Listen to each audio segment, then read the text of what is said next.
The next morning dawned bright and clear, and Naoki was already up, gathering the Pokémon for their morning jog. Even Dolive, who usually preferred solitude, was gently nudged out to join the group.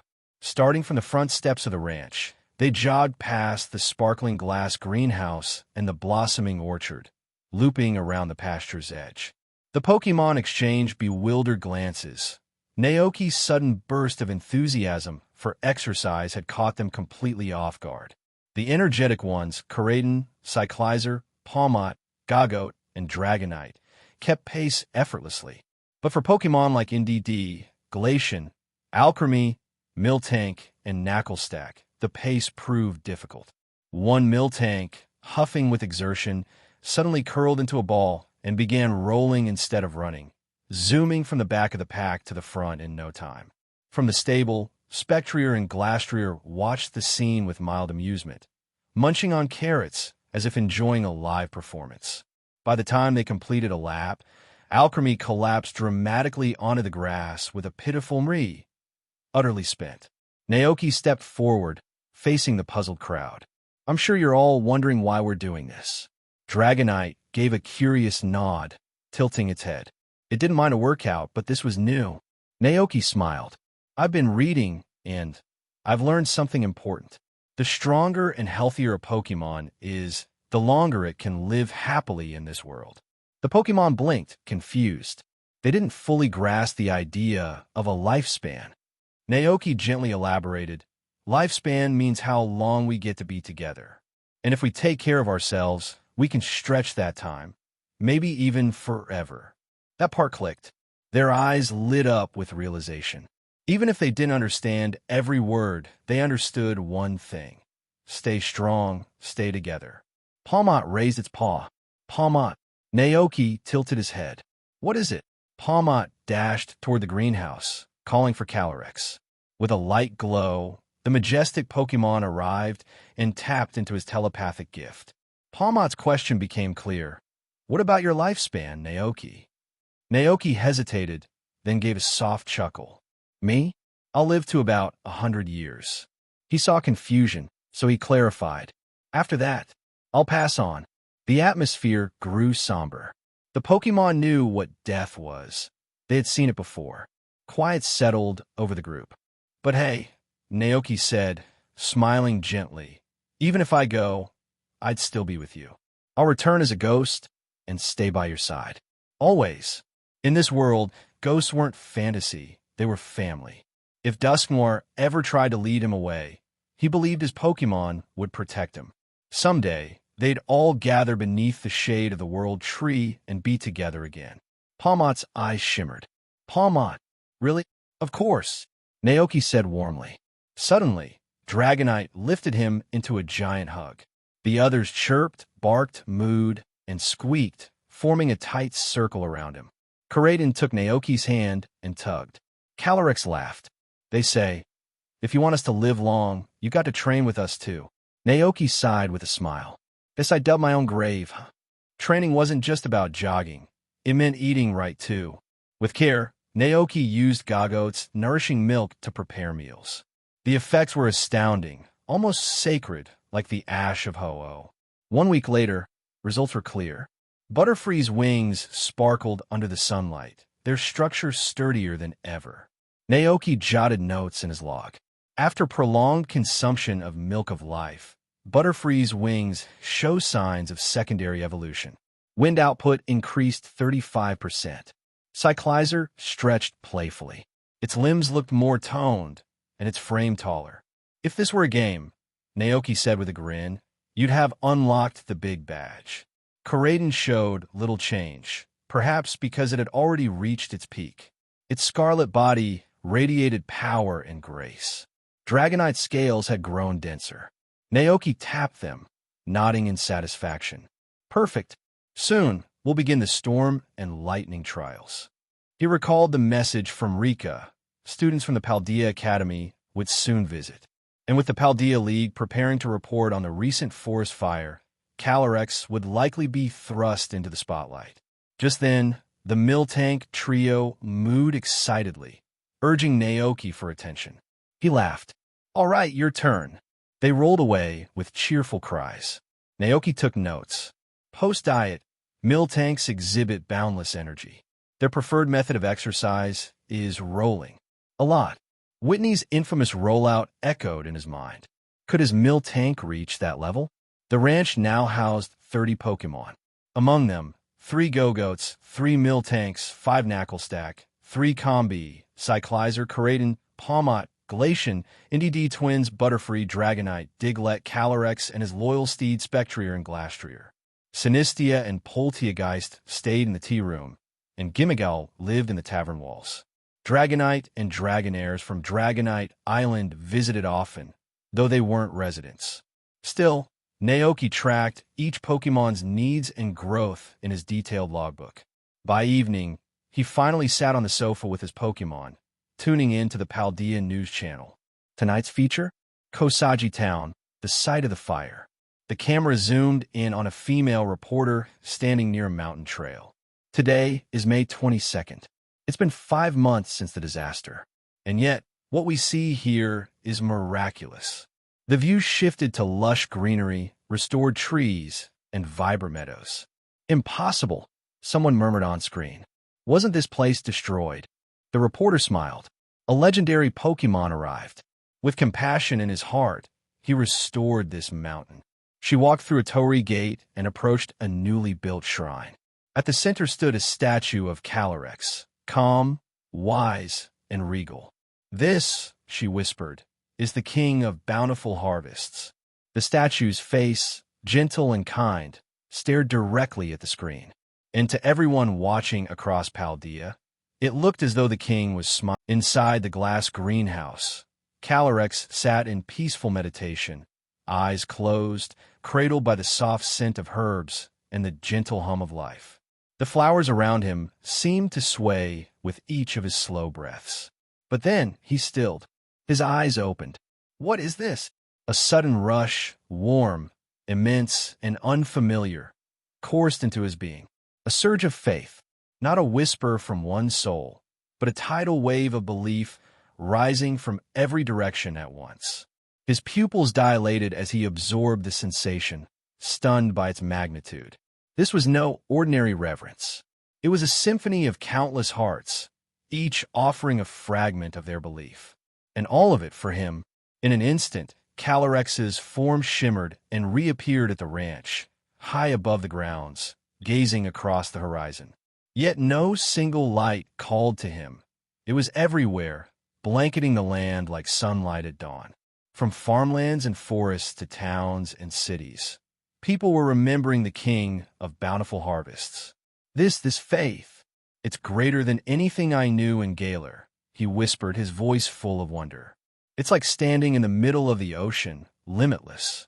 And then he realized his power had grown, not gradually, but exponentially, stronger than at any point in his long life. I have surpassed my peak, Calyrex breathed, staggered. Seeking answers, he vanished again, this time appearing beside Naoki, who was sipping tea under the shade of the veranda. Calyrex's aura hummed with energy. I feel them, he said softly, more and more. Humans believing in me. Their faith is becoming my strength.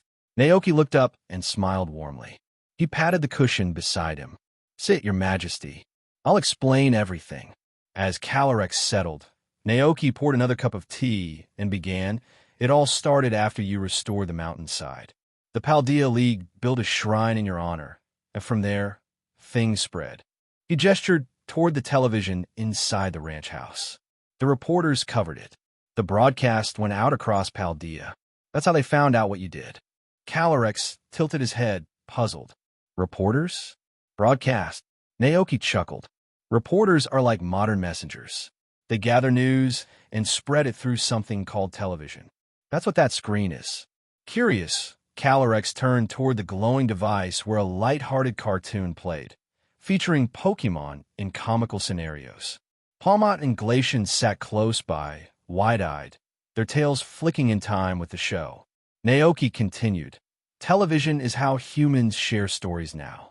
What you did, healing the forest, was shown to thousands of people all at once. Calyrex watched the screen in silence. In the days I knew, news traveled slowly, by foot, by letter. Even great deeds could be forgotten within a generation. Naoki nodded. That's why your name faded from the records. The Galar royals hid your legacy, and without fast ways to share information, people simply forgot. But not anymore, Naoki said, his voice firm. In this age, we remember, and we tell stories. To everyone. Calyrex sat still for a long moment, eyes shimmering. So all of this was because of you. Naoki smiled sheepishly. Maybe I nudged a few pieces into place. Calyrex looked to the sky, then closed his eyes, sensing the currents of belief still swirling around him. Then you've done more than any royal scribe ever has. With this much faith, my power, it's never been so clear. So strong. Naoki leaned back, his gaze thoughtful. And it'll only grow from here. The TV broadcast was just the start. Soon, articles will be printed. People will talk. Your name will spread across Paldea. And beyond, he added. That caught Calyrex's attention. In time, Naoki said, other regions will hear the story. Sinnoh, Hoenn, Unova, Kanto, Johto. When that happens, your legend will return in full. Because unlike other legends, Naoki continued, you don't need worship. Just acknowledgement. A single thought, Calyrex exists, and that's enough to sustain you. Calyrex nodded. It's a curious form of divinity, but a beautiful one. Naoki looked at the still broadcasting cartoon and smiled. Someday, people will stream your story live. They'll post about you online. You'll become more than a myth again. From forgotten king to guardian of the harvest once more, Calyrex said, softly. And as the breeze moved through the trees and the laughter of Pokémon rang out in the distance, the two sat quietly, one human, one god, watching the world shift. Hey everyone, I sincerely appreciate your support. If you enjoy my audiobooks, I would be truly grateful if you could subscribe to the channel. And if you'd like to support even further, you're welcome to become a Patreon member, where you can access audiobooks of novels as long as they are freely available on the internet. Your kindness and support mean so much. Thank you. After learning about the functions of the television, Calyrex became quite intrigued by this rectangular box that could produce sound and display moving pictures. Seeing Calyrex's interest, Naoki invited him to join everyone on the sofa and watch television together. The king graciously accepted the invitation. Since the seats next to Naoki were already taken by Palmot and Coraden, Calyrex settled comfortably into a single-seater sofa nearby. This, however, didn't hinder his enjoyment of the program. At that moment, a heartwarming documentary titled Warm Lava Worm House was airing. The story revolved around Anna, a young girl who returned from the bustling city to visit her grandparents in the countryside during her winter vacation. Her grandparents lived a cozy, simple life with a host of Pokémon companions. The documentary showcased a Pokémon chopping firewood with its strong jaws, a Frostless serving as a refrigerator, a Galvantula generating electricity, and an Ariados weaving silk for sweaters. The highlight of their home, however, was a group of Slugma living inside specialized heating pipes. These lava Pokémon not only provided warmth to the house during the chilly winter months, but also helped light fires for cooking. Anna quickly grew fond of the Slugma and wanted to befriend them. However, the Slugma, shy by nature, kept moving through the heating pipes to avoid her. Her grandfather explained that when Slugma are happy, they emit cheerful bang-bang sounds and release small puffs of smoke. In the end, the Slugma realized Anna's sincerity. On the day of her departure, they delighted her by filling the house with their bang-bang, noises, and smoky puffs as a heartfelt goodbye. Though short, the documentary conveyed a warm, nostalgic atmosphere, highlighting the harmonious relationships between humans and Pokémon. It painted a picture of a world where even non-trainers could share their lives with Pokémon, a testament to the progress made over thousands of years. After the show ended, Calyrex sighed softly, clearly moved. Television is truly extraordinary, he remarked, admiration in his tone. Naoki chuckled, nodding. Humans have never stopped moving forward. Who knows? Maybe in the near future, we'll even fly to other planets on spaceships. Calorex's eyes widened slightly, and he mused, even with all my powers, I could never achieve such a feat. Humanity's ingenuity is truly remarkable. During the commercial break, Palmot was still captivated by the documentary. The little Pokemon tugged at Naoki's sleeve, its eyes full of excitement. "What's up, Palmot?" Naoki asked, turning to face it. "Palmot," it exclaimed. Calyrex, acting as translator, smiled as he relayed the message.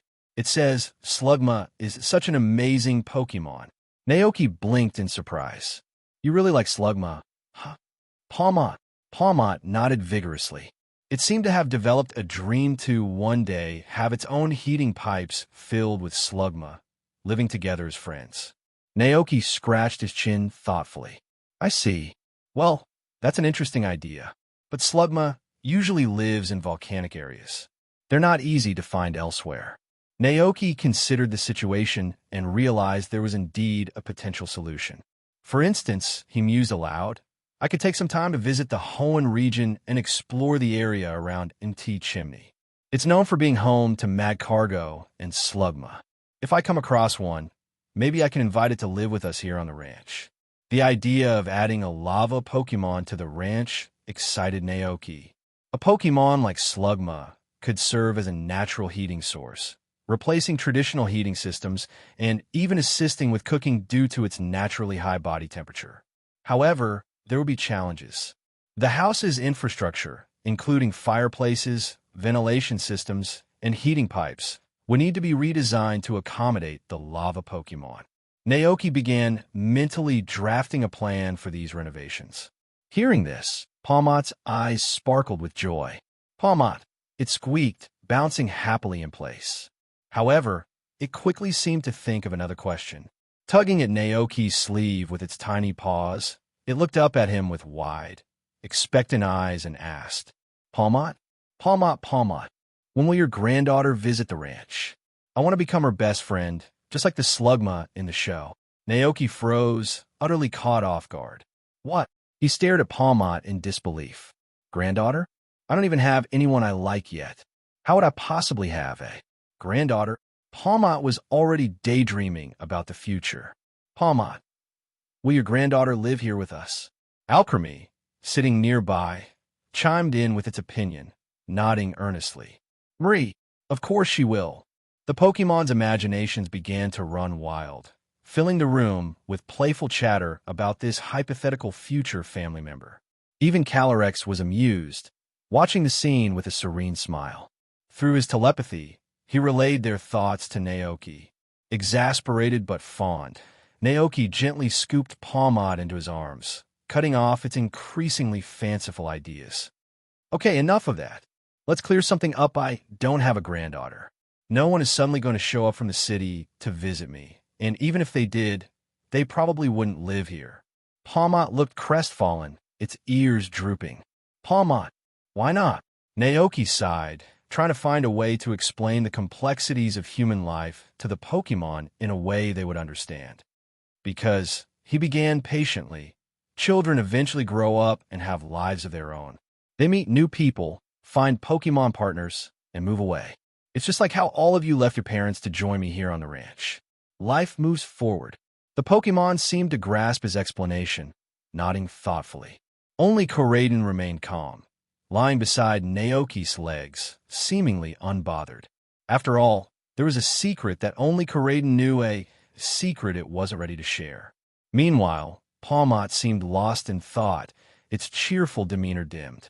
Unlike the other Pokemon, who had voluntarily left their parents to embark on new adventures, Palmot's journey had been different.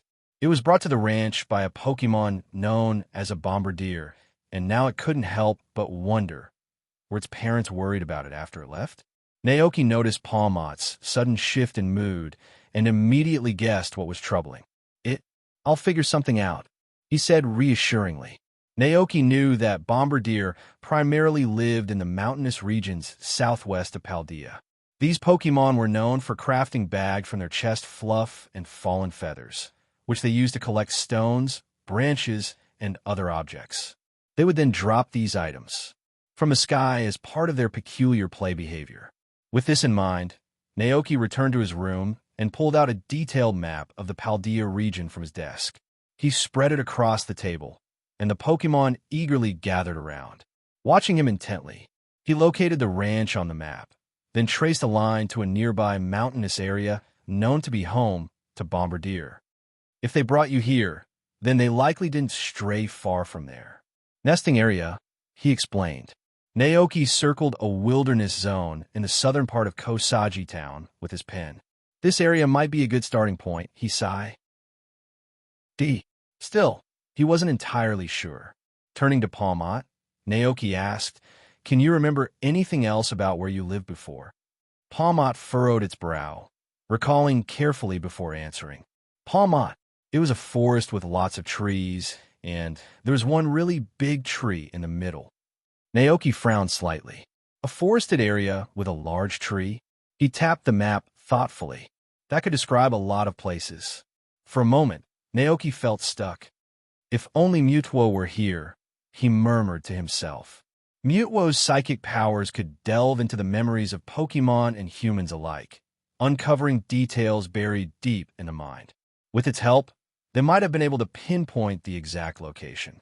But Mutuo had departed some time ago, leaving the ranch behind. Naoki sighed, glancing at the other Pokémon. What about those Pokémon who visit the tavern? Over time, the Pokémon Tavern had become a popular destination, attracting an ever-increasing number of Pokémon guests. Among them were several wild Pokémon who had migrated from distant places. These travelers often stopped by the tavern after hearing other Pokémon talk about its warm atmosphere and excellent reputation. They would rest for a while before continuing on their journeys.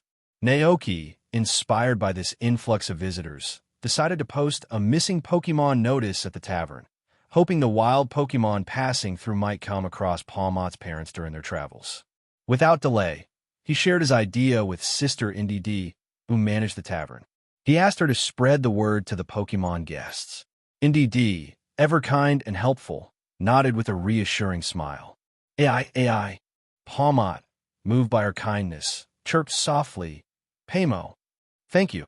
Indy chuckled warmly, her soft laughter putting Palmot at ease. The next evening, as the Pokémon Tavern opened its doors, Indy made sure to relay Naoki's message to the visiting Pokémon.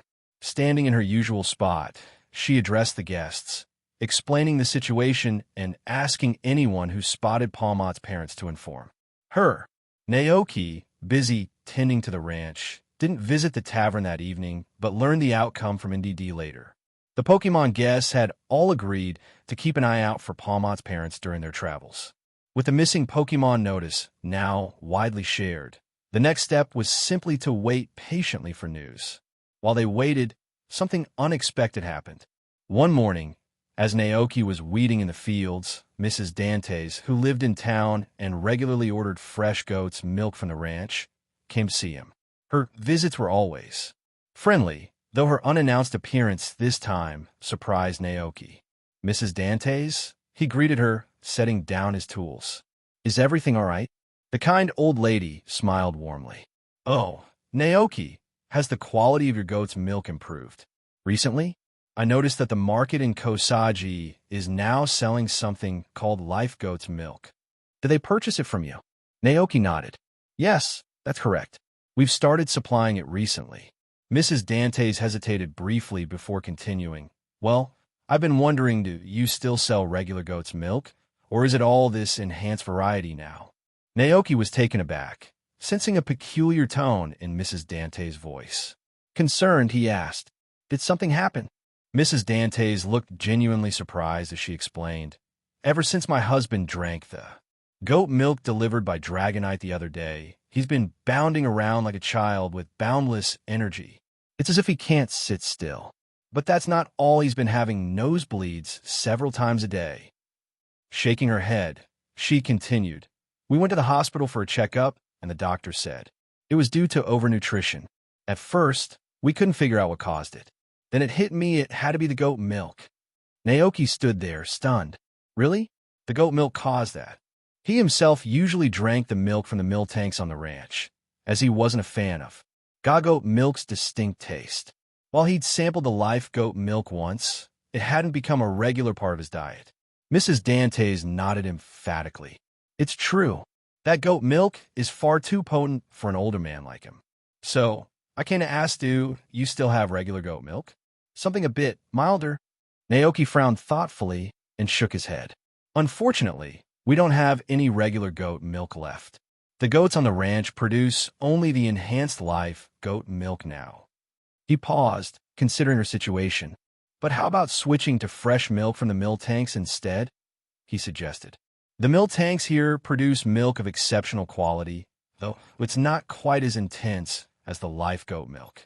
Mrs. Dantes seemed relieved by the idea. That might be just the solution. Let's give it a try. With a smile, Naoki nodded. All right, we'll replace the goat milk with milk tank milk for you. She breathed a visible sigh of relief and handed Naoki a small paper bag. Here, she said warmly. I baked some cookies. Please have a taste. Thank you very much, Naoki said with a polite smile. He took the bag of cookies from Mrs. Dantes and waved goodbye as she turned to leave the ranch. Naoki thought her situation was a one-off, but over the next few days, he started receiving calls from other customers who had been buying goat milk. One after another, they shared similar concerns. The goat milk was too nutritious. They complained of sleepless nights, frequent nosebleeds, and even significant weight gain. Some admitted they'd started worrying about becoming overweight just from drinking too much of it. Most asked to switch their orders from goat milk to the more traditional moo milk from milk tanks. Naoki found himself dumbfounded. After hanging up yet another call, he opened the refrigerator, pulled out a bottle of the infamous live goat milk, and stared at it. Can it really be this overpowered? He muttered. With a mix of curiosity and skepticism, Naoki unscrewed the cap, raised the bottle to his lips, and took a large gulp. Almost instantly, he felt a surge of vitality flood his body. The fatigue from working in the fields earlier that day vanished in an instant, replaced by a boundless energy that made him feel like he could take on the world. He clenched his fists, feeling a wave of power coursing through his veins. His muscles felt primed, his mind sharp. Wow, Naoki whispered in astonishment. This is unreal. Then, without warning, 2 warm streams trickled down from his nose. Startled, he touched his face and found blood smeared across his fingers. What the dash? He yelped. A nosebleed? Seriously? Brother Indy D, who had been nearby, immediately sprang into action. The concerned Indy D handed Naoki a box of tissues, his little hands trembling. Ai. Indy D cried out, visibly worried. Thanks. Naoki grabbed a handful of tissues and pressed them to his nose. He tilted his head slightly and dabbed furiously until the bleeding finally subsided. Phew! Naoki let out a deep breath and looked towards NDD with an apologetic grin. I guess the live goat milk really is that potent. But even as the blood dried, the energy coursing through his body refused to subside. Naoki felt so invigorated that standing still seemed impossible. I can't just sit around like this, he declared suddenly, grabbing the nearest axe and rushing outside. Before NDD could stop him, Naoki made a beeline for the firewood pile.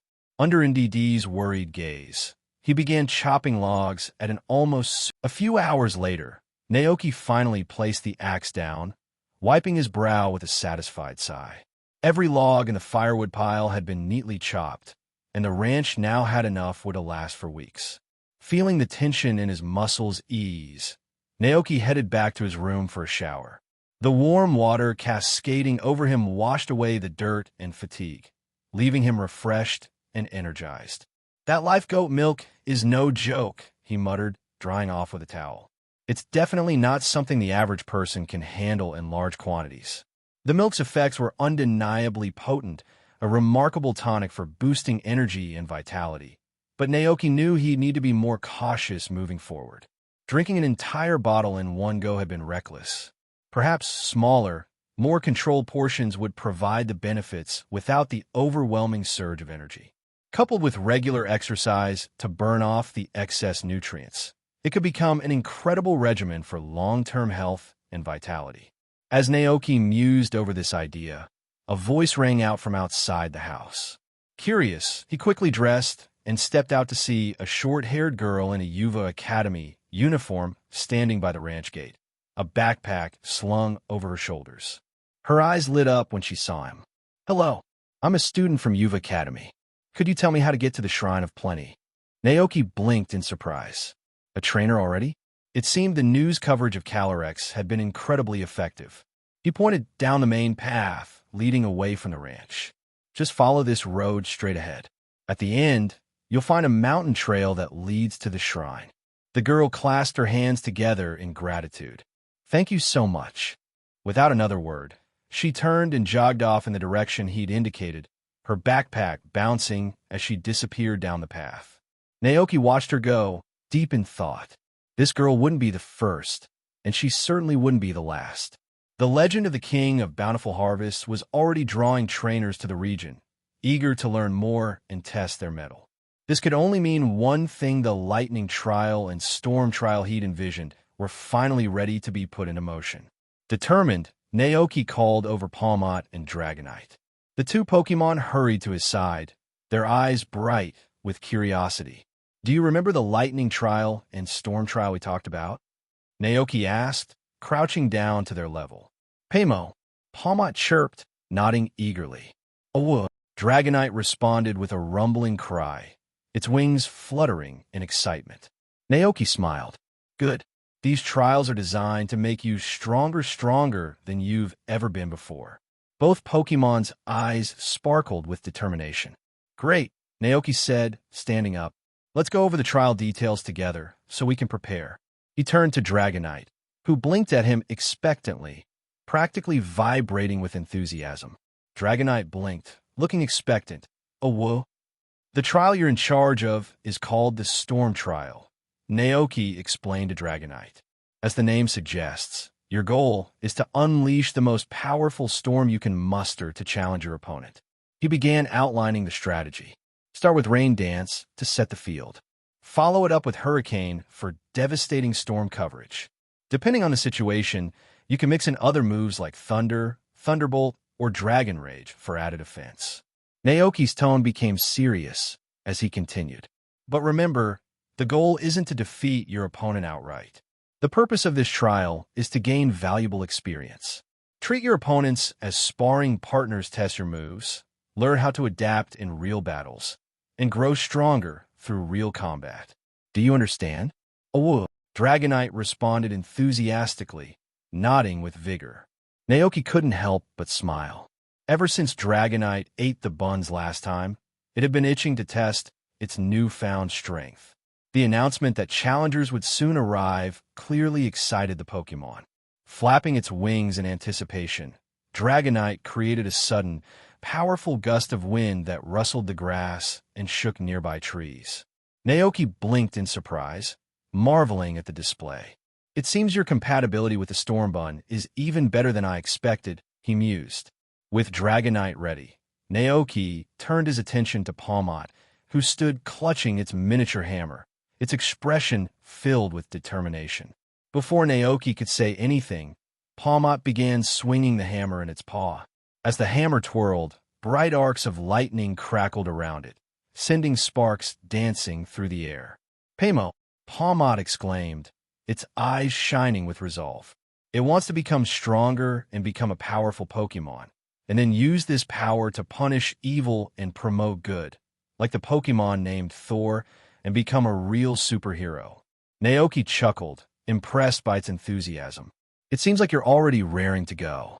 I don't even need to explain your mastery of that hammer speaks for itself." "Paymo," Palmot cheered, sparks of excitement crackling around it. Naoki nodded with satisfaction. Everything was falling into place. Now, all that remained was to wait for the challengers to arrive at the ranch. February 6th, Alliance Calendar, Year 199. That morning, Naoki received a letter from the Leaf Cherry Orchard. The invitation read that this year's Cherry Blossom Festival would soon take place and encouraged Naoki to bring his Pokémon along for the festivities. Cherry Blossom Festival. The memory brought a smile to Naoki's face as he recalled attending last year's event. It was a perfect opportunity to bond with Pokémon and friends while enjoying the serene beauty of blooming cherry blossoms. This year, the NDD siblings who had since joined the ranch would finally have a chance to experience it too. But as always, plans could change.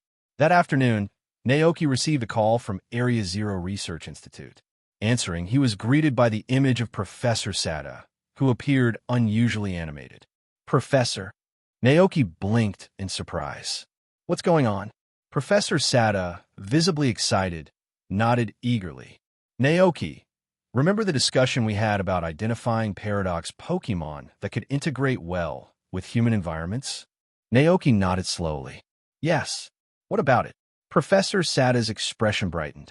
Well, the search has paid off. What kind of paradox Pokémon? Naoki asked, intrigued. Sada leaned closer to the screen, her voice practically bursting with enthusiasm. We've confirmed the presence of Fluttermane in Area Zero. It's an ancient Pokémon, much like Koraidon, recorded in the Scarlet Tome. Naoki's eyes widened. Fluttermane? He had not expected that the Pokémon in question would be Fluttermane, a creature often described in eyewitness accounts as fiercely aggressive and highly combative. That's right, Professor Sada confirmed, nodding as she began explaining Fluttermane's unique circumstances. Not long ago, we used the time machine to bring it from ancient times into our era. At first, she continued, both Dr. Turo and I assumed it would immediately attack us, given the accounts of its violent nature. But to our surprise, it didn't. Instead, it stayed hidden in the shadows, observing us as if trying to understand who we were. Naoki listened intently, intrigued. Not only that, Sada added with a chuckle, it also managed to sneak into the cafeteria storage and steal a significant amount of food supplies. But there's more, something truly fascinating. Naoki leaned forward, curious. What did you discover? Sada's expression turned serious, yet excited. We noticed that Fluttermane showed a peculiar interest in a photograph taken at the Area Zero Research Institute, the one featuring you and Koraidon. Naoki blinked in surprise. The photo of me and Koraidon? Sada nodded. Yes. That behavior led Dr. Turo and me to form a rather bold hypothesis. Could Fluttermane and Koraidon have known each other in the ancient past? Naoki's mind raced. The idea that these two paradox Pokémon might share a history was both thrilling and mysterious. Because of this, Sada continued, we'd like to invite you and Koraidon to the Area Zero Research Institute. We believe that bringing Koraidon face-to-face with Fluttermane could help us verify this theory. Naoki nodded slowly, already considering the implications. And if they do recognize each other? Sada smiled. If that's the case, we think Koraidon could be instrumental in taming Fluttermane. It may help the Pokémon feel more comfortable and secure, and bringing Fluttermane back to the ranch. Absolutely, Sada confirmed. If their bond is real, the ranch could become the perfect sanctuary for Fluttermane. I'll handle the formalities with Gita. You don't need to worry about that part. Just focus on coming to the Institute and calm down, Doc, Naoki said, holding up a hand. After considering the situation for a moment, a different possibility came to mind. He looked directly at Professor Sada on the screen and asked, is it possible that Fluttermane and Koraidon aren't friends, but enemies who fought each other in the past? Professor Sada blinked, momentarily taken aback. Naoki's suggestion seemed to cool her excitement, prompting her to think more critically. You might be right, she admitted after a pause, her expression thoughtful. Most of the paradox Pokémon we've summoned from ancient times tend to be violent, territorial, and inherently combative. They rarely cooperate, except when hunting, and most of their interactions involve territorial disputes or fights. Naoki nodded, recognizing the truth in her words. But, Sada continued, a hint of determination in her voice, my intuition tells me that Fluttermane is different. There's something unusual about its behavior, something we've never seen in the others.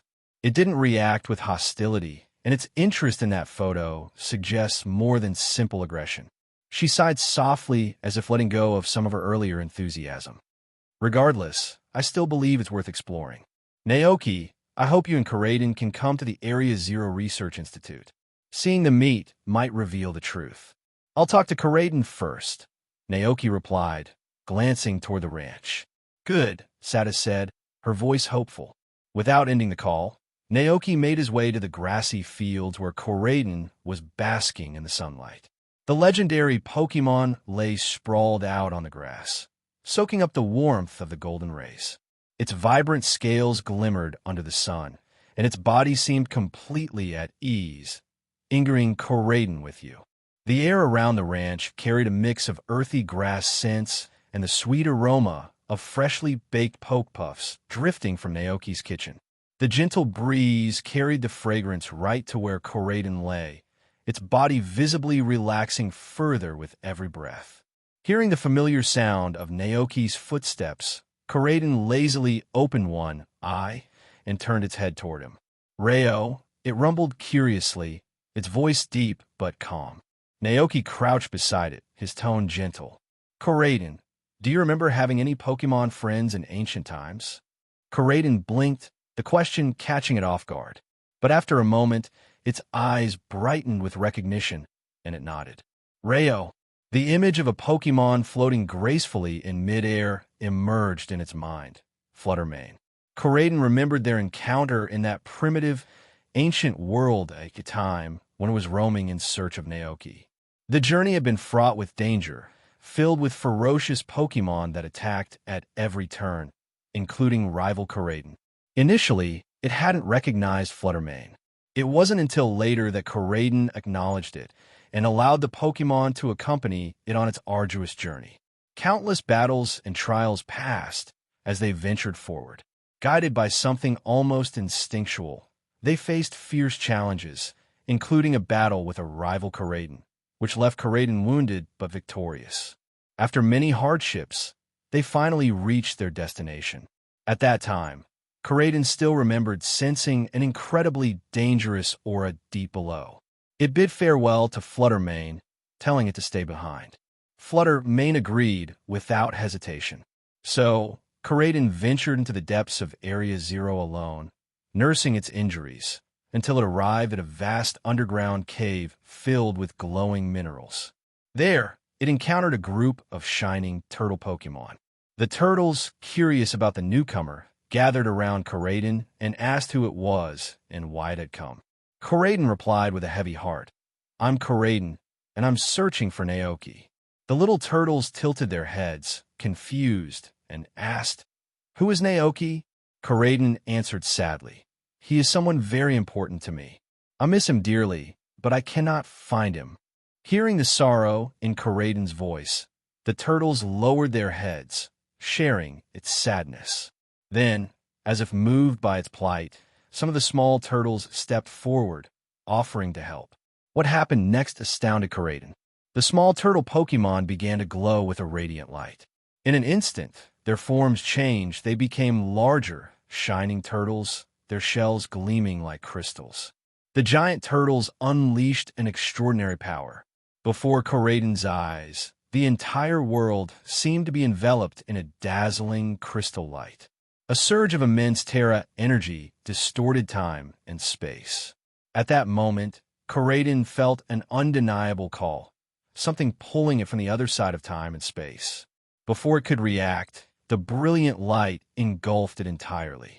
When Karaden emerged from the light, it found itself facing Professor Sada and Dr. Turo, both wearing expressions of astonished excitement. Their intent to capture it was evident as they reached for Pokeballs, but Karaden had no interest in staying. Overwhelmed with longing to see Naoki again, it swatted the Pokeballs away with a single claw swipe. Without delay, Karaden bolted from the research facility, soared out of Area Zero, and flew tirelessly across the Paldea region, navigating by memory towards home.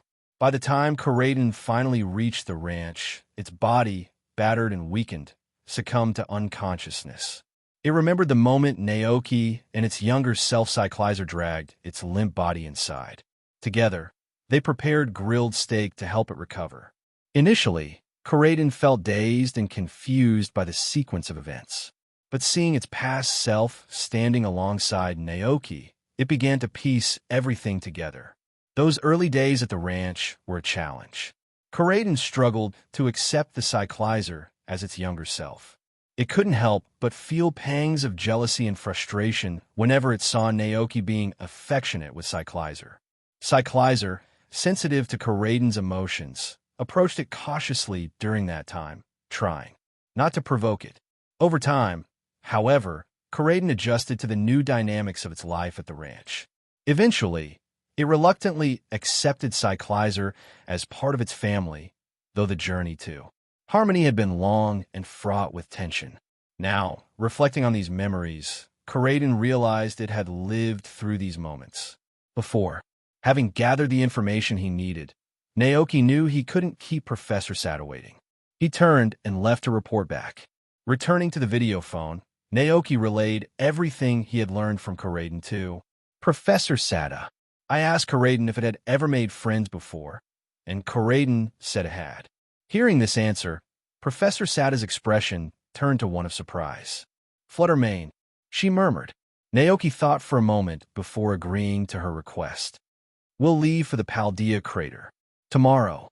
If Flutter Mane was indeed Corraden's friend, it meant the two Pokémon could coexist peacefully and wouldn't clash like other Paradox Pokémon often did. Perhaps this even meant he could tame Flutter Mane. Professor Sada's eyes lit up with excitement. In that case, Dr. Turo and I will be waiting for you and Corraden at the lab. With that, the call ended. Naoki went to inform the NDD siblings, who handled the ranch's day-to-day operations, about his upcoming departure. The brother and sister reassured him, promising to take excellent care of everything while he was away. Naoki had complete confidence in their abilities. The next morning, he set off for the Paldea crater, riding on Corraden's back. Corraden seemed energized, even a little excited. It had been so long since it had last seen Flutter Mane, and it couldn't help but wonder how its old friend was doing. Corraden flew at its fastest speed, covering the distance from the ranch to the Paldea crater in just over 2 hours.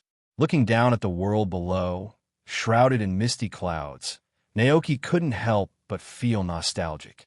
His previous visit had been awe-inspiring. Witnessing the untamed and ancient behaviors of the Paradox Pokémon had left a lasting impression on him. But this time, he had a different purpose. The awe of the first trip had faded, replaced by a focused determination. Riding Corraden, he passed directly through the layers of mist and reached Area Zero's research lab at the crater's base. Professor Sada was already waiting to greet him. Long time no see, Corraden, she said warmly, her smile widening as she saw the Pokémon.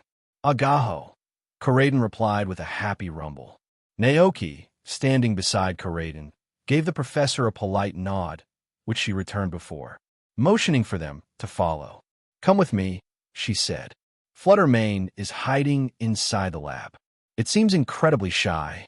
Neither Dr. Turo nor I have been able to coax it out. That's where you and Corraden come in. Shy, Naoki repeated, surprised.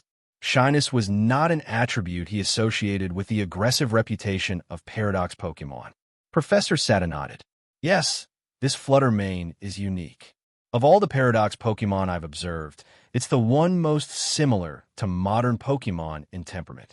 As if recalling something, she paused and lightly smacked her forehead. Oh, and I almost forgot there's also Corraden. Naoki glanced down at Corraden, walking calmly beside him. Professor Sada murmured to herself. Could there be an unknown connection between the two? Was it that Flutter Mane was influenced by Corraden and changed its personality? Or was it Corraden that was influenced by Flutter Mane and became quieter? Well, that was the question. As a researcher with a PhD in Pokémon studies, one must learn to make bold assumptions and verify them with careful analysis. Professor Sada glanced at Corraden and thought about Flutter Mane, a sudden and incredulous idea forming in her mind. She covered her mouth in surprise. Could it be that in ancient times, Coraden and Fluttermane belonged to the same egg group? Hearing this, Naoki was momentarily stunned. Egg group? Could it be? He trailed off, looking at Coraden in shock before murmuring, could it be that Coraden and Fluttermane are in love with each other? Like that Tropius in the anime that fell for Nurse Joy's Meganium.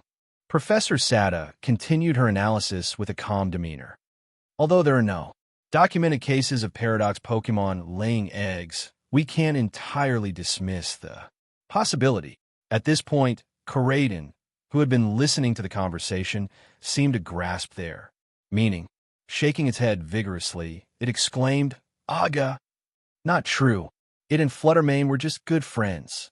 Noticing Coraden's reaction, Naoki asked, so it's not like that? Coraden nodded firmly. Aga. Professor Sada then proposed another hypothesis, her tone speculative. Could it be that Fluttermane fell in love with Coraden and responded to the call of the time machine to follow it into this era? Coraden, Naoki. Seeing their speechless expressions, Professor Sada quickly realized she might have gone too far. She turned to Naoki with an apologetic smile. I'm sorry, but I can't think of another explanation for Fluttermane's behavior. Naoki thought Professor Sada's imagination was remarkably vivid, befitting someone brilliant enough to create a time machine. However, as far as he knew, paradox Pokémon didn't seem capable of reproducing like regular Pokémon. Furthermore, legendary Pokémon like Coraden were genderless, similar to Groudon and Kyogre. Still, it raised an important question. If paradox Pokémon couldn't reproduce, how did they sustain their populations in ancient times? If they lacked the ability to reproduce, wouldn't they have faced extinction after a few generations? Naoki couldn't help but wonder, did an asteroid strike the Pokémon world, wiping out ancient Pokémon like Coraden, Roaring Moon, and Slitherwing, just as it had with the dinosaurs? It was a question with no clear answer. The truth could likely only be uncovered by traveling back through time via a time machine and witnessing the events firsthand. As these thoughts raced through his mind, Naoki, Dr. Sada, and Coraden arrived at the massive research facility situated beside the glowing Terra crystal pillar. Dr. Sada swiped her ID card, and the Institute's entrance slid open with a quiet hum. Leading the way, she explained, Fluttermane is somewhere inside this facility, but it's highly cautious. It rarely shows itself around humans. We've been relying on the surveillance system to keep track of its movements. Naoki nodded. That makes sense. For a paradox Pokémon like Fluttermane, this era was as foreign as an advanced civilization would be to a lost, primitive tribe. While Fluttermane might try to evade capture, it had little understanding of modern technology, leaving it vulnerable to detection through surveillance. Dr. Sada paused, then suggested, why don't we let Coraden call for it? Naoki turned to his companion. What do you think? Want to give it a try? Agashi. Coraden responded with a sharp nod, its tail swishing in agreement. It then began walking slowly through the Institute's dimly lit corridor, peering left and right in search of Fluttermane. Naoki and Dr. Sada followed quietly a few steps behind, careful not to disturb the silence. The atmosphere in the corridor was still, the air thick with anticipation. It felt as if time itself was holding its breath. Naoki couldn't help but notice that the massive research facility seemed deserted. His best guess was that Dr. Sada had ordered the other researchers to vacate the area, likely out of concern that Fluttermane might react aggressively to their presence. Minutes passed with no sign of Fluttermane. Coraden sniffed the air cautiously, its sharp gaze scanning every shadow. Dr. Sada eventually stopped and frowned. Could it be avoiding us because we're here? Naoki considered the possibility. That's entirely possible. Dr. Sada thought for a moment before proposing, let's head to the monitoring room and leave Coraden here alone. If we give Fluttermane some space, it might feel comfortable enough to reveal itself. Good idea. Naoki knelt beside Coraden, gently stroking its scales. It seems your friend might be shy. We'll wait for you outside, so you can meet them in peace. Koraiden let out a soft, reassuring growl, as if to say it understood. Naoki and Dr. Sada exited the building and soon encountered Dr. Turo, who was returning from an ecological observation zone. After a brief explanation of their progress, Dr. Turo's curiosity was piqued, and he joined them on their way to the monitoring room. Inside, the trio watched the surveillance feeds closely. One screen displayed Koraiden as it wandered slowly down the corridor, its posture calm yet alert. Dr. Turo scanned through the other camera feeds, looking for any movement. Suddenly, pointed to a monitor. There it is. Naoki leaned in and spotted Flutter Mane emerging cautiously from the shadowy edge of the hallway. Its spectral, floating form moved almost soundlessly as it approached the far end of the corridor, stopping just short of Koraiden's path. The tension in the room grew as Flutter Mane locked eyes with Koraiden. Koraiden's head snapped around, its sharp gaze meeting Flutter Mane's. In the empty, silent corridor, Flutter Mane quietly observed Koraiden standing opposite it. Seeing Flutter Mane after so long, a joyful expression spread across Koraiden's face. "Rayo!" it rumbled excitedly. Looking at Koraiden now, Flutter Mane couldn't help but recall the Koraiden from its memories, a Koraiden always scarred, its body battered from countless battles. They had traveled so far together once. In its quest to find that important person, Flutter Mane had followed Koraiden through forests of towering ancient trees, leapt alongside it from sheer cliffs into shadowed depths, and traversed mysterious, pitch-dark caves. Back then, its impression of Koraiden was that of a Pokémon who never smiled. No matter the danger or the trial, Koraiden's face always carried a somber, weary expression. It remembered how Koraiden had shared its thoughts and fears during their journey, how it came from a ranch filled with many Pokémon, and how it was terrified it might never find Naoki or make its way home again. And now, seeing the wide grin on Koraiden's face, Flutter Mane felt a warmth stir within. The corners of its own mouth curled slightly, forming a soft smile. It was genuinely happy for Koraiden. "Mreem," Flutter Mane murmured softly, its ethereal voice gentle. "You found him." "Rayo." Koraiden nodded eagerly, its tone brimming with excitement. "Naoki's here too." Flutter Mane already knew. It had seen the human accompanying Koraiden earlier. As it reflected on this reunion, Koraiden suddenly grew curious about Flutter Mane's journey. It tilted its head and asked, "Rayo?" Flutter Mane replied, "Mreem, I waited there, but when you didn't return, I went down. That's when I was brought here." Koraiden froze, trying to piece it together before realization dawned. The little turtle Pokémon must have used their crystal-like energy to send Flutter Mane here, just as they had done for it. Replaying the past in its mind, Koraiden suddenly had an idea. "Rayo," it invited, its voice full of hope. "Would you like to come back to the ranch and live with us?" Meanwhile, in the monitoring room, watching the two ancient Pokémon interact peacefully on the surveillance feed, Professor Sada's eyes sparkled with intrigue. "As I suspected, they know each other," she exclaimed, her tone filled with fascination. Dr. Turo, standing beside her, couldn't help but feel a twinge of envy as he observed the scene. Sada's research into ancient Pokémon had taken another significant step forward, yielding yet another breakthrough. By contrast, his research into future Pokémon had hit a wall. Compared to the wild, ferocious nature of the primal paradox Pokémon, future Pokémon exhibited a calm and calculated demeanor. They seemed intelligent, almost too intelligent, but their unpredictable actions and inscrutable thought processes made them far more challenging to study. As Dr. Turo observed the scene unfolding in the monitoring room, he couldn't help but glance at Naoki, who stood nearby. As an esteemed Pokémon researcher, Dr. Turo had a keen eye for understanding human Pokémon dynamics. It was clear to him that Naoki had a unique gift no matter the Pokémon. They eventually became his friends, trusted him, and willingly listened to him. So, the question arose, could Naoki help bond with a Pokémon from the future, just as he had with Koraiden? Dr. Turo's thoughts turned to Miraiden. He had previously attempted to help Arvin connect with Miraidon, but for some reason, the boy remained indifferent, even resistant, to the futuristic Pokémon. The attempt had been less than successful. Deep in thought, Dr. Turo began to consider a new idea. If Miraidon were entrusted to Naoki, could it form a similar bond, akin to the one Koraidon shared with him? Unable to suppress the idea any longer, Dr. Turo turned to Naoki and asked, "Naoki, are you interested in Pokémon like Miraidon?" Naoki blinked in surprise, caught off guard. "What do you mean?" he asked. Dr. Turo clarified, "I'd like to entrust Miraidon to you. Much like Koraidon, I want to see if you could develop a deep bond with it."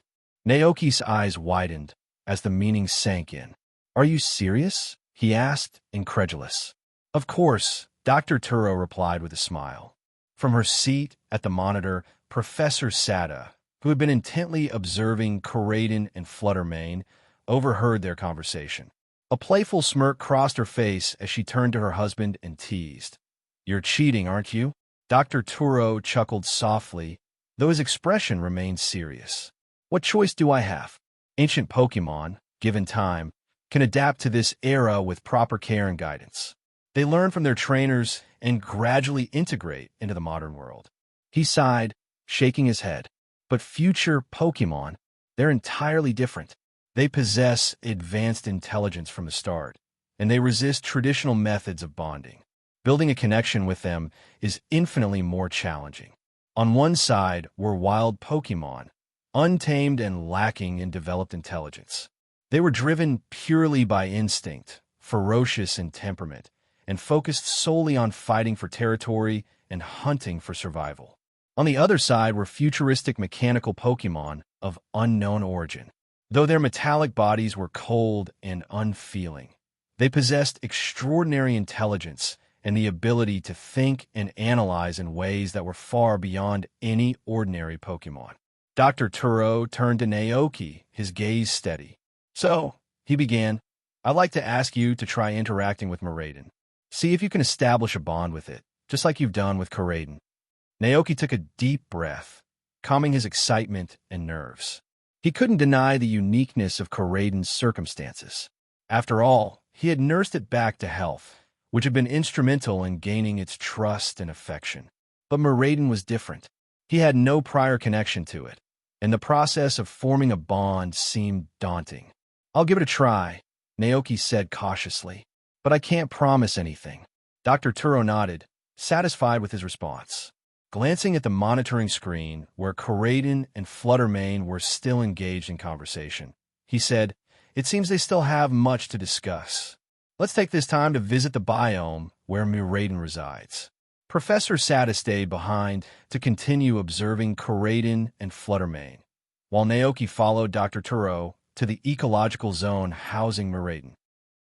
The automatic gates slid open, revealing a sprawling biome filled with towering cliffs and deep basins.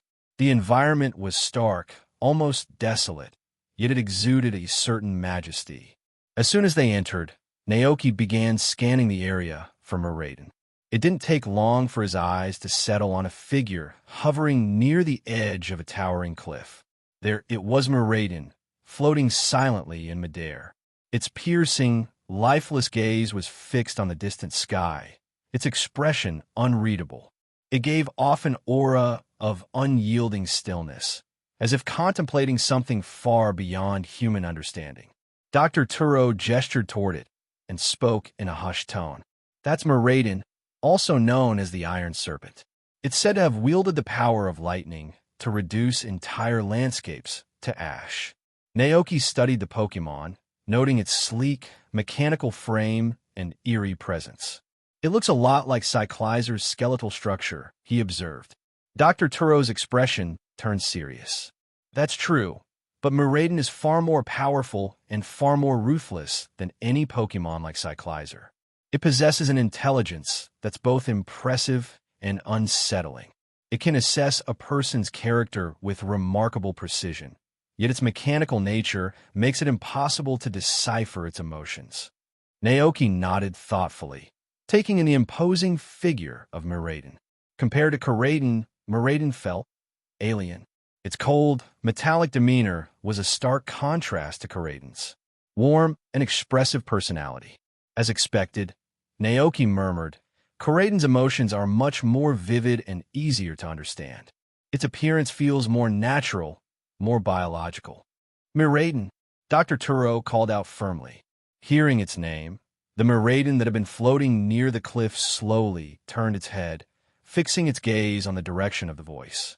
Its expressionless face and cold, machine-like demeanor gave nothing away.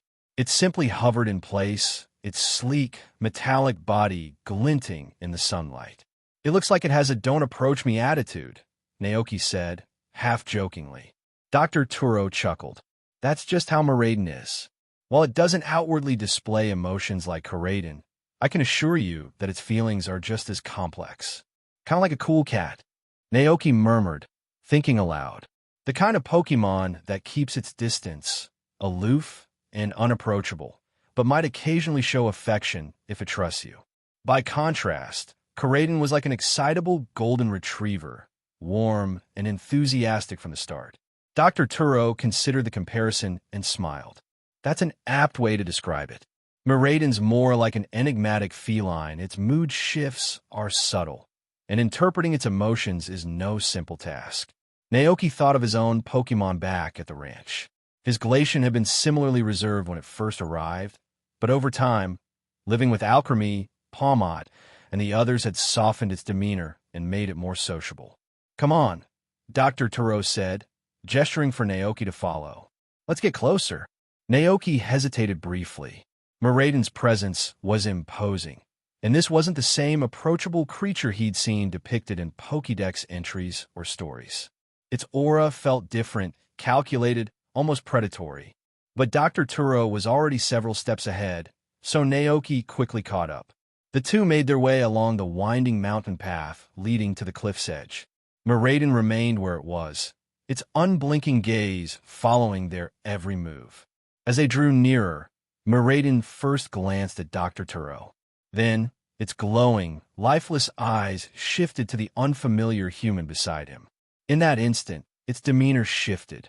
The faintest flicker of something dangerous crossed Miraiden's face. Though it stayed still, floating in the same spot, its gaze sharpened as it assessed Naoki. Naoki felt a slight chill run down his spine. It's looking at me, Doctor, he said, his voice low but steady, fully aware of Miraiden's intense focus. Dr. Turo offered a reassuring smile as he noticed Naoki's hesitation. Don't worry, it's just being cautious because this is its first time seeing you. Give a moment. With that, Dr. Turo turned his attention back to Miraiden, lifting his hand in a welcoming gesture. Hello, Miraiden. Are you getting used to living here? This is my friend Naoki. He's a very skilled trainer. Miraiden didn't respond. It simply floated in place, its gaze unchanging. Naoki decided to follow Dr. Turo's lead and gave a polite wave. Hi, Miraiden. It's nice to meet you. For a moment, the futuristic Pokémon remained silent, its glowing eyes fixed on Naoki. Slowly, its wary expression softened, its posture relaxing ever so slightly. It seemed Miraiden had reached a conclusion. This human was no threat. Weak and unimposing, he posed no danger nor interest as competition. Finally, Miraiden opened its mouth and let out a sound. Reu. Naoki's eyes widened in disbelief. Did he hear that correctly? This was Miraiden's voice? That adorable, almost kitten-like cry coming from such a sleek and imposing Pokémon? It was cute, incredibly cute. Noticing Naoki's stunned expression, Dr. Turo couldn't help but chuckle. See, compared to ancient Karaden, Miraiden from the future has a certain charm, don't you think? Naoki was at a loss for words. How was he supposed to compare them? Karaden and Miraiden both had their own unique appeal. Sensing Naoki's internal dilemma, Dr. Turo sighed dramatically. What a shame. This very debate whether future Pokémon or ancient Pokémon are more captivating is the cause of endless arguments between Sada and me. She insists that ancient Pokémon are more charming, while I firmly believe the future ones have the edge. I can't tell you how many nights I've been banished to the study because of it. Naoki blinked, unsure whether he should laugh or feel awkward about hearing this personal anecdote. Dr. Turo smiled warmly, his tone lighthearted despite the topic. Miraiden seemed to have fully relaxed now, its earlier suspicion replaced by calm curiosity. Dr. Turo nodded, clearly pleased. It seems Miraiden has accepted your presence, Naoki. I knew you'd be good at this. Naoki exhaled a breath he didn't realize he'd been holding, feeling a small sense of accomplishment. However, before he could reply, a loud roar echoed from the entrance of the ecological park. Aga! Both Naoki and Dr. Turo turned quickly toward the source of the sound. Approaching from the entrance were Dr. Sada, Koraiden, and Fluttermane. Dr. Olin sighed in frustration. This one insisted on coming after hearing that Naoki was going to see Miraiden. I couldn't stop him no matter what. Koraiden locked eyes with Miraiden, its gaze filled with distrust. A moment later, the wing, like appendages on its head, flared outward, and it stomped the ground with its powerful legs, launching itself toward Naoki's position. Miraiden, noticing the sudden movement, turned its attention fully toward Koraiden. Though its mechanical face showed no obvious emotion, the surging electric currents that began crackling across its sleek body betrayed its inner tension. Miraiden was on high alert. It instinctively felt threatened by this unfamiliar Pokémon, preparing for a confrontation. Calm down, Miraiden. This isn't an enemy. Dr. Turo quickly called out, trying to diffuse the growing tension. Koraiden, landing in front of Naoki, positioned itself protectively between him and Miraiden. Its golden eyes gleamed with resolve, and a low, guttural growl rumbled from its throat. Rhea! It was obvious that Koraiden harbored resentment toward Miraiden. After all, it blamed Miraiden for being indirectly responsible for its separation from Naoki and its traumatic journey through the time machine. Koraiden harbored no goodwill toward this seemingly cunning and insidious Pokémon. Was it truly about to fight Miraiden? Naoki's chest tightened as the tension grew. He quickly called out, Koraiden, stop! Before Naoki's plea could reach it, Miraiden had already floated to a higher vantage point, positioning itself for battle. Its electric circuits crackled ominously, casting a vibrant glow. Across the cliffside, recognizing Miraiden's strategic move, Koraiden's patience snapped. The primal instincts it had honed in the wild, brutal world of ancient times surged to the surface. With a thunderous roar, it launched itself at Miraiden, its powerful legs propelling it forward with incredible speed. Crater in its wake. But Miraiden was far from defeated. From within the swirling dust and debris, a sudden burst of electricity erupted. Miraiden soared upward with a deafening crackle. Its blue pupils glowed an ominous red as its power surged to new heights, arcs of electricity sparking wildly across its sleek, metallic frame. The air grew heavy with tension as Miraiden's energy intensified. Fixing its crimson gaze on Koraiden, Miraiden shifted forms, its streamlined body bristling with renewed ferocity. Dazzling electric beams shot from its core, illuminating the entire area as it surged forward, aiming to pierce through its opponent. Koraiden, unfazed by the overwhelming display of power, charged head-on to meet Miraiden's attack. The collision seemed inevitable. When the distance closed, Miraiden lashed out with claws crackling with electricity, aiming for a decisive strike. But Koraiden, with the precision and strength of a seasoned warrior, seized Miraiden midair. Sparks flew as Koraiden's claws dug into Miraiden's electrified frame, ignoring the current flowing through its own body. Koraiden! Naoki's voice echoed, but it was drowned out by the chaos. With a roar, Koraiden delivered a series of brutal punches to Miraiden's head, sending it flying backward. Miraiden crashed into the valley floor once more, the impact shaking the very ground beneath them. All of this happened in mere seconds too fast for Naoki or Dr. Turo to intervene. Dr. Sada gasped audibly, her eyes wide with disbelief. How is this possible? Naoki, equally stunned, stared at Koraiden, his thoughts racing. Is this my Koraiden? Is it really this strong? Miraiden, now sprawled on the ground, showed hesitation for the first time.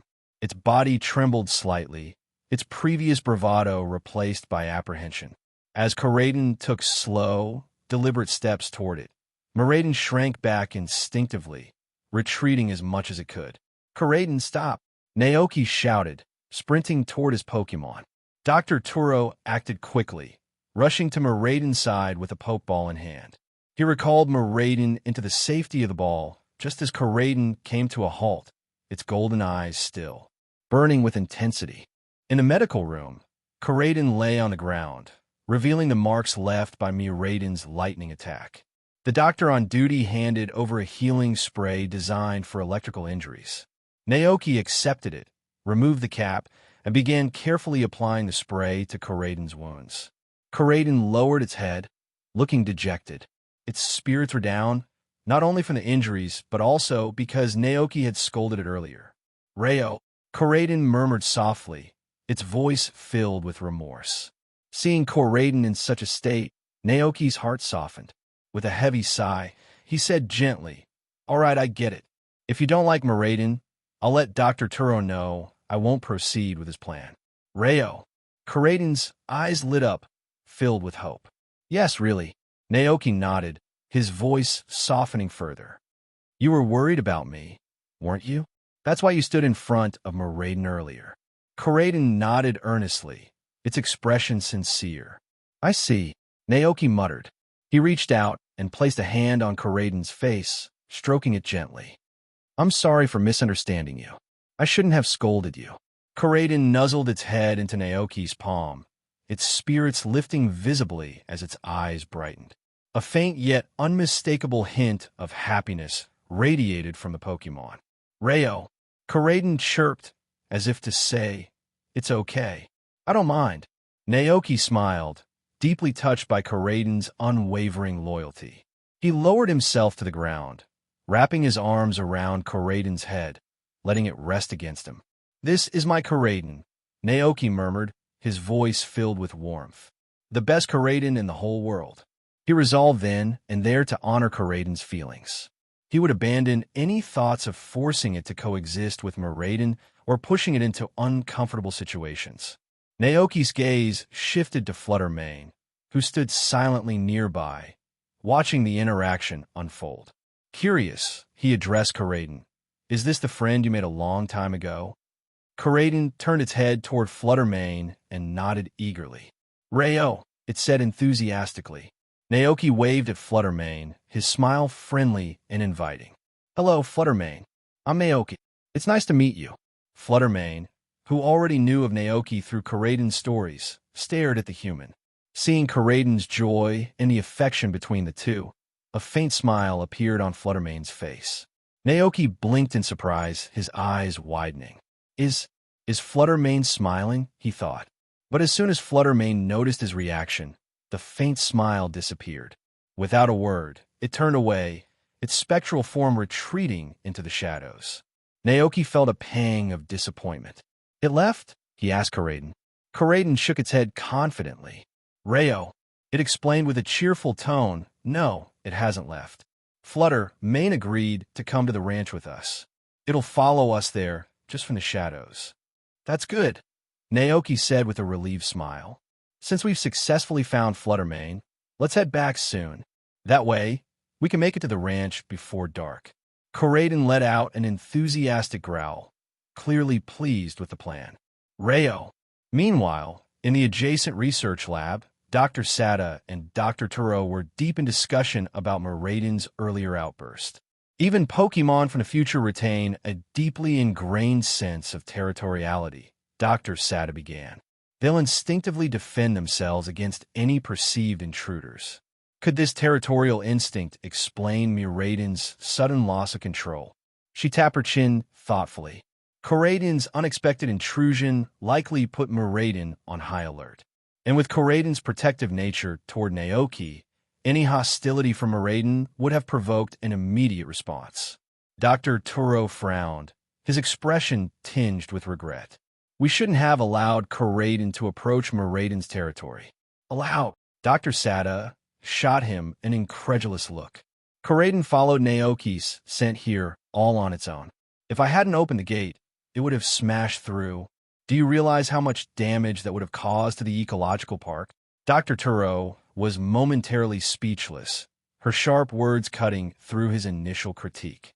After a brief pause, he conceded, "You're right. I didn't consider that possibility." Noticing her lingering irritation, Dr. Turo sighed and added, "I'll take responsibility. I'll sleep in the study tonight." Dr. Sada sighed, shaking her head as if already tired of the argument. "Naoki and Koraiden should be ready to leave by now," she said, turning on her heel. Dr. Turo quickly followed her, their minor dispute temporarily set aside. When the two arrived at the medical room, they saw Naoki emerging with Koraiden by his side. The Pokémon looked much better after receiving treatment, its scales glinting faintly in the light. Naoki noticed the two doctors and immediately bowed his head slightly in apology. "I'm sorry for the trouble Koraiden caused earlier. We were the ones negligent in this matter." "You don't need to apologize," Dr. Sada said with a shake of her head. Naoki shifted his gaze to Dr. Turo. "Doctor, let's forget about the idea of me bonding with Koraiden." Dr. Turo blinked in surprise, then asked, "Why? Did something happen?" Naoki shook his head lightly. "Because Koraiden doesn't like it. One Koraiden is more than enough for me." Dr. Turo sighed, clearly disappointed but understanding. "I see. Well, I'll look for another way to work with Koraiden." Naoki nodded, then patted Koraiden's neck. "It's getting late. We should head back to the ranch. If I have the chance, I'll come visit you both again." Dr. Sada offered him a warm smile. "All right. Take care, Naoki. And goodbye, Koraiden." "Rayo." Koraiden responded with a cheerful rumble, flapping its wings wide. With a powerful leap, it launched itself and Naoki into the sky. The ground rapidly fell away as the wind rushed past them. Naoki clung tightly to Koraiden's neck, peering down. As expected, he soon saw Flutter Mane trailing close behind, moving through the air at an astonishing speed. Watching this scene, a thought struck Naoki. Did Koraiden and Flutter Mane hunt together back in ancient times? If so, by modern Pokémon standards, wouldn't that mean they battled in doubles? Koraiden's ability, Orichalcum Pulse, would perfectly synergize with Flutter Mane's Protosynthesis, enhancing its power in battle. Given Koraiden's sheer strength and Flutter Mane's versatility as a ghost/fairy type, the two must have been an unstoppable duo. Even other wild Koraiden wouldn't have stood a chance, especially since Flutter Mane's typing countered Koraiden's fighting/dragon attributes. The more Naoki thought about it, the more intrigued he became. How exactly had these two become friends in such a harsh and competitive ancient world? Gradually, Koraiden pierced through the clouds, emerging from the dense mists of Area Zero. Below them, the vast expanse of the Paldea region slowly came into view, unfurling like a painted canvas. Koraiden deliberately slowed its pace, allowing Flutter Mane to catch up. As it did, Flutter Mane glanced down at the sprawling landscape with wide, curious eyes. The scene below was nothing like the ancient world it remembered. Gone were the towering, dense trees, the thick vines, and the colossal ferns. In their place were open fields stretching endlessly, a vast expanse unmarred by the primordial chaos of the past. Naoki noticed Flutter Mane's expression and smiled warmly. When Naoki rode Koraiden back to the ranch, the night had already fallen. The house stood quiet and dark, but the Pokémon Tavern across the yard was brightly lit. Naoki figured that Palmot and the others must have been feeling bored and had wandered over to the tavern to chat and socialize with the other Pokémon. After such a long day out and still needing dinner, Naoki decided not to disturb them. Instead, he brought Koraiden and Flutter Mane straight into the living room. Kicking off his shoes, Naoki turned to greet Flutter Mane only to realize it was nowhere to be found. He froze for a moment before asking, "Did you see where Flutter Mane went?" "Rayo." Koraiden tilted its head and looked around in confusion, clearly as unaware as Naoki. Naoki let out a small sigh. This Pokémon, honestly. "Fine," he muttered to himself. "It'll show up when it's ready." Deciding to focus on dinner, Naoki headed toward the kitchen only to stop mid-step as a sudden thought struck him. Fluttermane was a paradox Pokémon, a creature from ancient times, known for its violent and predatory nature. The terrifying image of roaring moons stalking prey during his previous expedition flashed through his mind. Could Fluttermane have gone hunting? The realization made Naoki's stomach drop. The Pokémon in the ranch, were they safe? Panicking, he ran to the door, not even bothering to change back into his shoes. But before he could run out, Koraidon suddenly tensed, its head snapping toward the darkness outside. Rayo! Naoki followed its gaze. In the dim shadows near the stable, Fluttermane hovered silently, its spectral form partially hidden by the gloom. It was watching Spectrier and Glastrier, the two horses of the ranch, as they calmly ate their dinner from the trough. Naoki exhaled heavily, his nerves relaxing. Thank goodness, he whispered. Nothing had happened. Fluttermane, come on. It's time to eat, he called out. At the sound of Naoki's voice, Fluttermane turned and floated over silently, its otherworldly presence both fascinating and unsettling. Back in the living room, Naoki guided Fluttermane to the kitchen and began preparing something for it to eat. Meanwhile, Koraidon chattered away cheerfully, explaining the details of their home in its own unique way. Rayo Si. Naoki smiled at Koraidon's enthusiasm and opened the refrigerator. Inside were fresh steaks, bottles of milk, and a selection of berries. Here you go, Fluttermane, he said, setting everything on the table. Try these. Fluttermane glanced at Naoki, then turned its attention to the food. Its glowing eyes flickered between the berries and the steaks before it opened its mouth wide, revealing sharp, glinting teeth, and chomped directly into the raw steak. Naoki froze, staring. Wait, what? Naoki was startled and grabbed hold of the raw steak, tugging firmly in an attempt to retrieve the inedible meat from Fluttermane's sharp teeth. Hey, you can't eat this raw. Let go, Naoki exclaimed, giving it another shake. Fluttermane blinked, confused. Isn't this food meant for me? It thought. However, remembering Koraidon's earlier explanations about the ranch's customs, it relaxed its grip slightly. But before Naoki could celebrate, his footing slipped, and he landed on the floor with a loud thud. Ugh, ow. Naoki groaned, rubbing his lower back. Fluttermane, watching from above, suddenly began to laugh, a mischievous, soft chuckle that sounded both eerie and playful. Naoki stared up at it, wide-eyed. Wait, are you laughing at me? He couldn't believe it. Fluttermane, a Pokémon descended from the fearsome and mysterious Misdreavus, was finding humor in his tumble. Of course, Naoki muttered to himself, brushing off his pants with an exasperated sigh. Just like its ancestors, an ancient trickster spirit that enjoys pranking people. But Fluttermane's laughter was infectious.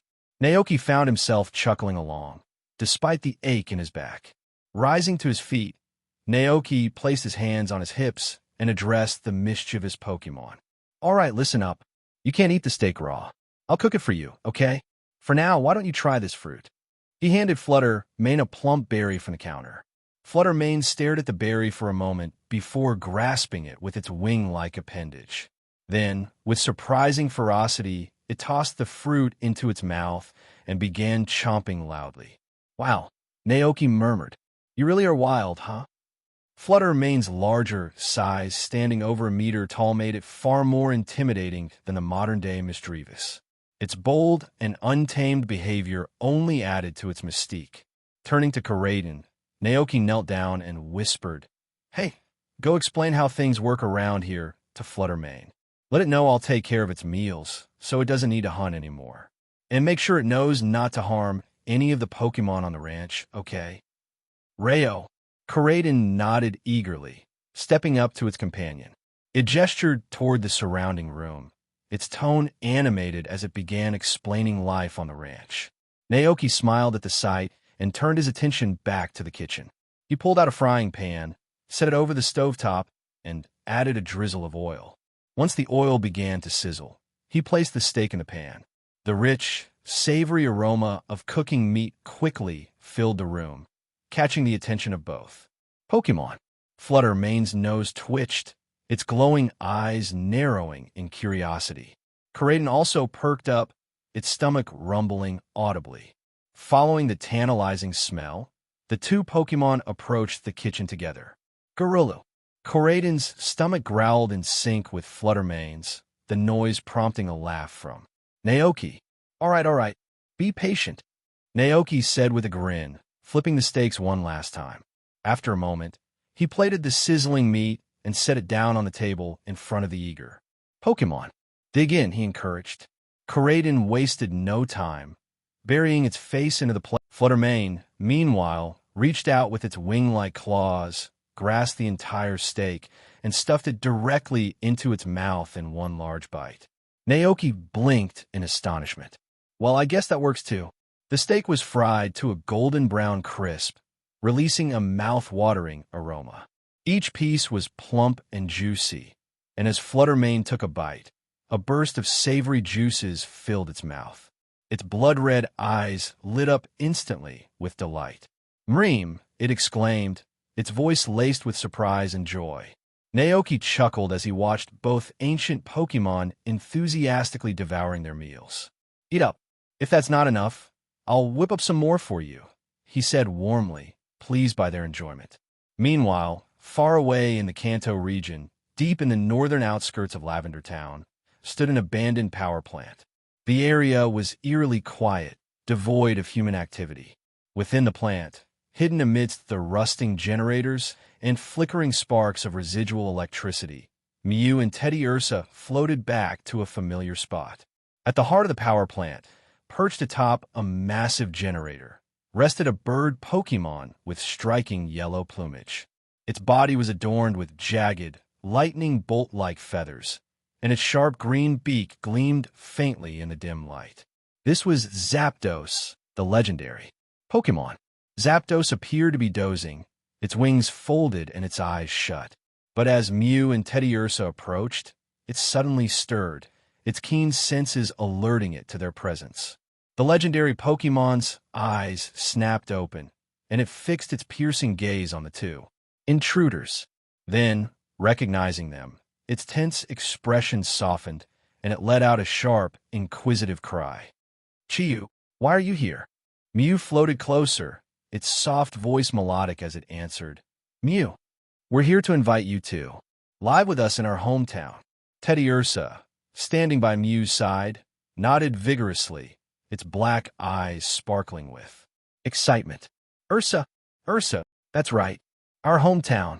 If you come with us, no humans will bother you anymore.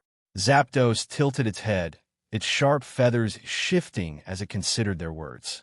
It had chosen this power plant as a sanctuary precisely because humans had abandoned it. The faint hum of lingering electricity had made it the perfect retreat. But recently, its peace had been disturbed. Not long ago, a human had stumbled upon the plant and attempted to capture it. Zapdos, furious at the intrusion, had unleashed its thunder to drive the human away.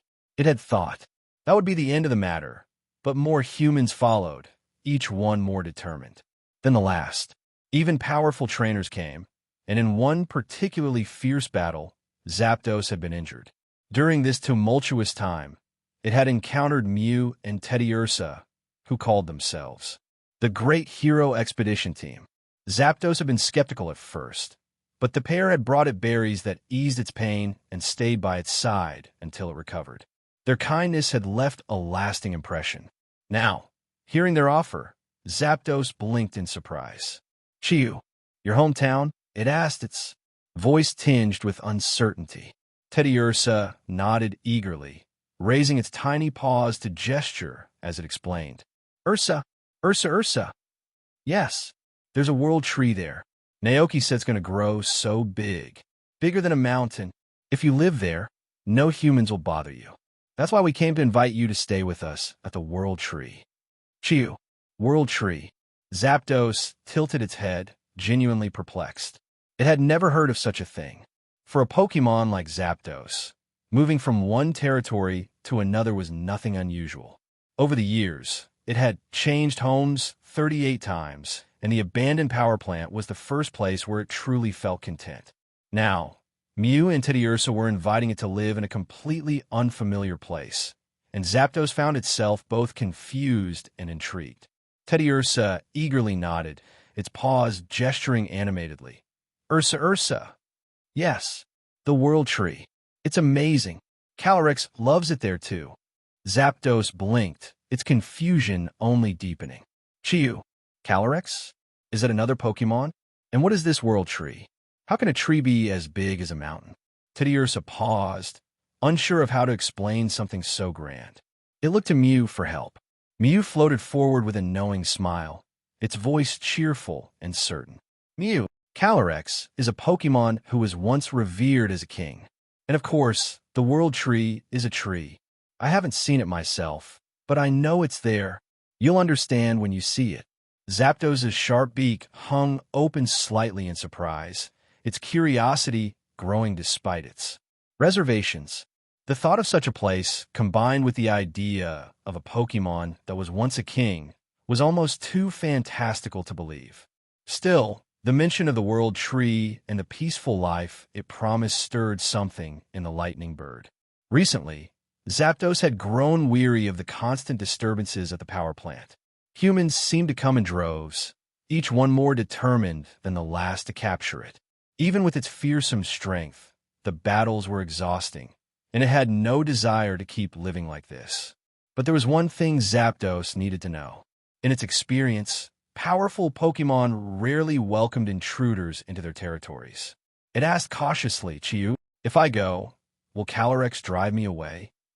Mew and Teddiursa exchanged surprised glances before vigorously shaking their heads. Ursa, of course not, Teddiursa said, its voice brimming with conviction. Calyrex is very kind. Zapdos nodded slowly, processing their assurances. For a long moment, it stared at the two Pokémon standing before it. Their eyes sparkled with hope, and their sincerity was almost palpable. Finally, Zapdos posed one last question, its voice softer this time. Chiyu, why did you come all this way to invite me to live there? Without hesitation, Mew answered, its tone filled with innocent joy. Mew, because if you live there, we can always play together. We'll never have to be apart again. Teddiursa nodded eagerly, its small paws clapping together. Teddy, that's right. Zapdos, you're our good friend. We want to play with you forever and never lose you. Good friend. Those words struck a chord deep in Zapdos's heart. It blinked, momentarily stunned. The sincerity in Mew's and Teddiursa's eyes was undeniable. Zapdos felt its face grow warm, a noticeable blush spreading across its sharp features. Turning its head away, it closed its eyes and gave a quiet but clear answer. Chirp. If that's the case, I'll accept your invitation. Hearing this, Mew and Teddiursa's eyes lit up with excitement. Mew, yay! Mew cheered, its voice filled with glee. Teddy, hooray! Teddiursa exclaimed, clapping its tiny paws. Zapdos watched their jubilant reaction, feeling a warm glow in its heart. Was this what it meant to have good friends? With its mind made up, Zapdos accepted the invitation. The next step was to take it back to the ranch to see the World Tree. Mew and Teddiursa pondered the plan briefly before deciding to accompany Zapdos back to the ranch. They wanted to check on the World Tree's growth and determine whether it was ready to be a home for their friend. Climbing onto Zapdos's back, Mew floated effortlessly into place, while Teddiursa secured itself with its small paws, ensuring they were seated comfortably. With a powerful flap of its wings, Zapdos took off, electricity crackling faintly around it. Leaving behind the power plant that had been its sanctuary for so long, it soared into the clear blue sky, heading toward its new home with its two close companions. The abandoned power plant grew quiet in their absence, its halls once again consumed by silence. February 9th, year 199 of the Alliance calendar. Spring had arrived, bringing new life to the ranch. The entire area bustled with activity, a harmonious rhythm carried out by the Pokémon who called it home. The industrious Dragonites from Dragonite Island had arrived, collecting the Moo Moo milk Naoki had prepared for delivery. Each Dragonite carefully loaded their packs before taking flight, heading toward Kosagi Town to fulfill the customer's orders. The go-goats, gathered near the farmland, radiated waves of green grass-type energy that seeped into the soil. As the vibrant energy flowed, the farmland became a sea of glowing green vitality. Earlier, one of the Dragonites had used rain dance to ensure the crops were well-watered. Now, under the combined efforts of the Dragonites and go-goats, the fields were flourishing, each crop brimming with life. Nearby, the mill tank were enjoying their own form of recreation. On an open patch of grass, they rolled around vigorously, mooing happily as they exercised in their playful way. Inside the ranch house's cozy living room, a mated Pokémon show. The Pokémon's expressive eyes gleamed with fascination as it leaned slightly forward, utterly absorbed in the episode. Sinistia and Polteageist floated nearby, watching the show alongside. Ever since encountering this television, Calyrex had developed a deep fascination with the strange, box-like device. It delighted in watching cartoons and had quickly become fond of its new hobby. Calyrex showed no interest in human news, cooking shows, or Pokémon science programs.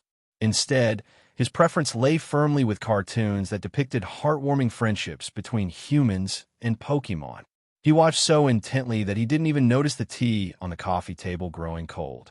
In front of the fireplace, not far from Calyrex, Palmot, Alchemy, Glacian, and Dolive were gathered around Fluttermane, who was sprawled on a soft cushion, snoring gently. Palmot scratched its head, its expression puzzled. Paymo, why is it sleeping during the day? Alchemy shook its head, fluffing its tail. Alchemy, I don't know either. Looking at Fluttermane's unusually large form, Alchemy muttered, Marie, it's so big. Glacian didn't join the commentary. Instead, it gazed intently at Fluttermane, its sharp instincts picking up on the Pokémon's primal energy. Something about Fluttermane felt wild and untamed. Suddenly, Fluttermane stirred, as if sensing the conversation. It opened its eyes, their crimson hue glowing faintly in the dim light, and fixed its gaze on Palmot, who was standing closest. Paymo. Palmot squeaked, startled, and fell back onto the wooden floor with a thud. Fluttermane's half-lidded eyes scanned the group lazily, still carrying the faint glow of its ghostly energy. To the smaller Pokémon, the piercing red stare was downright terrifying. Glacian's fur bristled in alarm as it quickly darted behind Palmot. Alchemy's whipped cream topping wobbled in fear, and Polteageist hid behind its teapot, peering cautiously out. For a moment, the room fell silent as Fluttermane yawned widely, baring its sharp fangs. Then it suddenly let out a soft but resonant sound. Mreem. Alchemy. Ah. Buoy. Paymo. The Pokémon jumped in fright. Glacian's fur stood up on end like static. Alchemy's whipped cream practically shot into the air. Dolive covered its spout, and Palmot stumbled back, its small hammer clutched tightly in both paws. But even in its fright, Palmot took a deep breath and stepped forward, holding its tiny hammer firmly. It stood between Fluttermane and the others, its eyes narrowed in determination. Palmot was ready to protect its friends. Palmot clenched its tiny hammer, steeling itself.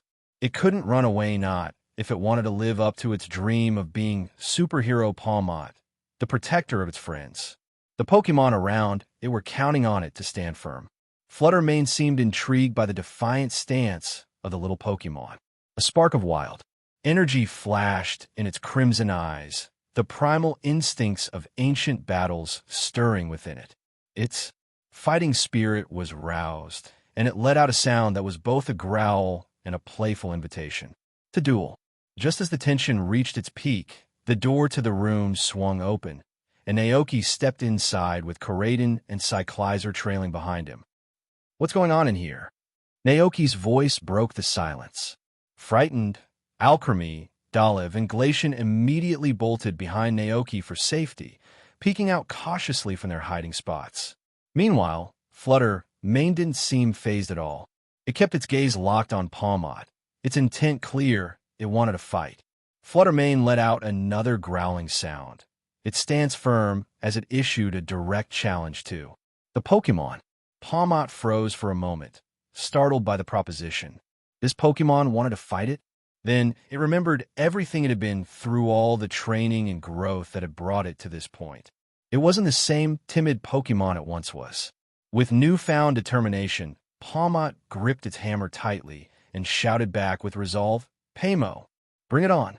Koraidon, observing the scene, sighed deeply, shaking its head as if to say, "Here we go. Again. Wait, are they really about to fight?" Naoki asked, glancing at Koraidon for confirmation. Koraidon nodded with a resigned look. "Rayo, it seems so. I see," Naoki said, relief washing over him. For a moment, he'd worried that Fluttermane had lost control and might have attacked the others. But it was clear now Fluttermane wasn't being aggressive. It simply wanted to spar with Pawmot. "You really scared me for a second there," Naoki muttered, shaking his head. Then he raised his voice to address the two Pokemon. "All right, if you're going to spar, let's take this outside. I'll be the referee of the match." Fluttermane's crimson eyes gleamed with excitement, and Pawmot's grip on its hammer tightened. Both Pokemon were ready for their showdown. Naoki saw this as the perfect chance to test Fluttermane's strength while also giving Pawmot an opportunity to showcase its progress. He led the group to an open field near the sheepfold, an area that had been specially prepared for the grass trial. The space was ideal, flat, grassy, and large enough for the two Pokemon to battle safely. Naoki first asked Koraidon to explain the modern battle rules to Fluttermane. In this era, victory is determined not by defeating an opponent to the point of harm, but simply by rendering them unable to continue battling. Fluttermane listened attentively and nodded silently, responding in its soft, haunting voice. "Mreem, understood. Well then, get ready." Naoki stood at the referee's position. Once both Pokemon were in place, he blew the whistle hanging around his neck. The sharp sound of the whistle marked the official start of the match. Pawmot was the first to act. With a burst of speed, it leaped into the air its small frame, moving with surprising agility. In its paw, the thunder hammer crackled with electric energy as it swung the weapon toward Fluttermane. Fluttermane's crimson eyes gleamed with excitement. Instead of dodging the attack, it charged straight ahead, letting out a battle cry that echoed through the open field. As it advanced, Fluttermane's body shimmered with a radiant, jewel-like light. "Is that Power Gem?" Naoki exclaimed, his voice filled with surprise. He had expected Fluttermane to dodge or counter with a more strategic move, but instead, the ancient Pokemon met the attack head-on. Its wild and fearless approach was a testament to its primitive roots, where strength and boldness ruled above all else.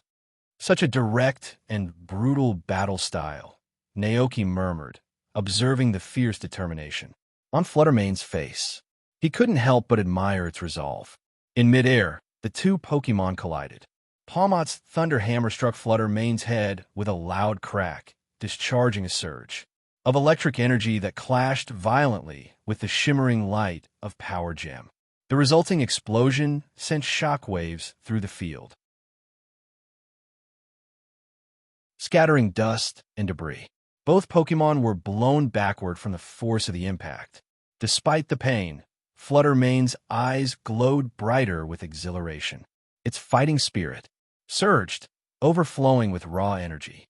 It let out a guttural roar and raised its wing-like claws high, beating them against its spectral chest like a gorilla challenging its rival. As its claws moved, a shadow ball began to form in midair, its dark energy swirling and condensing into a sphere of malevolent power. Fluttermane gripped the shadow ball in its claws before launching it toward Pawmot with a mighty throw. Pawmot swiftly ascended into the air, skillfully dodging the incoming shadow ball. As it rose, electric sparks crackled around its thunder hammer. With precise control, Pawmot hurled the electrified hammer directly toward Fluttermane. This time, Fluttermane didn't charge recklessly. Instead, it mimicked Pawmot's evasive maneuver and dodged the attack gracefully. The hammer zipped past its spectral form, missing it entirely. Fluttermane let out a small, satisfied hum, thinking it had successfully avoided the strike. But just then, Palmot's expression shifted into a mischievous grin.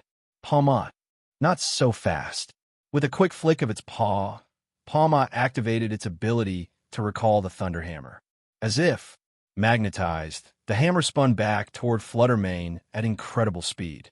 From the sidelines, Naoki's eyes widened in astonishment. When did Palmot get this good? With its hammer. The scene played out as if in slow motion. Fluttermane, still unaware of the danger behind it, was struck from behind by the electrified hammer. The impact knocked it forward, and at the same time, a surge of lightning enveloped its entire body. Caught in the dual assault of the hammer's force and the searing current, Fluttermane was overwhelmed. Its glowing form faltered as it let out a soft cry before collapsing to the ground, unable to continue the fight. Palmot calmly extended its paw, and the thunder hammer returned to its grip as if obeying an unspoken command. Standing tall, the electric Pokémon surveyed the field with an air of triumph. Its bright red cape billowed dramatically in the wind, adding to its majestic appearance. In that moment, Palmot exuded an undeniable charisma. Alchemy! Alchemy exclaimed from the sidelines, clapping enthusiastically. Marie, that was amazing. Glacian nodded, its icy fur bristling with excitement. Booey, so cool. Naoki approached the fallen Fluttermane with a sigh and gently fed it a bottle of life-giving goat's milk. If he remembered correctly, Fluttermane's base stats made it a formidable opponent in many respects. Its special attack, special defense, and speed all boasted an impressive 135, giving it overwhelming power in ranged and tactical battles. However, its glaring weaknesses lay in its low base HP and physical defense, both sitting at a frail 55. For a Pokémon like Fluttermane, which thrived on speed and special attacks directly, engaging in close combat was a poor choice. Yet, this ancient paradox Pokémon seemed determined to prove itself as a macho warrior, charging headlong into physical confrontations it was ill-suited for. Fluttermane stirred as the revitalizing milk worked its magic. Slowly, it opened its eyes. The first thing it saw was Naoki, and then Palmot floating nearby, looking at it with concern. Feeling better? Naoki asked softly. Palmot chimed in, its eyes bright with sincerity. Palmot, are you all right?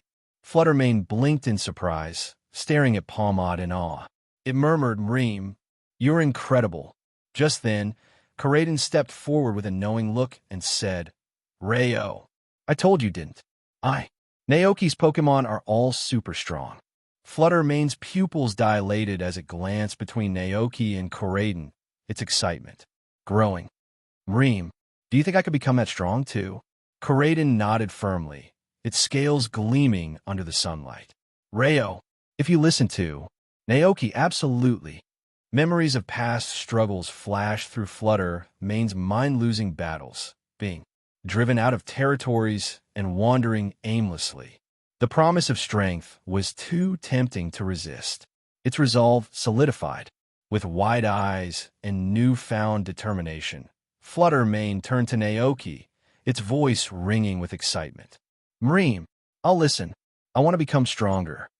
Seeing the excitement in Fluttermane's eyes as it stared at him, Naoki was momentarily taken aback. What had Karaden said to it that left the ancient Pokémon looking at him with such eager anticipation? Naoki glanced at Karaden. The Pokémon tilted its head upward with an innocent expression. Rayo. Raising an eyebrow, Naoki guessed that Karaden had told Fluttermane about how Palmot became so strong under his guidance. Fluttermane, who also desired strength, was now looking to him with hope. Do you want to become stronger? Naoki asked directly. Fluttermane's reaction confirmed his suspicion. It nodded with such enthusiasm that its ghostly form seemed to glow brighter. All right then. Naoki exhaled deeply, already formulating a plan in his mind. Helping Fluttermane grow stronger wasn't an impossible task. Its strength lay in its unique traits, but its reckless battle style needed refining. Fluttermane's battles thus far had relied on brute force, charging headlong into physical confrontations despite its fragile defense. To help it grow, Naoki resolved to guide it toward utilizing its natural advantages, its speed, special attack power, and ability to fight from the shadows like a true spectral tactician. In the last battle, Naoki said, thinking aloud, you could have used your stealth and speed to your advantage. Instead of a direct charge, sneaking into position and attacking from the shadows would have been much more effective. Fluttermane tilted its head, clearly processing his words. Let's work on that. Naoki concluded, his voice resolute. Hearing his agreement, Fluttermane practically lit up with joy. It waved its spectral claws in delight and spun lazily through the air in an unrestrained display of happiness. However, Naoki wasn't finished. He reached into his pocket and pulled out an empty Pokeball, holding it up for Fluttermane to see. But before we start, there's one more thing to take care of. Fluttermane paused mid-flight, lowering itself to the ground and staring curiously at the red and white sphere in his hand. It blinked, then glanced at Koraidon as if to confirm its thoughts. Koraidon rumbled in acknowledgement, recalling their conversation the day before about Pokeballs and the bond between humans and Pokémon. With a soft sound of understanding, Fluttermane floated forward. Mream! To Naoki's surprise, it eagerly snatched the Pokeball from his hand with its claw-like appendages. It tilted its head, examining the sphere with childlike curiosity, poking and prodding at its surface. What are you doing? Naoki asked, bemused. As if in response, Fluttermane accidentally tapped the activation button. A beam of red light shot out, enveloping its spectral form and pulling it into the Pokeball. The ball dropped onto the grass with a soft thud and began to shake. One shake, two shakes, three shakes. As the Pokeball wobbled for a fourth time, its movement slowed as if Fluttermane was gradually acclimating to the space within. When the red light on the Pokeball finally disappeared, the sphere lay completely still. Naoki stared at it, speechless. He had never seen a Pokémon so eager to jump into a Pokeball of its own accord. Well, I guess I've officially caught Fluttermane, he murmured, still processing the surreal moment. As a ghost-type Pokémon, Fluttermane naturally preferred the night and used daylight hours to rest and recover its strength. After the intense battle with Palmot, it obediently stayed inside its Pokeball, using the quiet space to sleep. All right, everyone, you can go back to playing now. Naoki waved his hand, signaling to the gathered Pokémon. They scattered with cheerful cries, each returning to their activities. With the Pokémon occupied, Naoki decided to tackle some ranch chores. Grabbing his toolbox, he headed to the pasture to repair the worn wooden fences. After a year of enduring wind, rain, and the occasional headbutt from a particularly spirited Gogoat, some sections looked battered and unsightly. This wasn't a job worth troubling Kelly over. Naoki could handle it himself. The rhythmic sound of hammering echoed across the ranch, and the quiet day passed uneventfully. By the time dinner was done, Naoki was thoroughly exhausted. He headed straight to bed, barely managing to pull the blanket over himself before drifting off into a deep sleep. As the ranch fell silent, the Pokeball Naoki had left on his bedside table stirred. After sleeping for most of the day, Fluttermane emerged, brimming with energy. It floated quietly in the dimly lit room, its crimson eyes glowing faintly in the darkness. Surveying its surroundings, Fluttermane thought, "It's dark. That means it's time to hunt." However, just as the thought crossed its mind, something Koraidon had said earlier came to it. There was no need to hunt here. Naoki would provide food for everyone. But how does he get the food? Fluttermane wondered, floating in a slow, contemplative circle. Could Naoki be going out to hunt for their meals? Fluttermane tilted its head, doubtful. Naoki seemed, well, weak by comparison. How could a human catch prey good enough for it? And the others. The more Fluttermane thought about it, the more tangled its thoughts became. After a while, it floated over to Naoki's bed. Hovering above the sleeping human, it stared at his peaceful expression for a moment before gently patting his cheek with its claw-like appendage. "Mream," Fluttermane whispered, trying to wake him. Naoki stirred slightly, groaning softly in his sleep, but not waking up. Flutter Mane patted his face a little harder. Before meeting Coraden, Flutter Mane would never have considered helping a weaker creature. But after their time together, it had learned the value of cooperation and mutual aid. In the past, Coraden often went hunting with Flutter Mane, as they could usually find more food under the cover of night. Feeling something repeatedly patting his face, Naoki groggily opened his eyes. The first thing he saw in the dark was a pair of glowing red eyes staring intently at him. "Oh my God!" Naoki yelped, instantly startled awake. He fumbled for the bedside lamp and flipped it on, flooding the room with light. Only then did he recognize the source of the glowing eyes and let out a long sigh of relief. "It's you. Don't scare me like that." The commotion woke Coraden and Palmot, who both rubbed their eyes groggily before. Looking toward Naoki. "Paymo," Palmot mumbled sleepily. "Rayo," Coraden yawned, stretching its neck. Flutter Mane let out a low growl, its stomach rumbling loudly. It glanced down at its own belly before tugging at Naoki's arm, trying to lead him somewhere. Naoki tilted his head, momentarily confused by the ancient Pokémon's actions. But then he heard its stomach growling again and immediately understood. "You're hungry, aren't you?" he asked. Mreem. Flutter Mane tilted its head slightly, but nodded in agreement. Naoki led Flutter Mane to the living room. He opened the refrigerator and pulled out some food: a sandwich, fresh fruit, a bottle of juice, and milk. Setting the items on the table, he gestured to them with a smile. "I saved this for you, since you were asleep during dinner," he explained. "Eat up." Flutter Mane peered at the unfamiliar food cautiously.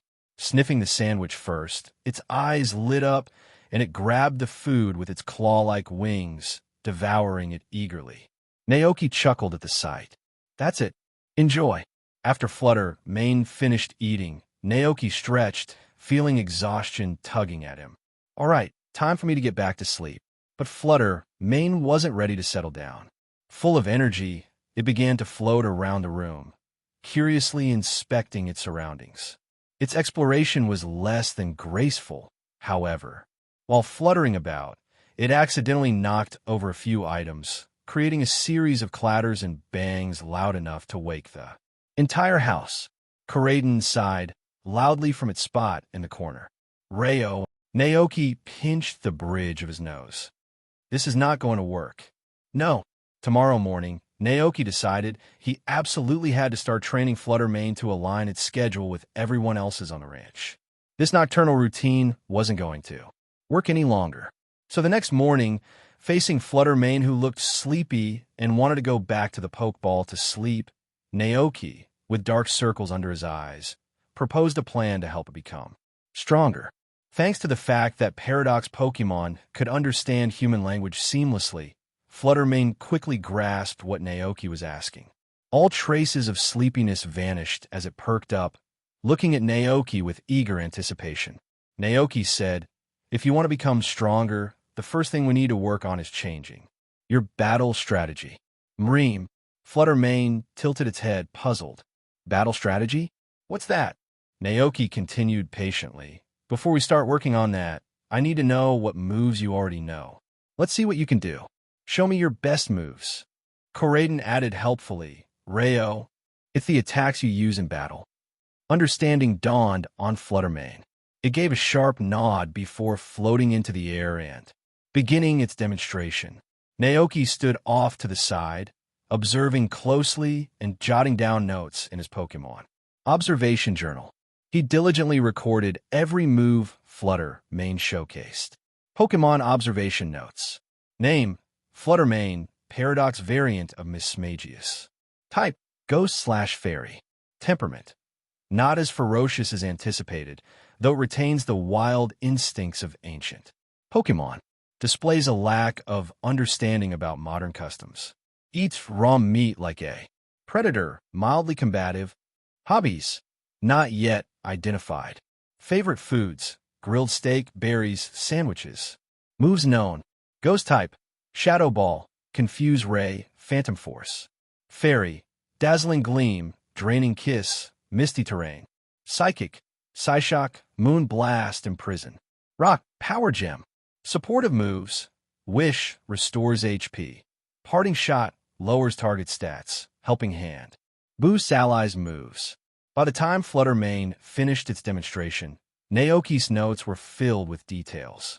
He looked over the list, eyebrows raising in surprise. Wow, Fluttermane, you've got quite the arsenal of moves. Naoki remarked, clearly impressed.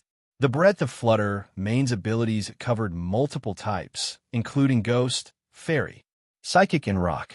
Its range of supportive moves was equally impressive, with abilities like Confuse Ray for disruption, Wish for healing, and Helping Hand for boosting its allies.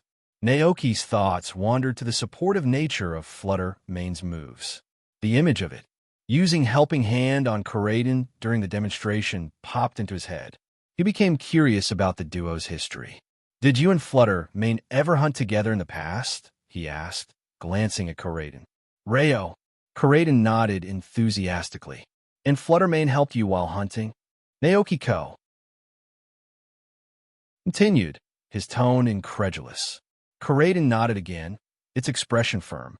"Wow!" Naoki exclaimed. With Koraidon's raw strength and Fluttermane's disregard for type advantages, it wasn't hard to imagine these two being practically unstoppable in ancient times. Their combined power would have made them legends of their time, feared and respected by all. A thought crossed Naoki's mind. What if I set up an ancient-style doubles trial? On the ranch, with Koraidon and Fluttermane as the challengers? Would anyone even be able to pass it? He recalled a conversation with Gita, where she mentioned that doubles battles were a hallmark of Yuva Academy, the sister college to Naranja Academy. Doubles battles, where a trainer commands two Pokémon simultaneously in a 2v2 match, required synergy, strategy, and adaptability. With Koraidon and Fluttermane as the opponents, Naoki doubted anyone could clear such a trial. Their sheer power, coupled with Fluttermane's unpredictability, would make for an almost insurmountable challenge. But that's a matter for later, Naoki thought, shaking off the idea for now. The priority is teaching Fluttermane how to harness its unique abilities effectively. After a brief moment of reflection, he turned to Fluttermane and began explaining in straightforward terms, making sure it could follow. "From my observation," Naoki said, "your biggest strengths are your speed and special attacks, but your physical durability isn't great, so you can't afford to fight opponents up close." "Mreem." Fluttermane tilted its head, clearly puzzled. Naoki elaborated, gesturing as he spoke. "What I mean is, you shouldn't try to ram into your opponents with your body, like you did yesterday with Palmot. In battle, you need to keep your distance." Understanding dawned on Fluttermane as it nodded. Its bright, inquisitive eyes now carried a spark of determination. "Good," Naoki continued. "The key is to use your strengths. Speed and surprise are your greatest weapons. Learn to keep your opponent's guessing strike when they least expect it." Hearing this, Fluttermane's body shimmered faintly, and a shadow began to spread around it. Before Naoki's eyes, it melted into the darkness, disappearing completely.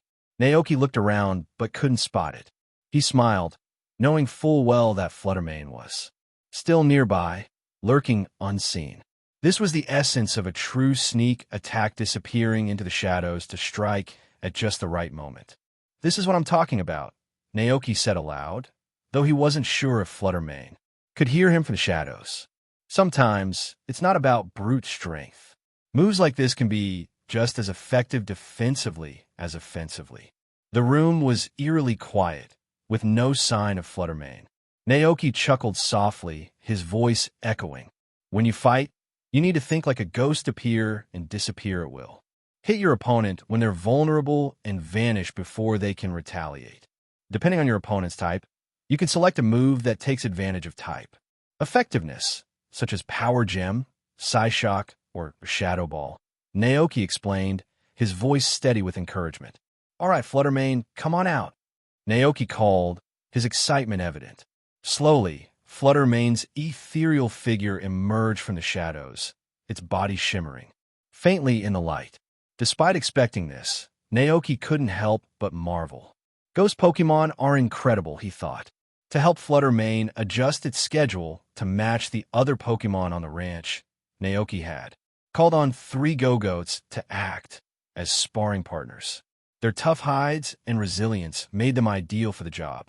The Go-Goat trio, understanding Naoki's intent, began to channel their power. Waves of vibrant green grass energy radiated from their bodies, transforming the pasture in moments. Within seconds, a lush, verdant field of grass spread across the area, glowing faintly as if imbued with life. Their characteristic grass pelt ability activated, enhancing their defenses in the grassy terrain. The white glow on their fur was the visible sign of this. Naoki observed the transformation, his mind briefly drifting to a comparison. The grass terrain generated after eating the world tree's leaves feels so much richer and more vivid than usual. The grass energy was so potent it appeared almost tangible. The glowing blades of grass swayed gently, and Naoki could see the energy flowing into the Go-Goat, invigorating them. Even the visual effects are incredible, he murmured, watching the shimmering grass field with fascination. Meanwhile, Flutter Mane had already taken to the task, using phantom force to vanish briefly, before reappearing near one of the Go-Goat. It struck swiftly, its claws slicing through the air and leaving a visible mark on the Pokémon's side. However, before Naoki could process the effectiveness of the attack, the radiant green energy from the grass terrain surged into the Go-Goat's body. Within moments, the scar healed completely, leaving no trace of the injury. Naoki's eyes widened in amazement. Instant recovery? That's an incredible healing ability, he exclaimed, watching the Go-Goat regain its vigor as if nothing had happened. As everyone knows, grass terrain restores the HP of Pokémon grounded on the field. Normally, the recovery is minimal, just a slight boost to endurance. But now, the recovery effect of the grass terrain was significantly enhanced. Was it because the Go-Goat had been eating the leaves of the World Tree? Or was it due to the influence of the special leaf cakes they'd been consuming? Naoki was stunned by this discovery, but he also felt a twinge of regret. The enhanced recovery from the grass terrain wasn't selective, it affected both allied and opposing Pokémon. This meant that unless the Go-Goat could knock out their opponent in a single blow, battles would likely devolve into drawn-out exchanges. It would be the kind of fight where one could almost hear someone yelling, "Stop! Stop! Already! You're just going to heal each other endlessly." Meanwhile, Flutter Mane and the Go-Goat were locked in combat. The Go-Goat remained calm and composed, while Flutter Mane gradually became exhausted. After what felt like an eternity, nearly 300 rounds of attacks, the Go-Goat stood firm, while Flutter Mane was left panting, utterly drained. Finally, Flutter Mane gave in, collapsing to the ground in sheer exhaustion before drifting off to sleep. Naoki sighed deeply. Seriously? With no other choice, he retrieved Flutter Mane into its pokeball for rest. The Go-Goat, still energetic, turned to face Naoki, their sharp eyes glinting with determination. "Maya!" one of them cried softly, as if awaiting his next command. Naoki approached them with a warm smile and began stroking their heads one by one. "You 3 are amazing. Thank you for working so hard." The Go-Goat enjoyed his touch, responding with happy bleats. "Bye, such good Pokémon. Well-behaved, reliable, and so endearing it was hard not to adore them." Naoki couldn't help but grin, his heart warmed by their loyalty and spirit.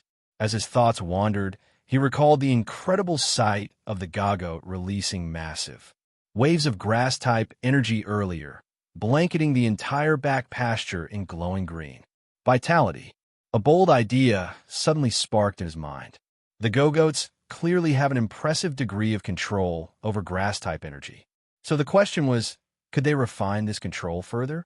Specifically, could they manipulate the grass terrain to benefit only their allies, without healing their opponents? Naoki didn't think it was impossible. It would demand exceptional skill and focus from the Pokémon, but it felt like a goal worth pursuing. As Naoki pondered the possibilities of Pokémon mastering and controlling energy at its peak. They gently placed his hand on the head of one of his go-goats. At that moment, the go-goat let out a cheerful cry. "Bye." Naoki blinked, momentarily startled. Before he could react further, a surge of grass-type energy erupted from the go-goat's body, enveloping the surrounding area in a lush and vibrant green terrain. The energy formed a sprawling grass terrain so rich and vivid that it seemed almost alive. Naoki stood frozen, staring in awe. He then turned his gaze toward the go-goat, his mind racing with questions. The go-goat, now looking up at him with eyes as clear and serene as a spring-fed pond, seemed calm and composed. Its expression carried a knowing air, as if it was trying to convey something profound. Naoki's eyes darted down to his own hand, which was still resting on the go-goat's horns.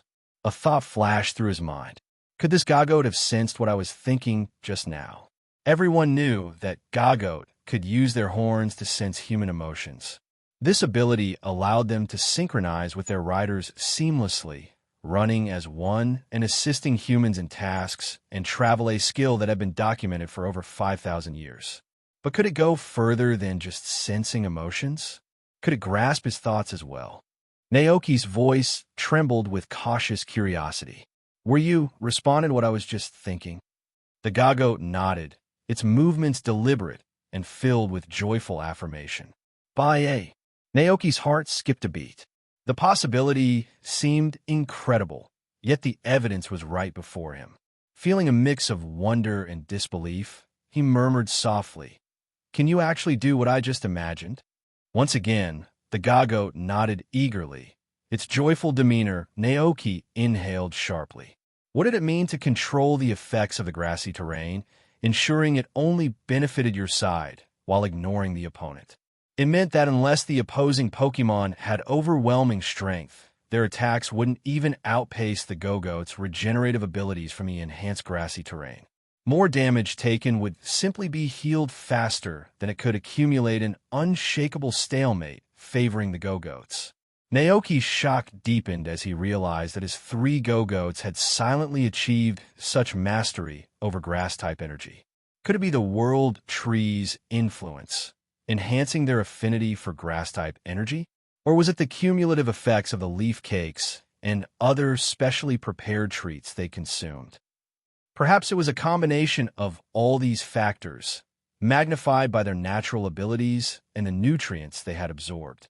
Regardless of the cause, the results were undeniable. These go-goats were terrifyingly powerful, and there were 3 of them. Naoki's gaze shifted to the other 2 go-goats. "Can you do it too?" he asked cautiously. "Meh." The 2 go-goats nodded enthusiastically, confirming his suspicions. "That's incredible," Naoki exclaimed, his voice tinged with awe.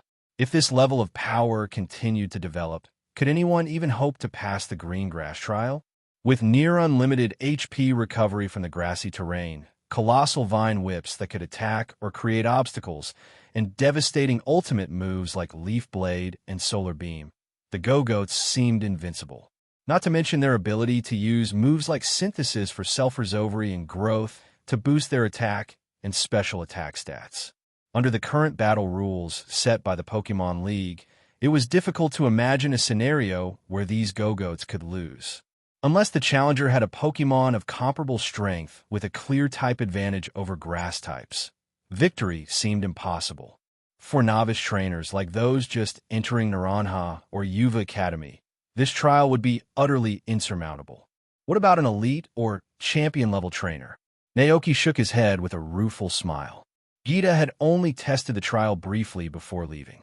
As for Rika, she had shown little interest in participating and had rushed back to work at the League headquarters instead. Of course, that might have been due to the overwhelming workload assigned by the Paldea Pokémon League.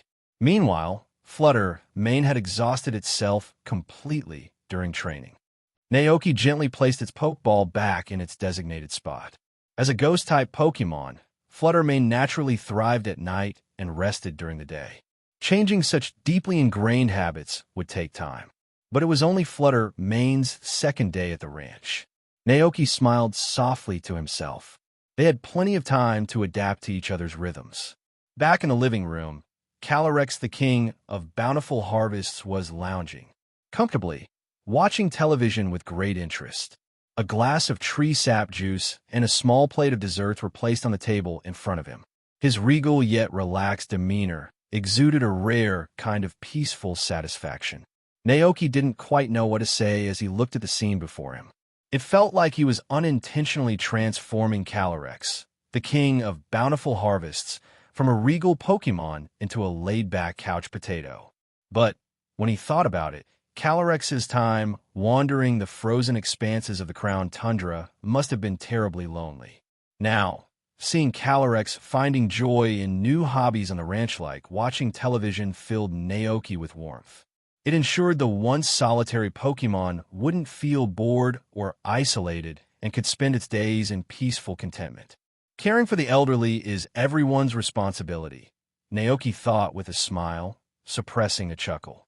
With that thought, he made his way to the farmland to check on the crops. To his delight, the effects of the leaf cakes weren't exaggerated at all.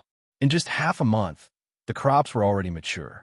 The potato plants, their stems and leaves beginning to yellow, had tiny tubers poking out of the soft soil as if eager to be harvested.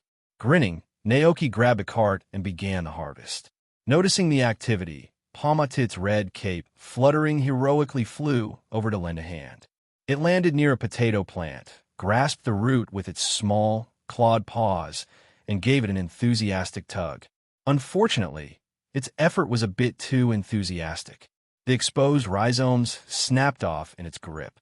Palmat blinked in confusion, tilting its head as it stared at the broken roots. "That's not quite how you do it," Naoki said, approaching with a laugh. He picked up a hoe and demonstrated, loosening the soil around the potato plant. With a careful tug, he unearthed a whole clump of potatoes, their roots intact. He shook off the excess dirt and stems, revealing a bunch of healthy tubers in varying sizes. Watching intently, a metaphorical light bulb seemed to pop up over Palmat's head. "Palmat," it chirped, now confident it understood, just as it raised its claws to dig up another plant. Naoki gently stopped it. "I'll handle this," he said with a grin. "You should go play with Glacian and the others." Naoki glanced toward the pasture and chuckled at the sight of Alchemy riding a knucklestack like it was some kind of steed. Nearby, Glacian and Dolive were squealing in delight as knucklestacks carefully hoisted them up onto their shoulders. "Go ahead." Naoki gently patted Palmat's little head with the back of his clean hand, careful to avoid the mud smeared across its pink fur. Cleaning it would be a hassle later. "Paymo," Palmat chirped, its voice filled with delight, as it dashed off to join the other Pokémon.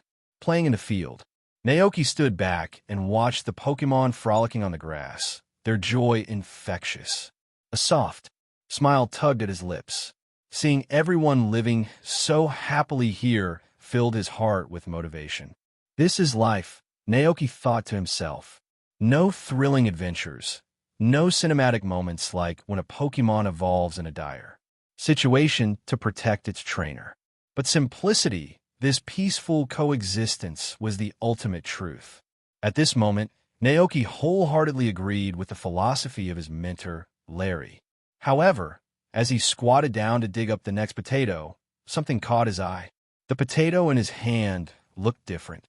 Its texture and color had subtle, almost magical variations, unlike any potato he had ever seen.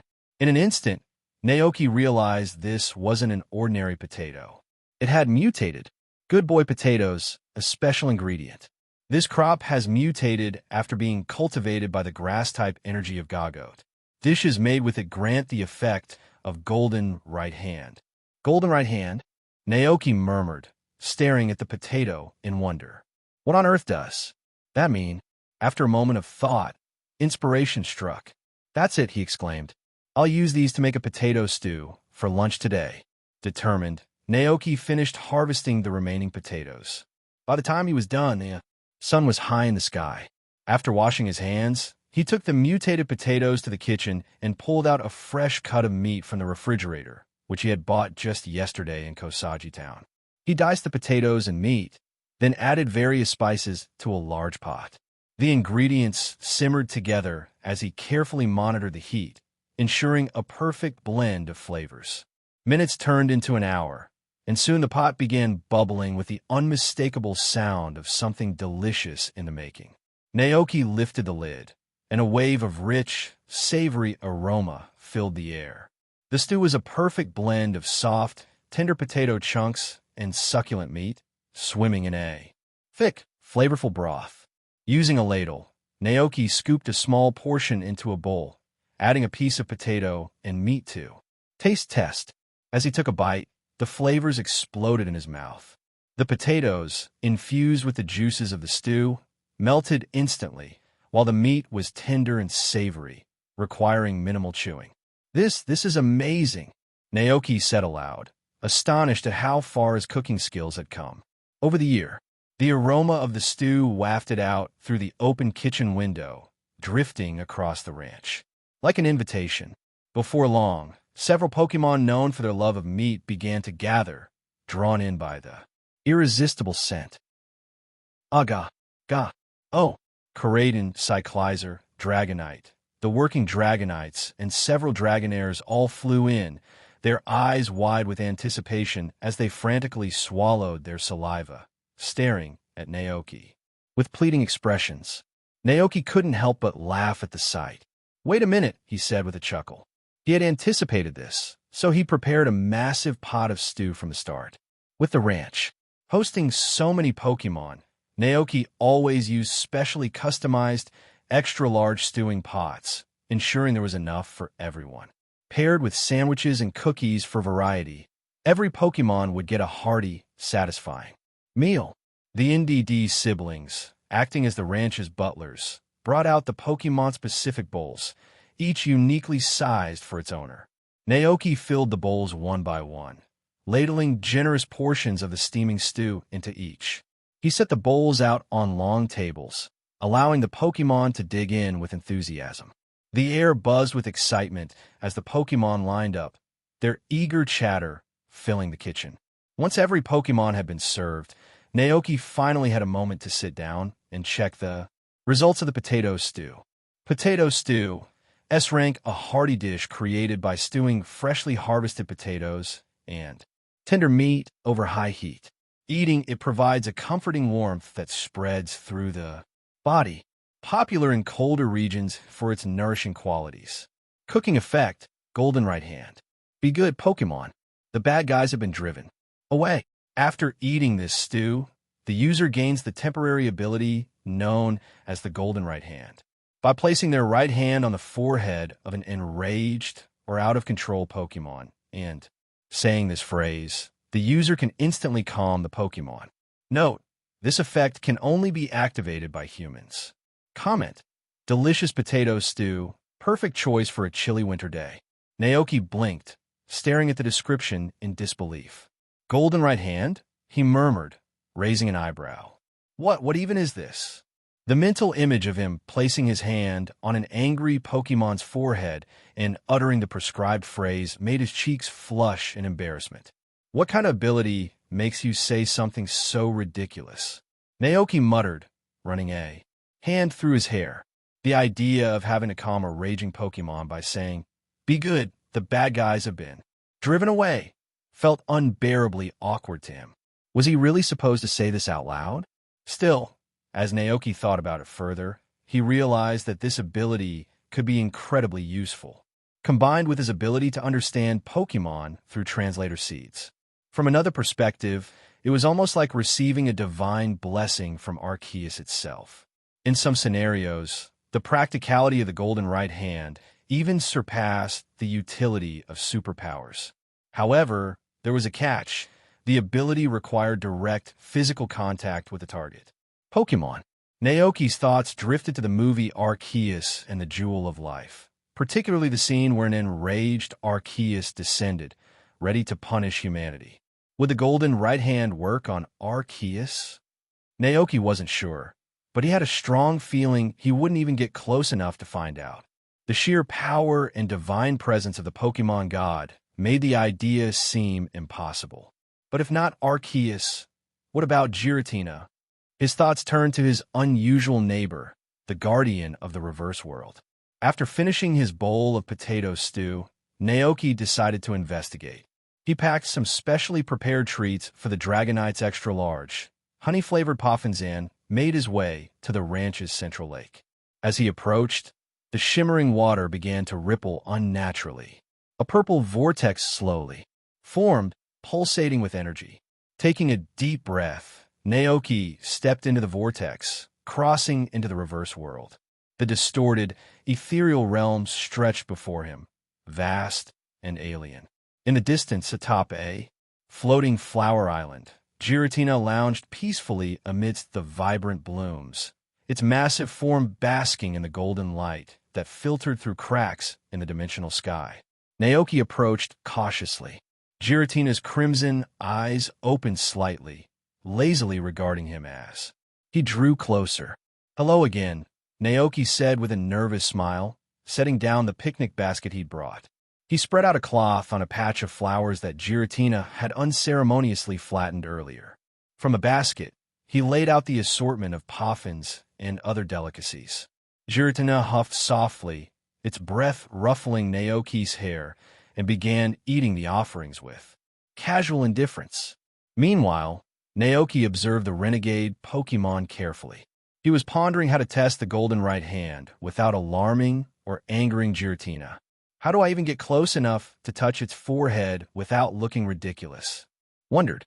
A wild idea crossed his mind. What if I pretended to trip and accidentally touched it? But even as he considered it, Naoki shook his head. No, that's just dumb. Giratina would see right through it. As he debated his options, Giratina raised its head and fixed him with a sharp glare. Its voice was deep and gruff as it rumbled. "Human, what are you staring at?" Caught off guard, Naoki decided honesty was the best policy. "Well, I've recently discovered a new ability," he admitted sheepishly. "It allows me to calm down Pokémon that have lost control of themselves. I thought maybe I could test it out with your help." Giratina blinked slowly, its expression unreadable.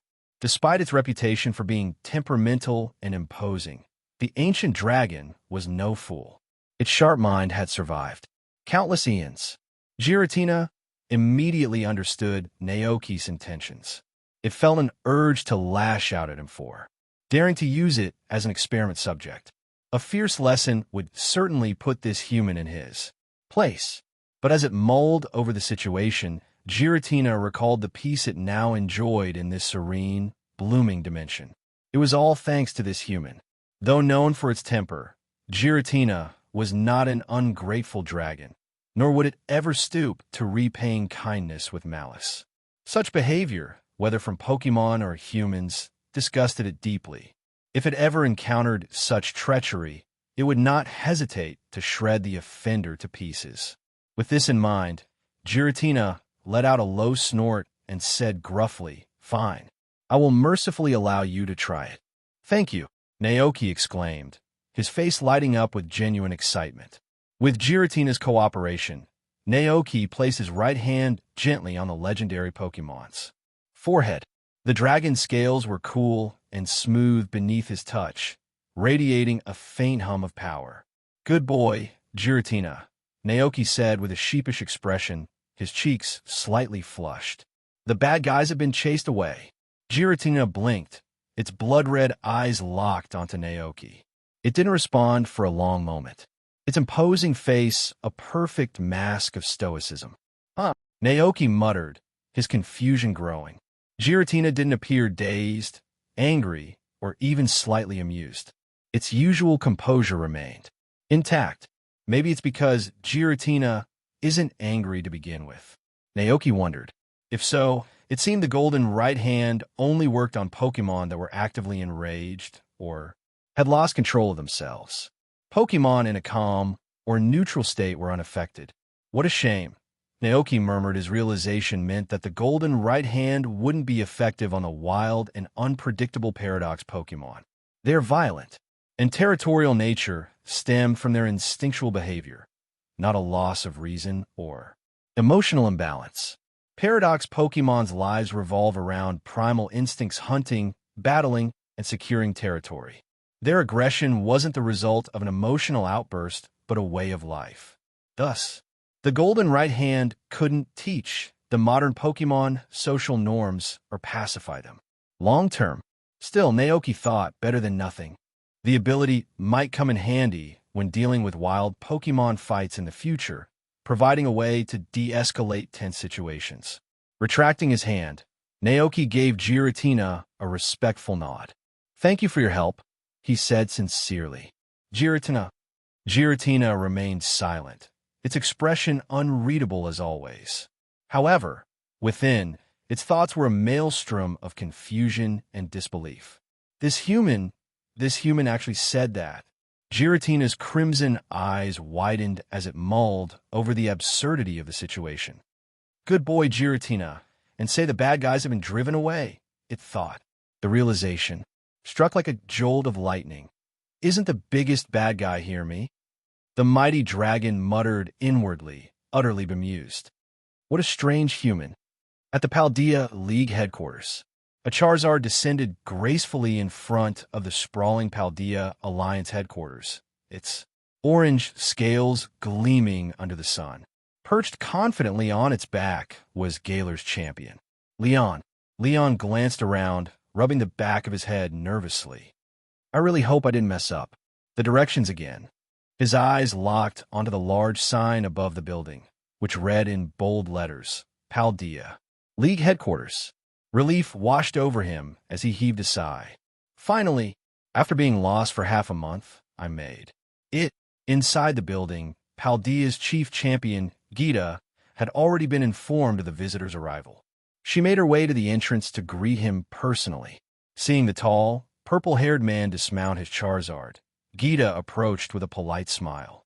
"Welcome to the Paldea region, Mr. Leon. What brings you here today?" Leon chuckled nervously, his mind flashing back to the business tournament he attended last year. During the event, he had encountered a mysterious trainer from Paldea 1 who had displayed extraordinary skill. It had been ages since Leon faced someone of that caliber. Unfortunately, the trainer withdrew midway, leaving their battle unresolved. Determined to finish what they started, Leon had set out for Paldea right after the new year. "I'm here to find a trainer," Leon declared enthusiastically, his eyes brimming with excitement. "There's an unfinished match I need to settle." Gita raised a curious eyebrow, intrigued by his fervor. "Oh, what kind of trainer could compel the champion of Galar to travel so far?" Leon nodded eagerly. "They're as strong as a champion, maybe even stronger. I'm certain they're affiliated with the Paldea League." Gita's curiosity deepened. A trainer capable of catching Leon's attention had to be someone remarkable. Politely, she asked, "Do you happen to know their name? If they're part of the league, I may be able to assist." Leon's grin widened as he replied. "His name is Naoki. He's got a Pokémon called the King of Bountiful Harvest Scouriex." Naoki. When Gita first heard the name, she thought she might have misheard. Was it the same Naoki she knew? Leon immediately picked up on her reaction. "Yes, Naoki," he confirmed enthusiastically. To clarify, Leon added, besides the King of Bountiful Harvests, he also had another incredibly strong Pokémon, a red one, called Koraidon, I think. They both seemed like they were unique to the Paldea region. Gita fell silent, her expression unreadable.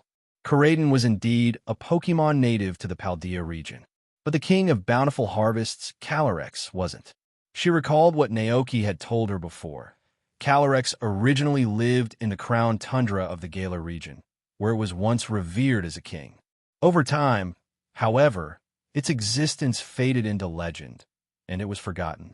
And now, looking at Leon's earnest expression, it seemed he truly didn't realize that Calyrex was a legendary Pokémon from his own region. Gita took a moment to organize her thoughts. The timeline pieced itself together in her mind. Last year, Naoki traveled to the Galar region. There, he found a forgotten Calyrex, gained its trust, and captured it. Later, Naoki entered competition, using Calyrex as part of his team. Leon had also been at that tournament, but for reasons unknown, Naoki withdrew midway, leaving Leon fascinated by his strength and eager for a rematch. Now, it seemed Leon had traveled all the way to Paldea to seek him out. However, Naoki isn't a trainer affiliated with the Paldea League, Gita said frankly. He doesn't work for us. Leon blinked, clearly confused. Huh? Gita studied the energetic, good-natured young man in front of her and explained, Naoki currently runs a ranch in one of Paldea's rural towns. If you want to find him, I can give you the exact location. Leon's jaw nearly dropped. A rancher? Gita smiled knowingly. She was familiar with this reaction. When I first heard about it, I was just as surprised as you. But later, I learned that Naoki traveled extensively across various regions before returning to Paldea last spring. He inherited his late grandfather's ranch and decided to settle down there with a group of Pokémon. Leon's eyes widened in realization. Oh, now that makes sense.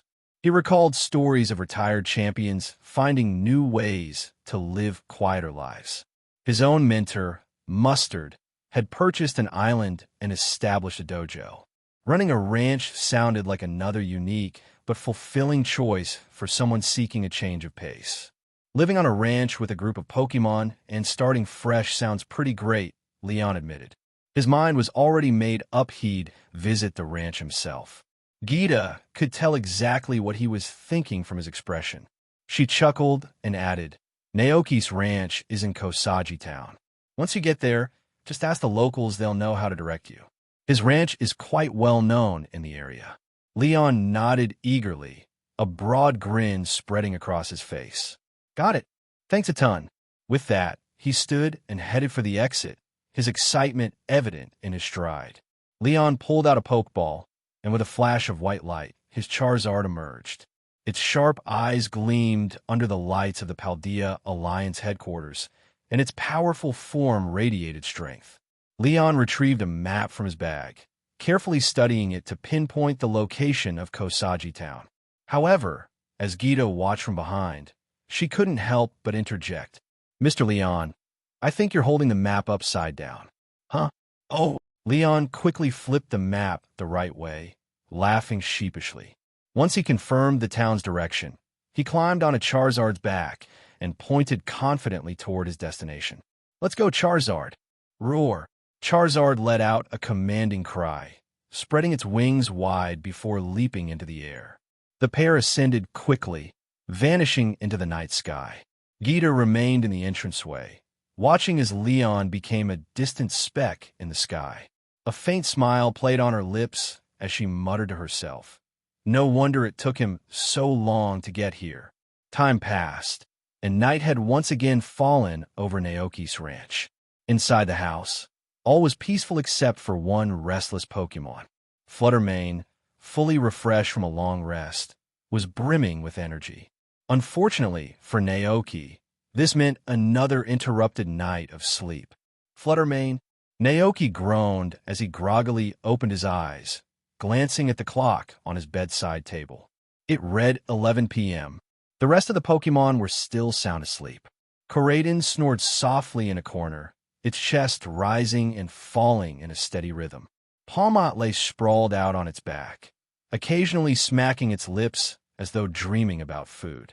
The sight of them enjoying their slumber only deepened Naoki's exasperation.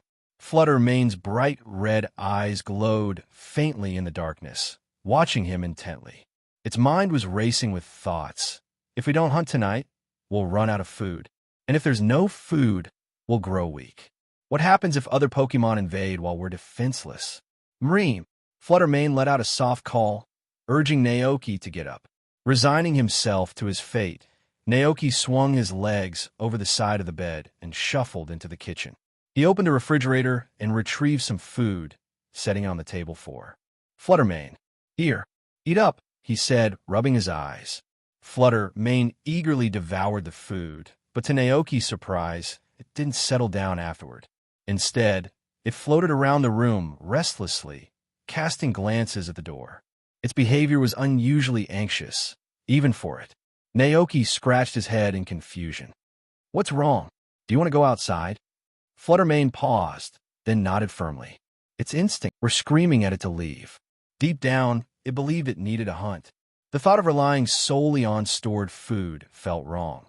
What if the supplies ran out? What if they were unprepared for danger? Naoki quickly realized why Fluttermane was so restless. The Pokemon's anxiety was deeply rooted in its instincts, and it couldn't seem to shake the feeling that something had to be done. Observing its behavior, Naoki decided to follow it and figure out what it was up to. The ranch was quiet under the night sky, with only the faint chirping of crickets breaking the silence. The moonlight illuminated the landscape, casting a gentle glow that made it possible to see without any additional light. Most of the Pokémon were sound asleep. The Glastrier had settled into its usual resting spot, while Spectrier, ever watchful, remained awake, its luminous mane glowing faintly in the dark. The trio of Go-Goats lay peacefully on the soft, grassy floor of their shelter, their breaths steady and calm. Nearby, the Combies had retreated to their hive, lost in dreams of nectar and flowers. Butterfree perched serenely on a branch of the World Tree, its wings folded as it dozed. Naoki trailed behind Fluttermane as it glided soundlessly across the ranch, occasionally glancing back at him. Its gaze carried a flicker of confusion, wondering why this human followed so casually instead of moving stealthily like a predator. Naoki couldn't help but notice the odd tension in Fluttermane's movements. Finally, he broke the silence, his voice quiet but firm. "What are you up to?" Fluttermane didn't respond, instead gliding past the boundary of the ranch and into the nearby forest. Reluctantly, Naoki followed. The forest was dense and alive with faint sounds, the rustling of leaves, the occasional snap of a twig underfoot, and the distant calls of nocturnal Pokémon. Moonlight barely penetrated the canopy, leaving the shadows thick and mysterious. Fluttermane floated effortlessly through the darkness, blending seamlessly with the shadows around it. Occasionally, it glanced back at Naoki, its crimson eyes filled with confusion. How does this human manage to catch so much prey? It wondered. The way he's moving would scare everything off. Naoki, completely oblivious to Fluttermane's thoughts, strolled along at his own pace, brushing aside low-hanging branches as he followed. Suddenly, the quiet was broken by a faint rustling in the tall grass ahead. Fluttermane's attention snapped toward the sound, its instincts kicking in. It crouched low in the air, its body tensing in preparation for a quick strike. Naoki watched the shift in Fluttermane's demeanor and immediately understood what was happening. "Wait, stop," he called out, his voice urgent. Fluttermane hesitated for a split second, but it was too late. The Pokémon hiding in the grass, a nimble Cricketun, had already been startled by Naoki's shout. With an impressive leap, it vaulted 10 feet into the air and vanished into the underbrush, its chirping fading into the distance. Fluttermane turned back toward Naoki, its expression confused rather than upset. "Why would he stop me from hunting?" Naoki sighed, realizing that this behavior wasn't random. "You were hunting, weren't you?" he asked gently. "Mreem," Fluttermane replied with a nod, confirming his suspicion. "That explains it," Naoki said, scratching his head. He crouched down to look at Fluttermane more closely. "But there's no need for you to hunt anymore. I told you, I'll provide food for you. That's what I meant when I said I'd feed you. You don't have to fend for yourself anymore." Fluttermane blinked, tilting its head as if trying to process Naoki's words. Naoki didn't say much, but led Fluttermane back to the ranch. Once inside the living room, he opened the doors to the pantry and refrigerator, revealing shelves packed with food of all kinds. Fluttermane's crimson eyes widened in shock as it stared at the sheer abundance. "Mreem, this human must have astonishing hunting abilities." It turned to Naoki, admiration practically glowing in its gaze. Naoki sighed, pinching the bridge of his nose. "It seems you still don't quite understand what being a trainer in Pokémon really means." At that moment, the commotion had awakened several Pokémon. One by one, they wandered into the living room, their curious gazes shifting between Naoki and Fluttermane. Naoki glanced at them before addressing Fluttermane again. For Pokémon, a trainer is not just someone they battle with. A trainer becomes the most important partner, a loyal friend. and often even family. He crouched slightly, leveling his gaze with Fluttermane's. When Pokémon live with a trainer, they don't need to fend for themselves anymore. Trainers take care of them, preparing meals, nurturing them, and helping them grow stronger. Naoki's tones softened as he continued, his voice filled with warmth. You've become my Pokémon now, Fluttermane. That means I'll take care of you, just like I take care of everyone else here. Fluttermane blinked, processing his words. It seemed to grasp some of what Naoki said, though much of it remained foreign. Over the past few days, Koraidon had tried to explain bits and pieces about this world. Fluttermane now knew that humans lived alongside Pokémon, forming bonds. But one thing still baffled it. If humans couldn't fight or hunt, how did they gather enough food for themselves, let alone their Pokémon? Naoki could tell from Fluttermane's expression what it was struggling to comprehend. Come with me, Naoki said, leading it outside into the cool night air. They stopped near the orchards and farmland. Food doesn't always have to come from hunting, Naoki began, gesturing to the rows of crops and fruit trees. See these? Food grows here. And as for meat, I buy it in town using money. He paused, realizing that this concept might be difficult for Fluttermane to grasp. So, he continued explaining patiently. To put it simply, I trade. If someone has meat but needs fruit, I can exchange the fruit I grow here for the meat. It's like bartering, but with money involved. Fluttermane tilted its head, clearly struggling to follow. The complexity of the explanation made its thoughts spin. It soon gave up trying to understand entirely. Naoki sighed, rubbing the back of his neck. You know what? It doesn't matter if you don't. Get right now. He crouched again, looking into Fluttermane's eyes. What's important is this: you're part of my family now. You don't need to worry about where your next meal will come from. I'll take care of that. Naoki smiled warmly, his voice filled with reassurance. All you need to do is sleep well, train, and enjoy playing with Koraidon and the others. That's it. Do you understand? Mreem. Fluttermane blinked slowly, its gaze blank and unfocused. Fluttermane tilted its head, still perplexed. Are trainer humans who hunt Pokémon? Specifically, what are they for?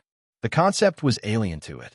Humans seemed like such strange creatures, Fluttermane thought. Naoki noticed the lingering confusion in Fluttermane's expression. Under the soft glow of the moonlight, he crouched down and tried to explain. Trainers don't hunt Pokémon. Instead, they love Pokémon and want to live alongside them. That's why they do these things. Fluttermane blinked, trying to grasp the meaning. Love, it murmured internally. Mree, what is love? Naoki, sensing its struggle, continued. I don't know if you understand the concept of love, but for us humans, love means being willing to do anything for one another. It's a connection, a bond. Hearing this, an image surfaced in Fluttermane's mind, the ghost that had once sacrificed itself to protect Koraidon when they first met. That ghost had acted out of love for Koraidon, hadn't it? So, does love mean protecting others? For the first time in its life, Fluttermane began to ponder deeply, a flicker of understanding forming in its thoughts. Naoki yawned, exhaustion evident in his drooping eyes. All right, enough philosophy for one night. Go back to sleep.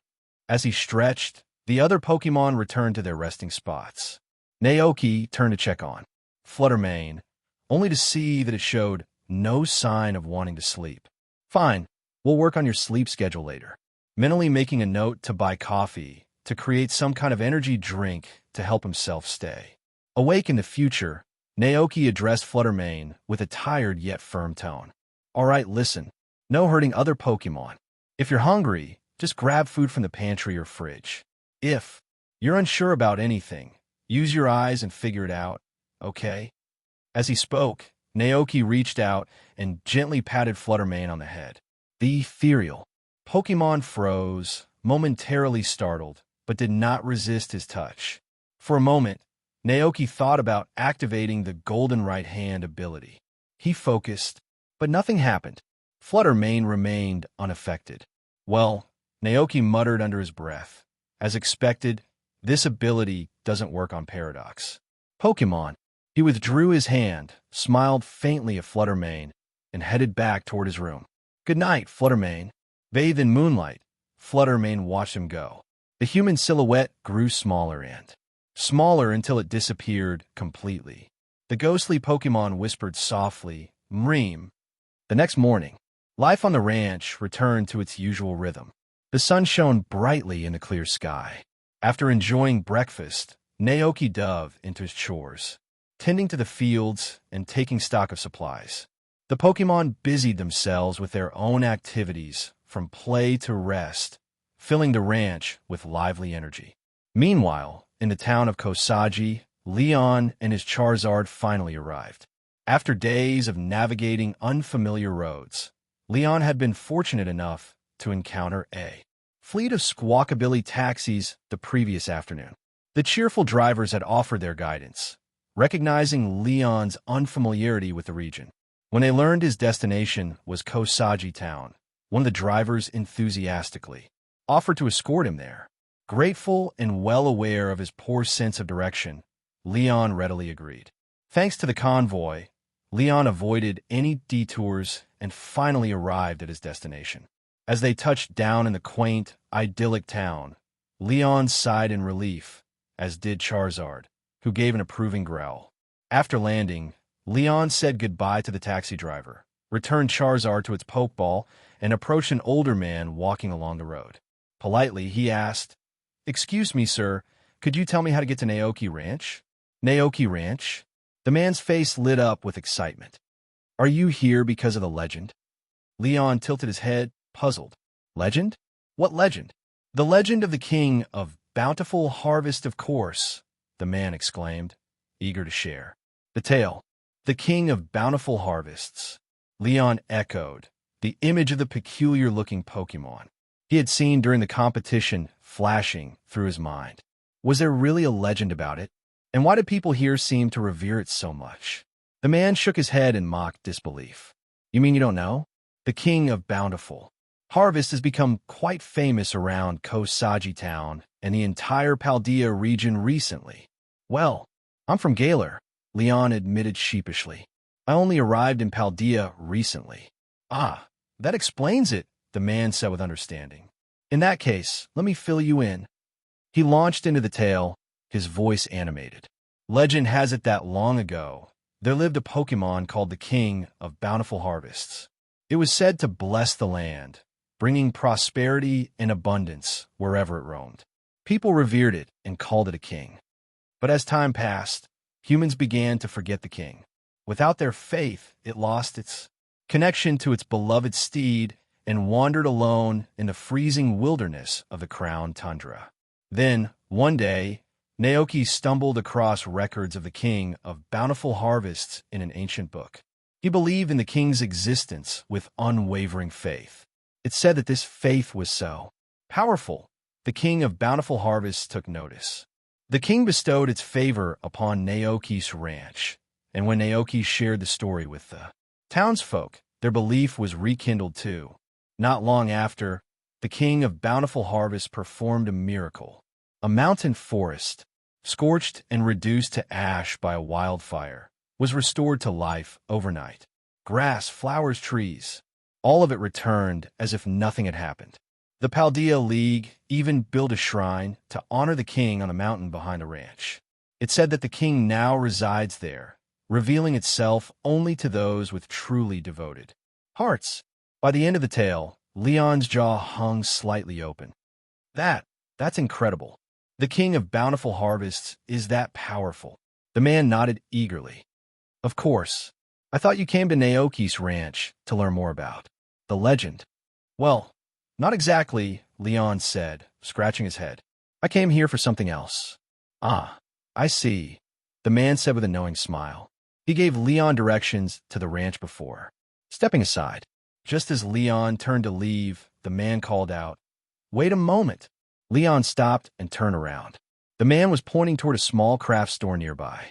"If you're interested, you should get a little wooden carving of the king of bountiful harvest from that shop. They're said to bring blessings." Following the man's gesture, Leon looked toward the shop.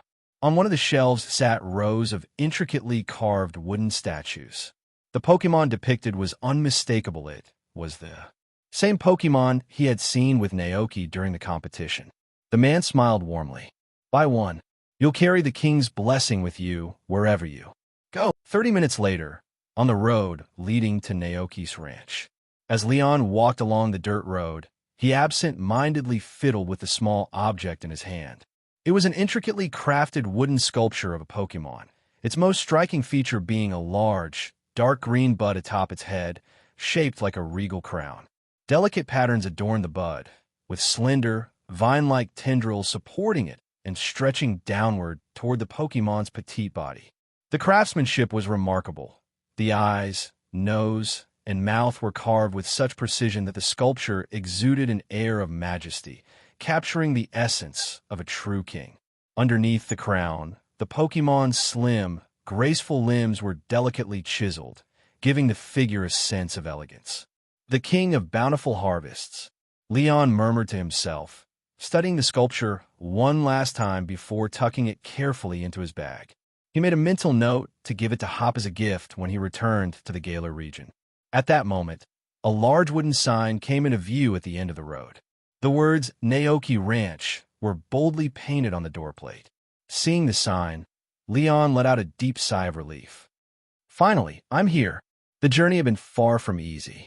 After getting lost so many times, Leon had almost forgotten what it felt like to arrive at his destination without any mishaps. Now that he had made it, it was time to challenge the owner of this ranch and finally finish their interrupted battle. Just as Leon took a step forward, a shadow passed over him. He instinctively looked up to see several orange Pokémon soaring through the sky, their forms unmistakable. Dragonite, Leon whispered in awe, watching as the majestic Pokémon descended gracefully onto the ranch's pasture. There were so many of them. Even as a champion, Leon couldn't help but marvel at the sight. Seeing multiple Dragonites in one place was a rarity, even for a trainer of his caliber. His thoughts wandered briefly. Was Naoki a retired champion trainer, like his own mentor Mustard? It would certainly explain the caliber of Pokémon on the ranch. Curiosity getting the better of him, Leon quickened his pace and approached the ranch's entrance. He stopped just outside the gate, taking in the view. One glance was all it took to see that the ranch was well maintained. Rows of farmland stretched across one section of the property, brimming with various crops. One of the Dragonites stood near the farmland, its wings flaring as it performed a rain dance. The effects were immediate. A gentle drizzle began to fall from the sky, droplets shimmering in the sunlight. The rain nourished the soil, giving life to the crops and refreshing the land. Next to the farmland lay an expansive field of lush green grass. The grass was impeccably trimmed, appearing clean and orderly without a single stray weed in sight. Dozens of Pokémon played freely on the grass, chasing one another in carefree joy. The scene was a picture of harmony and warmth. Leon scanned the lively pasture, observing the Pokémon as they frolicked in the grass. One by one, he tried to recall their names: Alchemy, Dolive, Glacian, Cyclizer. However, some of the Pokémon weren't familiar to him, likely because they weren't native to the Galar region. It's so lively, Leon thought, a grin spreading across his face. Taking a deep breath, he cupped his hands around his mouth and shouted toward the house. Hey, is anyone there? The Pokémon playing on the grass immediately paused mid-chase, turning their heads to look toward the gate. Among them, a small pink Pokémon with a red cape and a tiny hammer squeaked in alarm. It spun around and flew off in a panic, disappearing behind the house. Leon blinked in surprise, scratching his head. That's new. Before he could ponder further, a figure emerged from the house, stepping onto the front porch. Naoki squinted toward the gate, his expression shifting from curiosity to shock as recognition dawned. That's Leon. Naoki muttered to himself. Was he seeing things? Why would Leon, the champion of Galar, be here of all places? Leon's broad smile and enthusiastic wave quickly dispelled any doubts. Hey there. Naoki blinked, then snapped out of his surprise. Stepping forward, he he greeted his unexpected guest. "Hello, Mr. Leon." Leon tilted his head, genuinely surprised. "You know me?" Naoki froze for a moment, realizing his slip-up. Of course, they'd never spoken before, and Leon wouldn't have expected him to recognize him so easily. Thinking quickly, Naoki flashed a polite smile and replied, "Well, I saw some of the ads you were featured in back when I was visiting the Galar region." Leon chuckled, scratching the back of his head. "Ah, I guess those commercials did their job, huh?" Naoki nodded politely, though his mind was racing. Why was Leon here? It didn't take long for him to piece it together. His thoughts drifted back to the commercial competition he had participated in during his travels through Galar. Leon had been there, and, if he remembered correctly, had watched part of his match. Recalling what Gita had mentioned about Leon's special request to visit the Paldea region, Naoki couldn't shake a wild idea that suddenly popped into his head. Could Leon really have traveled all this way just to challenge me? As everyone knows, Leon, the undefeated champion of Galar until his match with Victor, had a flawless record. Not even Raihan, his fiercest rival, had ever claimed victory against him. This reputation had earned Leon the title of the unbeatable champion. Given that, it seemed inevitable that Leon would win the Rising Star tournament in Galar City. Naoki's withdrawal midway through the competition must have piqued Leon's curiosity, prompting the champion to embark on a journey across regions to seek him out. The thought made Naoki freeze for a moment. Could this truly be why Leon was here? Surely. Not right. But before he could dismiss the notion entirely, Leon approached with his signature grin and asked enthusiastically, "Do you remember the Rising Star tournament in Winden City?" Naoki sighed internally. So it's true. Hiding his surprise, Naoki smiled politely and gestured toward the house. "Why don't we continue this conversation inside? Please, make yourself at home." "Thanks," Leon said cheerfully as he followed Naoki toward the ranch house. The Pokémon who had been playing outside trailed after them, peeking curiously from behind the sofa. Their wide-eyed expressions betrayed their intrigue about the visitor who had traveled such a long way to the ranch. As Leon entered the cozy living room, his gaze drifted toward the Pokémon gathered on the far side. Among them was the unmistakable figure of Calyrex, seated comfortably and watching TV. Calyrex really is Naoki's Pokémon, Leon thought to himself, marveling at the serene yet commanding presence of the legendary Pokémon. Just then, the sister NDD appeared with a tray, setting 2 cups of freshly brewed tea on the table. "Thank you," Leon said, taking a sip of the tea before getting down to business. "I was at the Rising Star tournament," Leon began, his tone shifting to one of earnestness. "I saw your match. That Koraidon of yours, it's an incredible Pokémon." Naoki glanced at Koraidon, who was lounging nearby with a contented expression, clearly pleased by the compliment. Smiling, Naoki nodded. Koraidon has always been a reliable partner. Rayo, Koraidon chirped happily, swishing its tail. Leon leaned forward, his expression growing serious. "After you withdrew from the competition, I faced and defeated all the remaining trainers to win the tournament. But the fact that I never got to battle you, it's always left me with a sense of unfinished business." Naoki's polite smile faltered slightly as he listened. So that's what this is about. As a seasoned champion, Leon could easily sense the sheer strength emanating from both Koraidon and Calyrex. The aura of strength radiating from Naoki's Pokémon, particularly Koraidon and Calyrex, reminded Leon of his own mentor, mustered a testament to Naoki's skill as a trainer. As the champion of Galar, Leon had never shied away from challenges. In fact, he relished the chance to battle stronger trainers to refine his abilities.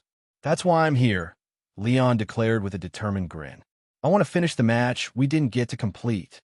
Naoki hesitated for a moment. Is Leon a little too obsessive? He was tempted to explain that he wasn't a full-time trainer, but just a rancher. However, looking at Leon's eager expression, he knew such a statement would likely fall on deaf ears. After all, who would believe that someone with a team of such strong Pokémon wasn't actively battling? Naoki couldn't deny that his experience in real-life Pokémon battles was limited. Compared to Leon's years as a champion, Naoki lacked the command experience necessary to match him. On top of that, while many of the Pokémon on the ranch were strong, their levels varied widely.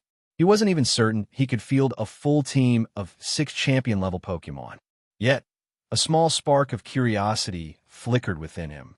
Naoki wanted to see how much his Go-Goats had grown. With the benefits of the World Tree's leaves and the nourishing effects of their own Go-Goat milk, his Pokémon could recover quickly from injuries. Perhaps this was the perfect opportunity to test their progress in a real battle. Naoki made up his mind. He nodded at Leon and said, "All right, but I can't field a full team of 6. Let's make it a 3v3 battle instead." 3-on-3, Leon repeated, surprised by the proposal. He had expected Naoki to refuse entirely. Instead, relief washed over him, and his grin widened. "All right, let's do this. Follow me," Naoki said, standing and leading Leon outside. The two stepped onto the wide, open grassland of the ranch. The air was fresh and filled with the cheerful cries of Pokémon playing nearby.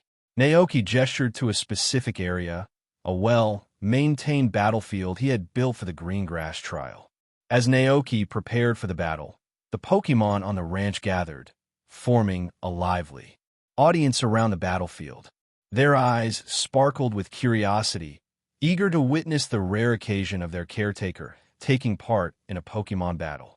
Naoki called forward his 3 Go-Goats, their sturdy forms exuding strength and confidence. Turning to Leon, who was clutching a Pokeball, Naoki offered a slight smile. "Before we start, there's something you should know," Naoki began. "In addition to being a rancher, I'm also a chef. My specialty is crafting dishes with unique, even magical, properties, similar to berries that can heal or cure status conditions." Leon tilted his head, intrigued. "What do you mean?" Naoki continued. "Not long ago, I established a series of trials here on the ranch. Trainers who pass these trials receive reward special dishes with unique effects. For example, I've created wines that can boost resistance to poison, lessen paralysis damage, or even gourmet meals that occasionally help Pokémon learn new moves." Leon's eyes widened in surprise. "Food that enhances a Pokémon's abilities? Really?" His voice was tinged with disbelief, but his curiosity was undeniable. Naoki nodded, his calm demeanor unwavering. "Yes, and today, you'll face the most famous trial here, the green grass trial. If you can defeat my Go-Goats in battle, I'll reward you with a bottle of fruit wine from the ranch as a prize." Leon's gaze shifted to the 3 Go-Goats, each radiating a quiet but resolute strength. "The green grass trial, huh?" he mused aloud, excitement sparking in his tone. "I'm in." As Leon stepped on a battlefield, Naoki gave a quick warning. "One thing to note, there's no Dynamaxing here in Paldea. Let's see if you can adjust." One of the Go-Goats stepped forward, its hooves pressing into the lush grass. Its eyes gleamed with determination. Leon grinned confidently as he tossed his Pokeball into the air. "No Gigantamax? No problem. Let's have a classic battle. Haxorus, you're up." With a burst of white light, the formidable Haxorus emerged onto the battlefield. Its armored body gleamed under the sun, and its massive axe-like jaw glinted menacingly. The dragon's tail lashed eagerly, its eyes fixed on the opponent with intense focus. Naoki's Go-Goat stepped forward, its hooves sinking into the soft earth of the field. Energy surged from the Pokémon's body, and in mere seconds, a vibrant grassy terrain bloomed across the battlefield. The green glow spread like a wave, transforming the ground into a lush meadow filled with small, glowing blades of grass that swayed gently in the breeze. Leon's eyes widened slightly in surprise. Grassy terrain? And so fast, too. That's nearly instant. He couldn't help but admire Go-Goat's skill. But, he added with a determined grin, Haxorus has the advantage here. He pointed forward. "Haxorus, poison jab." Haxorus roared and charged, its claws glowing with a menacing purple aura as poisonous. Energy pulsed from its tips. Its powerful legs tore across the field, closing the distance with alarming speed. Naoki, unfazed, observed the attack calmly. He raised his hand and gave a simple command. Vine whip. With a sharp whoosh, two enormous vines as thick as tree trunks shot out from Gagote's sides. The air cracked as the vines whipped forward, their sheer size and speed leaving ripples in the glowing terrain. The attack was sudden, but Haxorus's sharp instincts kicked in. With a quick pivot, it leaped into a graceful slide, narrowly avoiding the sweeping vines. The force of the missed attack sent a strong gust of wind rippling across the field. In the next moment, another vine whip shot out with a sharp whistle, hurtling straight toward Haxorus. This time, there was no room for escape, and the attack struck the dragon Pokémon head-on. The immense impact sent Haxorus flying backward, skidding across the ground before coming to an abrupt halt. The force of the blow left the dragon-type Pokémon stunned, unable to rise immediately. So strong, Leon exclaimed, his shock evident. Was that really a vine whip? I've never seen one with that much power. But this wasn't the time for admiration. Haxorus was clearly in trouble, and Leon knew he needed to act fast. Haxorus, hang in there, he called, his voice carrying a sense of urgency and encouragement. Meanwhile, Naoki, who had been watching the battle with a calm and calculating gaze, issued his next command with steady resolve. Gagote, use your strongest move. Mia. Gagote bleated, determination shining in its eyes as it focused intently on its opponent. Lowering its head, it prepared for a decisive strike. Its body suddenly glowed with a brilliant white light as it dashed forward, a streak of energy racing across the battlefield toward the struggling Haxorus. Dodge it, Leon shouted, his instincts warning him of the danger. However, Gagote's precision and determination made it impossible for Haxorus to escape. As it closed the distance, a tremendous surge of grass-type energy erupted from Gagote, materializing into a massive, glowing blade of verdant light. The shimmering leaf blade was held firmly in Gagote's mouth, radiating an aura of unyielding power. Leon's eyes widened in shock. What kind of move is that? The scene was awe-inspiring. Gagote, wielding the glowing leaf blade, charged forward with incredible speed.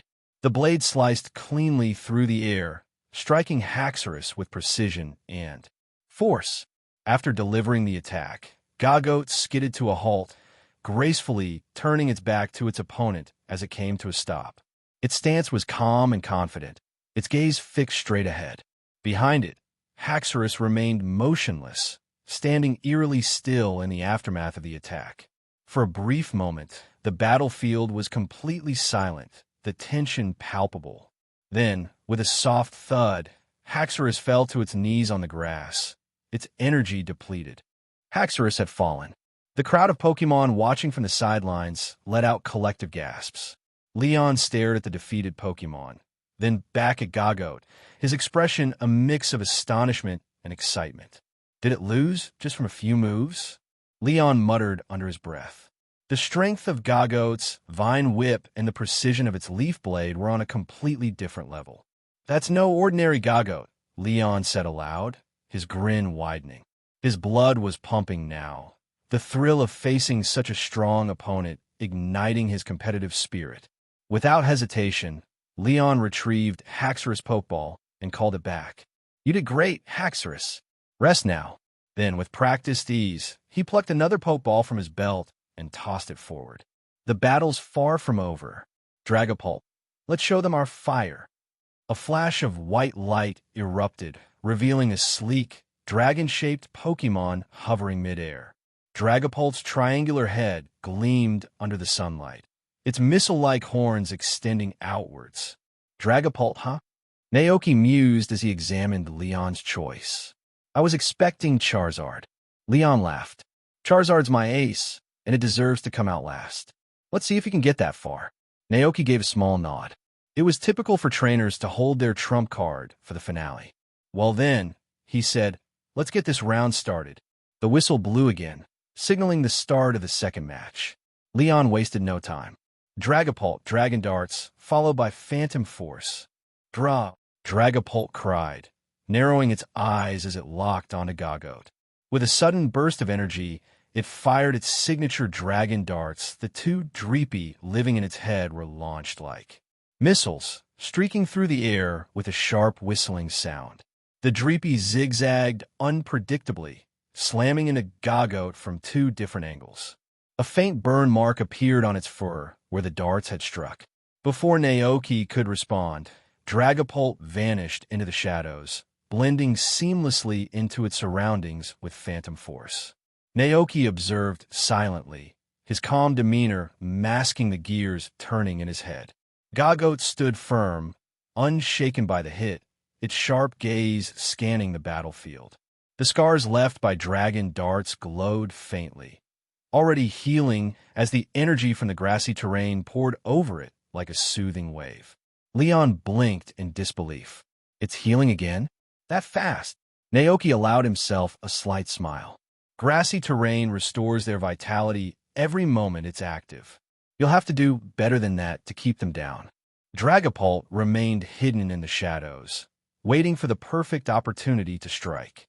Its invisibility lent it a distinct advantage, but Gagote was no stranger to such tactics. Naoki gave his next command with quiet authority. Gagote, use Vine Whip Sweep the field. Mia. Two thick vines shot out from Gagote's sides with a crackling sound. With remarkable speed, Gagote began spinning in place, the extended vine whip turning into a deadly green blur. It swept across the battlefield like a rotating fan, slashing through every shadow and corner. 1 second, 2 seconds, 3 seconds. As Naoki silently counted in his mind, the tense energy of the battlefield crackled in the air. By the time he reached 7, Gagote's vine whip finally lashed out, striking Dragapult's ethereal form as it emerged from the shadows. Drop! Dragapult cried in pain. It struggled to steady itself mid-air, but another vine was already coiling toward it with unrelenting force. Fly, Dragapult! Leon commanded, his voice sharp. With a deep intake of breath, Dragapult shot skyward like a fighter jet, its sleek body cutting through the air. The two vine whips followed closely behind, reaching toward the dragon's retreating form. Naoki watched the aerial chase with calm detachment. His sharp eyes remained locked on Dragapult, observing every movement. Meanwhile, Leon's mind raced. We can't drag this out, he thought, his eyes narrowing. That Gagote's healing from the grassy terrain is absurd, but wait. His thoughts shifted to the earlier battle with Haxorus. For some reason, the grassy terrain hadn't seemed to affect his Pokémon. The realization hung in his mind for a fleeting second before he shook it away. Focus, Leon. There's no time to think about that now. Above the battlefield, Dragapult reached the apex of its ascent, the vines chasing it stretching to their full length before falling away, unable to follow further. Dragapult exhaled in relief, circling back to assess the situation. On the ground, Leon's mind clicked into gear. The healing from the terrain isn't instantaneous, he mused. There's a window, a 3-second delay before it starts taking effect. That's my chance. Leon clenched his fist. If I can land a powerful, fast attack, I can end this before Gagote recovers. Leon's voice rang out, clear and determined. Dragapult, Dragon Darts. Draw. Dragapult dove sharply, launching 2 glowing purple dragon darts from the Dreepy resting. In its horns, the projectiles streaked through the air with a sharp whistle, splitting apart to strike Gagote from different angles. Naoki's eyes flicked upward. Leon was up to something. Gagote Razor Leaf. Mia. Gagote's body shimmered with green energy, releasing a barrage of sharp-edged leaves that spiraled upward like a glowing green snowstorm. The flurry of Razor Leaf clashed with the incoming dragon darts, creating bursts of energy as some of the leaves were shredded, while others continued their ascent toward Dragapult. The dragon darts, though slowed by the leaves, broke through the defense and slammed into Gagote. The impact sent it skidding backward, leaving visible marks on its fur. Naoki's lips tightened, but he remained calm. The regenerative power of the grassy terrain had already begun to work, the green glow surrounding Gagote as its injuries began to heal. Leon's eyes lit up. Now, flamethrower, Dragapult. Dragapult opened its mouth wide, flames swirling inside before erupting into a roaring inferno. The sea of fire consumed the incoming razor leaf, turning the sharp-edged projectiles into harmless ash. As the flames roared, burning embers rained down from the sky like a fiery storm. Dragapult increased its speed, diving sharply through the firestorm it had created. Its sleek body cut through the air, the flames trailing behind it adding a dramatic flare. The flamethrower, combined with the dragon darts it had launched earlier, landed a devastating combo on Gagote. The flames engulfed Gagote entirely. Naoki watched as Gagote's figure disappeared in the fiery blaze. The Pokémon gritted its teeth against the onslaught, enduring the pain but unable to counterattack. Leon stood on the edge, watching intently. His mind was calculating every second. 3, 2, 1, now! Leon shouted. Dragapult, finish it! U-turn asterisk.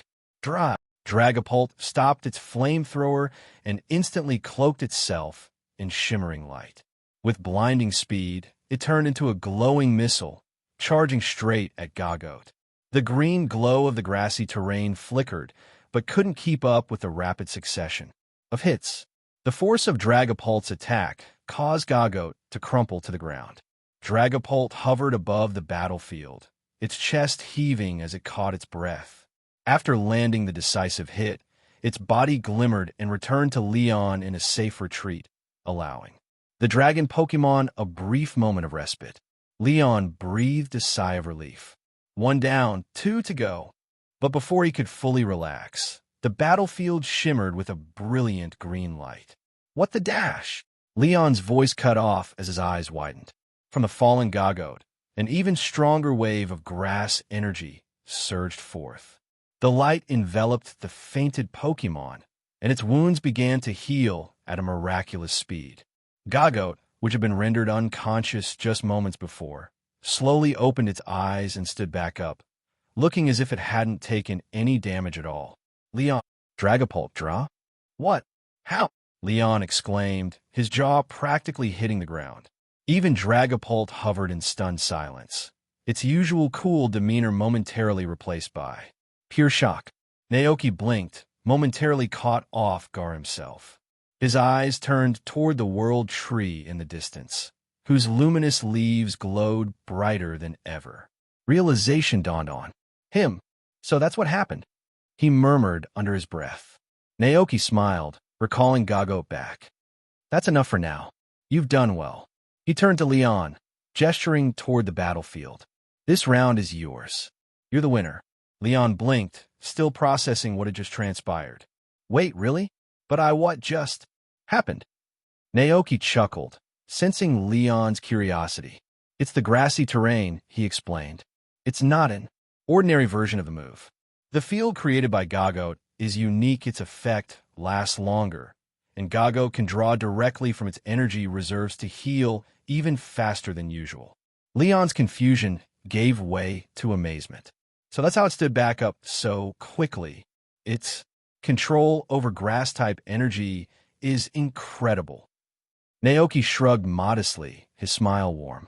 Maybe they're just naturally gifted. Blessed by nature, you could say. Let's continue.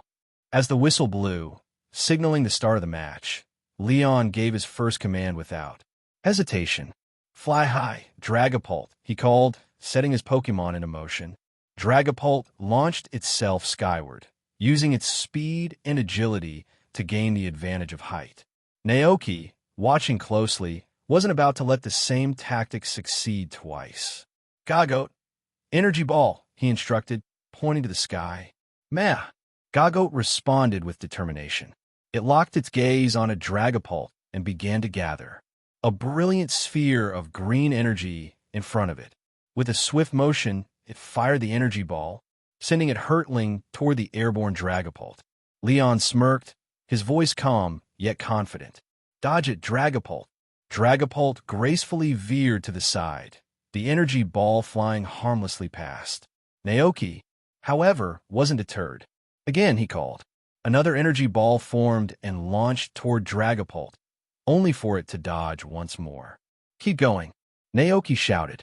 Gago continued its relentless assault, one energy ball after another streaking toward the evasive Dragapult. The green orbs streaked across the sky like a meteor shower, lighting up the battlefield with their brilliance. By now, Leon's expression had shifted. He hadn't anticipated this level of sustained pressure. Continuous energy balls? Impressive, he muttered. He glanced at Dragapult, noticing its movements becoming slightly less fluid. The prolonged dodging was taking its toll. Recognizing the danger, Leon made a quick adjustment. "Dragapult, Phantom Force! Get behind it!" Dragapult vanished into the shadows, disappearing from view. Naoki narrowed his eyes, anticipating the move. "Gago, Razor Leaf," he commanded sharply. "Meh!" Gago's horns glowed with green energy as it whipped its head, releasing a flurry of sharp leaves in every direction. The leaves spun and scattered across the battlefield, creating a defensive perimeter. "Be ready for the next move," Naoki added. "Solar Beam." Leon's expression grew tense. The battlefield was scattered with Gago's razor-sharp razor. Leaves, and its charged solar beam loomed below, ready to strike. If Dragapult made any misstep, it would fall into a precarious trap. He clenched his fist, deep in thought. How do I counter this setup? Meanwhile, Gago stood steady in the grassy terrain, its body glowing faintly as it absorbed sunlight. Its sharp eyes scanned the battlefield, watching for any sign of Dragapult. Suddenly, something odd happened. A cluster of razor leaves in the northeast corner of the field seemed to collide with an invisible force, falling harmlessly to the ground. "There!" Naoki called. Gago shifted its weight, gathering all the sunlight it had absorbed. With precision, it unleashed a blazing solar beam directly at the spot. The radiant beam tore across the battlefield, revealing Dragapult, whose cloaking technique had been disrupted. The impact sent the Pokémon crashing to the ground. Dragapult, but Gago was already prepared. It lowered its head slightly, focusing its energy. A massive solar beam formed, glowing with an intense light as it moved toward Dragapult. The strike hit its mark. Dragapult, unable to recover in time, fell with a heavy thud onto the grassy field unconscious. Leon recalled Dragapult into its Pokeball, his expression shifting from surprise to admiration. "That's incredible. The connection between you and your Pokémon is truly something special." Naoki nodded, but remained focused. "You've been a strong opponent, too." Leon's lips curved into a determined grin as he reached for another Pokeball. "But this battle isn't over yet. Now, it's time to show you the bond between me and my strongest partner. Let's go, Charizard." A flash of white light revealed Leon's ace Pokémon, a powerful Charizard. Its flame-red body radiated strength, and the fire on its tail blazed fiercely, reflecting its fiery spirit. The sharp glint in its eyes revealed its confidence and readiness for battle. The surrounding Pokémon watching from the sidelines murmured excitedly at Charizard's dramatic entrance. Naoki studied his opponent carefully, recalling all he knew about Leon's Charizard. It was no ordinary Pokémon. With an arsenal of powerful moves like Fire Blast, Hurricane, Flamethrower, and Air Slash, coupled with its Blaze ability that powered up Fire-type moves when its health was low, this Charizard was a force to be reckoned with. Naoki's heart sank slightly as he realized the disadvantage. Gago, being a Grass-type, was heavily countered by Charizard's dual Fire/Flying typing. Charizard's resistance to grass moves would make Gago's attacks almost negligible. Even so, Gago didn't flinch. Its eyes locked onto Charizard with unwavering determination. Naoki took a deep breath, steeling himself. If Gago isn't giving up, then neither am I. The third battle begins. The battlefield was lush and vibrant, still coated in the rejuvenating grass of Gago's terrain. Charizard hovered gracefully above, its wings outstretched, flames flickering at its tail's tip. The air buzzed with tension as the final round of the green grass trial commenced. Naoki wasted no time. "Razor Leaf," he commanded. With a mighty burst of energy, Gagote unleashed a flurry of glowing green leaves.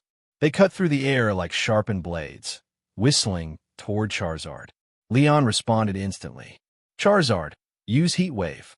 Charizard flapped its powerful wings, summoning an intense surge of heated air.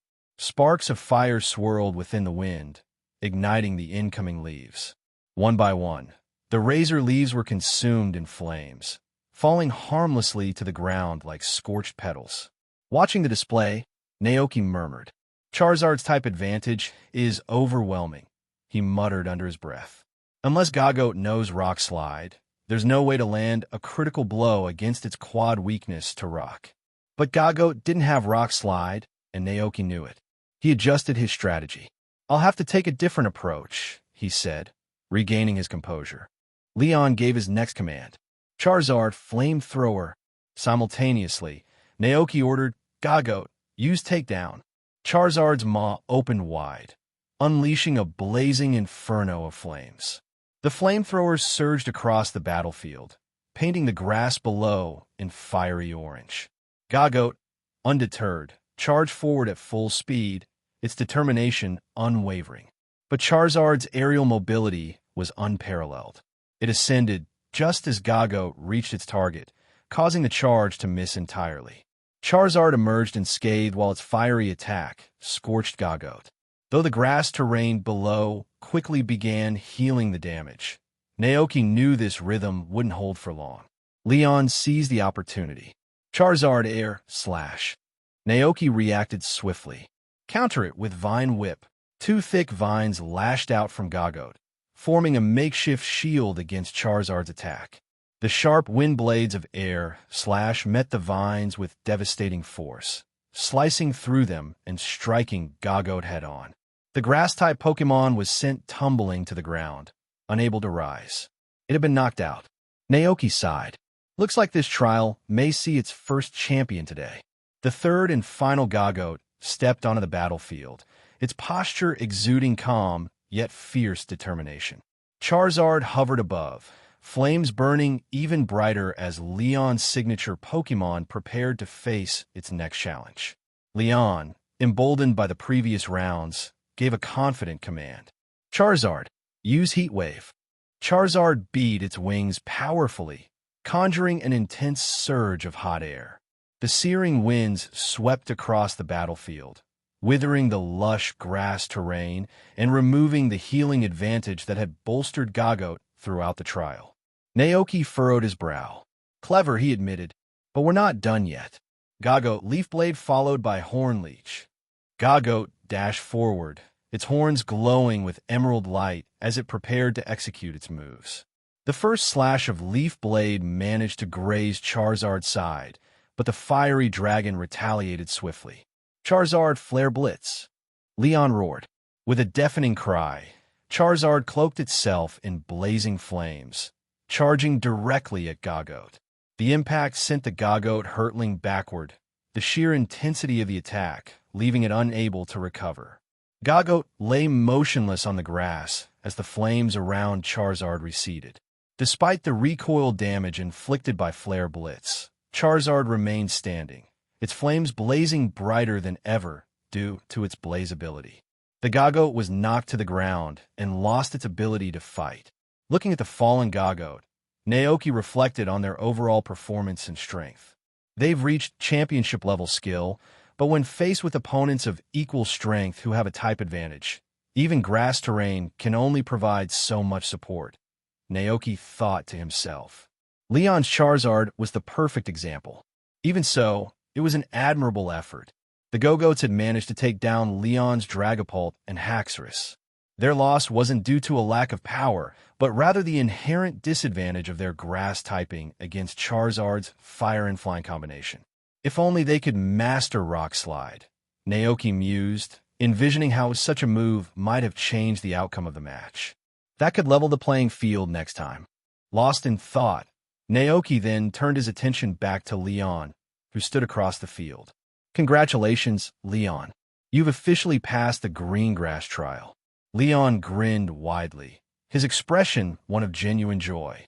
That battle was incredible. Fighting alongside your Pokémon was exciting, and your strategies kept me on my toes the entire time. I'm super glad I came here. I'm happy too, Naoki replied, smiling. He couldn't help but admire Leon's prowess as the strongest champion, his strategies and adaptability proving his title was well-deserved. This had been Naoki's first formal Pokémon battle, and it was a thrilling experience. Leon, though satisfied with his victory, still felt a pang of disappointment. It's a shame I didn't get the chance to battle your Koraidon or Calyrex, he thought. But I guess that's something to look forward to next time. Just as the post-battle tension eased, Naoki Sindidi approached carrying a tray of fresh glasses filled with milk. Naoki took the glasses gratefully and fed the milk to Go-Goats, who drank eagerly. He gently patted their heads, his tone warm and full of appreciation. You all did wonderfully today. Thank you for your hard work. Despite the praise, the Go-Goats seemed downcast, their gazes low.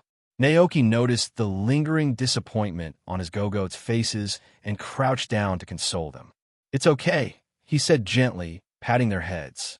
This was just a friendly match. Keep working hard, and I'll do everything I can to help you improve. He paused, a thoughtful expression crossing his face. For example, if we can master Rock Slide, you might be able to target Leon's Charizard directly. With a 4x type advantage, one strong hit could take it down. The Go-Goats perked up slightly at his encouragement, their spirits lifted by the prospect of becoming stronger. All right, go on and play now, Naoki said with a smile, ruffling their fur affectionately. The Go-Goats gave cheerful bleats and bounded off, their earlier gloom replaced with renewed determination. Turning back to Leon, Naoki suggested, why don't you release all your Pokémon? Let's heal them up. Though surprised, Leon complied, releasing Dragapult and Haxorus from their Pokeballs. Both Pokémon appeared visibly fatigued and battered from the earlier battles. Naoki stepped forward with a tray of white liquid bottles of fresh Go-Goat milk. He handed them to the Pokémon, who hesitated for only a moment before drinking. The transformation was immediate. Their wounds began to heal at a speed visible to the naked eye, and their energy visibly returned. Both Pokémon stood tall and alert as if they'd never battled at all. Leon stared, slack-jawed, at the miraculous recovery. His gaze darted between the now healthy Pokémon and the remaining bottles in Naoki's hands. What is that stuff? How does it work so well? Leon finally blurted out, still in disbelief. Go-Goat milk, Naoki replied with a grin. It's produced by the Go-Goats here on the ranch. They're dairy Pokémon, and their milk is sold to the town and surrounding areas. Go-Goat milk, Leon echoed, his voice tinged with incredulity. Naoki nodded. It's not just nutritious, it has restorative properties, especially for Pokémon. Leon stood frozen for a moment, digesting this information. Then a thought struck him like a lightning bolt. Wait a minute. Leon's face twisted into an expression of mock horror. Does that mean I just fought a team of dairy goats? He glanced around the ranch, his eyes landing on Koraidon and Dragonite standing nearby. If the dairy Pokémon here are that strong, Leon muttered to himself, just how powerful are the rest?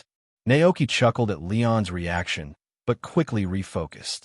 He stood up, brushing off his hands. Now that you've officially passed the green grass trial, you've earned a reward. Normally, the prize is a magical fruit wine that enhances a Pokémon's abilities. You can choose one to give to your team. Leon's curiosity was piqued, but something Naoki said caught his attention. Wait dash normally? Was today's trial different? Naoki grinned, explaining, yes. Typically, the green grass trial has 3 rounds. In the first round, challengers face one Go-Goat. In the second round, they battle 2 at once. And in the final round, they take on 3 simultaneously. Leon's eyes widened. That sounds intense. Naoki nodded, his tone playful but firm. And next time, I'll make sure my Go-Goats are ready. with a rock slide in their arsenal. Realizing Naoki's determination, Leon couldn't help but grin. In that case, I'll bring my A. Game 2.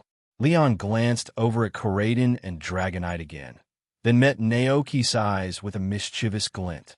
Next time, though, I want to battle your strongest Pokémon. Naoki laughed. All right, deal. As the two trainers shook hands, Leon's mind wandered briefly. How far is Paldea from Galar? Anyway, he mused aloud, scratching his head. Naoki tilted his head, amused by the question. Leon laughed sheepishly, admitting, I have a terrible sense of direction.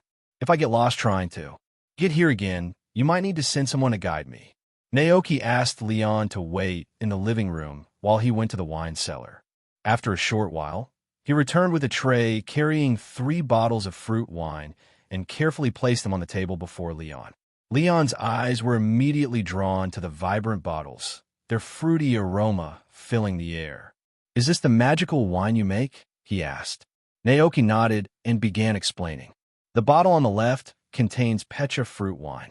When a Pokémon drinks it, their resistance to poison-type moves increases significantly. He gestured to the next bottle.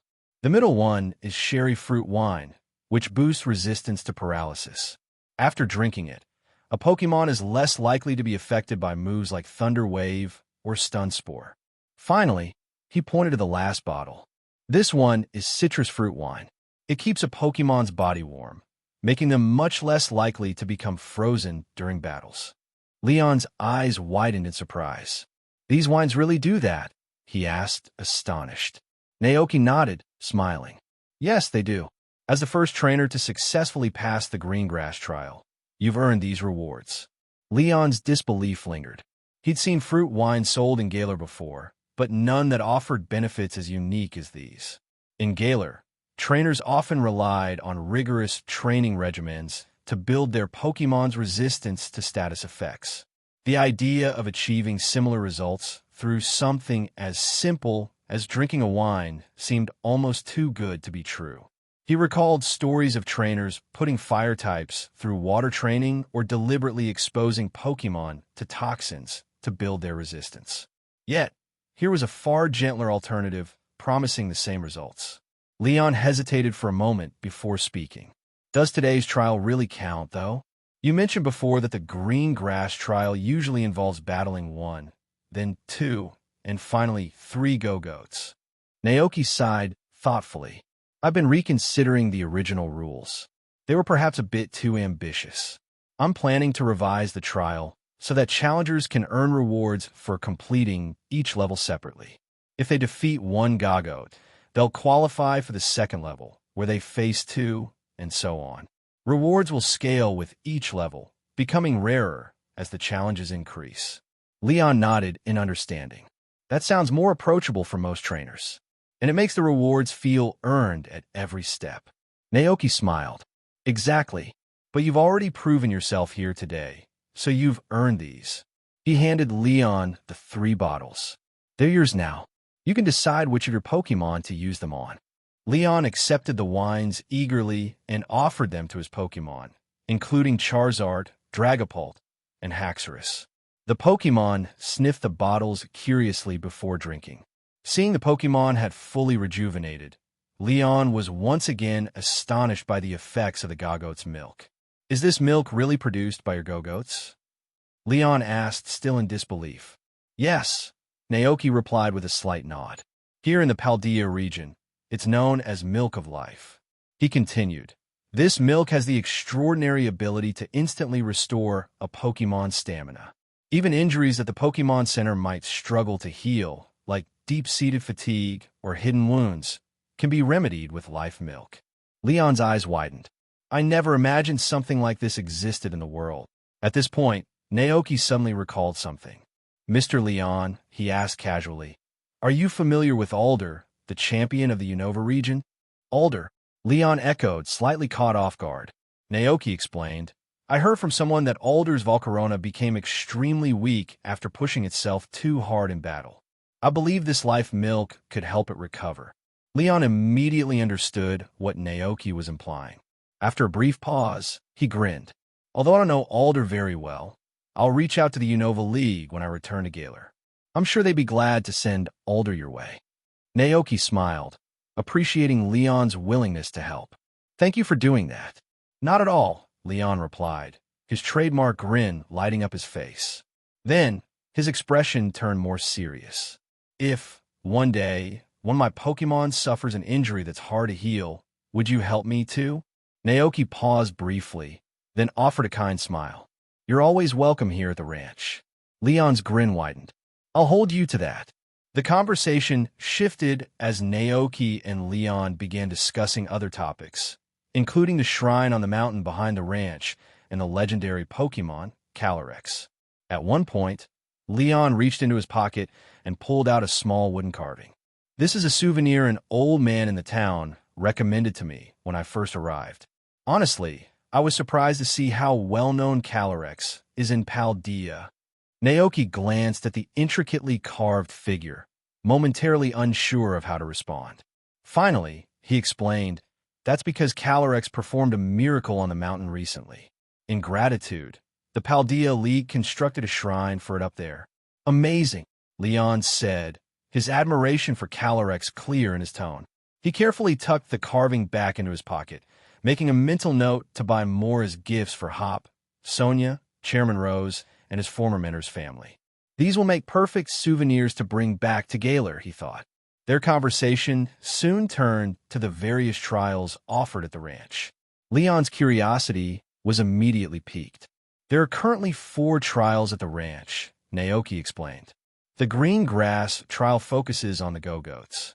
Then there's the storm trial for Dragonite, the lightning trial for Palmot, and the metronome trial for Alchemy." "Metronome trial?" Leon repeated, intrigued. "The first 3 make sense, but why does the last one sound so unusual?" Naoki chuckled. "Because it's exactly as it sounds. Only Pokémon that can use metronome are eligible to participate, and they're limited to using that move alone. Compared to the other trials, this one tests luck more than skill. But those who pass still earn a reward." "A test of luck, huh?" Leon mused. "It sounds like a blast. But, unfortunately, none of my Pokémon know metronome." Though disappointed, Leon couldn't hide his excitement at the variety of unique challenges the ranch offered. With all his Pokémon now fully recovered, he began to feel an irresistible urge to try another trial. Leon seemed eager to take on the storm and lightning trials, a glint of determination in his eyes. However, just as he was about to voice his intention, a sudden beeping sound interrupted him. Naoki turned his attention to the noise and saw Leon pull a small, fiery red device resembling a pager from his pocket. Leon pressed a button, and a youthful, slightly impatient voice came. "Through. Brother, where have you been? The Galar League has been looking everywhere for you. They even came to the house." Leon's confident demeanor wavered slightly. Clearing his throat, he replied with a mix of guilt and bravado. "I'm heading back now. I'll get in touch with Chairman Rose and everyone else later. Oh, and Hop, I've got an amazing gift for you this time." "Really? What is it?" The voice brightened with excitement. Leon grinned. "It's a secret." "Oh, come on." Hop's disappointment was evident, his tone practically begging for more. "Information. You'll find out when I'm back." "All right, that's enough for now. I am hanging up." Leon ended the call with a quick press of the button. Naoki, intrigued, asked, "That was your brother?" Leon nodded. "Yeah, that was Hop. He can be a bit reckless sometimes, but I'm sure he's been worried while I've been away." Naoki smiled knowingly. It was clear that Leon and Hop shared a close bond.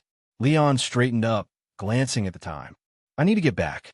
This trip took longer than I expected, and there's still so much waiting for me in Galar." As he prepared to leave, Leon turned his gaze to Caradon and Calyrex standing in the distance. Regret flickered across his face before he turned back to Naoki. "Next time," he said firmly, "you got to go all out. I'm looking forward to battling your strongest Pokémon." Naoki hesitated but nodded. He silently vowed to help his Go-Goats master Rock Slide and reclaim their confidence against Charizard before their next encounter. Before departing, Leon purchased a few bottles of life milk, calling them treasures he planned to take back to the Galar region. With Charizard ready and waiting Leon climbed onto its back. As Charizard's wings beat against the air and it ascended into the sky, Naoki watched the figure of Galar's undefeated champion grow smaller and smaller in the distance. A silent wish crossed his mind. Please don't get lost again. By the time Leon had disappeared completely from view, the sun was already high in the sky. Realizing it was lunchtime, Naoki headed back inside to prepare food for everyone on the ranch. But as soon as he stepped through the door, the sound of the video phone rang out. Curious, Naoki approached and answered the call. The screen lit up, revealing Gita's face on the other end. Leon has already arrived at your ranch, hasn't he? She asked. Naoki, he just left. Apparently, the Galar League has been looking for him. Gita smiled slightly, her curiosity evident. So how was it? Did he battle you? Who came out on top? Leon won, Naoki admitted with a sigh. He challenged the green grass trial here, eh? The ranch and ultimately defeated my 2 Go-Goats with his Charizard. It has such a strong type advantage against them. Gita nodded knowingly. As a trainer who owned a Go-Goat herself, she was well aware of their vulnerability to fire and flying Pokémon like Charizard. Even so, you did remarkably well, Gita said with a smile of genuine appreciation. Defeating 2 of the Galar champions' Pokémon is no small feat. You're certainly living up to the potential I saw in you. Naoki paused, uncertain how to respond. Why did it sound like Gita had already decided he was part of the Paldea League's team? Gita's thoughts seemed to wander as she considered the green grass trial at Naoki's ranch.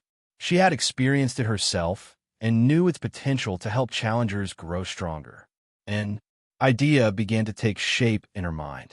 Perhaps, she began thoughtfully, we should send all the gym leaders in the Paldea region to your ranch for special training.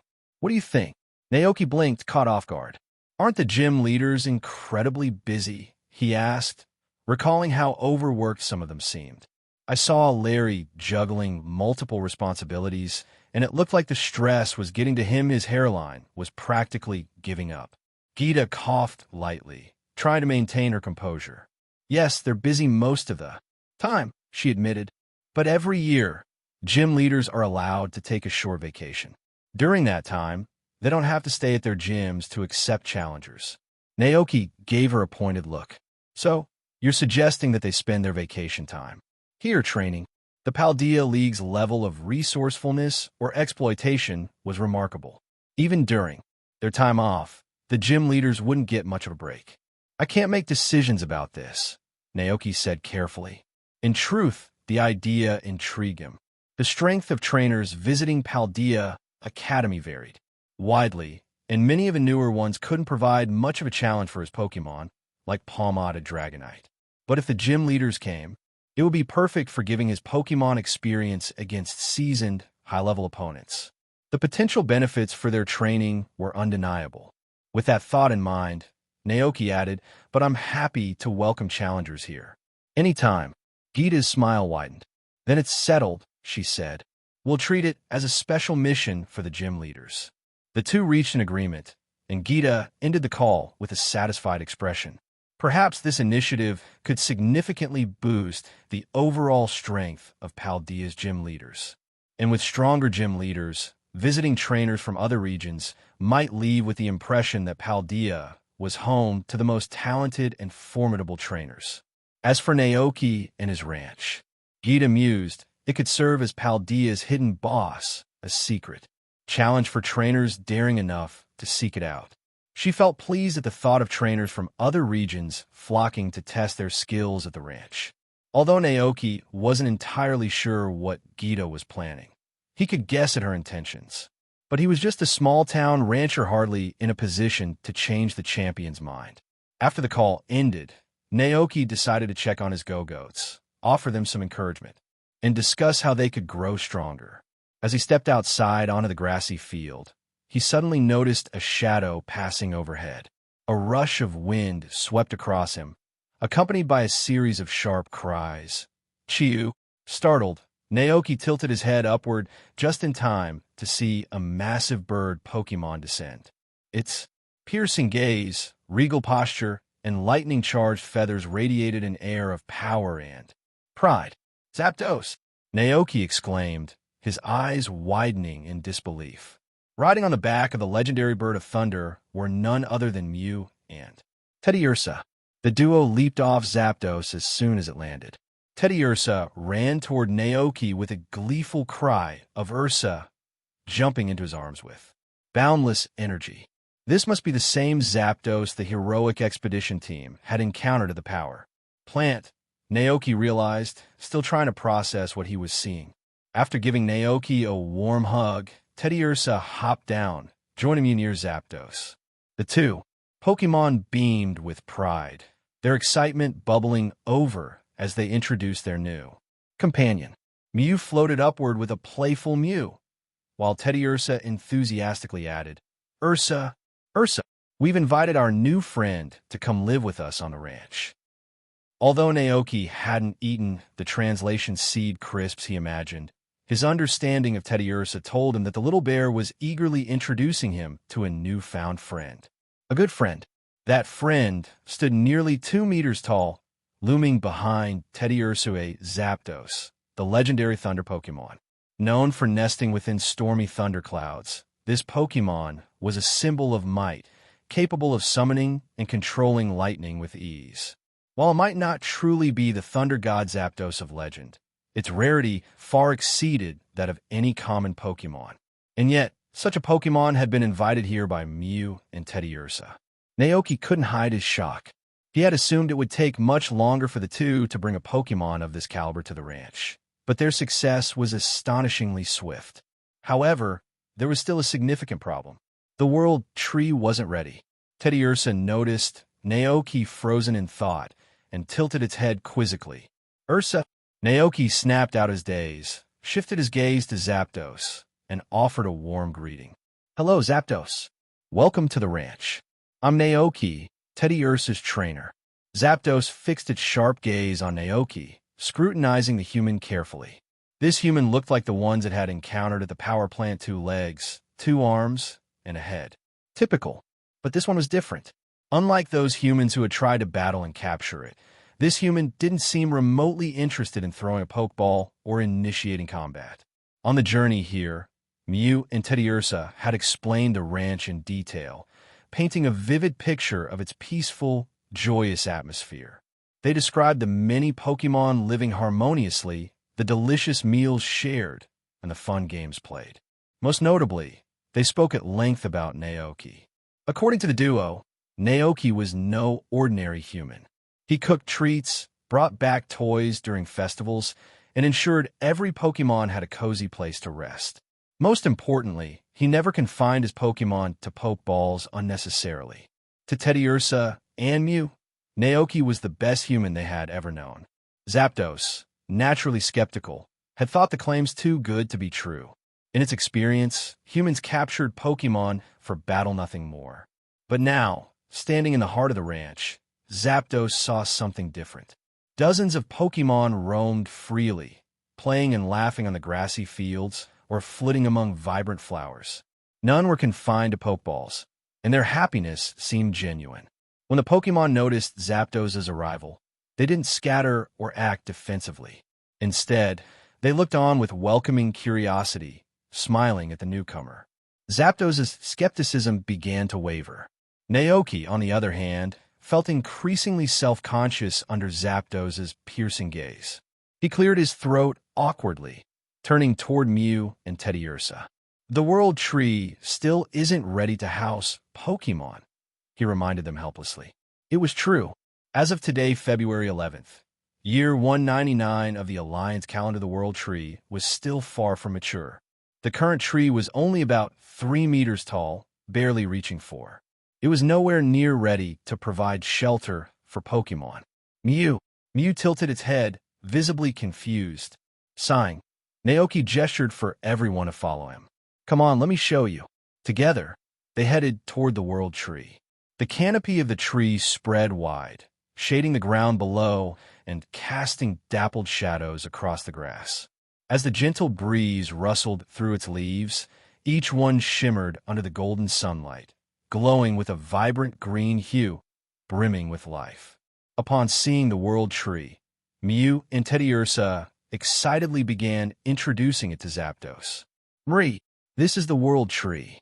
Zapdos turned its sharp gaze toward the tree in question, its expression visibly puzzled. This tree? With a trunk barely thicker than its own leg?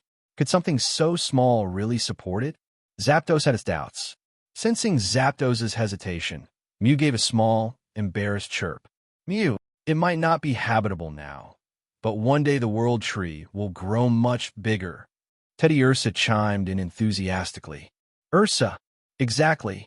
And Naoki knows how long it'll take to grow." Both Pokémon turned their bright eyes toward Naoki, as if waiting for him to confirm their claims. Naoki hesitated for a moment. Calculating mentally, he realized that today happened to be the annual day when the Calyrex nurtured the world tree. This presented a perfect opportunity for Zapdos to witness its growth firsthand. After lunch, preparations were complete. Every Pokémon on the ranch gathered around the world tree, forming a large circle as they eagerly awaited the event. Hovering above them all, the King of Bountiful Harvests began channeling its energy. It raised its arms, and an immense surge of power flowed toward the world tree. In an instant, a brilliant light engulfed the tree, radiating an intense glow that illuminated the entire ranch. Under the watchful eyes of Naoki and the Pokémon, the world tree began to grow. Its trunk extended upward at an astonishing rate, its bark thickening, its branches spreading wider. Boom! The ground rumbled faintly, and a strange, resonant hum filled the air. Naoki watched closely, marveling at the transformation before him. World tree, juvenile stage, a sapling infused with immense grass-type energy. Nurtured by the King of Bountiful Harvests and Go-Goats, and influenced by the surrounding environment, it carries a boundless vitality capable of sustaining life. Legend says it will one day grow large enough to support an entire world. Time to full maturity, 91,220 years. Naoki blinked as the numbers began to shift rapidly. 90,530 years. 89,650 years. 87,600 years. Finally, the countdown settled at 87,600 years. When the radiant glow surrounding the tree dissipated, what remained was no longer a mere sapling. The world tree now stood proudly, its height reaching nearly 8 meters. Its trunk was thicker, its canopy more lush and vibrant, and its presence radiated vitality. Naoki let out a breath of relief. The world tree had successfully transitioned from its sapling stage to its juvenile stage. With this transformation, its growth would accelerate. Significantly, it worked. Naoki's mind raced. He recalled the leaf cakes he had prepared, which had been infused with special nutrients. The growth was reduced by 3,620 years, he muttered to himself. That's twice as much as before. But then a thought struck him. No, it might not have been just the leaf cakes. Naoki murmured, his brows furrowed in contemplation. Naoki reflected on the rapid growth of the world tree and realized something significant. The collective belief and reverence from the people of Paldea had provided an immense reservoir of energy for Calyrex. This widespread faith had amplified its power, surpassing previous limits and reaching unprecedented heights. Additionally, the establishment of the King of Bountiful Harvest Shrine had attracted numerous visitors and trainers. As more people learned about the legendary Pokémon, their admiration further strengthened its abilities. With such a steady influx of support, Naoki calculated that the world tree might achieve its ultimate form within just 4 years, a cause for great celebration. Looking at Calyrex, Naoki couldn't hide his excitement. Calyrex nodded to him, speaking telepathically. The power I've gained truly allows me to nurture the world tree. It is an honor to contribute to its growth. The surrounding Pokémon, including Koraidon and the others, shared in the joy of this monumental moment. Among them, Zapdos was the most visibly affected. The electric slash flying Pokémon raised its head, gazing at the world tree in awe. As a Pokémon attuned to the forces of nature, it could feel the incredible energy radiating from the tree. Zapdos stood frozen, overwhelmed by the sheer vitality emanating from the world tree. It now fully believed that this tree would one day become a sanctuary for countless Pokémon. As the celebration continued, Mew and Teddiursa turned eagerly to Zapdos. Mew, see? We weren't lying. Ursa, stay with us, it'll be so much fun. Zapdos shifted its gaze from the world tree to the two small Pokémon, who had traveled great distances just to invite it. Their genuine excitement touched Zapdos deeply. With a nod, it let out a cry. Chew, I'll stay. Please take care of me. Pa! Mew and Teddiursa jumped into the air, high-fiving each other in delight. They then began chattering excitedly with Zapdos, explaining all the fun activities they could do together on the ranch. Seeing this scene, Naoki turned to Calyrex and asked quietly, did Zapdos really agree to stay? Calyrex responded with a knowing smile. I believe it had already decided to stay before arriving here. Naoki was momentarily taken aback, but then nodded in agreement. Of course, a Pokémon like Zapdos wouldn't have come all this way unless it had already made up its mind. Now that Zapdos had decided to live at the ranch, Naoki needed to arrange a suitable temporary residence for it until the world tree was fully grown. From what Mew and Teddiursa had shared, Zapdos preferred quiet, secluded areas, far from disturbances. This preference was why it had chosen to inhabit an abandoned power plant in the past. With this in mind, Naoki considered building a small power supply room on the ranch. Not to harness Zapdos for electricity, the ranch's energy needs were already met by Dragonite and Palmot, but to create a comfortable space that would mimic the environment Zapdos was accustomed to. It seemed fitting for the ranch to have a dedicated power room anyway. With this thought in mind, Naoki approached Mew, Teddiursa, and Zapdos to discuss the idea. Naoki paused, watching as Mew and Teddiursa communicated animatedly with Zapdos. Calyrex stepped forward, its aura calm and reassuring, to translate their conversation. They said Zapdos feels the world tree isn't fully grown yet, the king explained telepathically. It plans to travel with them and return once the tree has matured. Zapdos, standing tall and proud, gave a soft cry to affirm the king's words. There was a rare gentleness in its usually sharp eyes as it glanced at Mew and Teddiursa. Like them, Zapdos had decided to embrace the life of a wanderer. Once a Pokémon aided by the legendary heroes, Zapdos now wished to pay it forward traveling, helping Pokémon in need and protecting them wherever it could. Naoki finally understood. His initial shock melted into admiration as he asked, so, when are you planning to leave? Mew and Teddiursa exchanged glances before responding together with excited cries. Meow! Calyrex translated once more, tomorrow. Naoki nodded with a smile. Then rest here at the ranch tonight and enjoy yourselves. Ursa, Mew, the two Pokémon cheered in unison, while Zapdos gave an approving nod. Naoki chuckled. Softly, I'll prepare some snacks for you all. Take some time to relax and play here in meantime.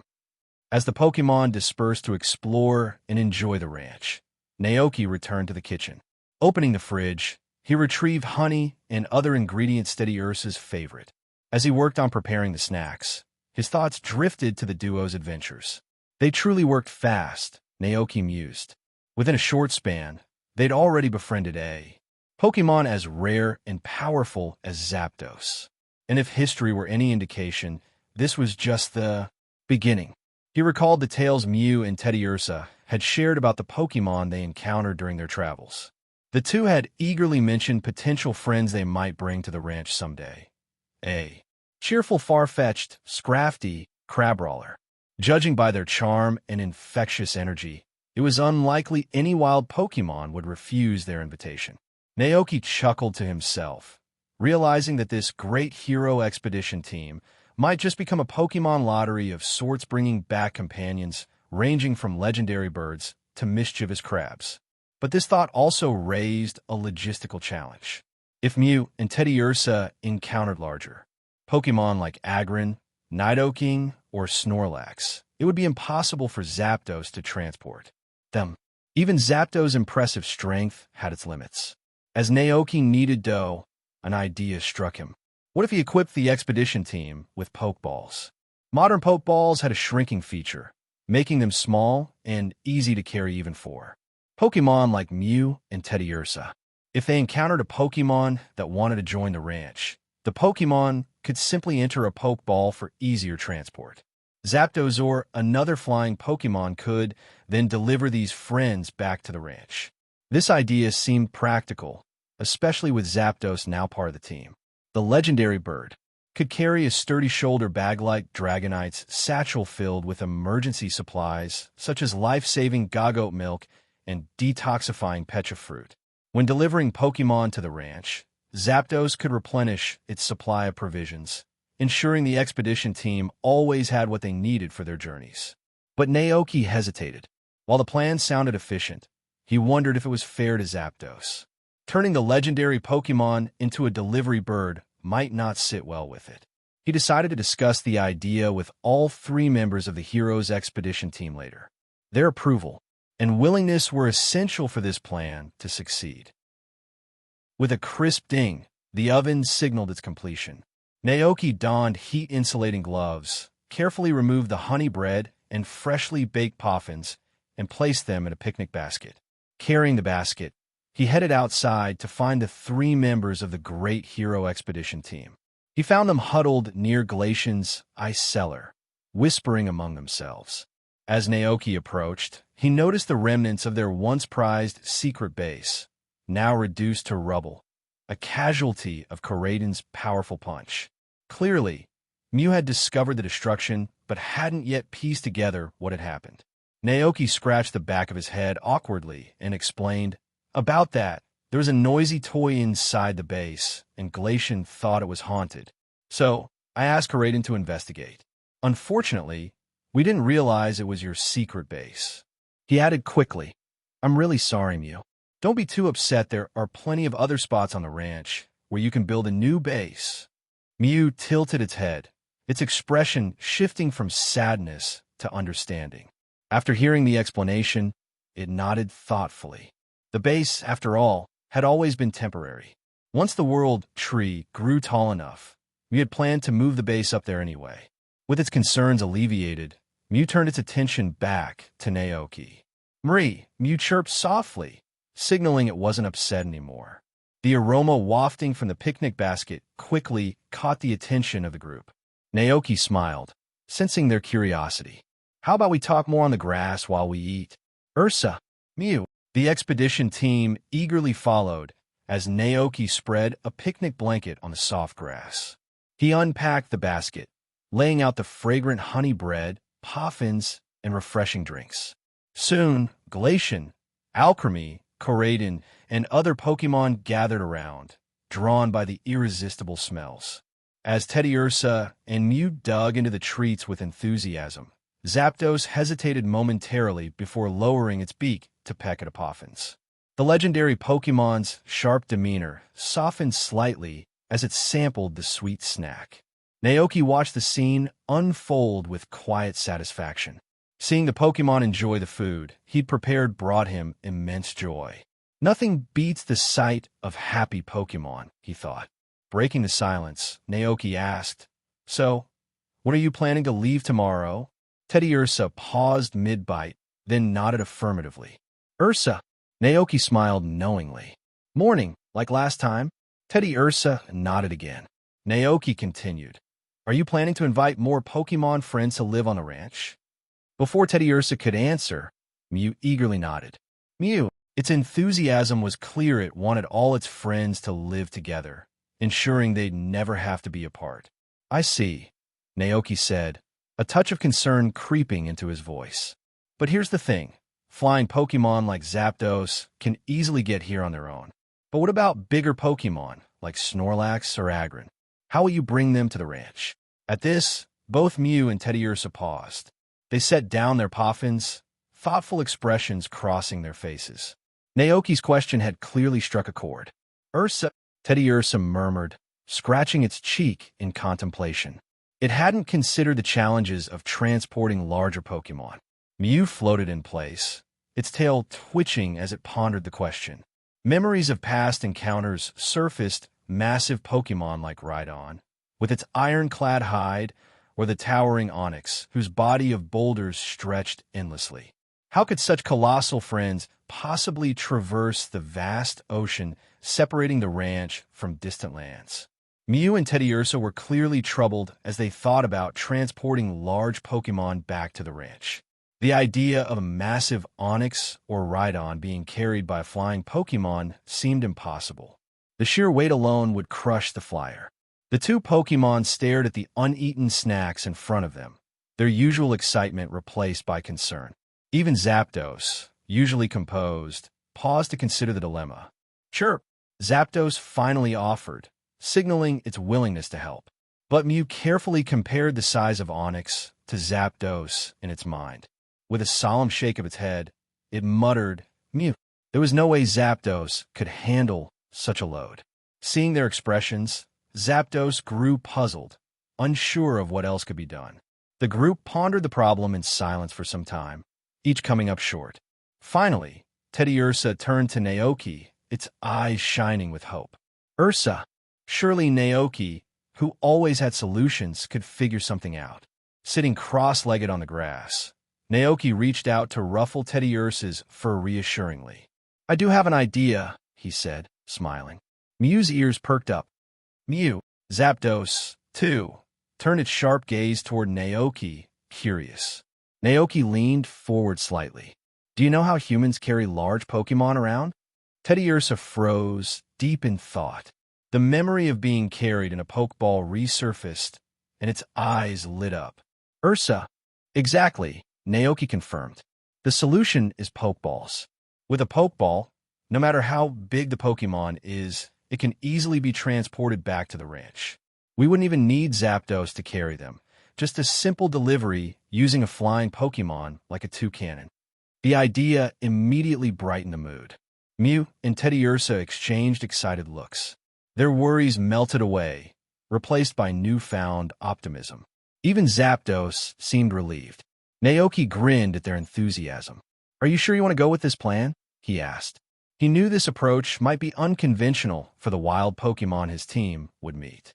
While Naoki used Pokeballs sparingly, he never locked his Pokémon in them. Each Pokémon could come and go as they pleased, and he even kept a special Pokeball stand in the living room for Dragonite, Palmot, and Dugtrio.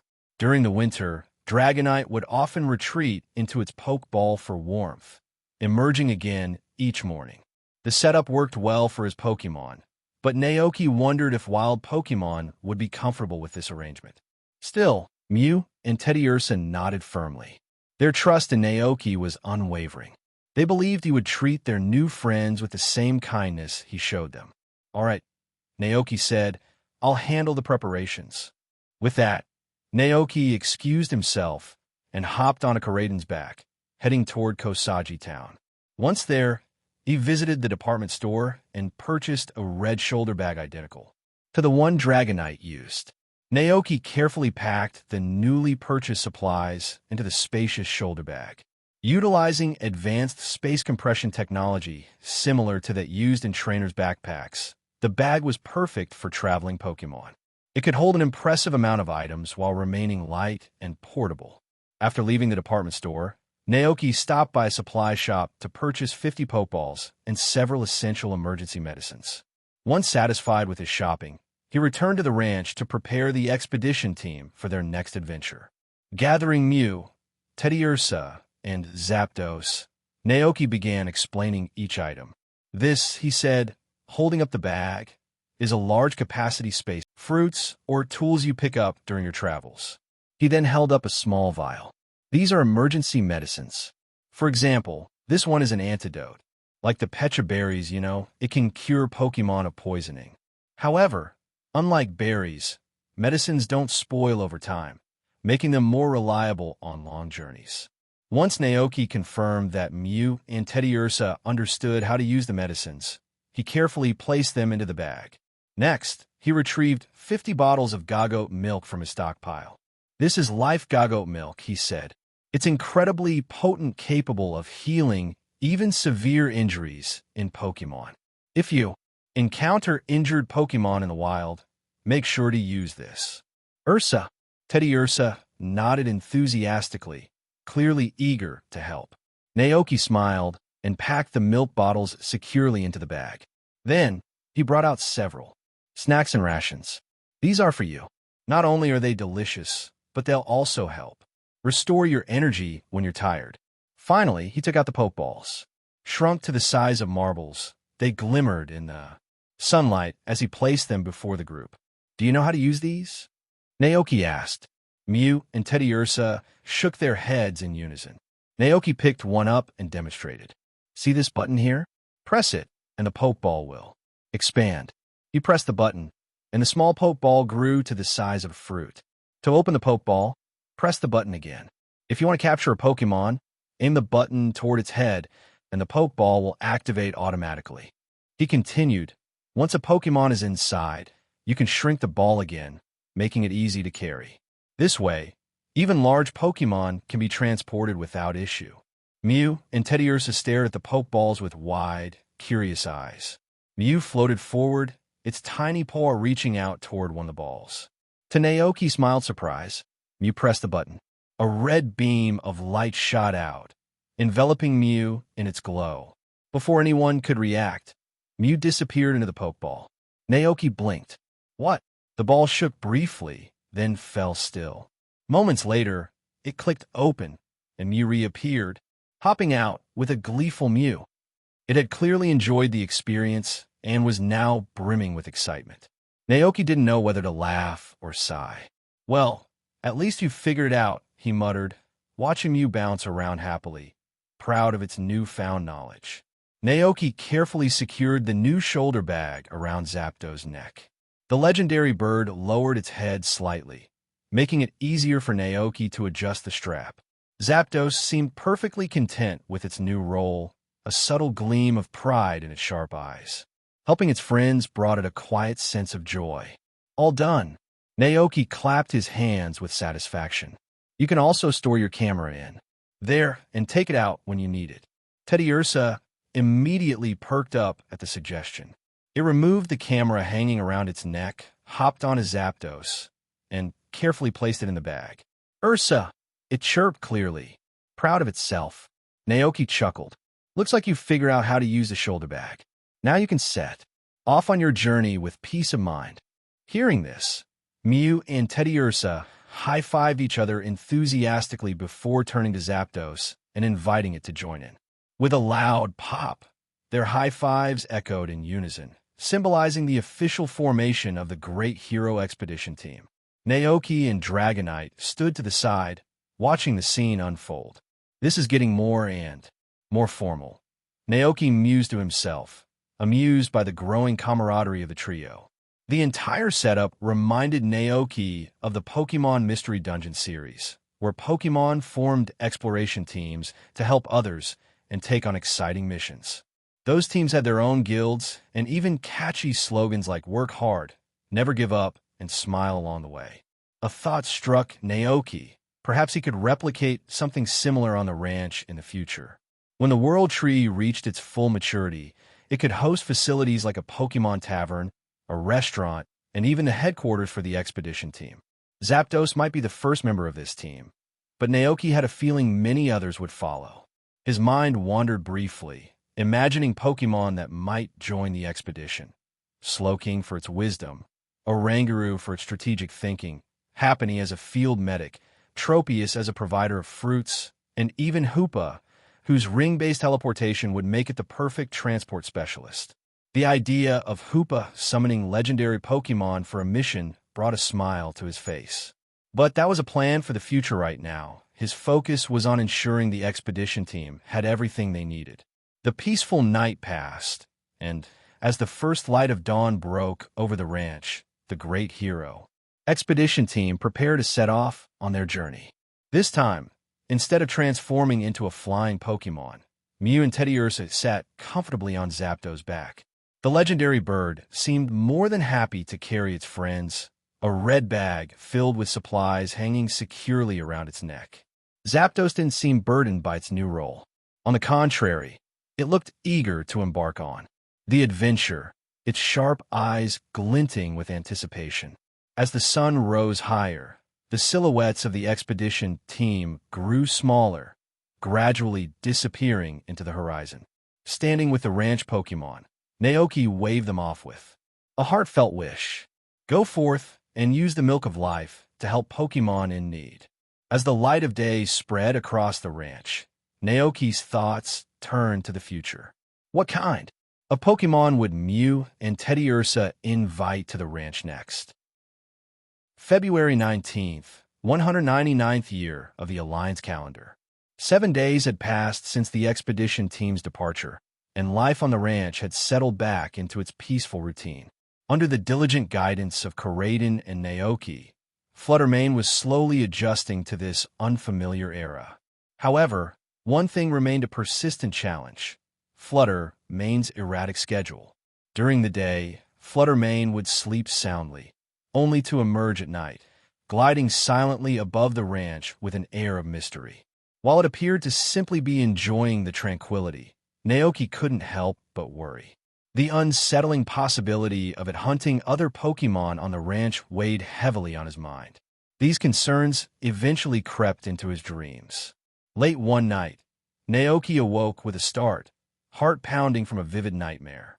In his dream, the shadows of Fluttermane and Roaring Moon had intertwined, morphing into a savage predator mercilessly preying on a helpless Wattrel. Unable to shake the lingering dread, Naoki climbed out of bed and ventured into the moonlit ranch to check on Fluttermane. To his relief, he found it perched serenely on the chimney, seemingly admiring the moon. Fluttermane's ethereal form glowed faintly under the pale light, a stark contrast to the violent image that had haunted his dream. Hearing Naoki's soft footsteps on the grass below, Fluttermane tilted its head curiously. Spotting him standing there, wrapped in a coat, it floated down gracefully. "Mreem," it murmured softly, as though asking if Naoki needed something. Naoki let out a small chuckle, realizing how irrational his fears had been. Reaching out, he gently patted Fluttermane on the head. "How are you liking it here?" he asked. Fluttermane paused, its crimson eyes reflecting the silvery moonlight as it pondered the question. Here on the ranch, it had found safety, a haven where it didn't have to fend off predators, defend its territory, or struggle to find food. Everything about this place exuded a sense of calm and gentleness. The wind, the moon, and even the nights. But as much as it appreciated this newfound peace, Fluttermane couldn't deny that something felt off. It was too quiet. The primal instincts etched into its very being made it long for the thrill of a hunt or the adrenaline of a fight. More than anything, it had a peculiar discomfort and itch in its sharp teeth that left it restless. As it wrestled with these feelings, Naoki studied Fluttermane's expression carefully. Noticing the faint grinding of its pointed teeth, he began to piece things together. "Are your teeth itchy?" he asked. "Does it bother you that you haven't hunted in a while?" Fluttermane's eyes widened in surprise, its body language betraying its astonishment. Its sharp, blood-red gaze seemed to ask, "How did you know that?" Naoki chuckled, his suspicions confirmed. He gestured to its small, pointed fangs and added, "Do you feel like biting something to make it stop?" Fluttermane blinked, thoroughly shocked that Naoki had pinpointed its discomfort so accurately. Satisfied with its reaction, Naoki nodded to himself. While the ranch provided for Fluttermane's physical needs, he realized he had overlooked its innate instincts. If it had something safe to chew on, perhaps it could satisfy that primal urge without causing harm or distress. The question was, what would work for a Pokémon like Fluttermane? At that moment, Naoki suddenly recalled a thick bone that Teddiursa had picked up during one of its adventures. This type of bone, often used by wild Pokémon like Marowak and Cubone as weapons, was renowned for its toughness. Could this help Fluttermane? Naoki wondered. If the bone was sturdy enough, it might provide Fluttermane with an outlet for its restless instincts. Without hesitation, he headed to the utility room, retrieved the bone, cleaned it thoroughly, and presented it to Fluttermane. The Pokémon extended its wing-like claws, taking the bone cautiously. Flutter Mane's demeanor shifted immediately. Its wild instincts surged, and it began gnawing on the bone with surprising ferocity, sharpening its fangs on the durable material. As it ground its teeth, it emitted low growls, reminiscent of the ancient Pokémon it once was. In between gnawing, Fluttermane cast a glance toward Naoki. Its crimson eyes gleamed with a mix of curiosity and gratitude. Naoki chuckled, reaching out to pat Fluttermane gently on the head. "Good job," he said warmly. Fluttermane paused mid-bite, tilting its head to study Naoki's face. Bathed in the soft moonlight, the human's expression was kind and sincere, filled with care and hope. Fluttermane could sense the emotions radiating from him: expectation, tenderness, and an unspoken wish for its happiness. Memories of life on the ranch flooded Fluttermane's mind. Naoki preparing meals, patiently teaching it to avoid eating raw meat, guiding it during training, and even worrying over it late at night. For the first time, a strange but pleasant feeling stirred in Fluttermane's heart. It understood now why Karaden held Naoki in such high regard. Fluttermane realized it, too, had started to like this gentle yet thoughtful human. The next morning, Naoki decided to address Fluttermane's nocturnal habits. After tending to the ranch, he headed into town to buy some coffee beans, inspired by an idea to help keep Fluttermane awake during the day. Returning to the ranch, Naoki made his way to the glass greenhouse. He selected an empty flower pot, filled it with soil, and planted the coffee beans. Then he carried the pot to the living room, where Calyrex was engrossed in a TV show. "Could you help me with this?" Naoki asked, holding up the flower pot. Calyrex, too absorbed in the show to turn around, waved its hand lazily. A burst of dazzling light engulfed the pot. When the light faded, Naoki was left holding a fully grown coffee tree, about 1.5 meters tall, with branches laden with ripe coffee cherries.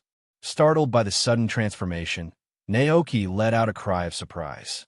Awkwardly cradling the tree, he hurried back to the greenhouse and carefully placed it in a corner.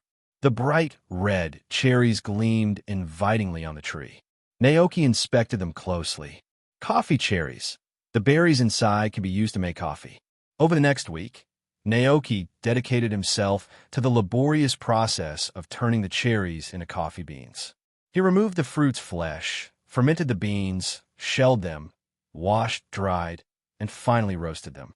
Once the beans were ready, he ground them into powder, preparing for the final step, brewing coffee. Naoki prepared a simple setup in the kitchen. Taking the freshly ground powder, he combined it with hot water in a cup handed to him by NDD. As the aroma of freshly brewed coffee filled the air, he murmured to himself, "I wonder if this will actually work." Moments later, the coffee was ready. Naoki inspected the drink eagerly, curious about its effects. A small notification flashed in his mind. Coffee, very happy face. Coffee brewed with freshly ground coffee powder. Effect, insomnia LV2. After unable to fall asleep for 6 hours. Comment, a magical drink that helps maintain focus. If you feel drowsy, drink a cup to stay awake and alert. Naoki beamed. This will definitely help Fluttermane adjust its sleep schedule. Naoki was thrilled. At last, he had found a way to help Fluttermane adjust its nocturnal schedule. Thinking about it, Naoki turned his attention to Fluttermane, who was soundly sleeping on a cushion nearby. Carrying the cup of coffee, he approached the drowsy Pokémon and gently woke it. "Fluttermane, do you want to play with everyone?" Fluttermane yawned as it blinked sleepily at Naoki. It tilted its head, confused. Play with everyone? It wanted to, but every time it woke up, the others were already asleep. Still half asleep, it gave a small nod. Naoki grinned, then tried drinking this. He carefully lifted Fluttermane and held the cup to its mouth. The moment the bitter coffee touched its tongue, Fluttermane's crimson eyes snapped wide open. Any trace of sleepiness vanished instantly. It reared back, coughing and gagging as it floated up, spitting out the offensive liquid. Naoki, Karaden, who had been watching from a distance, Once Flutter Mane had successfully rid itself of the bitter taste, it hovered in place, panting dramatically. Now fully awake, it glanced around in confusion, unsure of what had just happened. Naoki tried to suppress a chuckle and asked, "So, do you still feel sleepy?" Flutter Mane hesitated for a moment, assessing itself. Much to its surprise, it realized it wasn't sleepy at all. Its gaze shifted back to Naoki, a glimmer of confusion and understanding in its expression. Naoki nodded, pleased. The coffee's effect was unmistakable. It worked perfectly. "All right then," he said, clapping his hands. "Now you can go play with everyone. Koraiden, why don't you take Flutter Mane along?" Koraiden gave an enthusiastic growl of agreement and led the now wide-awake Flutter Mane toward the other Pokémon, who were happily playing on the ranch grounds. Naoki watched them leave, silently hopeful that interacting with the others would help Flutter Mane adjust to life at the ranch in modern times. With the pair gone, Naoki turned back to clean up the coffee Flutter Mane had spit out. As he scrubbed the floor, he mused, "Maybe I should add some milk and sugar next time. That might make it easier for Flutter Mane to drink." Later that day, Naoki peeked outside to check on Flutter Mane. It was floating in the air, watching Alchemy and the others play below. Seeing this small step towards socializing, Naoki nodded with satisfaction. Progress, no matter how small, was still progress. Knowing the coffee's effects would wear off in 6 hours, Naoki stayed close, ready to brew another cup. Sure enough, as soon as the effects faded, Flutter Mane's energy began to dip. This time, Naoki brought coffee sweetened with milk and sugar. Reluctantly, Flutter Mane tried the new concoction but immediately spat it out again. The smell alone seemed to irritate it. Naoki sighed. "Come on, Flutter Mane, just bear with it for today. After this, you won't need to drink any more." Flutter Mane stared at him, its expression unamused. Naoki added another generous spoonful of sugar to the coffee and presented it again. This time, after some hesitation, Flutter Mane reluctantly gulped it down. After an eventful day of trial and error, the evening finally arrived. At dinner, Flutter Mane ate heartily, and once the coffee's effects wore off, it immediately fell into a deep, peaceful sleep. Naoki let out a sigh of relief. If it's sleeping now, it should be fine, right? Later that night, Naoki woke up and quietly checked on Flutter Mane. The Pokémon was still sound asleep, its breathing soft and steady. Feeling reassured, Naoki returned to his room and fell asleep with a peaceful heart.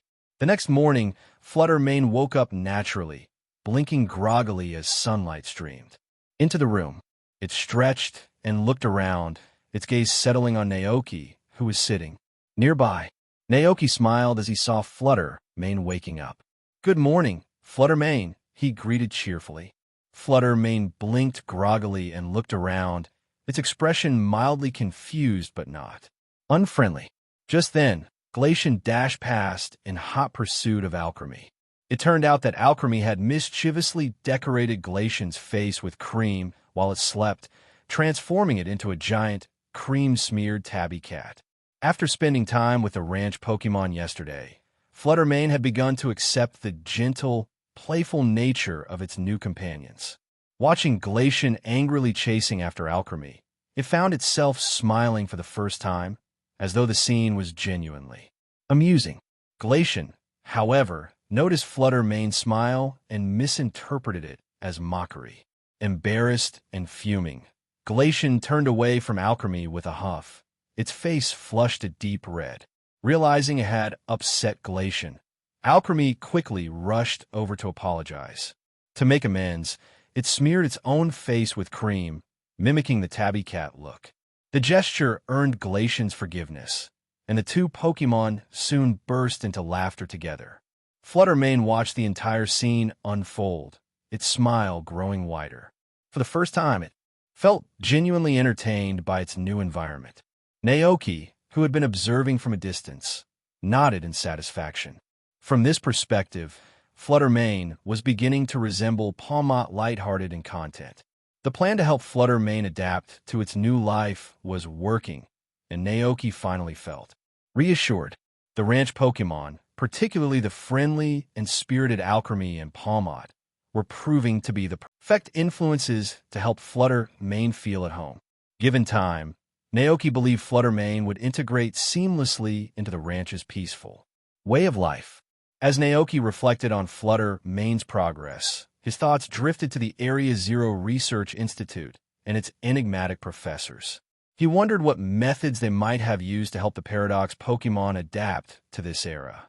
In the games, Professors Sada and Turo had managed to command Paradox Pokémon in battles, a testament to their success in taming these creatures. Yet, despite their achievements, they hadn't accounted for the sheer number of Paradox Pokémon that would spill into Paldea, overwhelming the region's defenses. Naoki shook his head, brushing away the troubling thoughts. There was no use dwelling on events beyond his control. With a soft sigh, he turned back to the group of Pokémon and said, "All right, everyone, let's have breakfast. After that, I'll head into town." Palmot immediately perked up, curious about the trip. Noticing its interest, Naoki smiled and replied, "We're running low on supplies. I'll go buy more food, and yes, I'll make sure to get plenty of meat for you all." Since the ranch already produced its own milk, eggs, and vegetables, Naoki only needed to purchase meat and a few extras. After breakfast, he entrusted the daily chores to the NDD siblings and set off for Kosagi Town on Cyclizer, leaving Karaden to keep an eye on Flutter Mane and the others. Upon arriving in Kosagi Town, Naoki made his way to the bustling market. He purchased a variety of meats and, noticing the abundance of fresh seafood, decided to splurge a little. Shrimp, crabs, squid, oysters, and clams all looked irresistibly fresh. The sight of the seafood sparked an idea. Naoki thought about hosting a seafood feast back at the ranch, a rare treat for everyone.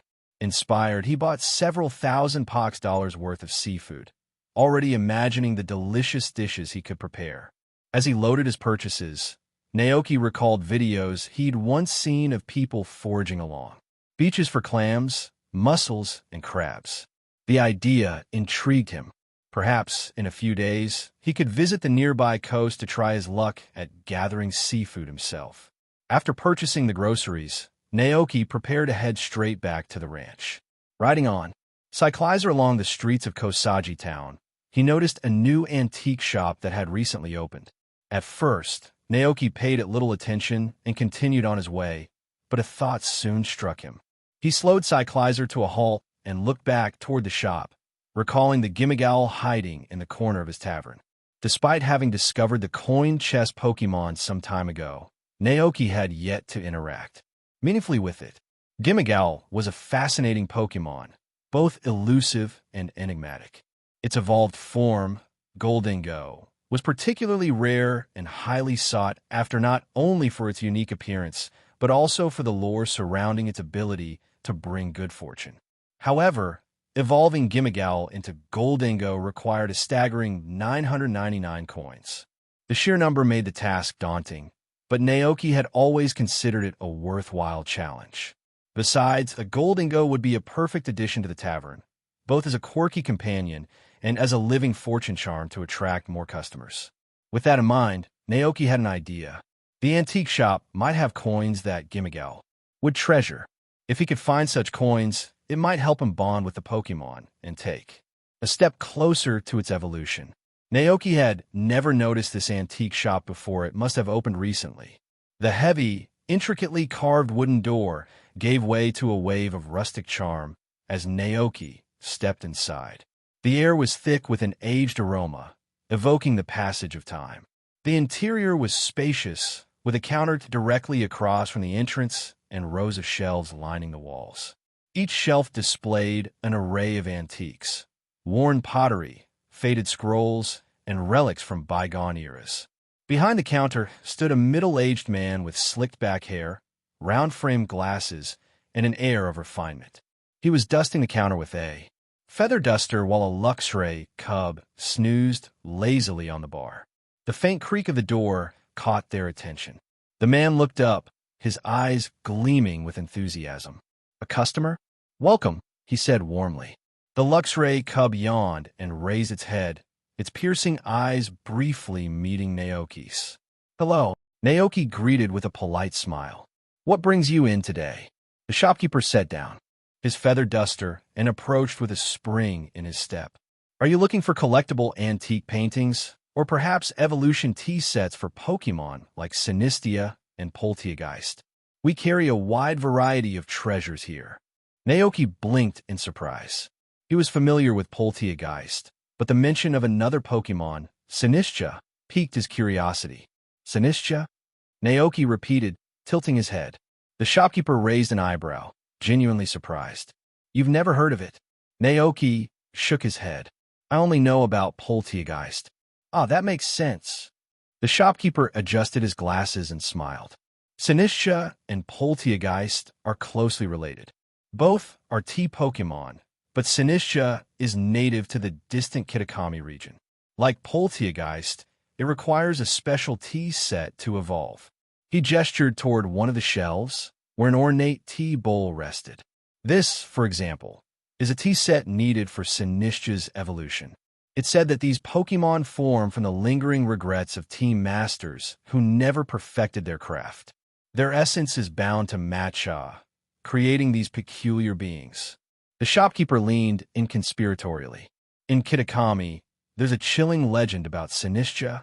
They say, if you waste food, a Sinistea will sprinkle matcha on you, drain your energy, and turn you into a shriveled husk. Terrifying, isn't it?" Naoki chuckled nervously, unsure how to respond. That's quite the story. While he appreciated the lore, Naoki found the description of Kitakami puzzling. He had always envisioned the region as a tranquil, agricultural haven, filled with sprawling orchards and picturesque landscapes.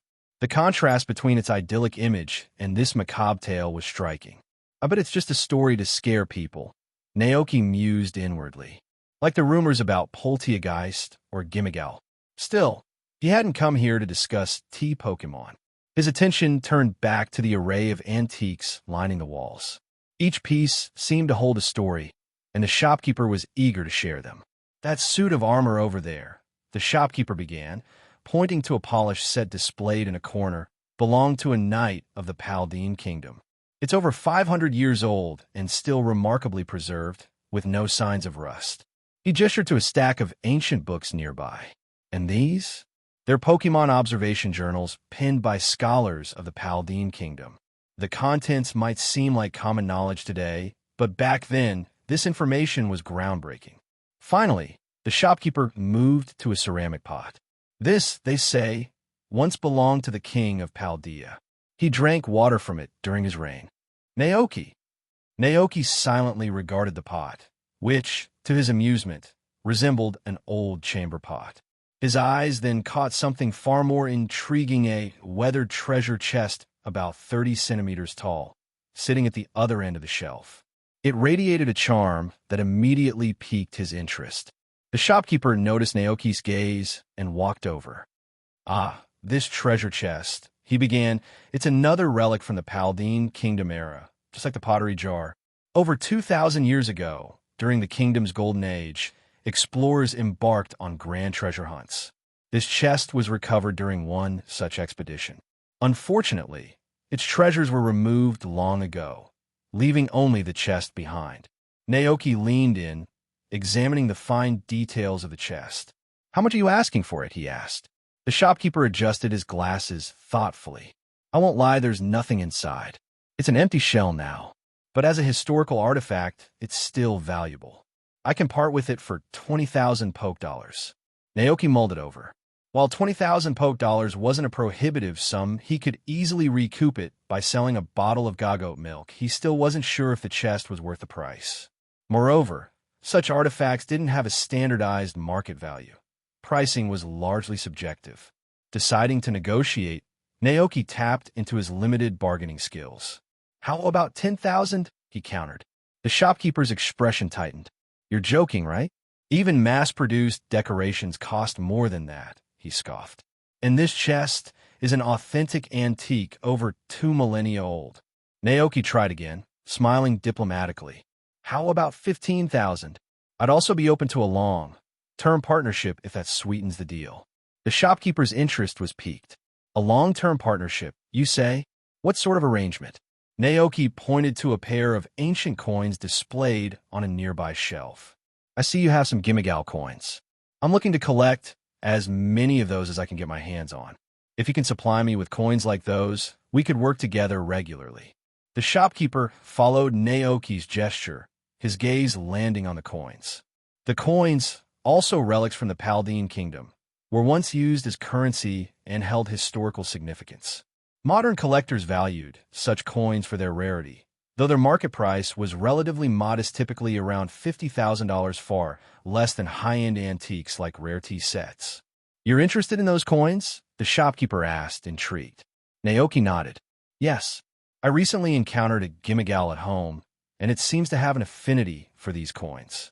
I thought that offering it some might help me build trust with it. The shopkeeper's eyebrows rose in surprise.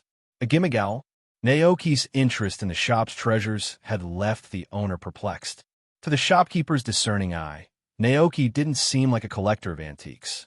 Priceless relics were glanced at briefly before his attention wandered elsewhere. It wasn't until Naoki mentioned the Gimigal that the shopkeeper finally understood the young man's true motivation. You're trying to help a Gimigal collect coins so it can evolve into a Goldingo? The shopkeeper exclaimed in surprise. Huh? Naoki blinked, equally surprised. You know about Goldingo? Of course. Anyone in the antiques business knows about Goldingo, the shopkeeper replied. The connection between Gimigal and the coins is well documented.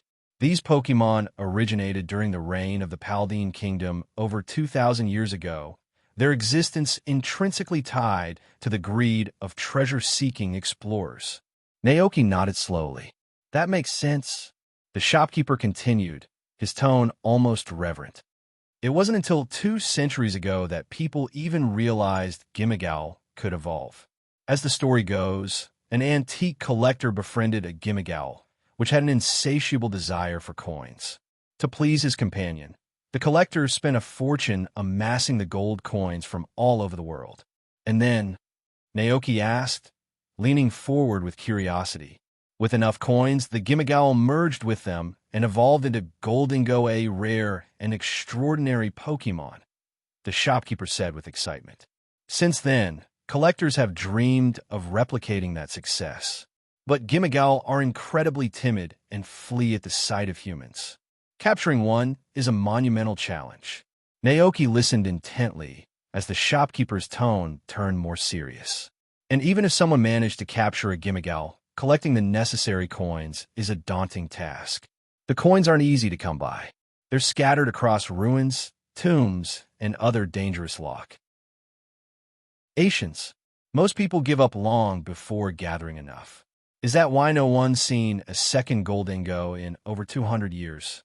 Naoki asked, astonished. Exactly, the shopkeeper said with a nod. The coins themselves are valuable. In a market, one coin typically sells for around 50,000 poke dollars. Do the math, collecting 1,000 coins would cost a staggering 50 million poke dollars. That's a price most people simply can't afford. And that's assuming the coins are even available, the shopkeeper added. Many are hidden in ancient ruins or tombs. These places are perilous, filled with traps, and guarded by powerful Pokémon loyal to their long-dead masters. Anyone daring enough to trespass risks being chased down. Naoki, who had briefly considered venturing into ruins to find coins, hesitated. That sounds like too much trouble, he admitted. I'd rather not get into unnecessary fights. The shopkeeper chuckled. Wise choice. So how about it? Are you taking the treasure chest? Yes, Naoki replied decisively. I'll also take those 2 coins. If you happen to acquire more in the future, contact me directly. I'll pay a premium. The shopkeeper's eyes lit up. Deal, but on one condition. Naoki tilted his head. What condition? The shopkeeper's expression softened with excitement. If you ever manage to evolve that Gimigal into a Goldingo, you must bring it here. I want to see it with my own eyes. Naoki smiled. Okay. He left his contact information with the shopkeeper, paid for the treasure chest and coins, and then headed to the ranch. As Naoki dismounted from his cyclizer, carrying the fresh seafood he'd purchased in town. A group of dragonites and a curious dragonair immediately gathered around. Their eyes sparkled with curiosity as they sniffed the bag. "Oh, whoa," one dragonite called out inquisitively. Naoki chuckled, glancing at the bag. "Oh, this? I bought in town seafood." He had originally planned to let the dragonites try some during lunch, but seeing their reactions, he realized something. For dragonites that lived near the sea, fish, shrimp, and other seafood were likely part of their natural diet. From the corner of his eye, Naoki noticed a larger dragonite approaching, soon joined by even more dragonairs. Their eyes darted between Naoki and the seafood as if a plan was forming in their minds. "Real." Dragonairs nodded, their expression one of realization. If Naoki liked these things, they could catch more during their trips back to Dragonite Island and bring them as gifts. Unaware of their intentions, Naoki handed the seafood bag to NDD, instructing her to steam it for lunch. Then, carrying the treasure chest and coins he'd purchased earlier, he headed toward the tavern. The pub was quiet during the day, with sunlight streaming through the windows, revealing motes of dust drifting lazily in the light. It seemed the NDDs had just finished cleaning the space. Naoki looked around, but saw no sign of the Gimmigowl he suspected was hiding there. Still, he was certain it was nearby, observing him from the shadows. Without making a fuss, he placed the treasure chest and the 2 gold coins under the bar where shadows collected. "Gimmigowl," he called out gently. "I found a treasure chest and 2 coins today that I thought you might like. Come take a look when you're ready." The room remained silent, with no response from the unseen Pokémon. Naoki smiled faintly, not expecting one, and turned to leave. His footsteps echoed softly as he exited, growing fainter until they disappeared completely. Moments later, a small, hesitant figure peeked out from the darkness. The Gimmigowl glanced around cautiously, ensuring Naoki was truly gone before it crept toward the bar. It stared at the treasure chest and coins, its glowing eyes wide with wonder. Yet, it didn't immediately claim them. Instead, it perched on the bar and gazed toward the door, confusion etched on its face. Why had this human gone out of his way to bring it such a precious gift? It hadn't done anything to deserve this kindness. Meanwhile, Naoki returned home and set to work preparing the seafood. By the time he finished cleaning the shells and conches, it was nearly noon. Just as he was about to begin steaming them, a familiar voice called from outside. "Naoki, are you home?" "Good afternoon, Cyclizer." "Oh, Karaten, hello to you too." Recognizing the voice, Naoki paused, wiping his hands on a towel. "Mayor Thomas?" he muttered to himself, wondering why the mayor was visiting at this hour. Setting down his work, he stepped outside. The mayor stood at the entrance, smiling warmly. "Good day, Naoki. May I come in?" "Of course," Naoki replied, motioning for him to enter. "What brings you here?" Once seated on the sofa, Mayor Thomas explained, "It's about an invitation we received recently. You see, last year, Kosagi Town had an excellent harvest, providing fresh vegetables and crops to many other regions of Paldea. Thanks to that, our town's reputation in agriculture has grown." He continued, "A few days ago, we received an invitation from Kitakami Village to participate in an agricultural exchange event. They've asked us to send an experienced farmer to share planting techniques and insights. After some discussion, the townspeople unanimously decided to send you." Naoki blinked in surprise. The name Kitakami caught his attention. It was the same place the antique shop owner had mentioned earlier that day. He had been intrigued by the stories, and had even considered visiting when time allowed. Now, the opportunity had presented itself naturally. Though Naoki wasn't exactly a seasoned farmer, he relied heavily on Pokémon like Dugtrio for tilling, Gagoat for nurturing crops, and Dragonite for watering. He felt confident enough to represent the town. More importantly, he saw this as a chance to spread awareness of Calyrex and its remarkable powers. "When is the event?" Naoki asked. Mayor Thomas smiled, pleased by Naoki's willingness. "In 3 days. Kitakami Village is quite far, so we'll need to take a plane to get there." Naoki had never been certain about the precise location of Kitakami. Before being transported to this world, the Teal Mask DLC for the Pokémon games hadn't been released, so he had assumed Kitakami Village was somewhere in the northeastern shadows of the Paldea region. However, it appeared his assumption was incorrect. According to Mayor Thomas, Kitakami Village was a secluded settlement located in a remote area. To reach it, one would travel through regions dotted with vast mountain ranges. It was certainly off the beaten path. There's no airport in Kosagi Town, Mayor Thomas continued. You'll need to head to Glass Bottle City to catch a flight. Don't worry about expenses, the town will cover all your travel costs. Naoki nodded, mentally mapping out his schedule. It was February 26th in the 199th year of the Alliance calendar. The journey to Kitakami for the week-long agricultural exchange was set to begin on the 29th. This gave him 3 days to tie up loose ends on the ranch before departure. Understood. I'll make sure I'm ready, Naoki replied. Mayor Thomas smiled warmly, reaching into his coat pocket and pulling out a card. Here's your identification badge for the exchange. Keep it with you at all times. When you arrive, someone from Kitakami will meet you at the station. Just show them this badge, and they'll take care of the arrangements. Naoki accepted the badge, thanking the mayor for the detailed instructions. After explaining everything, Mayor Thomas rose to leave. I'll take my leave now. Don't worry about the ranch while you're gone. The townsfolk will help keep everything running smoothly. Thank you. I'll be ready, Naoki assured him, walking him to the door. He stood outside, watching the mayor's figure fade into the distance before heading back inside. Back in the kitchen, Sister NDD gestured toward the basin of seafood. AI, she chirped, tilting her head to ask if he wanted her to continue preparing the ingredients. Oh, no need. I've already cleaned everything, Naoki replied with a grin. Just steam it directly. Taking over, Naoki began layering the clams, conches, oysters, shrimp, and crabs into the steamer. While waiting, he minced a few cloves of garlic, whipped up a simple garlic sauce, and prepared a few dipping bowls on the side. Living so close to the coast, Kosagi Town was known for its seafood, which was always fresh from the morning's catch.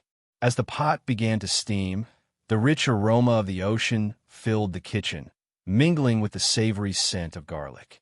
When the seafood was perfectly cooked, Naoki carefully poured it into a large iron bowl. The vibrant colors of the shells glistened, and steam swirled upward, carrying the tantalizing scent. He glanced down, and almost instinctively, information about the dish appeared in his mind. Seafood feast, sea plus a hearty dish made from a variety of fresh seafood, brimming with the unique flavors of the ocean. Effect: slightly increases friendliness for water-type Pokémon. Provides a small boost to their overall vitality. Comment: a simple yet delicious meal that brings the taste of the sea to life. Naoki's eyes widened. It boosts water-type Pokémon friendliness? That's neat. He paused, then rubbed his chin thoughtfully. Wait a second. I don't really have any water types on the ranch right now. His eyes lit up as he remembered. Oh, right. Those silly Psyducks by the stream. They'll love this. Setting aside a portion of shrimp and shellfish for the Psyducks, Naoki made a mental note to deliver it to them later. Meanwhile, he planned to let the Dragonites have their fill first. They were already eyeing the seafood pot eagerly. As Pokémon living on isolated islands, the Dragonites and Dragonairs rely heavily on the ocean for their food. Their diets include sea fish, squid, shrimp, and shellfish, all of which they catch fresh from the sea. Every morning, they wake up promptly and dive into the sea to catch their breakfast.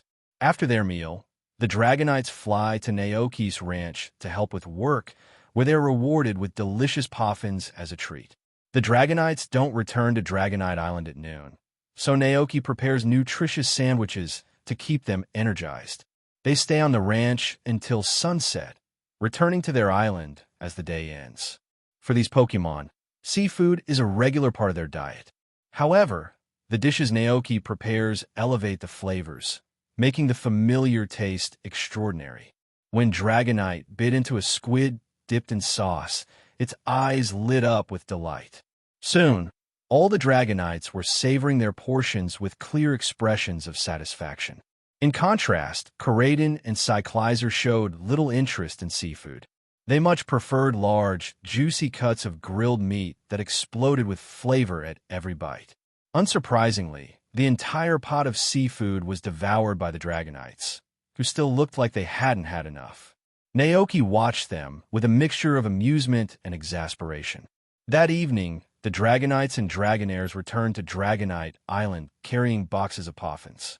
They gathered near the central lake, eating their treats happily. Between bites, some of the Dragonites began to discuss an idea. Dragonair 1, oh, Naoki likes fish just like we do. Dragonite 1, woo, I'm going to catch a lot of fish for Naoki tomorrow morning. Dragonite 4, oh woo, I'll catch some too. Dragonite 3, still reminiscing about the seafood. Oh, those little fish were so delicious. I want more. By the time dawn arrived, several Dragonites and Dragonaires had dived into the sea, leaving their companions behind with puzzled expressions. Every Dragonite was a skilled swimmer, slicing through the water like sleek missiles. Their speed and agility made them efficient hunters. Dragonite 2 was the first to resurface, clutching a massive lobster in its claws. The lobster thrashed its tail in a futile attempt to escape, but Dragonite 2 quickly subdued it with a well-placed slap. Pleased with its catch, it placed the lobster in a box for Naoki. Another loud splash caught its attention. Turning, Dragonite 2 saw Dragonite 4 emerging with a small blue dolphin-like Pokémon, a Fenizen, in its grip. Dragonite 4 proudly held the struggling Pokémon, asking its companion, "Ouch, will Naoki like this?" Before Dragonite 2 could respond, the Fenizen smacked Dragonite 4 with its tail and escaped, retaliating with an angry water gun to the face before disappearing into the waves. Drenched and slightly bewildered, Dragonite 4 grumbled, "Ouch, what a bad-tempered Pokémon. Naoki wouldn't like it anyway." Shaking off the water, Dragonite 4 dove back into the sea. After a few moments, it resurfaced triumphantly, carrying a massive tuna it had stunned with electricity. "Awoo!" it cried, overjoyed with its catch. Yesterday, those small fish and shrimp were too small, so they couldn't eat enough. This fish is big, so they will definitely be able to fill their stomachs.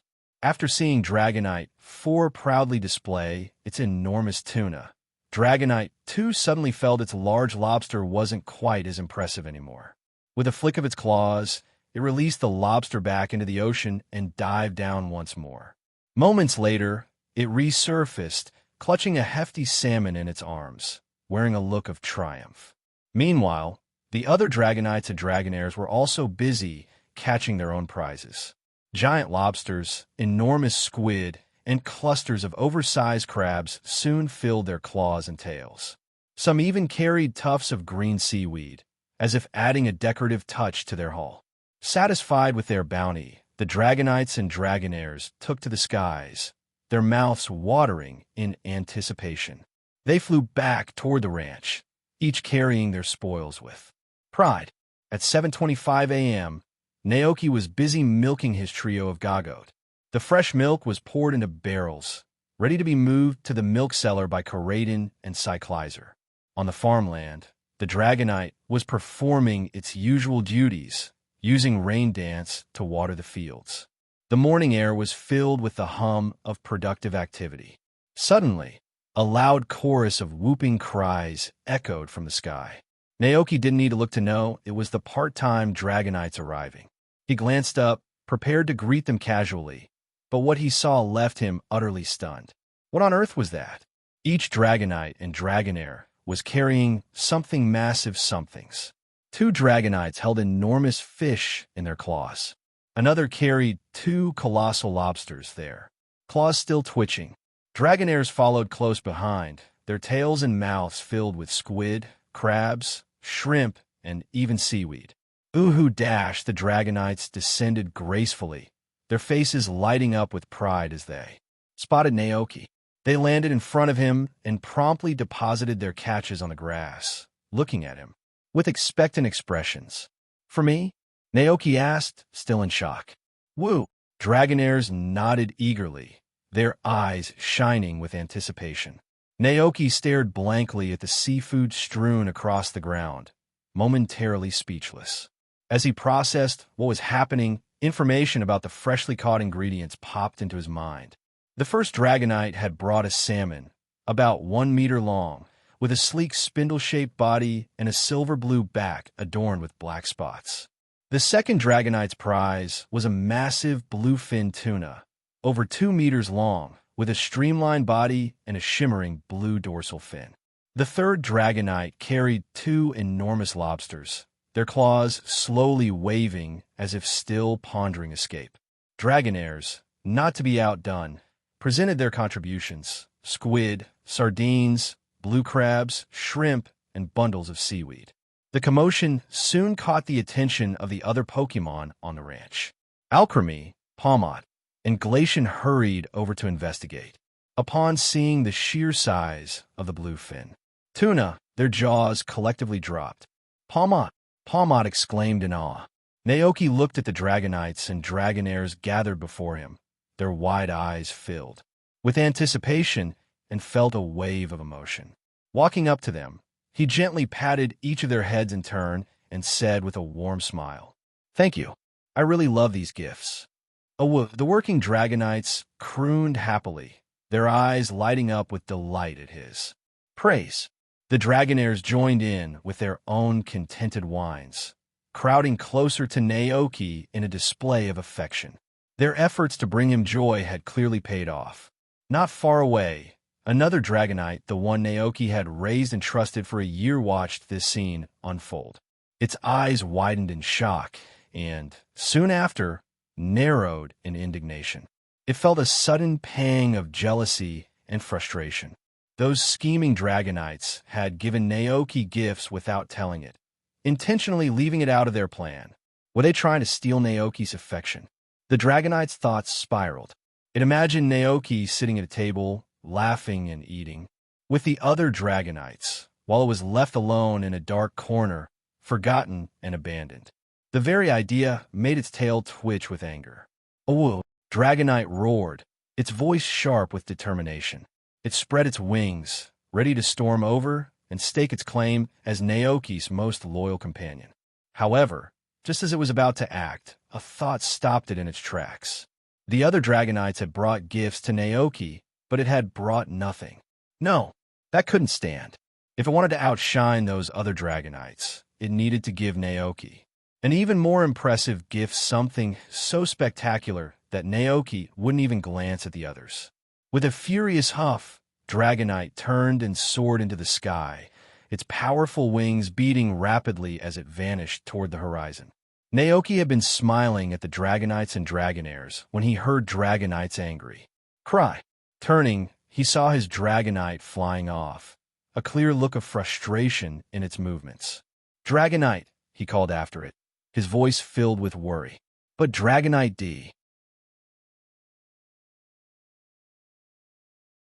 didn't look back.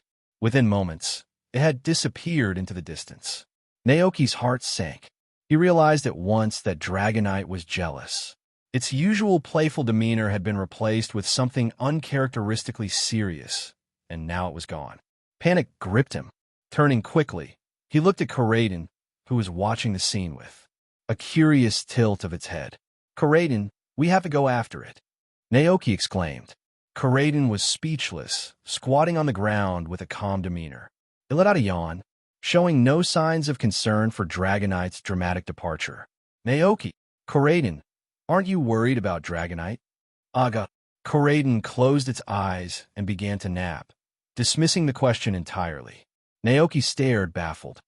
"Is Dragonite really going to be okay?" he muttered under his breath, trying to gauge Koraidon's nonchalant attitude. Still, Koraidon remained indifferent, leaving Naoki to wonder if it, too, was jealous-like. Dragonite. For the first time, Naoki truly felt the weight of managing so many Pokémon with unique personalities. The part-time Dragonites, however, recovered from their initial confusion. They quickly donned their signature red bags, collected bottles of Moo Moo milk from NDD, and took off for Kosagi Town to start their day's work. Their cheerful departure left Naoki standing alone, staring at the horizon where Dragonite had disappeared. Pamo, Palmot murmured, looking up at Naoki with concern. Sighing, Naoki turned back toward the pile of fish that Dragonite and the others had delivered. He decided he didn't have the energy to deal with it anymore and dumped the seafood into the lake on the ranch. As the fish splashed into the water, a swirling purple vortex suddenly appeared. Within seconds, every single fish vanished without a trace. Naoki, of course. He realized immediately what had happened. Giratina had likely claimed the fish as some kind of unintentional offering. With a groan, Naoki pressed his fingers to his temples. It's one thing after another. Meanwhile, above the distant ocean, Dragonite, still fueled by jealousy, was flying at incredible speed. Its determination pushed it to use multiple high-speed moves, breaking through its limits as it zipped across the open sky. It soared so fast that it overtook a passenger plane, causing startled screams to erupt from the cabin as it zipped past the windows like a golden blur. Oblivious to the commotion it had caused, Dragonite kept flying, its focus unshaken. Eventually, it dived into the ocean, eager to find a fish even bigger than what the other Dragonites had brought back. It searched tirelessly, gliding through the currents with precision, but despite its efforts, there were no significant catches in sight. Dragonite narrowed its eyes, unwilling to admit defeat. It swam upward with a powerful stroke and burst out of the water, wings flapping furiously as it took to the skies once more. Determined, it decided to explore further afield. The tenacious Dragonite flew over the sprawling Galar region, bypassed the towering bridges of Unova, skimmed across the tropical waves of Alola, and even made a wide circle around the snowy peaks of Sinnoh before finally arriving at the Hoenn region. Below, the vast, sparkling Hoenn seas stretched endlessly, teeming with marine life. Taking a deep breath, Dragonite folded its wings and dived once again into the unfamiliar. The waters Dragonite found itself in were teeming with unusual and beautiful Pokémon. Pearl oysters nestled among the coral reefs, their pearlescent shells glinting faintly in the dim underwater light. Slender sakura fish with shimmering pink scales danced gracefully in schools, their movements reminiscent of falling cherry blossoms. Heartfish, aptly named for their heart-shaped bodies, fluttered gently along the currents like leaves in a breeze. Despite the mesmerizing marine life, Dragonite remained focused. It darted through the waters, its sharp eyes scanning for its target. But none of the Pokémon it encountered seemed to meet its criteria. Too small, it thought, dismissing a pearl oyster. Too fierce, it decided after passing a particularly aggressive Barraskewda. Its frustration grew with every encounter. Dragonite's determination only intensified as it recalled Naoki's kind gestures toward the other Dragonites. A burning resolve filled its chest. It had to find the biggest fish to make Naoki proud. It spotted an old hunting grouper peeking out from an abandoned shipwreck. Deciding it might hold some answers, Dragonite swam closer and called out, "Oh, whoa. Excuse me, have you seen any really big fish around here?" The grouper blinked, its cloudy eyes assessing the strange Pokémon. "Goo, what's that?" it muttered, unused to visitors in its secluded home. Dragonite repeated its question, leaning closer. After a moment of contemplation, the grouper replied, "Goo. Well, I've heard of a megalodon nearby. Could that be what you're looking for?" Dragonite's eyes sparkled with excitement. "Oh, well, how big is it?" The grouper squinted at Dragonite, seemingly measuring its size before answering, "Goo goo." "About your size." Dragonite's hopeful expression immediately fell. What was the point if the fish wasn't bigger than itself? It let out a disappointed huff and turned to leave. Seeing Dragonite's crestfallen look, the grouper suddenly recalled an old tale. "Guh, wait, I remember something else." Dragonite froze mid-turn, its wings fluttering with anticipation. The grouper shared its story in a slow, gravelly voice. "Goo goo goo. There's a legend about a massive Pokémon sleeping in a pitch-black underwater cave. Long ago, a young heartfish stumbled into the cave by mistake and saw it. The heartfish said it was the largest Pokémon it had ever seen. Oh, really? Dragonite's eyes lit up like lightning bolts. Its excitement rekindled. The grouper nodded solemnly. Goo, but beware. The cave lies within a deep canyon ahead. It said that any Pokémon foolish enough to venture there will never return. Dragonite didn't wait for the rest of the warning. Driven by determination, it surged forward, leaving the grouper staring after it in disbelief. The canyon loomed like a shadowy maw in the ocean floor. Dragonite hesitated only for a moment before diving into the inky depths. It swam downward, the faint glow of sunlight fading until only darkness remained. Unfazed, it summoned its internal electrical energy, creating a bright glow that illuminated its surroundings. The trench was vast and eerily silent, but Dragonite pressed on, guided by the grouper's story. Finally, after what felt like hours, it spotted the mouth of a massive cave carved into the rocky walls. Dragonite's heart raced. This had to be at the home of the legendary fish Pokémon. Without hesitation, it swam into the cavern, its light casting long, wavering shadows on the walls. The tunnels twisted and turned, branching off in countless directions, but Dragonite stayed its course, following the faint glimmers of light ahead. At last, it reached a chamber where the water seemed to shimmer with an ethereal glow. Dragonite propelled itself upward toward the source of the light. Dragonite emerged from the water into a vast underwater cave, the sheer beauty of the scene rendering it momentarily speechless.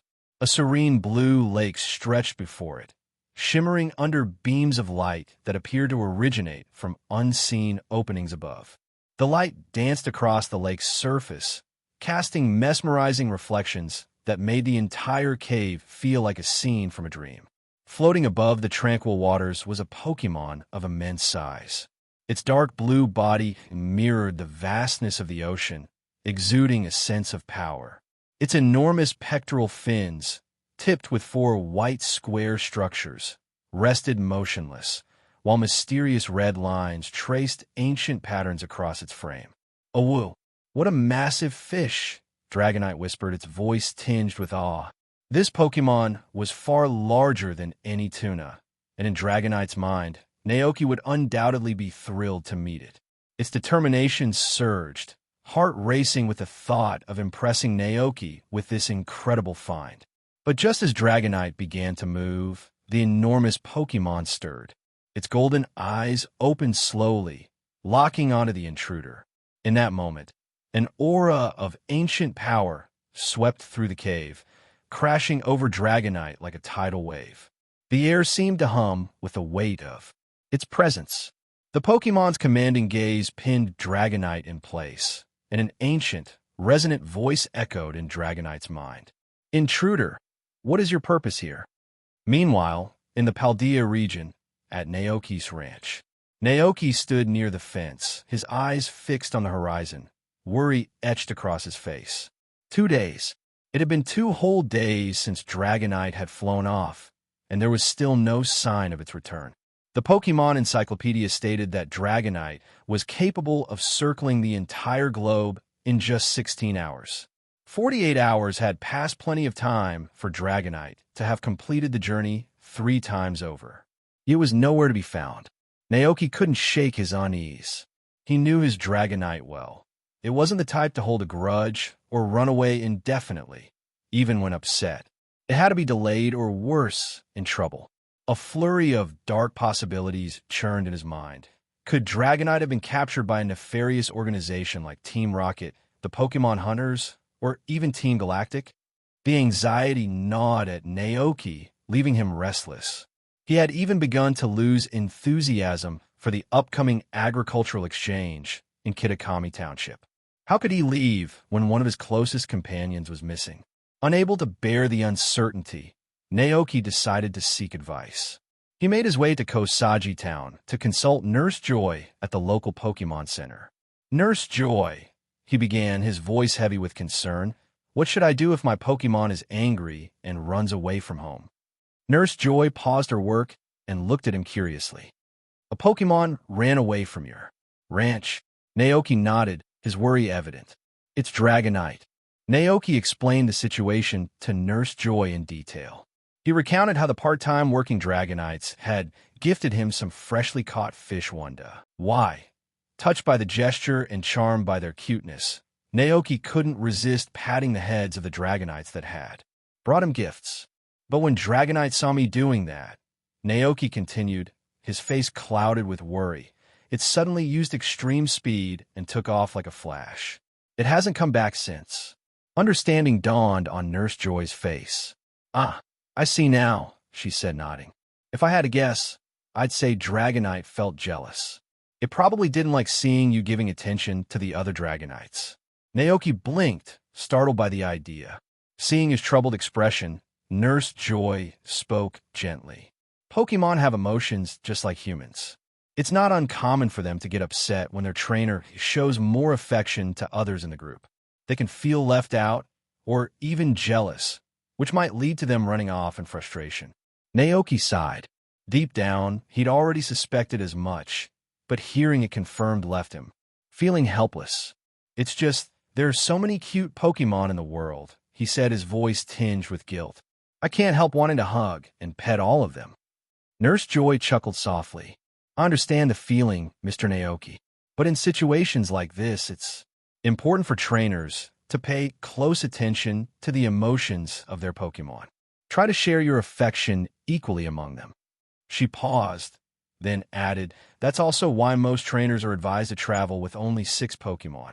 Taking care of too many can lead to misunderstandings, hurt feelings, and, in the worst cases, a divided team. Naoki felt a pang of guilt. Nurse Joy's words made it sound like he was some sort of scoundrel, playing with the feelings of his Pokémon.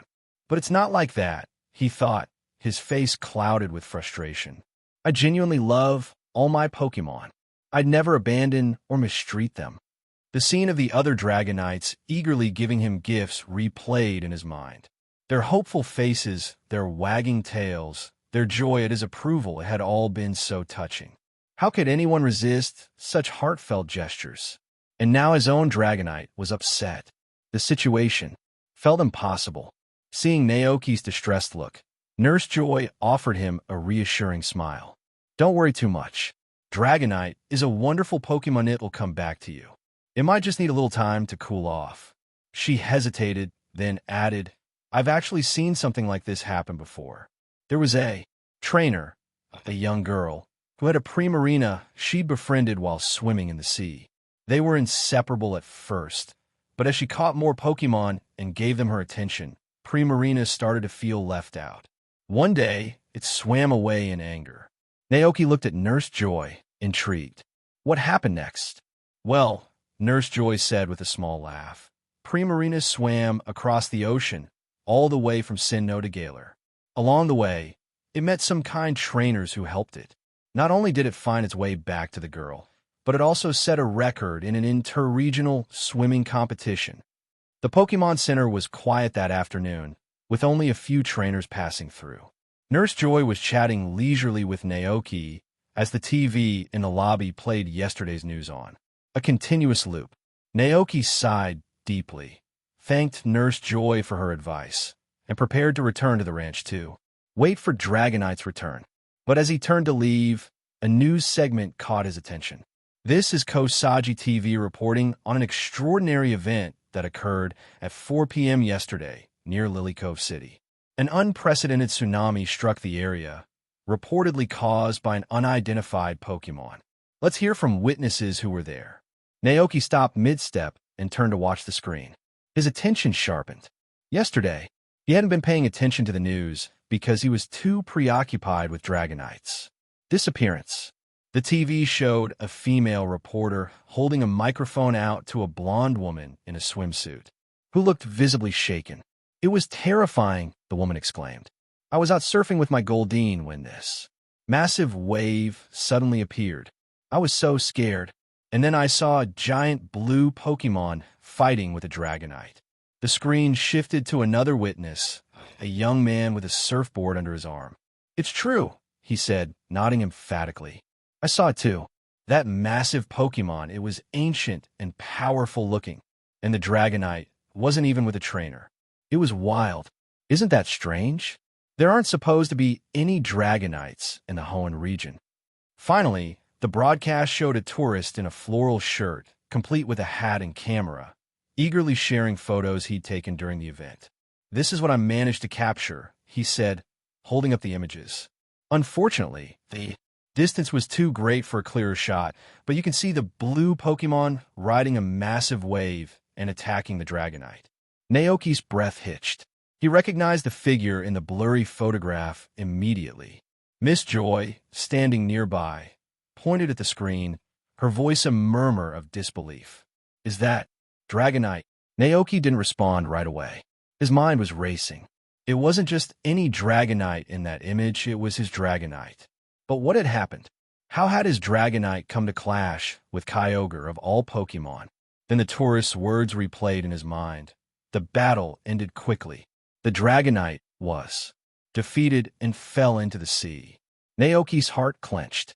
Kyogre, the embodiment of the sea, the creator of the primordial sea and one of the most powerful legendary Pokémon. There was no mistaking it. Even with the blessings of the Storm Buns, Dragonite was no match for Kyogre's overwhelming strength. The thought of his Dragonite falling into the sea, injured and possibly unconscious, sent waves of nausea through him. Panic bubbled to the surface. No, he couldn't just sit here. He had to act, and fast. Naoki stood abruptly, his resolve hardening. "I need to go to the Hoenn region. I'll take Koraidon and Calyrex with me.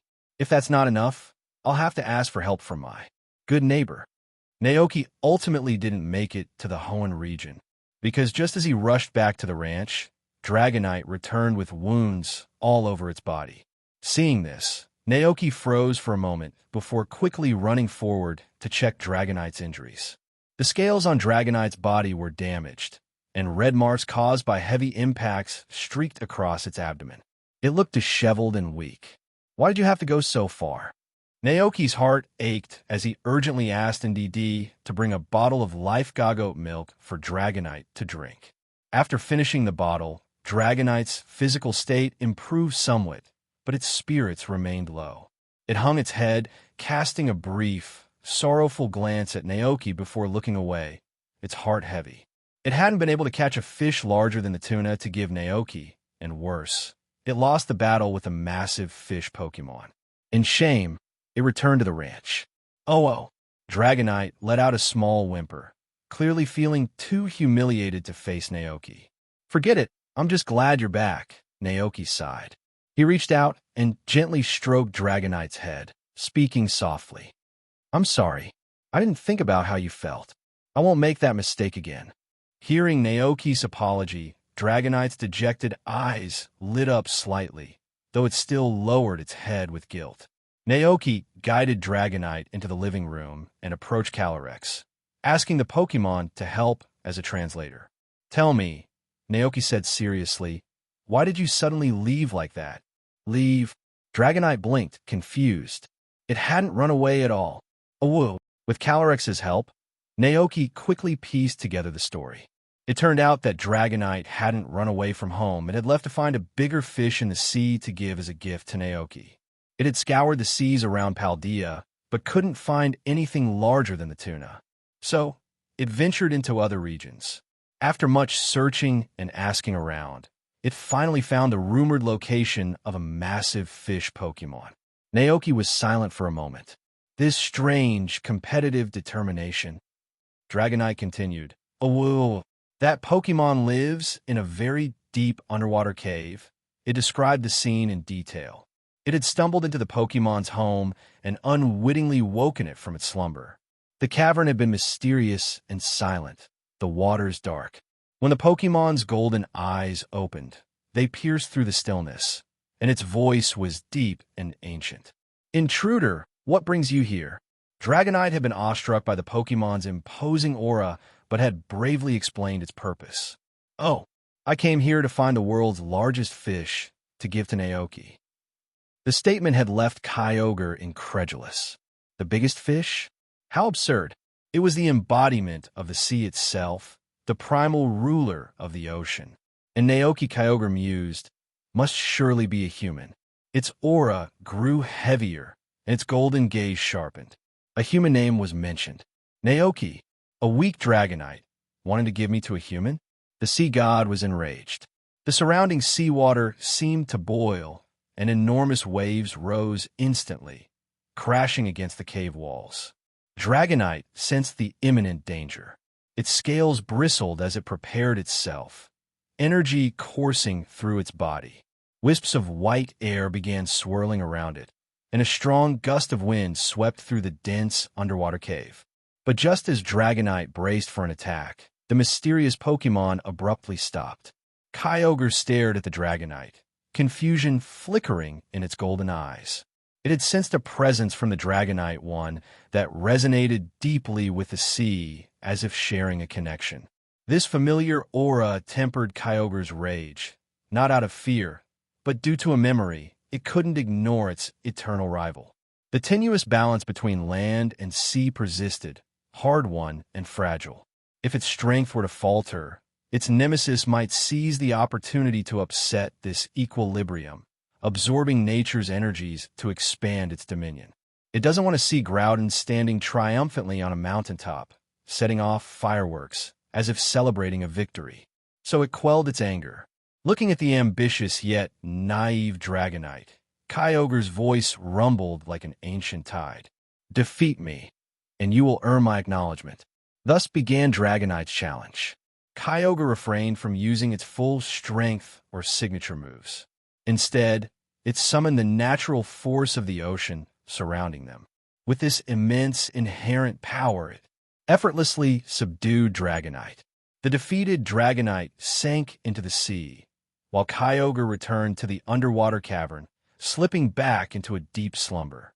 Its patience would hold, waiting for the inevitable clash. The battle between land and sea would never cease, whether decades, centuries, or millennia from now. Sooner or later, Groudon and Kyogre would face each other once more. Naoki, he sighed heavily, realizing he had misunderstood Kyogre. It wasn't Kyogre that had attacked Dragonite. It was Dragonite who had provoked Kyogre. Yet, what puzzled him was why Gre, despite its initial fury, had shown restraint and allowed the Dragonite to challenge it under specific terms. As Naoki pondered the dynamics of Hoenn's legendary Pokémon, he quickly deduced the reason. Groudon. Kyogre's actions, perhaps tempered by the delicate balance it shared with its rival, were a means to conserve its strength. Naoki knelt in front of Dragonite, who was still looking downcast. Forget about this time, he said gently. But you must never put yourself in such danger. Understand. Dragonite let out a mournful whimper. Oh, it hadn't meant to cause trouble. It just wanted to catch a big fish for Naoki, just like the working Dragonites had. Naoki noticed the sadness in Dragonite's expression and let out a sigh. He reached out and stroked Dragonite's head gently. I don't want the biggest fish in the world. Dragonite raised its head, looking at him in confusion. Naoki smiled, stepping closer to wrap his arms around the Pokémon in a warm embrace. Don't do anything dangerous. I don't care about big fish or grand gestures. I only care about you being safe. Do you understand?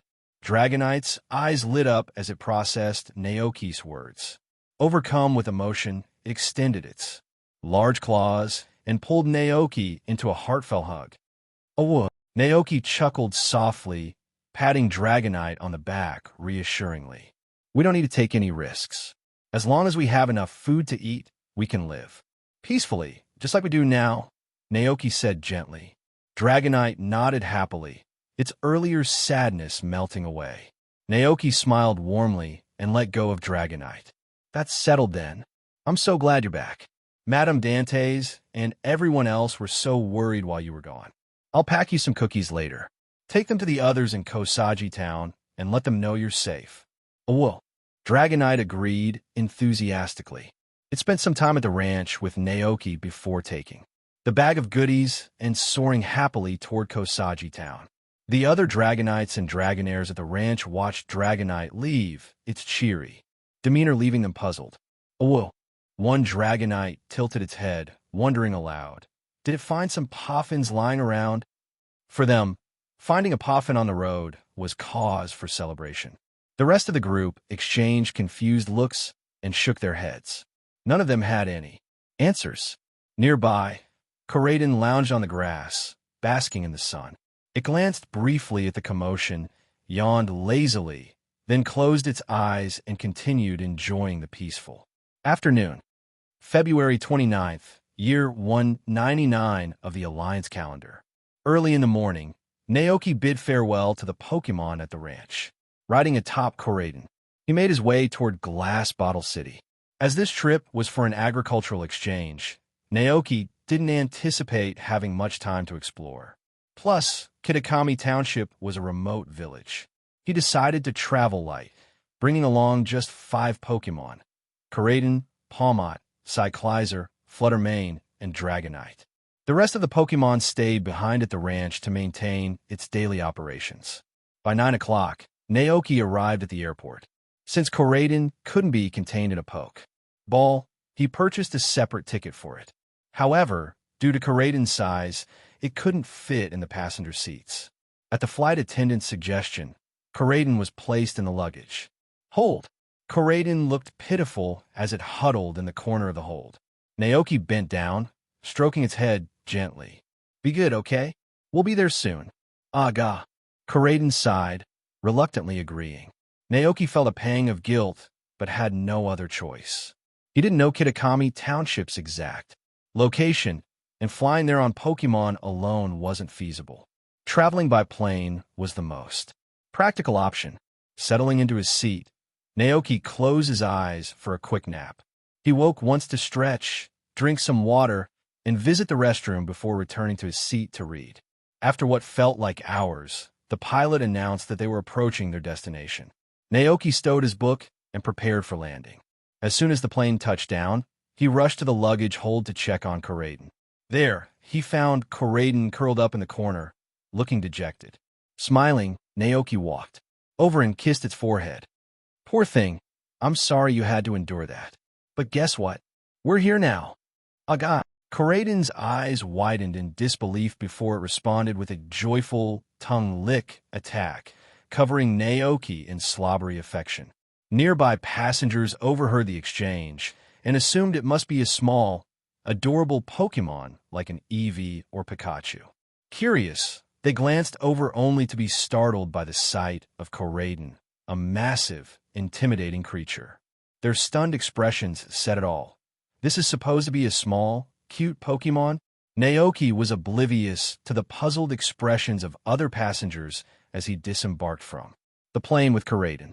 His first priority was to locate the local Pokémon Center. Once there, he used a video phone to call back to the ranch, reassuring everyone that he had arrived safely. With that taken care of, Naoki unfolded a map and began planning his route to Kitakami Township. Since Kitakami was a remote area far from major cities, the only direct transportation option was a bus. However, with Corydon by his side, the need for a bus was eliminated. After double-checking his route, Naoki climbed onto Corydon's back. Together, they took to the skies, heading toward Kitakami Township. During the journey, Naoki pulled out a tourist guidebook he had picked up at the airport and began reading about Kitakami Township. The guide explained that Kitakami wasn't the name of a single town, but rather referred to a broader region. Within the area, there was only one notable settlement, Mosue Town. One section of the guide particularly captured Naoki's attention, a legend about the Oni of Kitakami Township. The guide described the story as follows. Long ago, a terrifying Oni haunted the mountains behind the village. Its presence struck fear into anyone who dared enter the forest. One fateful day, the Oni descended upon the village, creating widespread panic. At that moment, 3 noble Pokemon Munkidori, Okadoji, and Pheasantipity stepped forward to confront the Oni. In a fierce battle, the 3 Pokemon managed to drive the Oni back into the mountains, but at the cost of their own lives. To honor their bravery, the villagers buried them with respect and erected statues in their memory atop the mountain. Interesting, Naoki muttered to himself intrigued by the tale. The story seemed unusually dark compared to most Pokémon legends, particularly with its explicit mention of the Pokémon's demise. It also raised questions. If the Oni wasn't destroyed, but merely driven back into the mountains, just how strong was it to defeat 3 opponents simultaneously? Naoki paused his reading to glance up and survey the landscape ahead. As the towering mountains of Kitakami Township came into view, he knew they had arrived. Looking down from the sky, he marveled at the region's natural beauty. The area featured tall, lush mountains with quiet farmland and apple orchards spread out at their base. At the heart of the region lay Mosue Town, a quaint settlement exuding a serene, traditional, Japanese charm. Is this Kitakami Township? Naoki's eyes sparkled with admiration as he took in the picturesque scenery. The rural tranquility was a refreshing change from the Paldea region's bustling energy. The fields, orchards, and wooden architecture all blended seamlessly with the landscape, giving the place a timeless, idyllic quality. Not bad at all, Naoki remarked, impressed. Spotting a road below, he leaned forward and gently patted Coraiden's back, signaling it to descend. Since Mayor Thomas had mentioned that someone would pick him up at the station and take him to Mosue Town, Naoki wasn't surprised to find an older woman with white hair waiting at the bus stop by the highway when Coraiden landed. Naoki approached her and showed his ID badge. The woman's expression immediately lit up with surprise. "Where do you come from?" she asked. Naoki smiled and gestured toward Coraiden, who was standing proudly behind him. "My Pokémon brought me here." The woman chuckled warmly. "Well, that explains it. I was wondering why I didn't see the bus." "Hello, Naoki. Welcome to Kitakami. I'm Hideko from the community center. Let's go. I'll take you to town." "Thank you very much," Naoki replied politely. He and Coraiden followed Hideko along a cement road leading toward the heart of Kitakami. Due to the 12-hour time difference between Kitakami and the Paldea region, along with the time spent traveling, the sun was already beginning to set as they arrived. The sky painted a vibrant gradient of orange over the quiet countryside. As they walked, Naoki took in the unfamiliar scenery. Along the roadside, Pokémon of all kinds appeared in the grass. Dewpiders spun delicate webs by the water's edge, Puchina prowled stealthily through the underbrush, and Sunkern swayed gently in the breeze. Each Pokémon added to the tranquil, harmonious atmosphere of the region, blending seamlessly with its natural beauty. The further they walked, the more the landscape shifted. Neatly arranged rice fields began to line both sides of the road. Naoki's curiosity deepened when he spotted Clawitzer and Wooper wandering through the flooded fields. "Clawitzer and Wooper?" Naoki asked, unable to hide his surprise. Hideko smiled knowingly. They've been helping out in the rice fields for generations. Wooper enriches the soil, and Clawitzer helps manage water flow with its precision blasts. Their work has always been a great boon for the town. Naoki had many questions running through his mind. Wouldn't Clawitzer accidentally damage the crops? And wasn't Wooper's body coated with toxins? But he held his tongue, marveling instead at the harmony between Pokémon and nature in this place. After passing through the fields, they finally entered Mosue Town. The rural settlement had a quiet charm, distinctly more tranquil than bustling Kosagi Town. The streets were paved with clean cement, and traditional Japanese architecture dominated the town's aesthetic. The population here was clearly skewed toward older residents. As dusk fell, elderly villagers strolled through the streets or sat in front of their homes, chatting softly. Pokémon moved freely through the town as though they belonged to its fabric. Naoki saw a small spoink bouncing beside a trainer, a Noctowl perched serenely on a rooftop, and a Vulpix lounging lazily on the eaves of a building. Naoki's gaze locked onto the Vulpix. "There's a Vulpix here." His eyes sparkled with excitement. The Vulpix, with its soft fur and snowy white belly, was beyond adorable. He couldn't help but stare, utterly enchanted. Coraiden, standing at his side, let out an exaggerated sigh. Aga. Once again, it seemed Naoki had found something else to fawn over. "This is the community center. Let's rest here for the night," Hideko said as she led Naoki to a modest two-story building. She smiled warmly and added, "Tomorrow, the mayor will come to take you on a tour of the rice fields and apple orchards here in Kitakami Township." "All right," Naoki nodded, feeling a bit worn out after the day's travels. Hideko pushed open the door, and Naoki stepped into the community center. After showing his ID badge to the staff at the front desk, he heard the attendants say, "Welcome to Kitakami Township. Your room is on the second floor.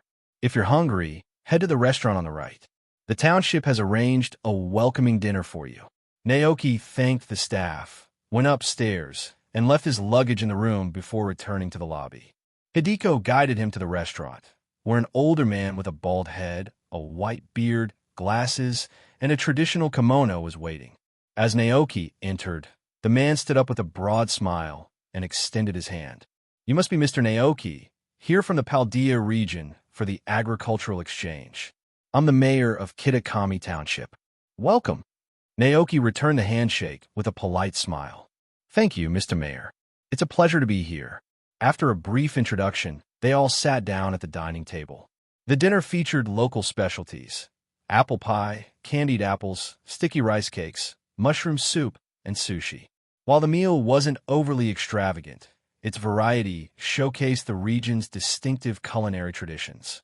As they ate, the mayor introduced the itinerary for the agricultural exchange. "Tomorrow morning, I'll accompany you to visit the rice fields in Kitakami Township.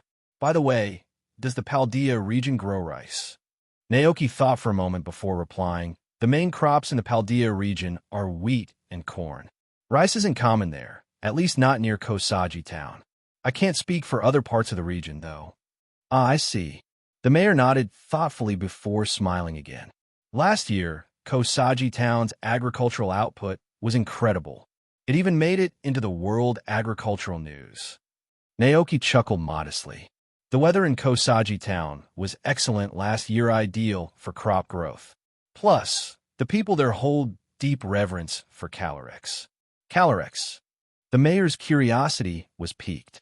Naoki explained, "It's a legendary Pokémon said to bless the land with fertility and ensure abundant harvests.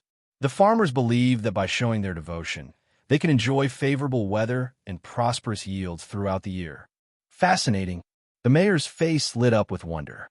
To express their gratitude, the townsfolk built a shrine in its honor and hold annual festivals to celebrate its blessings. Naoki continued. The mayor marveled at the tale.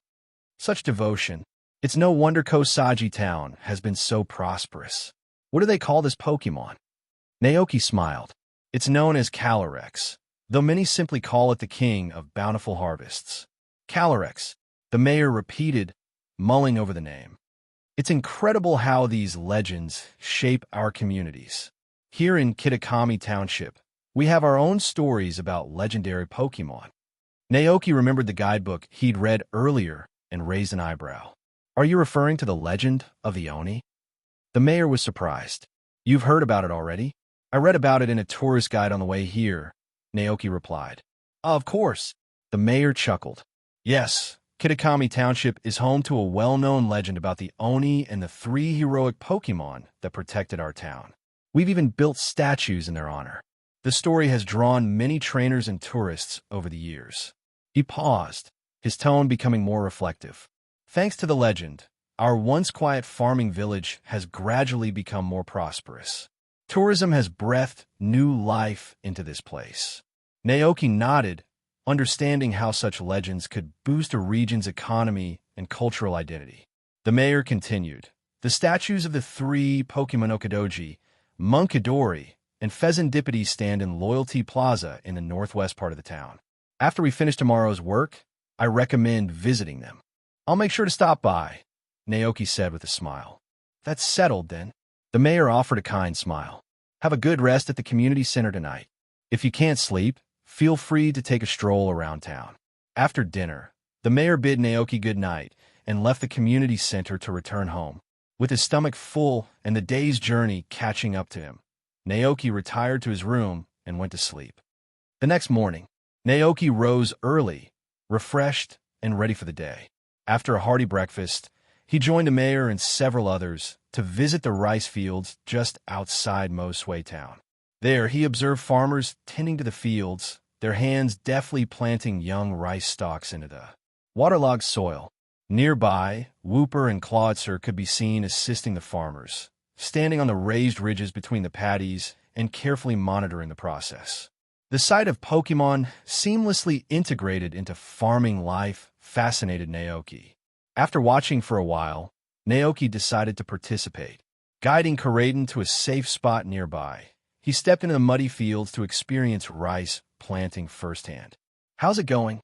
Getting the hang of it?" the mayor asked with a curious smile. Naoki nodded confidently.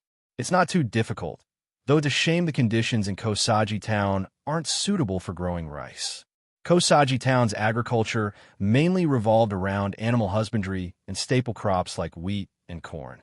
Transitioning to rice cultivation would require specially designed fields, which seemed impractical. The mayor nodded knowingly. Each region has its own strengths. Rice is one of Kitakami Township's specialties, and we've embraced it wholeheartedly. "Oh, that reminds me," the mayor added. "You must try our sticky rice cakes before you leave. They're made with this very rice and are a local delicacy." Naoki finally got to try the famed sticky rice cakes at lunchtime. After finishing his work in the rice fields, Naoki had intended to return to the community center for lunch. However, as he was leaving, a kind elderly woman approached him with an enthusiastic invitation to her home. "Come, have lunch with me and try the sticky rice cakes I made," she said with a warm smile. Naoki blinked in surprise, taken aback by her hospitality. Was everyone in Kitakami Township this welcoming? It wasn't long before he realized the reason behind her kindness.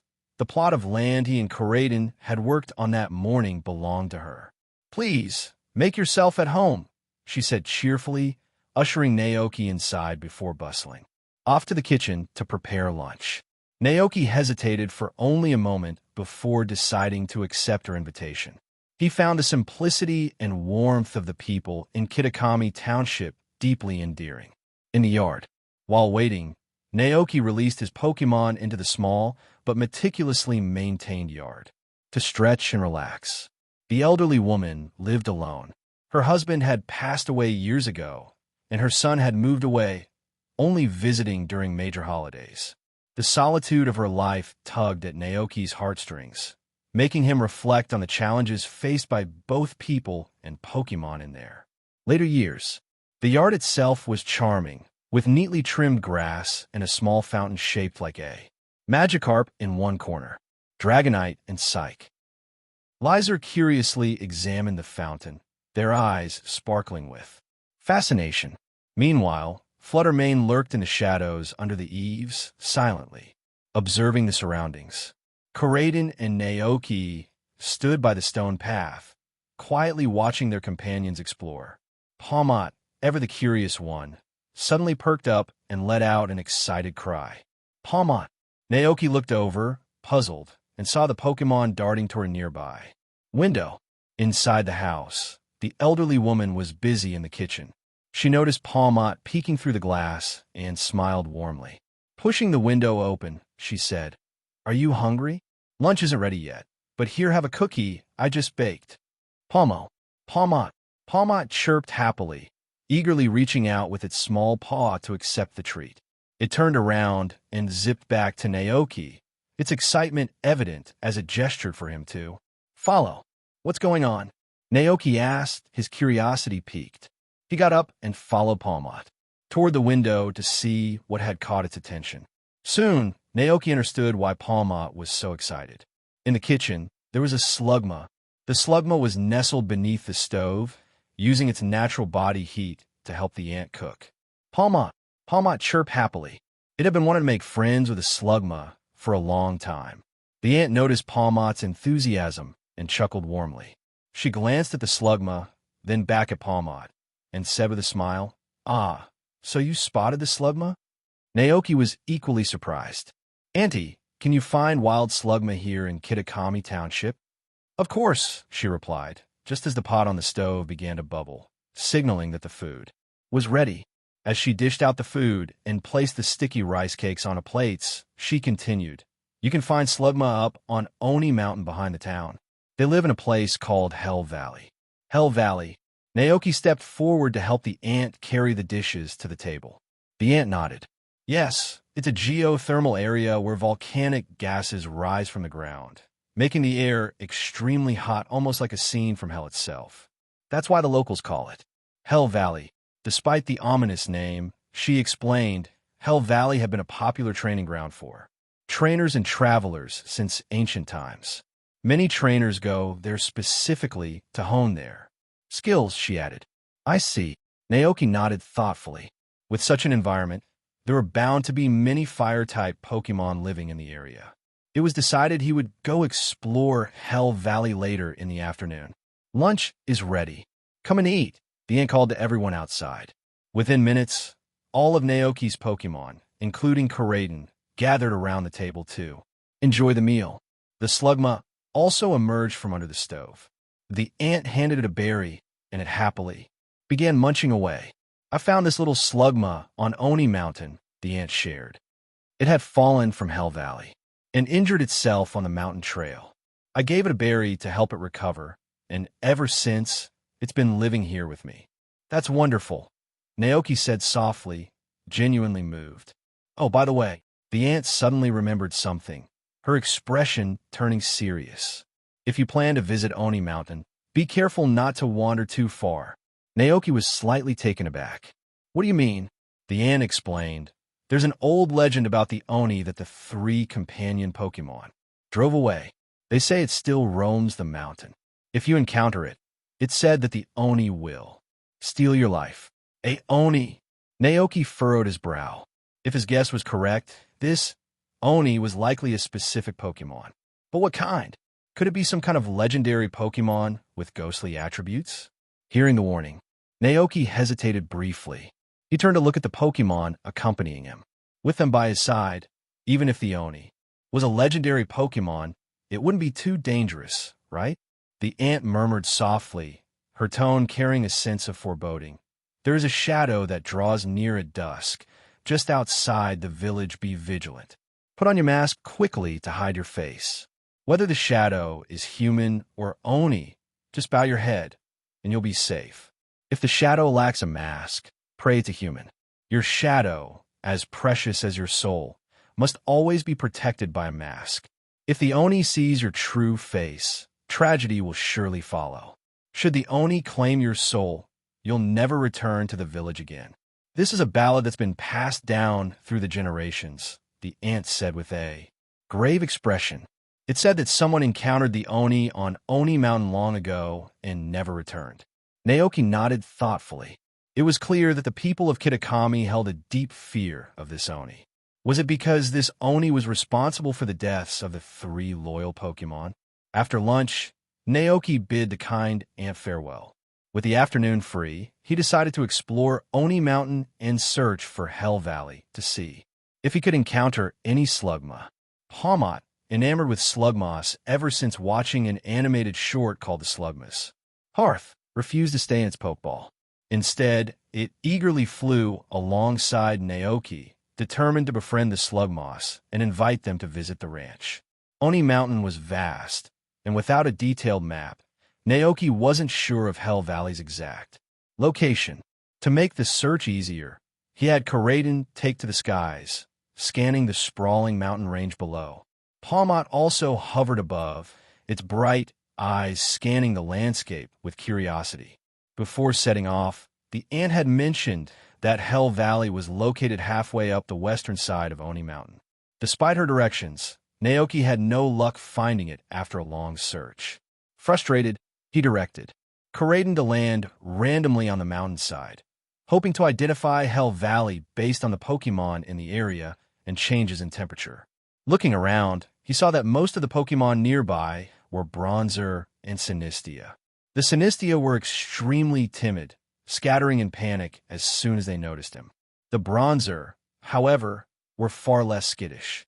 They floated serenely, their metallic bodies emitting soft, jingling sounds, seemingly unbothered by the arrival of Koraidon and Palmot. No fire types here, and the temperature is the same as at the base of the mountain.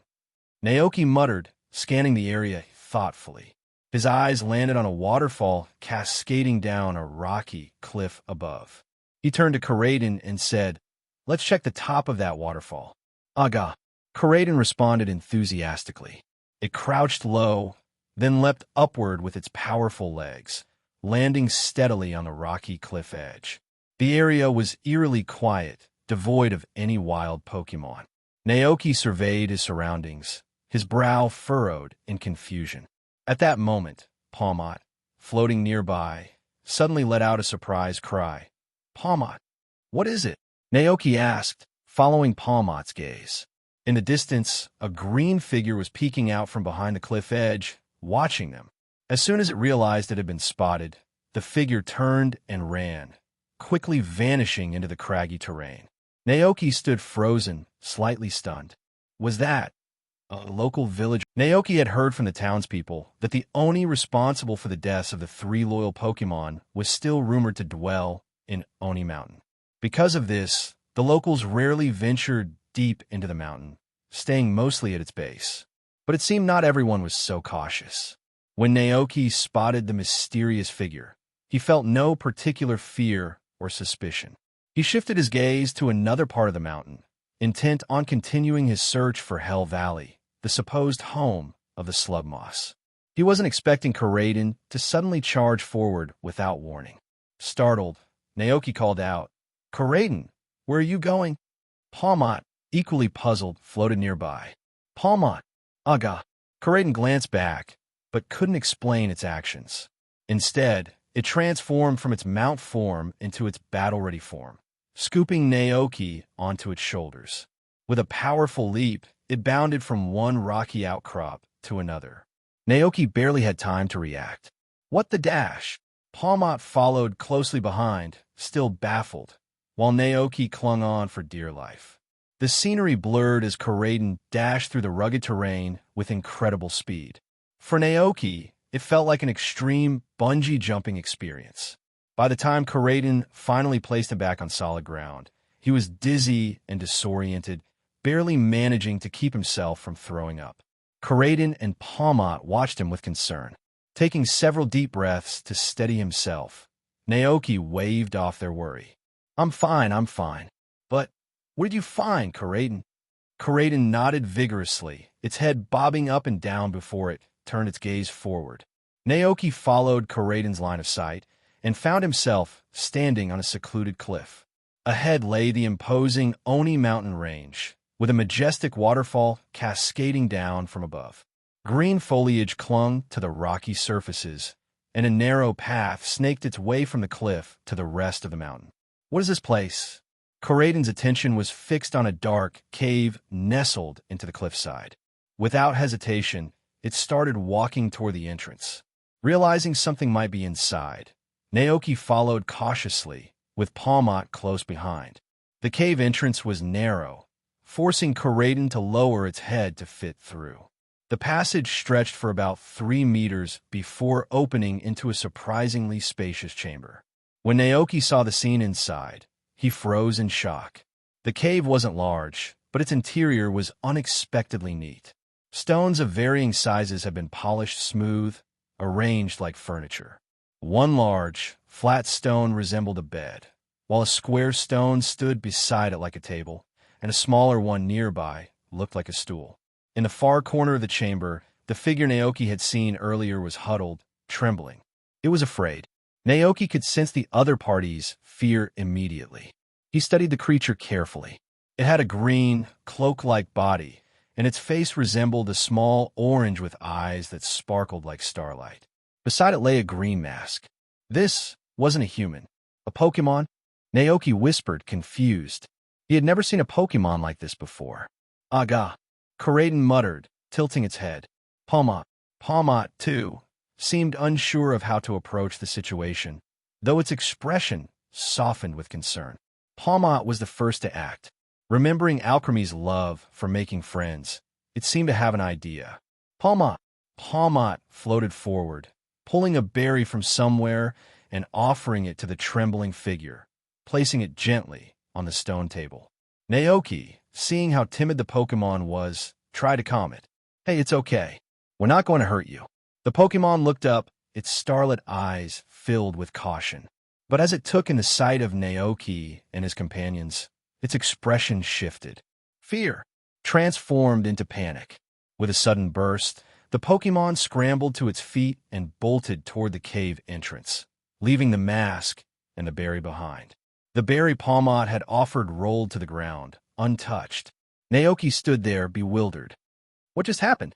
He moved to follow, but the Pokémon was astonishingly fast, vanishing into the rugged terrain outside.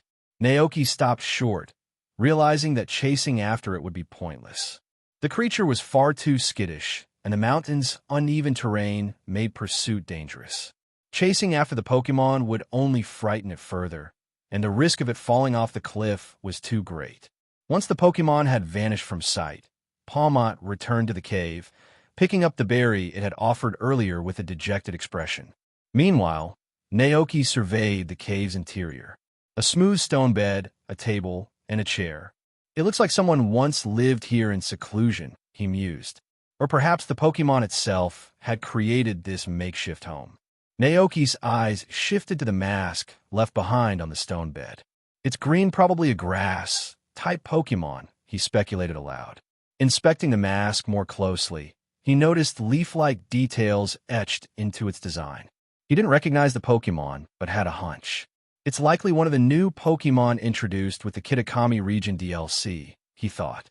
Palmot, still standing nearby, wiped the dust off its berry with its paw pads, its small shoulders drooping with disappointment.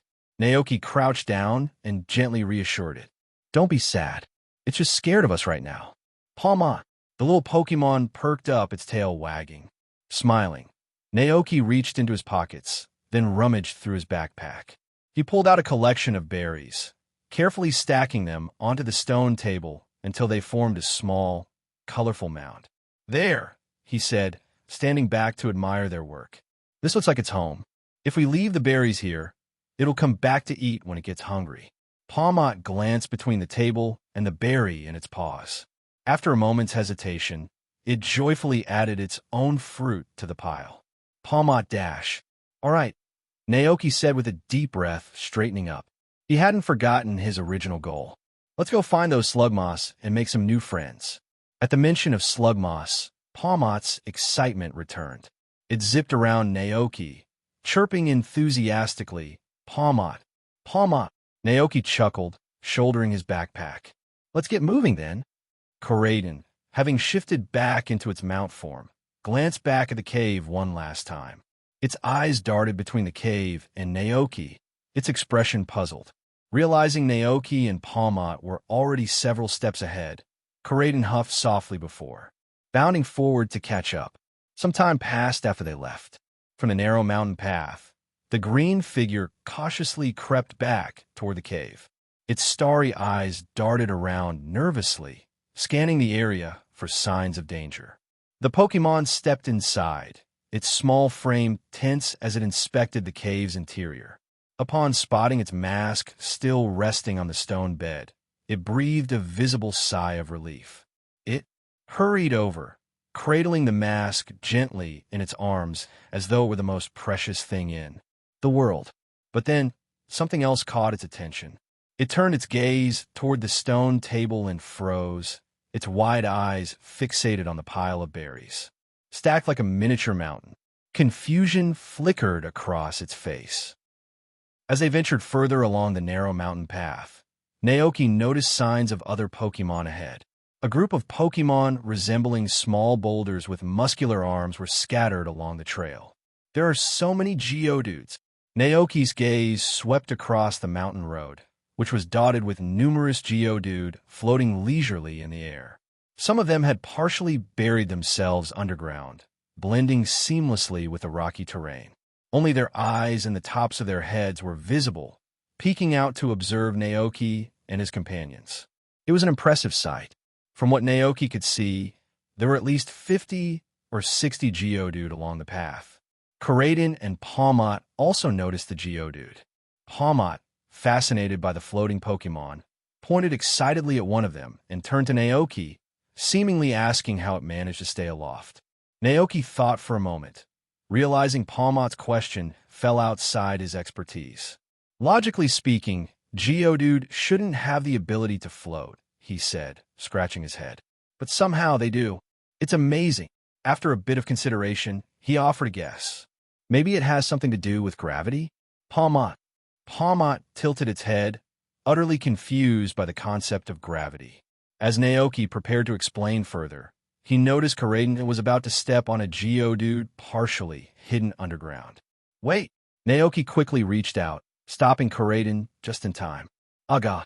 Koraidon looked down, noticing the Geodude beneath its foot, and quickly backed away. Careful not to step on them, Naoki warned. He remembered the Pokédex entry that described Geodude as having tough and irritable temperaments. Stepping on one could easily provoke its wrath. And with so many Geodude around, a riot would be nothing short of chaos. Choosing the safer route, Naoki led Palmot and Koraidon around the group of Geodude, carefully avoiding any unnecessary conflict. About 30 minutes later, they finally reached the halfway point of the mountain. Naoki paused, sniffing the air. A faint sulfuric smell lingered, and the surrounding temperature had noticeably risen. All of this says we've reached Hell Valley. The realization reignited Naoki's excitement, and Palmot mirrored his energy, eagerly bouncing forward. As they continued deeper into the area, the heat became more intense, and clouds of milky, white steam periodically hissed from the ground. Both Naoki and Palmot were soon drenched in sweat. Koraidon, however, seemed unfazed. Its rugged build handled the harsh environment with ease. This heat, Naoki muttered, wiping his forehead. No wonder trainers use this place for endurance training. It's perfect for toughening up. Looking around, he began to notice the presence of fire-type Pokémon. Not far ahead, a group of Houndoom watched them warily. Some let out low, eerie howls, alerting their companions to the intruder's presence. Naoki immediately understood the situation. This must be Houndoom territory, he said. Suddenly, the sound of a battle echoed from deeper within the valley. The Houndoom group turned in unison, their attention drawn to the commotion. Without hesitation, they sprinted toward the source of the noise. Naoki and his companions continued cautiously in the same direction, navigating a rocky trail until they reached an open area. The scene before them was captivating.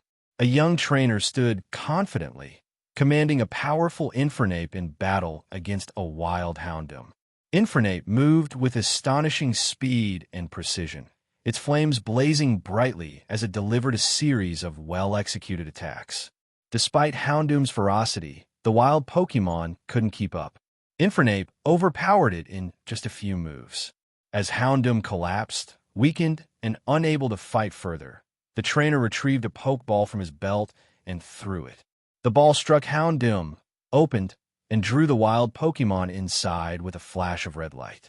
The surrounding Houndoom, who had gathered to observe the fight, dispersed swiftly upon seeing Houndoom captured. The young trainer didn't seem overly concerned as he pocketed Houndoom's Pokeball and turned to leave. But then his gaze met Naoki's. The boy's eyes immediately locked onto Koraidon, the scarlet-colored, muscular Pokémon standing proudly nearby. His attention quickly shifted to Palmot, with its fluffy pink fur, red cape fluttering behind it, and the small silver hammer it carried confidently in its paw. The boy's expression lit up with interest, and his Infernape, sensing its trainer's excitement, flared up with a surge of fiery energy. The flames on its body burned even brighter. Naoki tried to remain polite, and greeted him. "Hi there, how's it going?" The boy's voice brimmed with enthusiasm. "You're a trainer too, right? Here to train in Hell Valley? Since we've met, how about a Pokémon battle?" Naoki sighed internally. Of course, the age-old rule of trainers meeting eyes. A battle was inevitable. But the heat was relentless, and Naoki had little patience for it. He only wanted to find a Slugmoss and leave the valley as quickly as possible.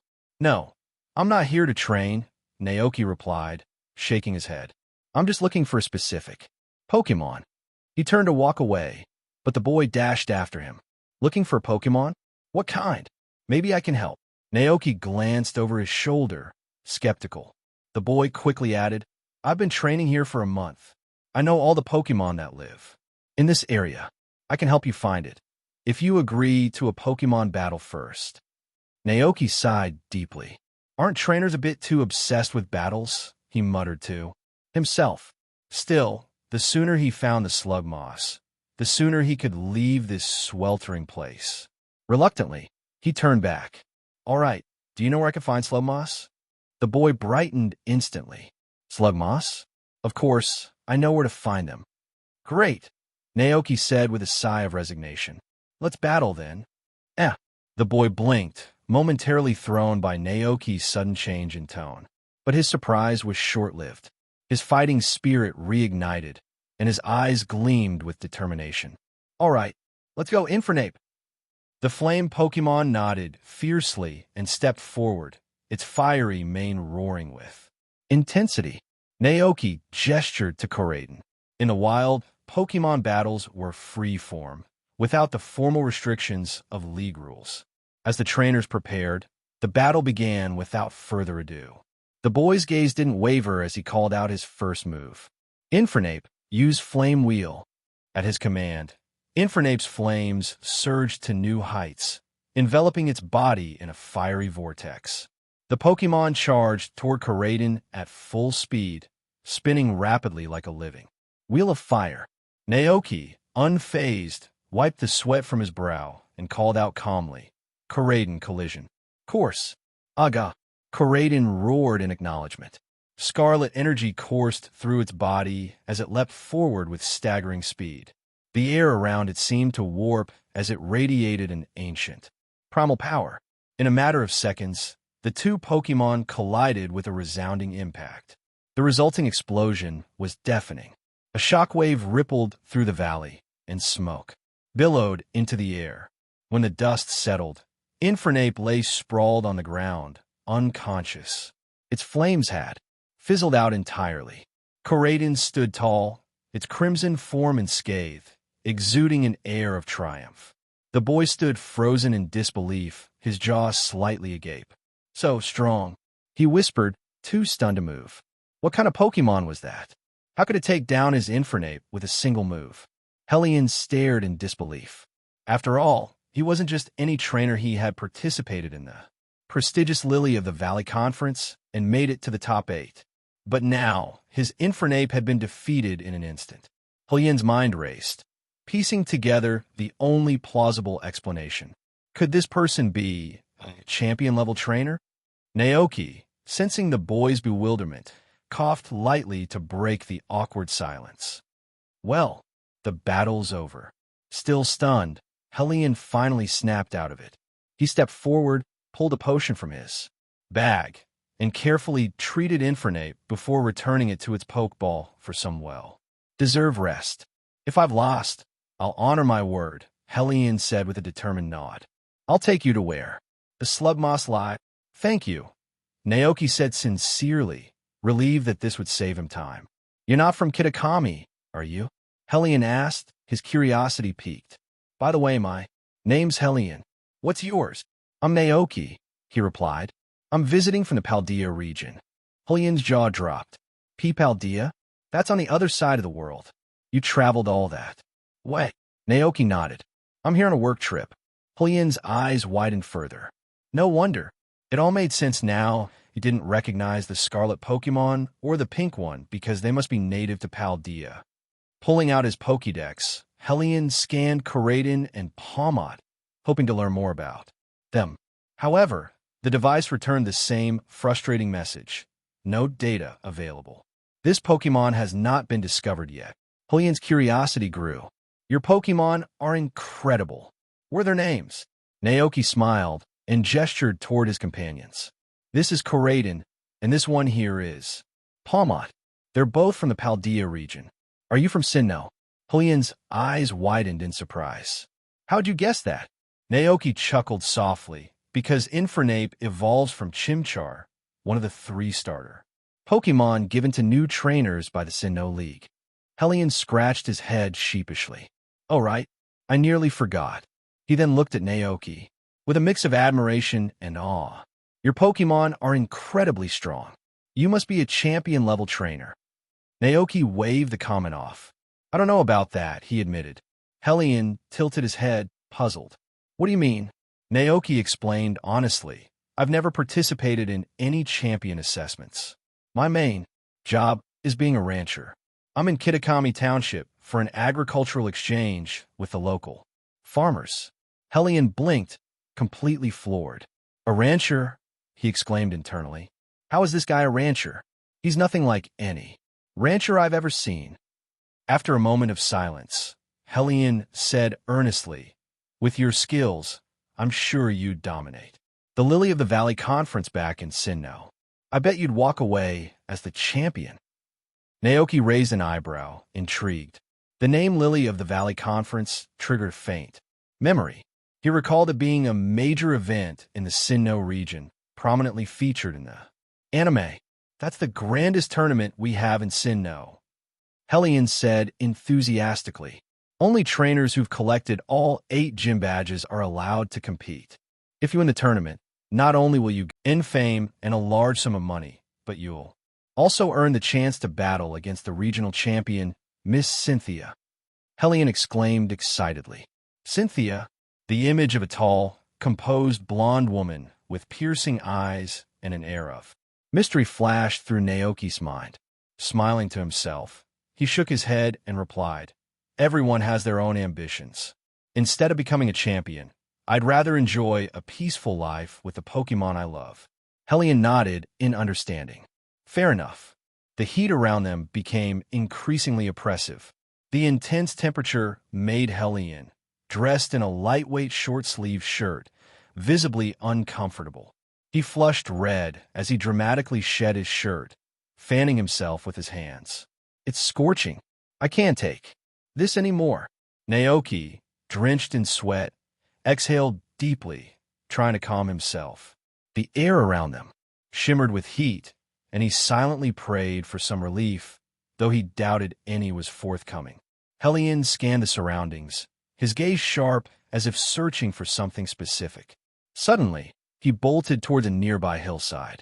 After a brief moment of observation, he turned back, shouting with enthusiasm. Naoki, over here. The Slugmoss are here.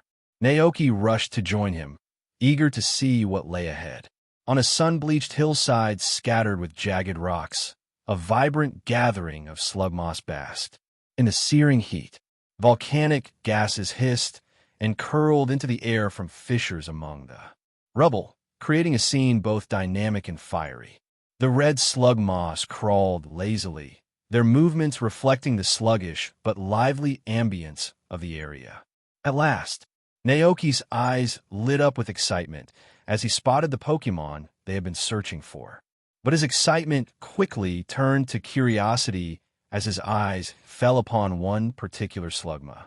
It stood out from the rest, its body radiating a crystalline glow, refracting light into a spectrum of colors.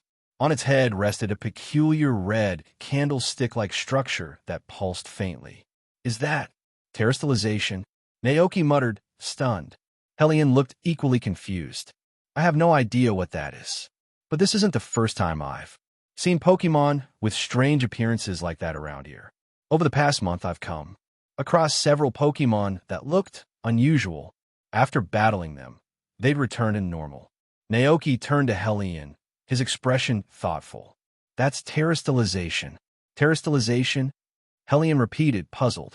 It's a phenomenon unique to the Paldea region, Naoki explained. When Pokémon undergo terrestrialization, a crystalline energy envelopes their bodies, temporarily changing their types and enhancing their abilities. It's a lot like, he paused for a moment, recalling the broader Pokémon mechanics. Originally, he was about to compare it to Mega Evolution, but at this time, Mega Evolution might not have been released yet, so he changed his words midway.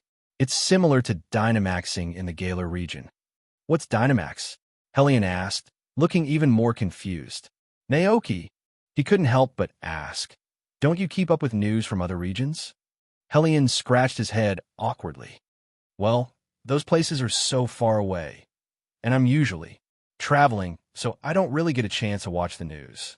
Fair enough. Naoki sighed, thinking back to how Hellion had used his Pokédex earlier. It must have been the regional Pokédex for Sinnoh, which lacked entries for Pokémon from other regions. Considering the limited communication technologies and underdeveloped internet of this era, it made sense that many trainers had no way of learning about the happenings in distant regions. If you get the chance, Naoki said, you should visit the Galar region and the Paldea region to see for yourself. Hellion nodded with determination. I will. Turning his attention to the group of Slugmoss, Naoki smiled at Palmot. Palmot, I'll leave this to you. Palmot. Palmot replied, brimming with enthusiasm. The little Pokemon was practically vibrating with excitement at the sight of so many Slugmoss. Holding a fruit in its paw, it flew toward the group, its voice carrying a nervous yet hopeful tone. Palmot, Palmot. Hi there. I'm Palmot, and I'd really like to be friends with you. The Slugmoss turned their glowing yellow eyes toward Palmot, blinking curiously. But after a moment, most of them seemed indifferent. They turned away, uninterested, and resumed their slow, crawling movements across the sunlit rocks. Palmot's hopeful expression fell. Palmot. It drooped, disappointment evident in its posture. Almost all the Slugmoss had ignored its greeting and wandered off. However, just as it was about to give up, one small Slugma slowly crawled closer, its movements deliberate. Palmot immediately perked up, turning toward the approaching Slugma with renewed energy. The Slugma stopped in front of Palmot, its yellow eyes fixated on the fruit in the little Pokemon's paw. Palmot looked at the fruit, then back at the Slugma, its face lighting up with a wide, hopeful grin. With a happy chirp, it extended its paw, offering the fruit. Palmot. The Slugma hesitated for a moment before leaning forward and taking the fruit in its mouth. It chewed slowly, savoring the snack as its crystalline body shimmered faintly in the sunlight. Seeing the Slugma accept its offering, Palmot's eyes sparkled with joy. It extended a friendly paw toward the Pokemon. Palmot, would you like to be my friend? The Slugma finished the berry, licked its lips, and looked up at the eager little Pokemon. It blinked once, then twice, its expression difficult to read. Go, it responded, tilting its head in a mix of curiosity and confusion.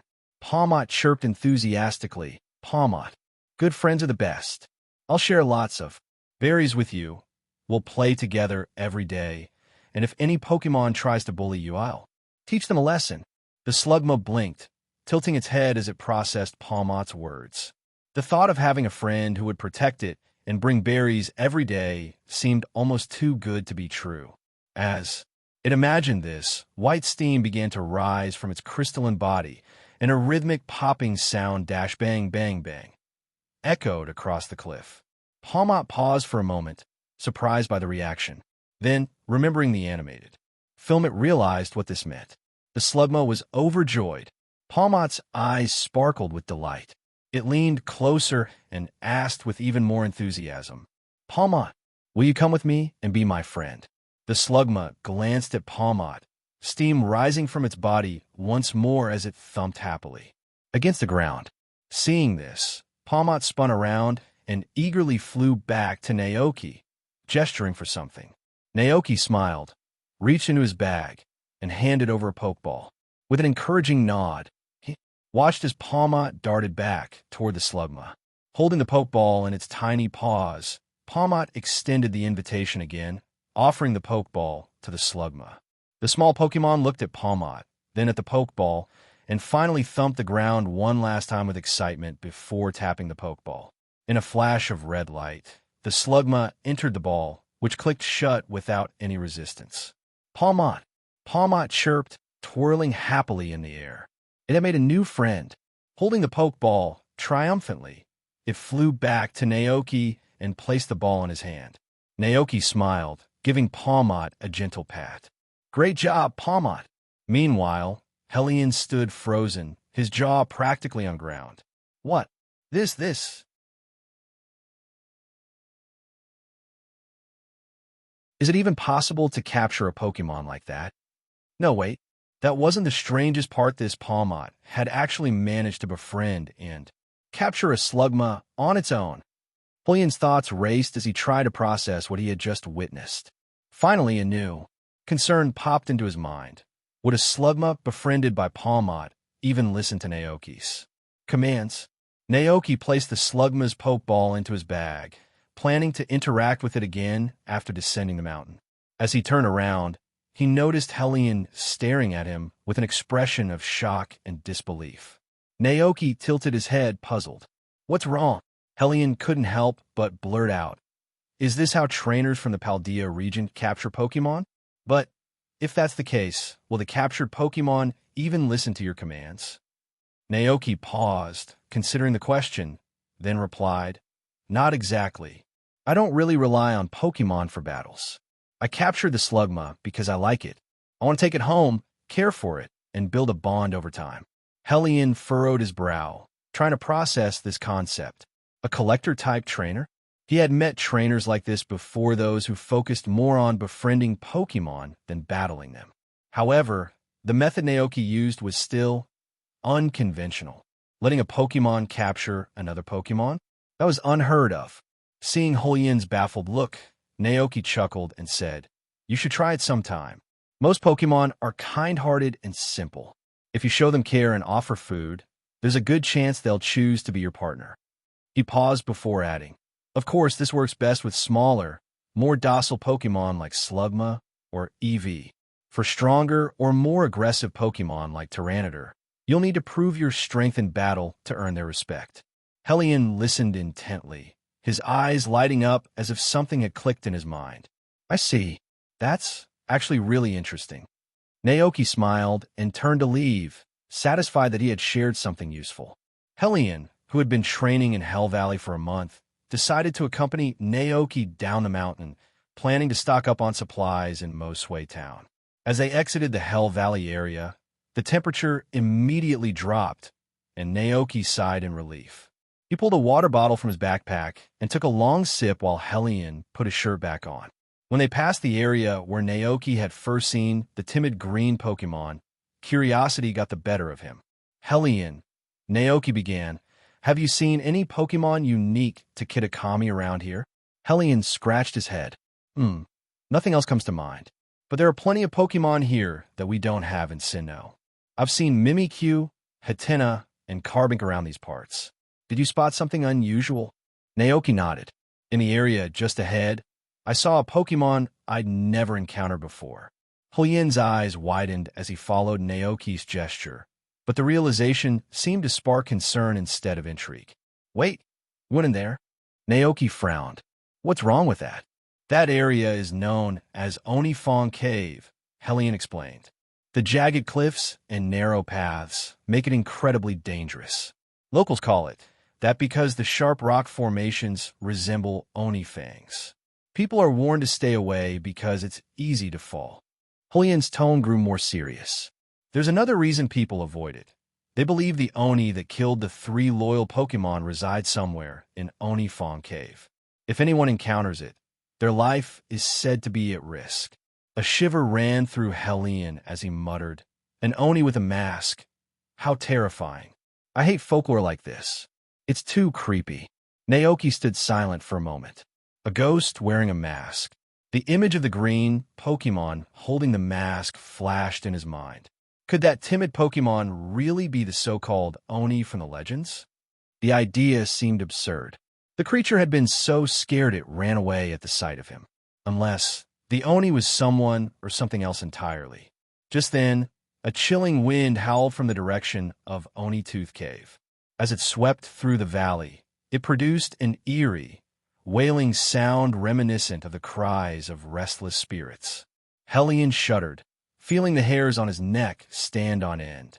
A cold sweat trickled down his back as he stammered, "Oh, let's get out of here." Naoki sighed, bemused by Hulian's fear, but decided not to press further. He led Koraidon and Palmot back down the mountain, eventually returning to Mosway Town. By the time they reached the community center, it was already 4 in the afternoon. Naoki bid farewell to Hellion before heading inside to rest. The next day, he was scheduled to visit Apple Hill with the village chief to explore the renowned apple orchards. After dinner, Naoki retired to his room to prepare for the day ahead. Curious to learn more about his new companion, he released the slugma from its pokeball. Together with Palmot, Naoki observed the slugma and offered it an assortment of fruits and snacks. To his surprise, the slugma showed no fear of him. It seemed cheerful and content as it slowly devoured the fruits, savoring each bite. Naoki mused with a smile, watching the little Pokémon eat. What caught his attention even more was the slugma's natural heat. Shortly after being released, the temperature in the room began to rise, creating a cozy warmth. Fascinating, Naoki murmured as he watched the slugma interact with Palmot. An idea sparked in his mind. With this slugma, I wouldn't need firewood to heat my fireplace anymore. We could even design a network of heating pipes running through the house, just for it, he mused. It could crawl through the pipes, moving freely between rooms and keeping the entire house warm in winter. The thought of such an ingenious heating system excited Naoki. He imagined the slugma becoming a cherished companion in the colder months, ensuring everyone stayed comfortable. Lost in thought, Naoki leaned back in his chair, his eyes fixed on Palmot and the slugma, who were playing together happily. Once the slugma worm had eaten its fill, it seemed even more cheerful. It appeared grateful for Palmot's warmth and friendliness, and was eager to return the gesture. Suddenly, the slugma's joy bubbled over, and puffs of white smoke burst from its glowing red body. Bang! Bang! Bang! Thick plumes of smoke filled the room, causing Naoki to cough and scramble to open the window. As fresh air swept in, he turned back to the slugma, which now looked flustered and apologetic. Naoki chuckled softly. Why do I get the feeling this slugma might not be the brightest? He wondered aloud, shaking his head. Palmot, ever empathetic, immediately stepped in to console the slugma. Paymo, Paymo, it chirped, patting its new friend on the back. The slugma blinked in confusion before its expression brightened, becoming visibly happy. Again. Then, the familiar bang bang bang sounds filled the room as bursts of smoke puffed from its body. Naoki, not the smartest, clearly, but perhaps, Naoki mused, it was precisely this simple and somewhat silly nature that made the slugma willing to befriend Palmot. Just like children who have just started kindergarten, innocent and eager to connect. The next morning, Naoki joined the village chief on a visit to the local apple orchard. Standing at the base of the orchard hill, Naoki took in the sight of countless apple trees stretching out in neat rows. The sunlight reflected off the apples hanging from the branches, creating a picturesque scene. This is the Apple Hill, the village chief said with pride. The hill's open landscape allows the sunlight to reach every tree, ensuring our apples grow large, round, and full of flavor. Naoki looked closer at the apples hanging on the branches. Each one was perfectly round, with a vibrant red hue and a shiny skin that made them look irresistible. The village chief plucked a few apples from a nearby tree and handed them to Naoki. Here, try one. These are Kitakami's pride and joy. Naoki accepted an apple and glanced at it. Instantly, information about the apple surfaced in his mind. Kitakami apples. Renowned for their high quality, these apples are a world-famous specialty of Kitakami Township. He handed one of the apples to Karaden, who eagerly accepted it and took a bite of his own. As soon as he bit into the apple, sweet, crisp juice exploded in his mouth, filling his senses with flavor. Naoki nodded in approval, savoring the taste. They're incredible, he admitted. The village chief beamed with pride. Of course. We put our hearts into growing them. Naoki turned his gaze to the apple orchard stretching out before him. The vibrant greenery, coupled with the care that clearly went into nurturing the orchard, filled him with admiration. This truly is fertile land, he thought. As with the rice fields he had seen earlier, Pokémon were actively involved in the orchard's upkeep. Naoki spotted Maitena prowling between the trees, seed scampering through the grass, Bellsprout tending to saplings with their vines, and Scatterbug resting on the branches. Kitakami Township had clearly mastered the integration of Pokémon into agricultural development.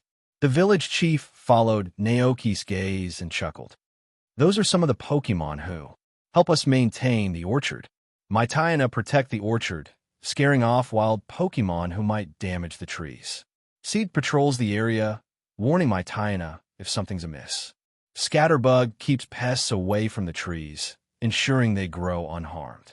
And Bellsprouto tea. Hey, particularly useful. They use their grass-type abilities to nurture the trees and even help us harvest apples. With their vine whip, Naoki nodded thoughtfully, impressed by the efficient system. Do farms in the Paldea region involve Pokémon in agriculture this much? The village chief asked. Naoki thought back to the few farms he had visited. Some like Mr. Leaf's cherry orchard did rely on Pokémon, but that was largely because Mr. Leaf had taken wild Pokémon out of kindness. It wasn't the same structured approach as in Kitakami Township. I think this is something I'll suggest to Mayor Thomas when I return, Naoki replied. I can share what I've seen here. He smiled, adding, on my ranch, Dragonite uses rain dance to water the fields. Diglett helps. Till the soil, Gogoat supports crop growth with its grass-type energy, and Psyduck helps harvest fruits. That's excellent, the village chief exclaimed. He nodded enthusiastically, his admiration clear. Pokémon truly are magical creatures. Their contributions have made life so much better for us humans. Naoki smiled in agreement. They really are. The group wandered leisurely across Apple Hill, taking in the picturesque landscape. Along the way, Naoki noticed several vans parked along the road. Farmers and Pokémon worked side by side, carefully loading freshly harvested apples into boxes and stacking them neatly onto trucks. The village chief smiled warmly as he gestured toward the scene. These apples will soon be shipped all over the world to regions like Kanto, Sinnoh, Paldea, Unova, and Kalos so people everywhere can enjoy the flavors of Kitakami.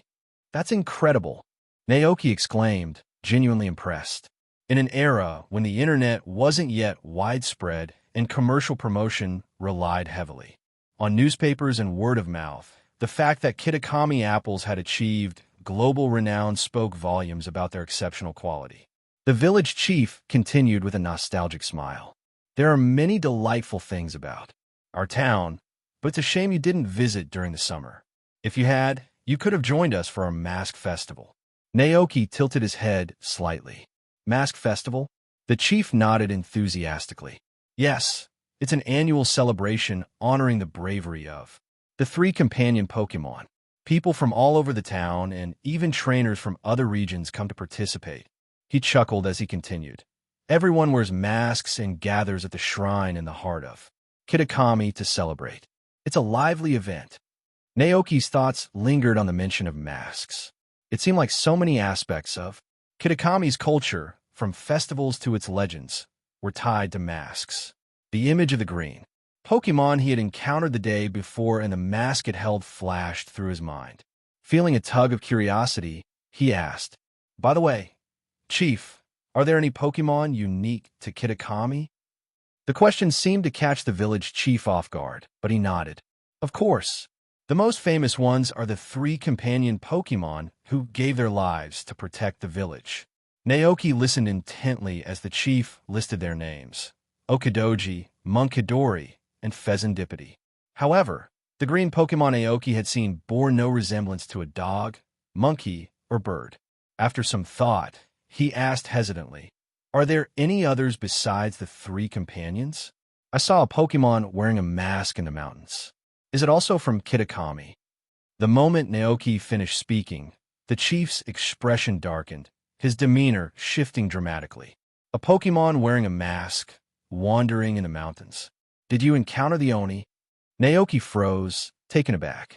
Oni, the village chief's voice lowered, trembling with fear. That's no ordinary Pokémon. That's the vicious Oni from our legends, the one said to have killed the 3 companion Pokémon. Naoki's mind reeled. The timid Pokémon he had seen yesterday, cowering in fear, was supposed to be the same Oni from the stories? It didn't add up.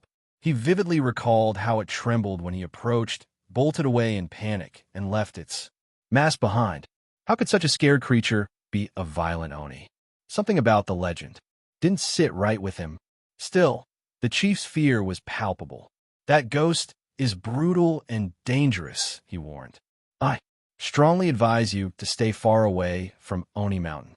If you provoke it, your life will be in grave danger. Naoki couldn't bring himself to believe the chief's words. He trusted his own observations over the tales of the townspeople. The Pokémon he saw couldn't possibly be the ruthless ghost of the legend. Beside him, Koraidon let out an indignant growl. Rayo! The village chief flinched, startled by Koraidon's sudden outburst. Instinctively, he took a few steps back, his face pale. What's wrong with your Pokémon? Why is it angry? Naoki placed a calming hand on Koraidon's side, gently soothing the Pokémon's agitation. Easy now, he murmured. The ancient Pokémon seemed to sense that something about the chief's story didn't sit well. Koraidon snorted but relented, shifting back into a more neutral stance. The village chief exhaled heavily, relieved. He turned his gaze up the hill and gestured forward.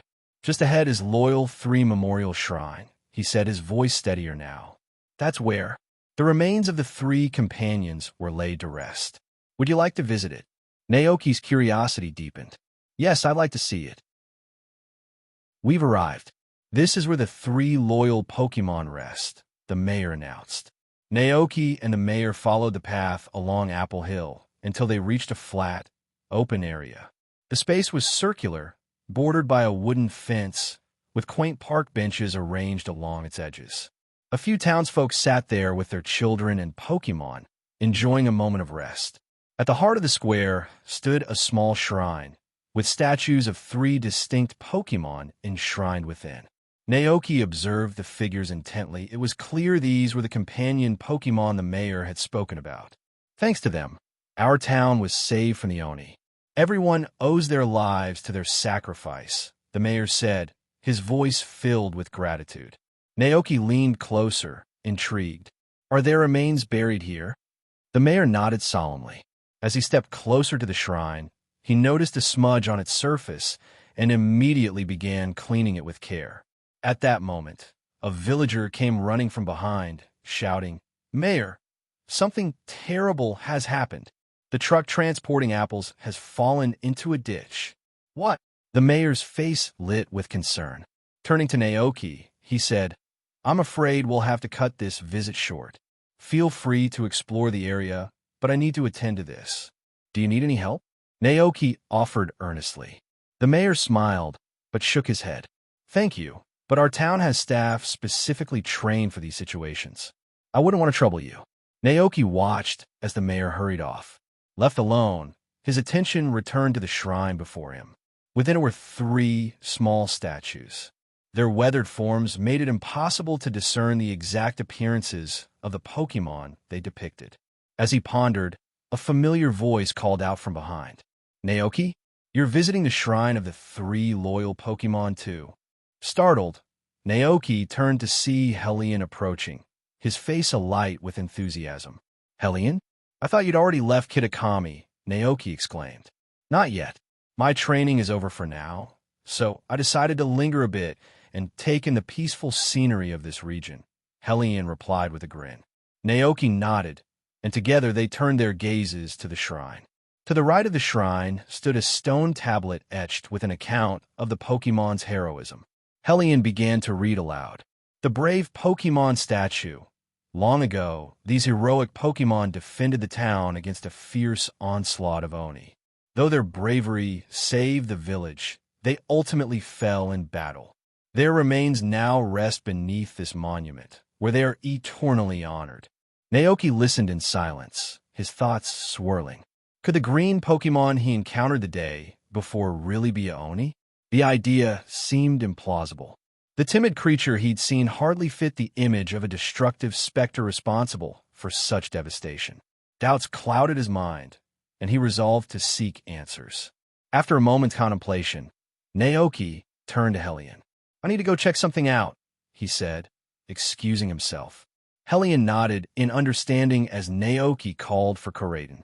The Pokémon stepped forward, letting out a sharp "Rayo" before lowering itself to allow Naoki to climb on. As soon as Naoki was seated, Koraiden unfurled the wing-like structures on its head and leaped into the air. With powerful strokes, it flew toward the eerie mountain, cloaked in mystery. In just 10 minutes, they arrived at the entrance to Onifong Cave. The path ahead was narrow and precarious, suspended along the mountainside. Beyond it lay the cave where Naoki had encountered the enigmatic Pokémon the previous day. Yesterday's encounter replayed vividly in Naoki's mind. He reasoned that the mysterious Pokémon had likely bolted from the cave out of specifically fear of Koraiden.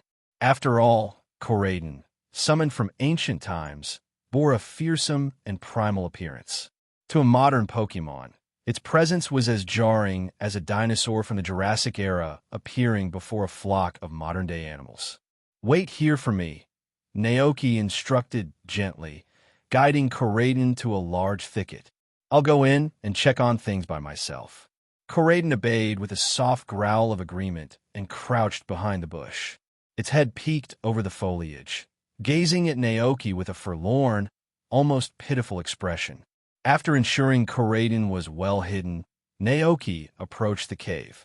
As he drew nearer, the silhouette of the Pokémon he'd encountered the previous day came into view. Hearing the faint sounds outside, the Pokémon's ears twitched. It turned its head abruptly, its movements stiff with nervousness. Their eyes met, locking across the space. Naoki immediately softened his expression, doing his best to appear non-threatening. "Hello," he said gently. "Do you remember me? I came here yesterday." But as soon as Naoki spoke, the Pokémon froze, its wide, panicked eyes darting to its surroundings. With hurried, fumbling movements, it pulled a green grass mass from under its coat and slipped it onto its face. The transformation was striking. As soon as the mask was in place, the Pokémon's unease seemed to vanish, replaced by an air of composure.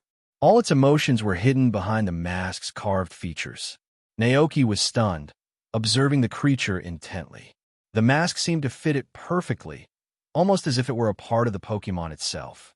Drawing on his knowledge, Naoki thought of items like Dialga's adamant orb and Palkia's lustrous orb. Could this mask be a similar artifact, an item uniquely tied to this Pokémon? Despite his curiosity, Naoki was careful not to make any sudden movements.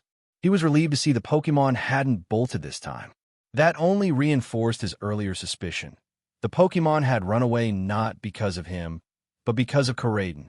"It's okay," Naoki said softly. "I won't hurt you. I mean no harm." Keeping his voice low and soothing, Naoki shifted his attention to the mask. It was old and worn, with several cracks and scuffs across its surface, hinting at its long history. Whatever this Pokémon had been through, the mask had clearly endured alongside it. While Naoki studied the Pokémon was also observing him, its face inscrutable behind the mask. Its cautious gaze followed Naoki's every move. Naoki's eyes drifted to the stone table in the cave. He noticed the pile of fruit was noticeably smaller, proof that the Pokémon had eaten some of it. When the Pokémon noticed his gaze, it grew visibly uneasy, its small hands fidgeting nervously. Naoki chuckled softly and shook his head. "Don't worry. Those fruits were a gift from Palmot and me." He paused, his tone lightening. "You remember Palmot, don't you? The pink Pokémon from yesterday." The Pokémon hesitated, then gave a small nod. "That's good," Naoki said with a smile, though his thoughts remained a swirl of questions. Could this Pokémon truly be the masked Oni from the town's legends? It didn't fit. This creature was timid and hesitant, not a fearsome specter of destruction. The atmosphere grew quiet. Neither Naoki nor the Pokémon spoke, the air between them filled with an unspoken understanding. Naoki's gaze shifted to the stone bed and table in the cave. A thought struck him, and he asked gently, "Have you always lived here alone?" The moment the question left his lips, a wave of sorrow seemed to radiate from the Pokémon. Though its face remained hidden, The sadness in its posture was unmistakable. Naoki froze, his heart sinking. Did this Pokémon once share its home with someone or something? Had it lost a companion? The thought weighed on him, but he decided not to press further. It was clear the topic caused the Pokémon pain. Naoki felt he had learned enough for now. He stood, his movements slow and deliberate. Immediately, the Pokémon tensed, its masked face turning toward him. Naoki was momentarily stunned, but quickly reassured the masked Pokémon. "Don't worry. I'm just leaving now. I won't bother you anymore." He slung his backpack off his shoulder, retrieving a bottle of fresh moo-moo milk from the ranch and a few pieces of homemade puffins. He placed them gently on the stone table. "These are for you, a small gift. Goodbye." With that, Naoki turned and left the hidden cave. Outside, he found Koraidon crouched behind the bushes, its head still peeking out. He gave it a reassuring pat. "Let's go," he said softly. Koraidon cast one last glance toward the cave, but then obediently carried Naoki out of Oni, Fong Cave, and back toward the village. By the time they arrived, the sun was already high in the sky, signaling noon. Despite the warm midday light, Naoki's thoughts remained tangled. Something about the legend surrounding the masked Oni didn't add up. Yet no matter how he turned it over in his mind, he couldn't piece together the missing details. Sighing, he decided to set the mystery aside for now and focus on lunch. The meal at the village's community center was nothing short of delightful. The spread of farm-to-table dishes and the rustic, cozy atmosphere felt like a countryside holiday. Every bite reminded Naoki of the deep connection between the villagers and the land they tended so lovingly. After lunch, Naoki decided it was time for a break. He returned to his room, released his Pokémon from their Pokeballs, and fed them some fresh puffins. Just as he was settling in for a short nap, a knock at the door interrupted him. He opened it to find an elderly woman standing there, her white hair glowing softly in the light. Her expression was a mix of concern and curiosity. "Grandma Hideko?" Naoki asked, surprised. The woman, Hideko, gave a small nod before speaking directly. "You went into Oni Fong Cave yesterday, didn't you? Did you see a Oni?" Naoki blinked, caught off guard. "How did you know about that?" "It's all over town," Hideko replied, her tone a mixture of amazement and scolding. "You're quite brave or reckless to go into that place." Naoki sighed. Living in a small town had its downsides. Nothing stayed a secret for long. He braced himself, expecting Hideko to mirror the village chief's warnings to steer clear of the cave. But what she said next completely surprised him. Her expression turned serious. "Did you see it? The Oni? What was it like?" Naoki hesitated, sensing there was more to this conversation. "I saw something, but it didn't seem like the Oni described in the legend." Hideko let out a heavy sigh. "So it's true." She paused before continuing, her tone resolute. "Come with me. My husband has something to tell you." Confused but intrigued, Naoki didn't hesitate. "Let me grab my things," he said, recalling Koraidon and gathering his Pokémon before following Hideko out of the community center. She led him to a small house on the outskirts of the village. Beneath the eaves, an old man stood waiting. His back was hunched, his face lined with age, and his thin hair was neatly parted down the middle. "Come inside," the old man said, his voice low but steady. Naoki nodded, stepping into the house with Koraidon and his Pokémon trailing behind. The group settled on the sofa. The old man studied Naoki and Koraidon for a long moment before speaking. "Did you see a Oni in the cave?" Naoki hesitated, then replied, "If that green Pokémon wearing a mask is what you call a Oni, then yes." "As I thought." The old man's eyes widened in understanding. "I can't believe it actually revealed itself to you. It seems the time has come." Naoki blinked, unsure how to respond. In truth, the masked Pokémon hadn't willingly revealed itself. If Koraidon hadn't been so vigilant, he doubted he would have even noticed it. "Have you heard the Oni legend that circulates in this village?" the old man asked. Naoki nodded. "I have." The old man leaned forward slightly. "And what do you think of it?" Caught off guard, Naoki paused to gather his thoughts. I'm not sure. The Pokemon I encountered doesn't feel like a Oni to me," he admitted. If anything, it seemed timid and afraid. It's hard to imagine it being the same creature from the stories, ferocious, ruthless, and terrifying. Or perhaps, Naoki considered silently, it had two personalities, one meek and fearful, the other violent and deadly. But the old man shook his head firmly. No, it is the Oni. That event truly happened in history. But the stories told in the village are all wrong. The real history is the complete opposite of what you've heard. The opposite? What does that mean? Naoki asked, intrigued. The old man's expression grew solemn. Since you've encountered the Oni, no, we should call it by its true name, Odrapana, the truth. This is the history my family has passed down for generations. But you must swear not to tell anyone in the village about this. Naoki saw the gravity in the old man's face and nodded without hesitation. I promise. Coraden, sitting nearby, let out a soft growl of acknowledgement, and Palmot nodded energetically in agreement, its small paws clasped in determination. Sunlight streamed through the window, casting shifting shadows on the wooden floor. Dust motes danced in the golden beams, adding an almost ethereal quality to the room. The old man's voice, deep and deliberate, carried the weight of a story that felt as ancient as the light itself. A long time ago, the old man began, a traveler and his Pokémon, a creature unlike anything seen in these lands, wandered into Kitakami Township. Their appearance was foreign, their ways unfamiliar, and the villagers feared them. They were turned away and forbidden from approaching the village. The traveler and his Pokémon were heartbroken. They had sought refuge and companionship, but found only rejection. Still, they found solace in each other's company. Together, they retreated to the mountains, where they carved out a quiet, humble existence. In a cave, the village's masked craftsman was the only one who took pity on the traveler and his Pokémon. The old man began. Moved by their plight, he decided to help. He crafted several masks for them, each adorned with gemstones brought from their homeland. These masks were dazzling, intricate, and utterly unique. The masks allowed the traveler and the Pokémon to hide their faces and mingle with the villagers without fear. For the first time, they felt a sense of belonging. Grateful for the craftsman's kindness, they cherished the masks and began to secretly attend village celebrations, blending in with the festivities. But the masks were so exquisitely made that word of their beauty spread far and wide, even reaching distant lands. This drew the attention of greedy Pokémon who sought to steal these treasures for themselves.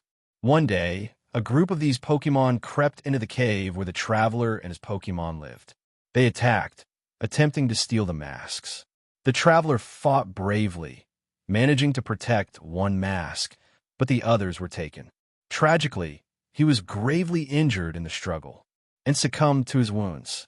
The old man's voice grew heavier, his words slow and deliberate. When the Pokémon returned to the cave hours later, it found the traveler lifeless and the stolen masks gone. Overcome with grief and fury, it donned the remaining green mask and descended upon the village. It wasn't long before it found the Pokémon parading their stolen masks in the village, reveling in their theft. Enraged, it attacked, defeating the thieves and retrieving the masks. But the scene terrified the villagers, who misunderstood what was happening. All they saw was an angry, masked Pokémon attacking others. They assumed the 3 Pokémon who had stolen the masks were heroes who had saved the village from a rampaging Oni. To honor them, the villagers buried them as revered protectors, calling them the 3 loyal Pokémon. The masked Pokémon, wounded and filled with sorrow, returned to its cave in the mountains, where it has lived in solitude ever since. The old man sighed deeply. Our ancestor, the masked craftsman, tried to tell the truth of what happened, but no one believed him. Instead, he was branded a heretic and ostracized for defending the so-called Oni. Naoki sat in stunned silence, struggling to process the story. How could things have gone so wrong? He murmured, his voice barely audible. Nearby, Coraden lowered its head, its usual pride dimmed by the weight of the tale. Palmot, gripped its small hammer tightly, anger flashing in its eyes. The old man observed their reactions and nodded solemnly. If Ogerpon revealed itself to you, it means it sees something in you. I believe it trusts you. That's why I have a favor to ask. Naoki met the old man's gaze, listening intently. Take Ogerpon away from this place, the old man said. Away from Kitakami Township, where it has endured nothing but rejection and hate. Let it live somewhere it can find peace. The story came to a close, and an uneasy silence settled in the room. No one spoke, the weight of the tale hanging heavily in the air. Naoki's thoughts drifted to the cave he had explored earlier. He could still picture the stone bed, table, and bench, each carefully polished to a smooth surface. It wasn't hard to imagine the life that once existed there. The traveler, an outsider, had arrived at the cave with Ogerpon, hoping to build a home. Together, they hauled large, uneven rocks from the mountains, smoothing them with care and anticipation of a peaceful future. A bed for sleeping, a table for meals, a stool for resting was a simple life, but it was theirs. Then, those 3 greedy Pokémon shattered that peace. The man lost his life, leaving Ogerpon alone in a cave now filled with memories of loss. Naoki's chest tightened as he remembered Ogerpon's sadness when he had asked if it always lived there alone. Now he understood why. Alas, the old man said with a heavy sigh. The true history is the exact opposite of what the village believes. If they knew the 3 loyal Pokémon they honor were actually the villains, I can't imagine the chaos it would cause.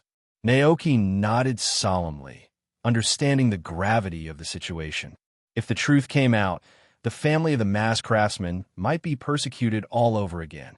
Just as the old man opened his mouth to say more, the door slammed open with a loud bang. A boy, around 4 or 5, and a slightly older girl stormed in, their faces flushed with anger. This is so unfair, the girl cried. How could the villagers treat Ogerpon like this? The old man and Hideko looked horrified. They rushed to the door, checking outside to ensure no one overheard, then quickly pulled the children inside and shut the door firmly. Hideko clamped a hand over the girl's mouth. Quiet. You mustn't let anyone hear you, she hissed.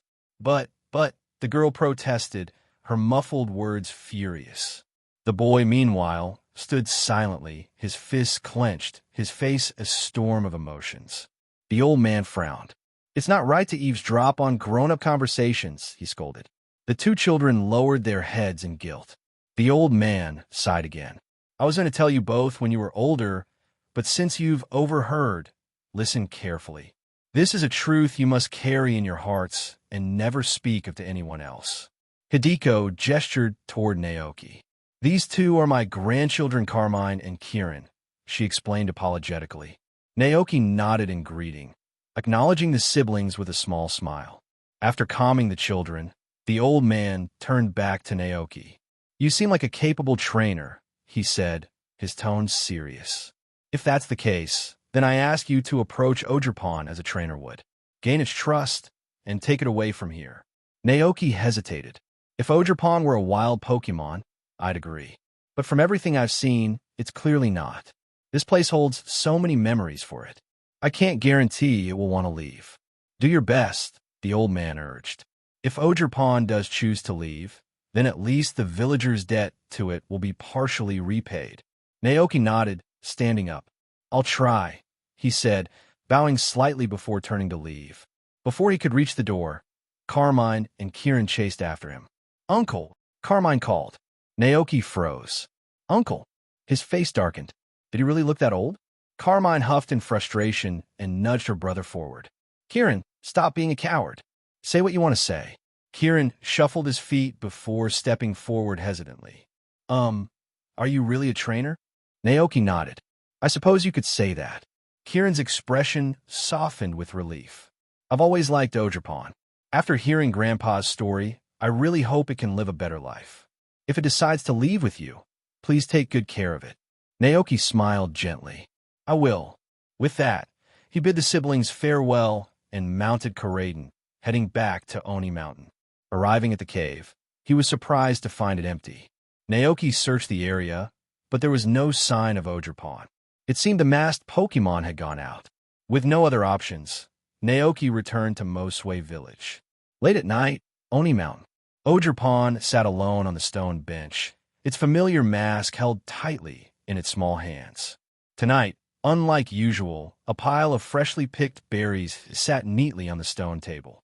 Ogerpon's mind wandered through the events of the past 2 days. That first day, it had encountered a strange human on Oni Mountain.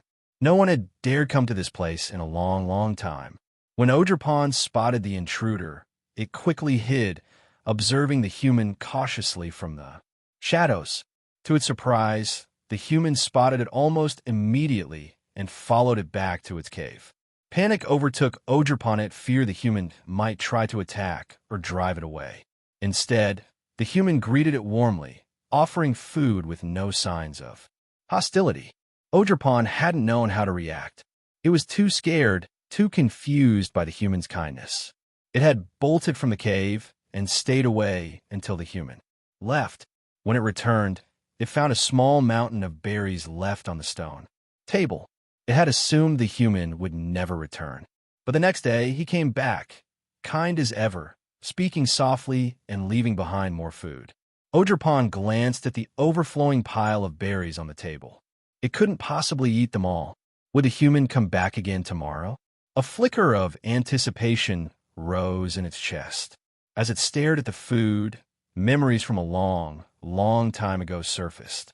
When it was still small, a tall human had brought it to this very cave. He had cared for it like his own child, tending to it with warmth and kindness. He, too, would bring berries from the village and leave them on the table. To Ogerpon, that man had been like a father. But then, he was gone. That day, enraged by his loss, Ogerpon had gone to the village. It had hunted down the 4 Pokémon responsible and taken its revenge. But even so, its father never returned. A single tear fell from Ogerpon's eye, landing on the worn green mask in its hands. Then another. The longing it carried was endless. Ogerpon buried its face into the mask, muffling its sobs as heavy rain began to pour outside the cave. Early the next morning, a torrential downpour blanketed Mosue Village, forcing the suspension of the agricultural exchange meeting. Naoki remained indoors at the community center, listening to the steady rhythm of rain against the roof. His Pokémon were sprawled across the room, looking bored and listless. After a while, Naoki stood, recalling them into their Pokeballs. He donned a raincoat, mounted Koraidon, and flew through the rain toward Oni Mountain. When Naoki finally reached the cave and spotted Ogerpon clutching its mask, he let out a relieved sigh. He dismounted and approached cautiously. Koraidon followed, its large frame moving carefully through the narrow entrance. After hearing Ogerpon's story the day before, Naoki felt a heavy weight in his chest every time he thought about the Pokémon situation.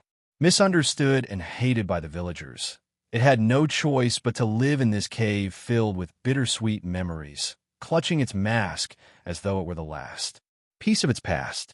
Sympathy welled up within him. Adjusting the straps on his backpack, Naoki stepped into the cave. Naoki wasn't sure how to comfort Ogerpon. All he could think to do was pour the food he had brought onto the stone table, completely disregarding the fact that yesterday's fruits were still untouched. Ogerpon stared blankly at the human bustling about in front of it. It hadn't expected the human to return today. "Here," Naoki said with a cheerful grin, pulling out a bottle of milk he'd heated at the community center. To keep it warm, he had tucked it into his jacket pocket and kept it covered. "It's cold and rainy today. Drinking something warm will help." He gently pressed the bottle into Ogerpon's hands. Then, without waiting for a response, he pulled a towel from his backpack and began drying the rain off Koraidon to keep it from catching a chill. Seeing Ogerpon watching from the corner of its eye, Naoki said reassuringly, "Don't be afraid of it. This is Koraidon. It might look fierce, but it's really very gentle." "Rayo."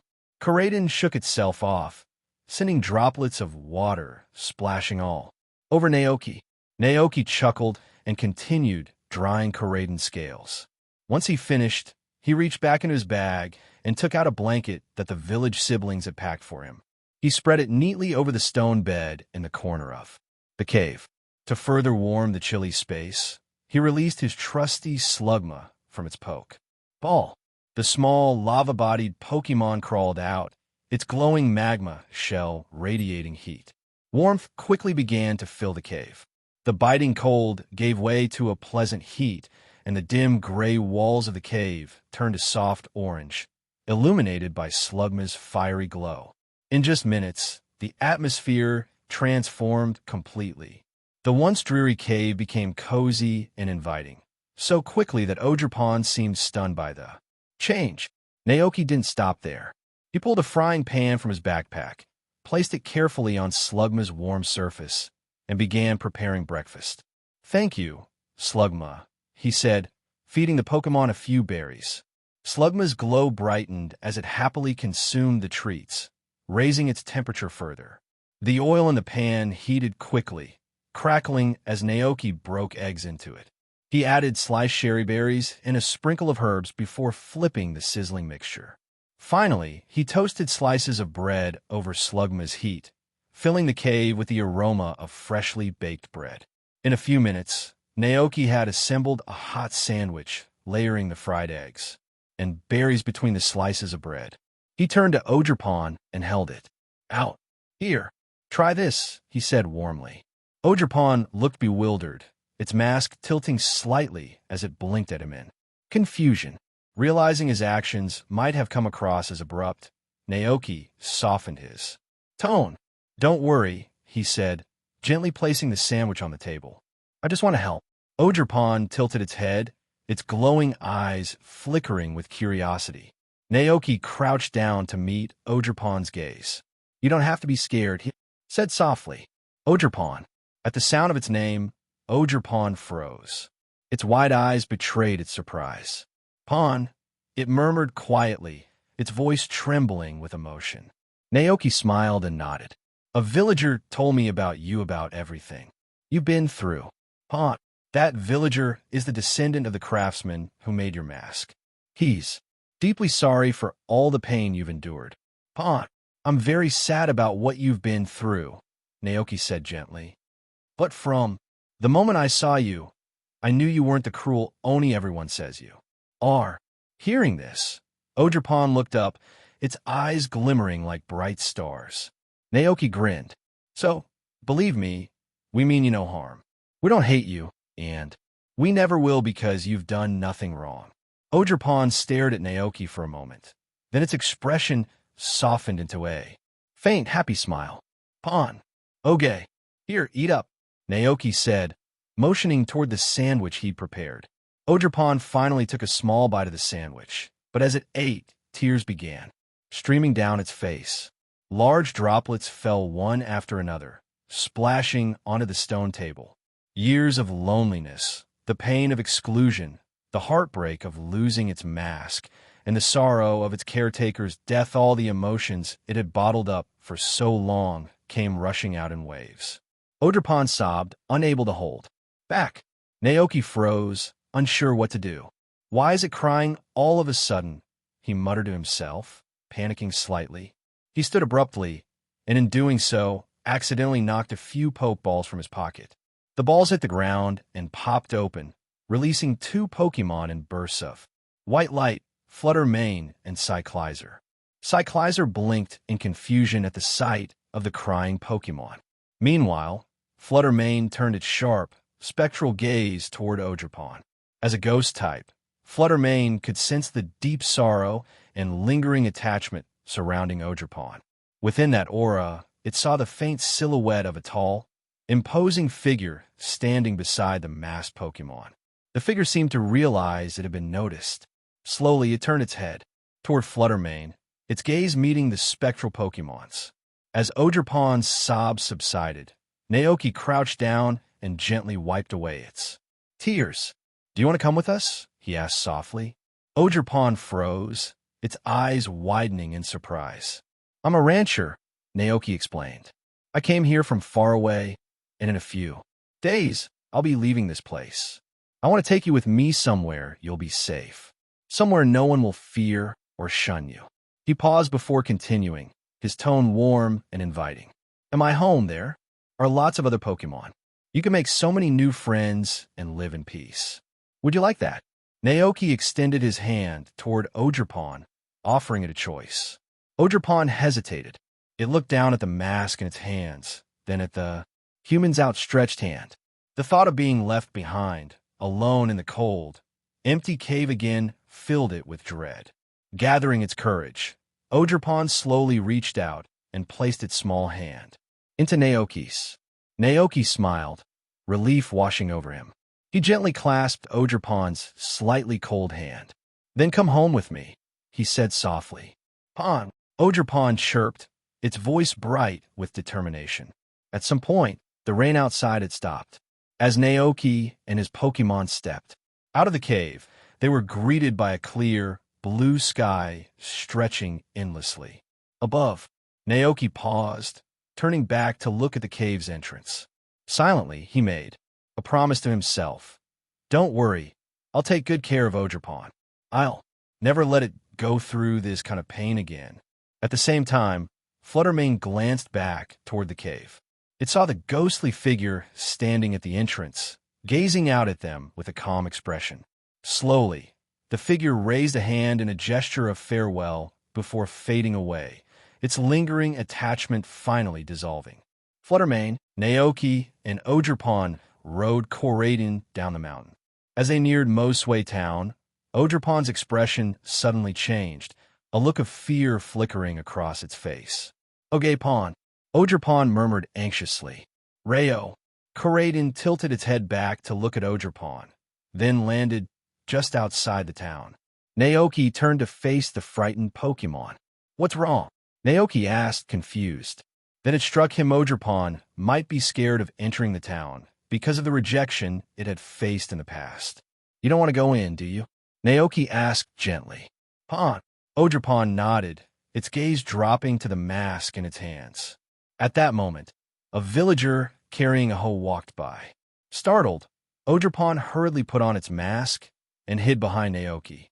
The villager, recognizing Naoki as a visitor from the agricultural exchange, smiled and waved. "Good afternoon. Have you had lunch yet?" "Not yet," Naoki replied politely. "I just went for a look around outside and am heading back now." The villager nodded warmly and continued on his way, whistling a tune as he went.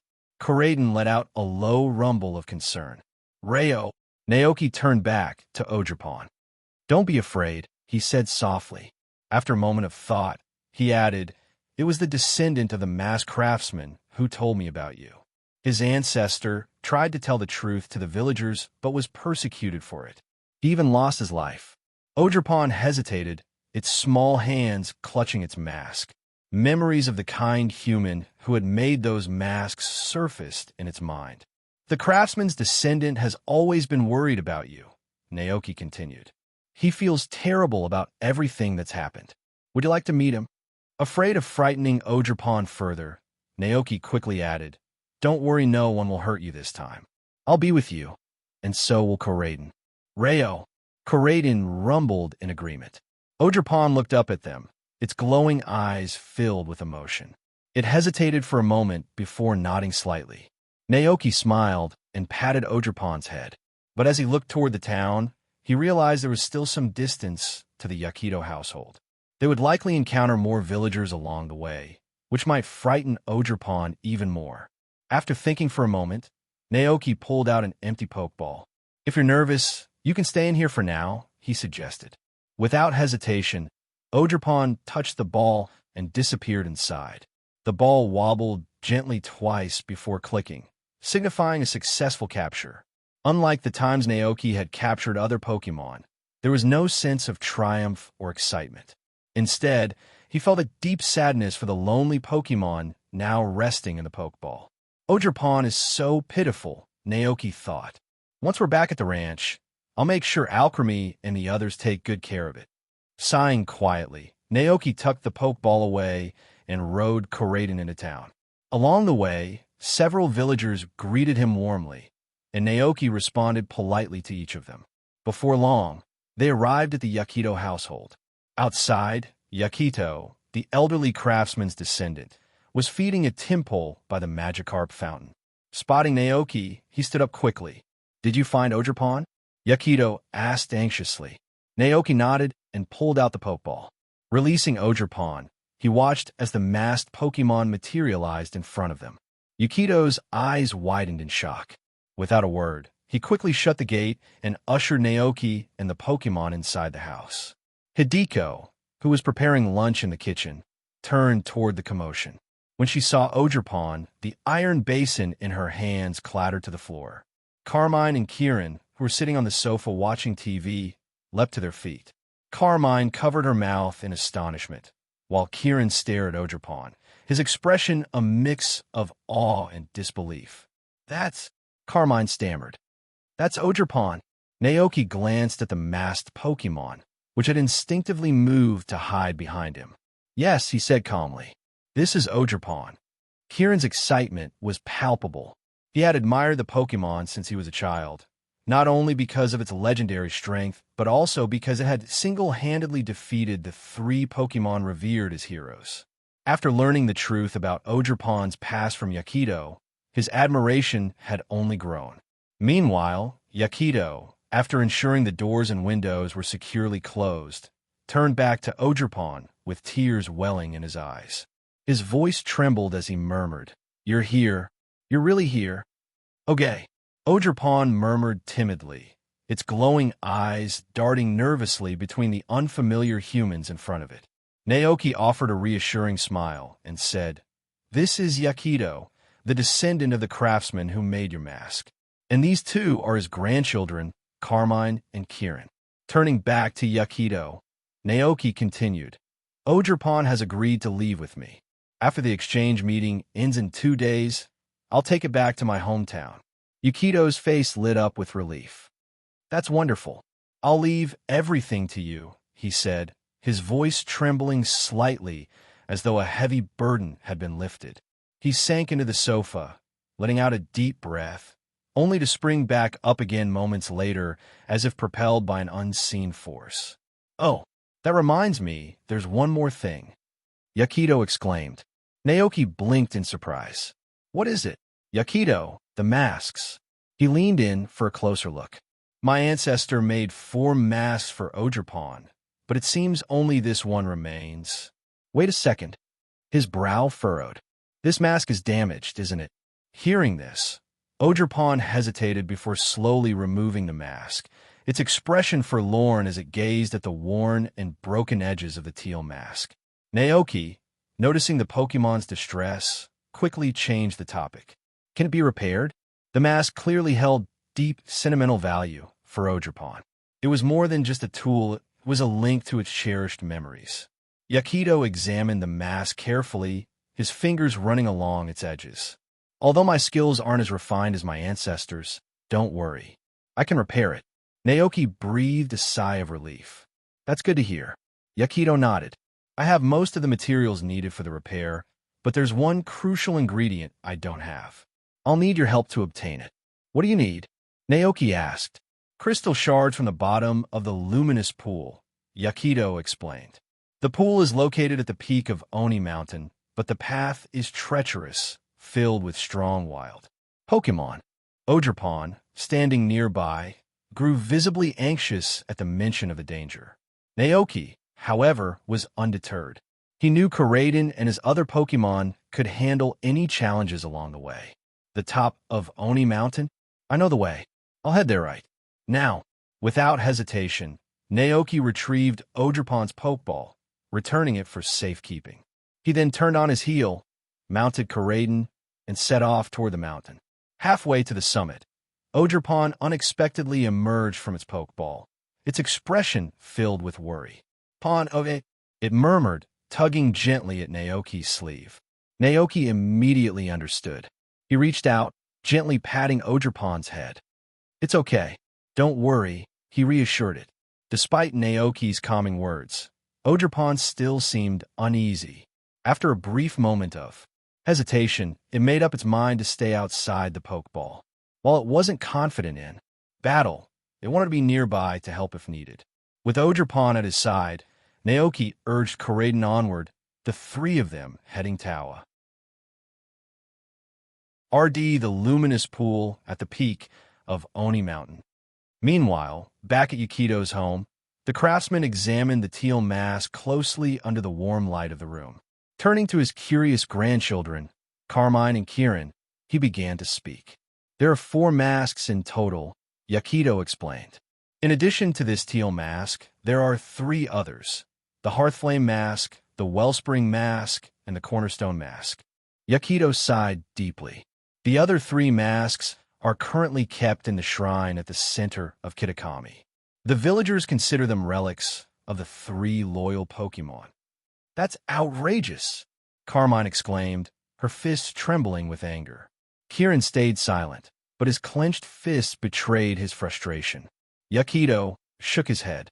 What's important now is to repair Ogerpon's teal mask, he said, setting aside his meal and turning his full attention to the broken mask on the workbench. After lunch, Carmine and Kieran grew increasingly agitated. As they strolled through the town, Carmine finally exploded, her voice quivering with fury. It's infuriating. Those masks belong to Ogerpon, not the so-called loyal Pokémon. Kieran glanced toward the northern part of the town where the shrine stood. After a moment, he tugged on his sister's sleeve. Carmine, he said quietly, why don't we take the masks back? They should be returned to Ogerpon. Carmine's eyes lit up with realization. You're right. That's a brilliant idea, Kieran, she exclaimed. Looking around to ensure no one was watching, Carmine added, everyone's busy having lunch right now, so the shrine should be empty. Let's go grab those masks and give them back. To Ogerpon, the siblings quickly hatched a plan. With a shared look of determination, they slipped away, heading toward the shrine halfway up the mountain.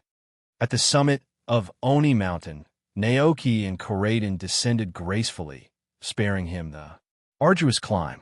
When the breathtaking view of the summit came into focus, Naoki was momentarily stunned. Before him lay a serene, crystalline pool, its surface shimmering under the sunlight.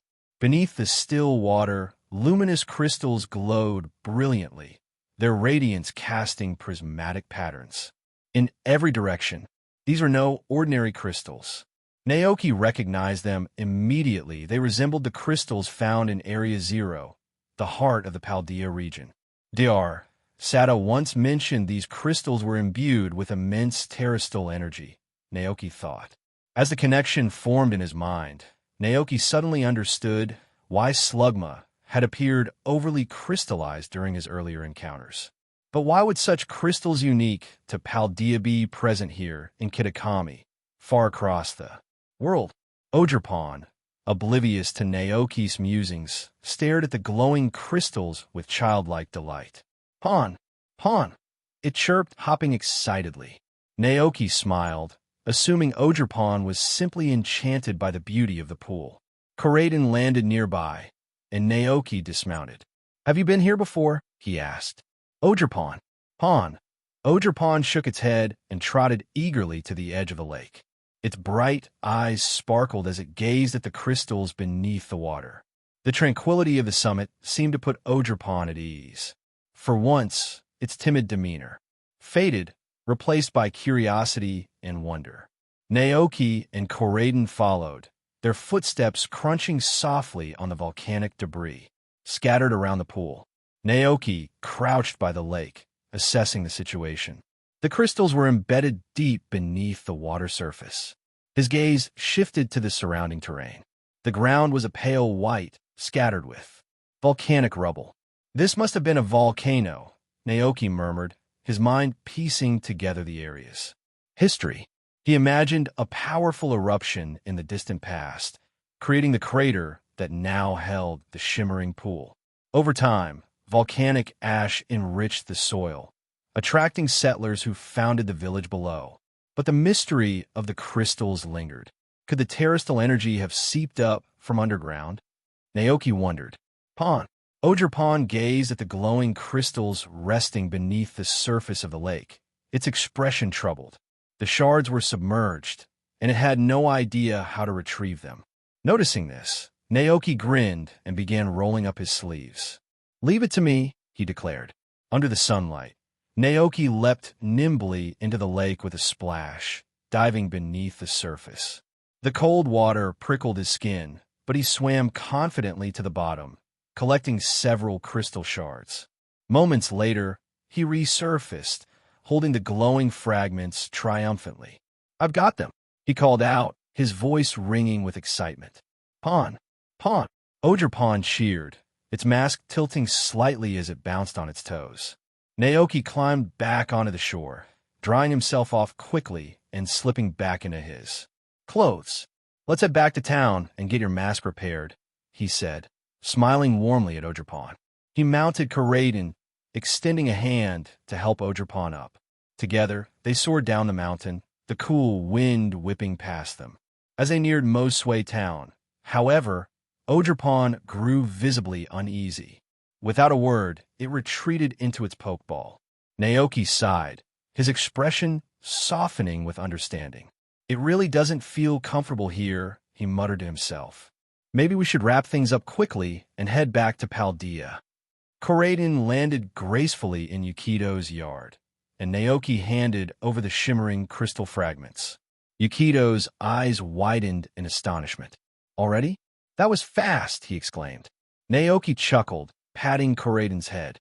"That's what happens when you've got a great flying Pokémon to help," he said. "Rayo!" Karaden rumbled proudly, puffing out its chest. Yukido took a deep breath, holding the shards carefully. "Well, now it's time for the final step," he said, his voice steady with determination. He placed the crystal fragments onto the mask and began working meticulously with his tools. Sparks flew as he chiseled and smoothed the pieces, his focus unbroken. Meanwhile, Naoki glanced around the house. Carmine and Kieran were nowhere to be seen. He frowned. Where did those two run off to? Before he could dwell on the thought, Yukido's voice broke through. "It's done," he announced joyfully. Naoki rushed over to see the completed mask. The teal mask now gleamed with a brilliant crystal inlaid at its center, emitting a soft, radiant light. A strange energy pulsed through it, faint yet undeniable. At just a glance, Naoki could tell this mask was special, akin to legendary artifacts like Dialga's adamant orb. This was undoubtedly Pawn's exclusive treasure. "Let's try on Pawn," Yukido said, his voice tinged with anticipation. Naoki nodded, releasing Pawn from its pokeball in a flash of white light. The masked Pokémon appeared, looking up curiously. Naoki knelt down, holding the newly restored mask out to it. Pawn froze, staring at the teal mask with wide eyes.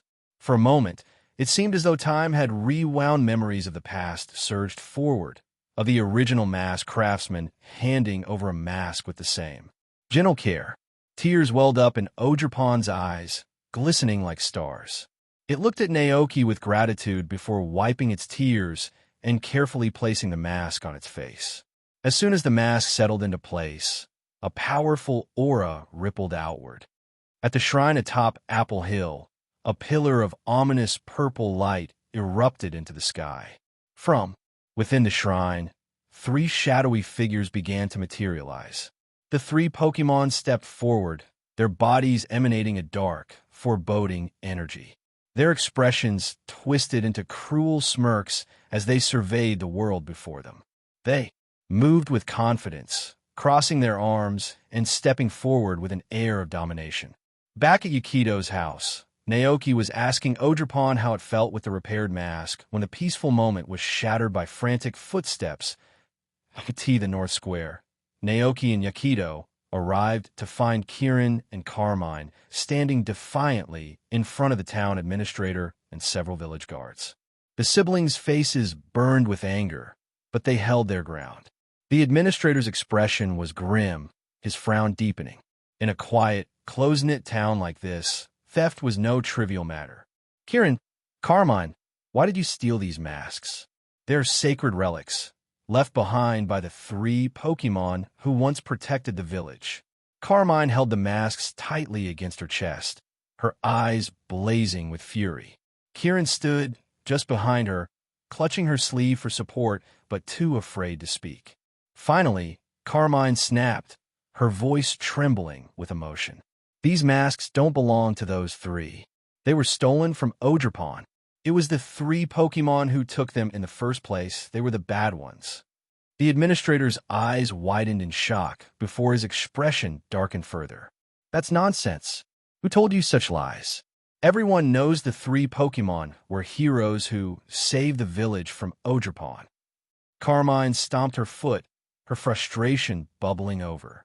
Around them, more villagers gathered, their murmurs and curious whispers adding to the tense atmosphere. She turned to face the crowd, but the sheer number of onlookers only made her feel cornered. At that moment, Naoki and Yakido pushed their way through the crowd, stepping between the siblings and the guards. Yakido immediately took the frightened children into his arms, casting them a stern look. This was reckless, Yakido whispered harshly, his tone a mix of worry and regret. The administrator's gaze shifted to Yakido. "Yakido, what's going on here?" he demanded, his patience wearing thin. With a heavy sigh, Yakido addressed the crowd. It's time the truth came out. Administrator, the legend of Ogerpon and the three loyal Pokémon isn't what you've been told, it's the opposite. Gasps rippled through the onlookers as Yakido continued. The three Pokémon killed Ogerpon's caretaker to steal its masks. Ogerpon only retaliated to avenge its loved one. It never harmed anyone in the village. The murmurs of the villagers grew louder. Confusion and disbelief etched across their faces. Ogerpon, who had been hiding behind Naoki, shrank further into the shadows, trembling with fear at the growing crowd. Sensing its unease, Naoki knelt down and whispered gently, "It's okay. I'm here. Don't be afraid." "Pon," Ogerpon murmured softly, its body still quivering. The administrator, however, looked increasingly agitated. "This is absurd. Everyone saw what happened back then. The three Pokémon were killed by Ogerpon. It's a dangerous creature. Yakido, you're stirring up trouble with these lies." He paused, his tone growing cold and authoritative. "Besides, it doesn't matter now. The truth is irrelevant. The three loyal Pokémon are a symbol of Kitakami, and they've brought prosperity to the town. This discussion ends here. No one is to speak of this again." The administrator's harsh glare swept over the crowd, silencing many of the murmurs. But before the tension could settle, a commotion broke out in the distance. Shrill screams pierced the air, drawing everyone's attention. The villagers turned toward the sound, and what they saw left them frozen in shock. Three Pokémon approached rapidly, each exuding an ominous aura. One was a hulking, canine-like Pokémon with a menacing gait. Another, a simian figure, darted forward with a sly, malevolent grin. The third, an avian Pokémon with fiery plumage, flapped its vibrant wings as it soared through the air. The villagers recoiled in fear. "Is that the three loyal Pokémon?" someone whispered. "But they're supposed to be dead. How are they here? Why do they look so terrifying?" Ogerpon peeked out from behind Naoki. As its gaze landed on the approaching Pokémon, its entire body stiffened. Recognition dawned in its eyes, followed by a wave of suppressed fury. "Okay, Pon," it growled, its voice trembling with anger. Naoki's sharp eyes studied the three Pokémon as they closed the distance. Though he didn't fully understand how they had come back to life, he quickly pieced together the situation. He leaned down and asked Ogerpon softly, "Are those the ones?" Ogerpon's glowing eyes narrowed, and it nodded with a fierce determination. "Okay." Ogerpon clenched its tiny fists. In a surge of fury, vibrant green energy began swirling around its hands. The energy quickly coalesced, forming an enormous thorn club that pulsed with raw power. Naoki blinked in astonishment. Is this Ogerpon's ability? Despite his surprise, he gently reached out, placing a hand on Ogerpon's shoulder to calm it. Ogerpon turned to Naoki, its expression confused, as if asking why he stopped it. Before Naoki could explain, Karaden stepped forward, letting out a sharp, commanding cry. "Rayo!" Naoki smiled and nodded. "Let's do this together. You're not alone this time." Ogerpon hesitated for a moment, then nodded resolutely, its determination returning. "Pon, Meanwhile, the administrator stared wide-eyed at the sight of the 3 reanimated Pokémon. "Those are the 3 loyal Pokémon," he exclaimed. But before he could say more, Koraidon roared and leapt into action. Its crimson body glowed as it released a surge of primal energy. The sunlight above intensified, bathing the field in a golden hue. With a burst of speed, Koraidon charged at Okidoji, its energy-infused strike sending the foe flying across the square. The defeated Pokémon landed with a heavy thud, motionless. Gasps erupted from the crowd. Kieran and Carmine exchanged excited looks, clenching their fists. "Great job, Koraidon!" Carmine cheered. The administrator, however, was outraged. "What are you doing?" he demanded. Naoki crossed his arms, his tone calm yet firm. "Helping my Pokémon release some of its anger." "Anger?"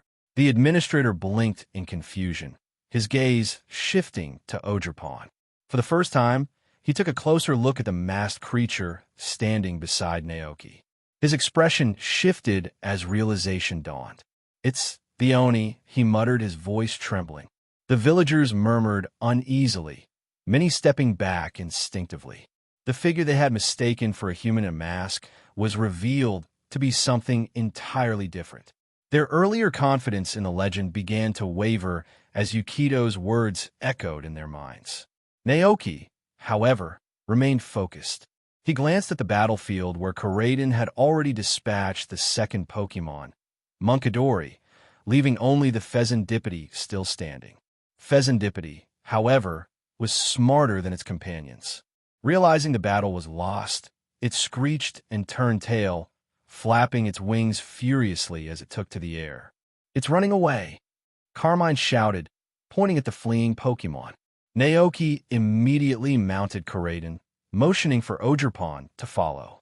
"Let's go," he called, chasing after the escaping foe. Kieran and Carmine followed closely behind, their determination spurring them on. "We can't let it get away," Kieran yelled, his voice carrying above the commotion. Pheasantipiti's flight path led straight toward Mosway town. The villagers left behind stood frozen, unsure of what to do. The administrator's voice broke through the confusion. "The 3 loyal Pokémon are key to our town's tourism and identity. We can't let them die. Like this. Someone, go fetch Nurse Joy for help immediately." "Yes, sir," a guard replied, hurrying off toward the Pokémon Center. The fleeing Pheasantipiti didn't travel far. It landed in Mosway town just outside the Momozawa store, attracting the bewildered stares of passersby. When Naoki arrived with Koraidon and Ogerpon, Pheasantipiti was already on the ground, clutching a dusty, purple doll in its talons. It shook the doll frantically as though pleading or praying to it. "Rayo!" Koraidon tilted its head, clearly puzzled by the peculiar behavior. "What's it doing?" Carmine asked breathlessly as she caught up. "I have no idea," Naoki replied. At that moment, the strange purple doll held by the Pheasantipiti began to move unnaturally. Suddenly, the doll split in half, revealing a bizarre, eerie creature hidden inside.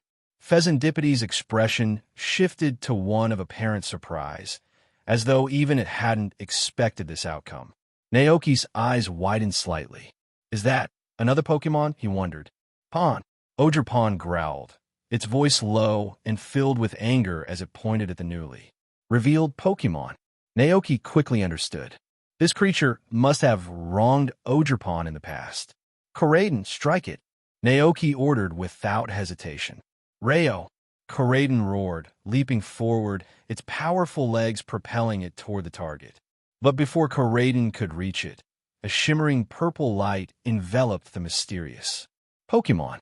In a flash, the creature darted behind the shopkeeper standing nearby, using her as a shield. Koraidon skidded to a halt, its claws scraping the ground as it stopped just short of hitting the shopkeeper. "Move out of the way!" Carmine shouted, her voice frantic.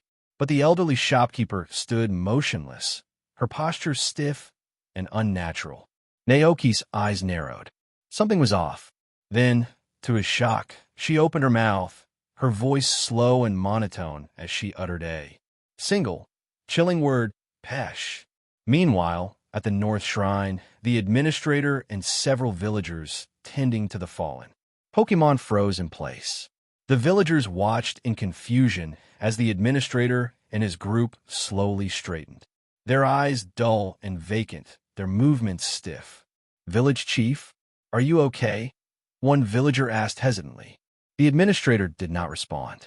Instead, he began muttering the same word over and over. "Pesh, Pesh."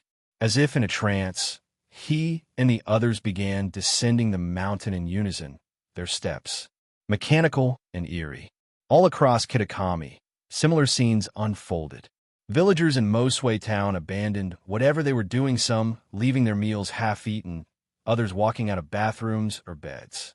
With blank expressions and stiff movements, they converged toward the Momozawa store, forming a growing circle around Naoki and his group. Back at the store, the crowd thickened, their lifeless eyes trained on Naoki and the others. The shopkeeper, still under the creature's control, stood motionless as more villagers joined her. "What's happening to everyone?" Carmine asked, panic creeping into her voice. Naoki's expression darkened. "That Pokémon, it's controlling them." The realization hit like a bolt of lightning. The creature wasn't just hiding behind the villagers.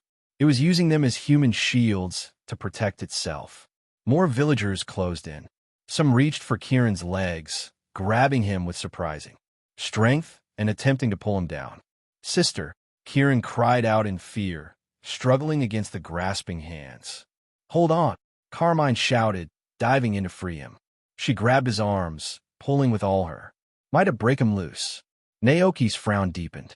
He reached into his belt and pulled out 2 Pokeballs. "Dragonite, Fluttermane, come out," he called. With twin flashes of white light, the Pokémon materialized. Dragonite stretched its wings, quickly scanning the chaotic scene. Understanding immediately, it let out a determined cry. "Oh, you!" Dragonite surged forward, knocking back the encroaching crowd with a powerful sweep of its tail. It grabbed Kieran and Carmine with its claws, lifting them safely into the air. "Nice work, Dragonite," Naoki called. He then turned to Odrapon and Karaden. "Let's follow them." Karaden gave a fierce roar, crouching low. Naoki helped Odrapon climb onto its back before mounting himself. In an instant, Karaden leaped into the air, its powerful legs propelling them skyward. From above, Naoki spotted Pheasantipity.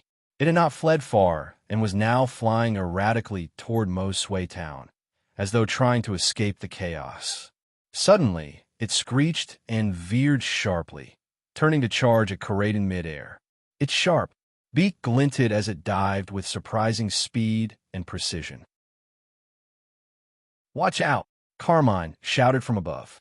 Karaden growled, its body tensing.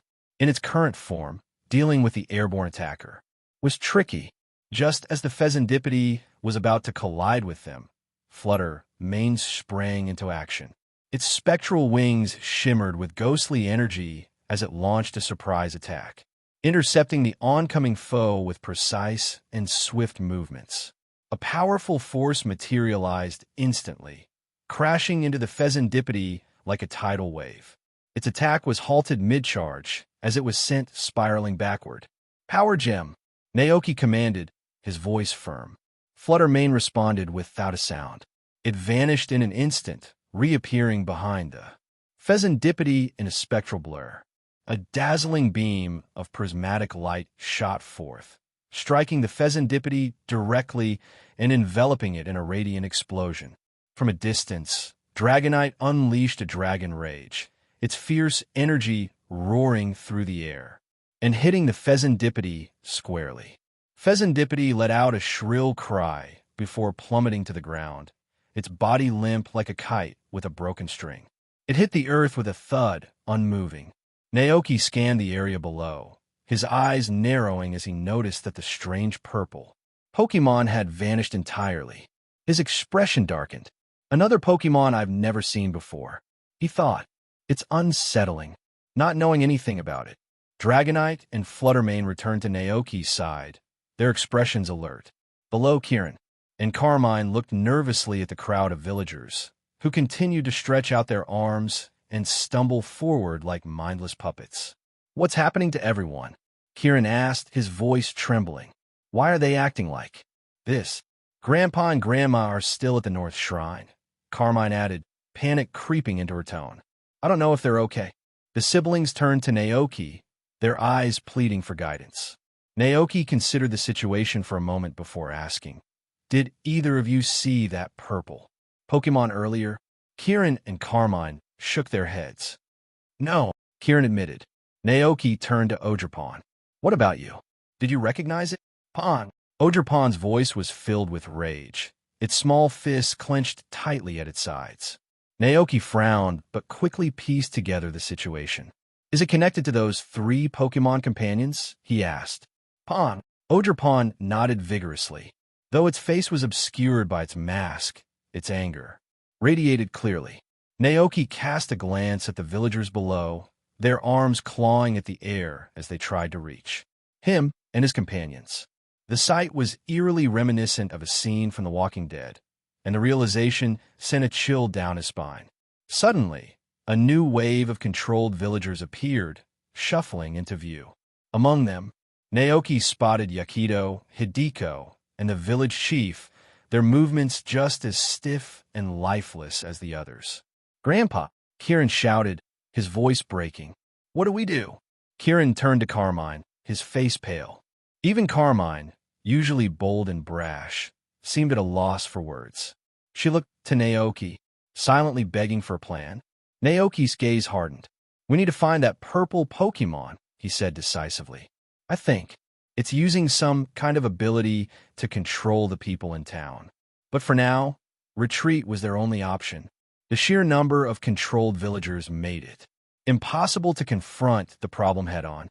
"Let's get out of here," Naoki said. He directed Karaden to circle around Mosway town, searching for a safe place to regroup.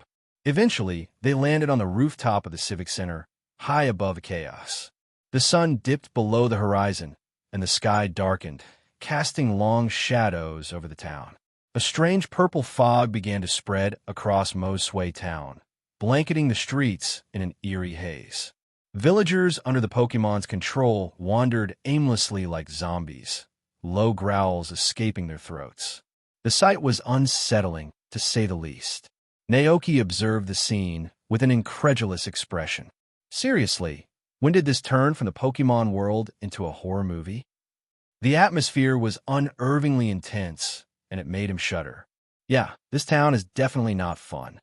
Naoki resolved right then and there. Once he left, he wouldn't be coming back. But not all was bleak, thankfully. Not everyone in town seemed to be under the Pokémon's control. Here and there, he spotted a few villagers darting through the fog, carefully avoiding the possessed and slipping into their homes to bolt the doors and windows. So the Pokémon's control isn't absolute. There must be specific conditions needed for it to take over, Naoki reasoned. At that moment, Kieran and Carmine suddenly remembered the masks they were holding. They quickly placed the 3 recovered masks on the ground in front of Ogerpon. "All right, the masks," Carmine exclaimed. "Ogerpon, we brought these back for you." Ogerpon stared at the masks and the 2 siblings in confusion. "Pon, take them," Carmine urged. "Now that all the masks are back, you can finally leave this place with Uncle Naoki without any worries." "Naoki?" Ogerpon looked at the children thoughtfully, remembering how they had defended it earlier in the day. Its heart swelled with gratitude. Kieran grinned. "Don't be scared. We're your friends now." Ogerpon's expression softened, and it chirped happily. "Pon." These past few days have been the happiest time for Ogerpon in years. Meeting Naoki, as well as Kieran and Carmine too, people willing to fight for it, was something it would treasure forever. "By the way, Uncle Naoki," Kieran began hesitantly. Naoki raised an eyebrow. "What's up?" "When I grow up," Kieran faltered, but then gathered his courage. "Can I visit your ranch and see Ogerpon?" Naoki blinked in surprise before offering a kind smile. "Of course. When I leave, I'll tell you exactly where I live. You're welcome to visit anytime." "Pon," Ogerpon chimed in, its small face lighting up with a smile. The brief moment of joy didn't last long, though. Carmine's expression grew anxious again. "Uncle Naoki," she said, her tone laced with frustration. "What do we do now? That purple Pokémon is awful. It's using the townspeople as shields to protect itself." Naoki sighed, rubbing his temples. "First off, stop calling me uncle. I'm only like 14 years older than you." "I'm not that old." Carmine looked annoyed but held back a retort, while Kieran couldn't help but be impressed. As expected of an adult, he thought. He's so calm, even in a situation like this. Naoki crossed his arms, thinking over his options. As for what to do, option 1.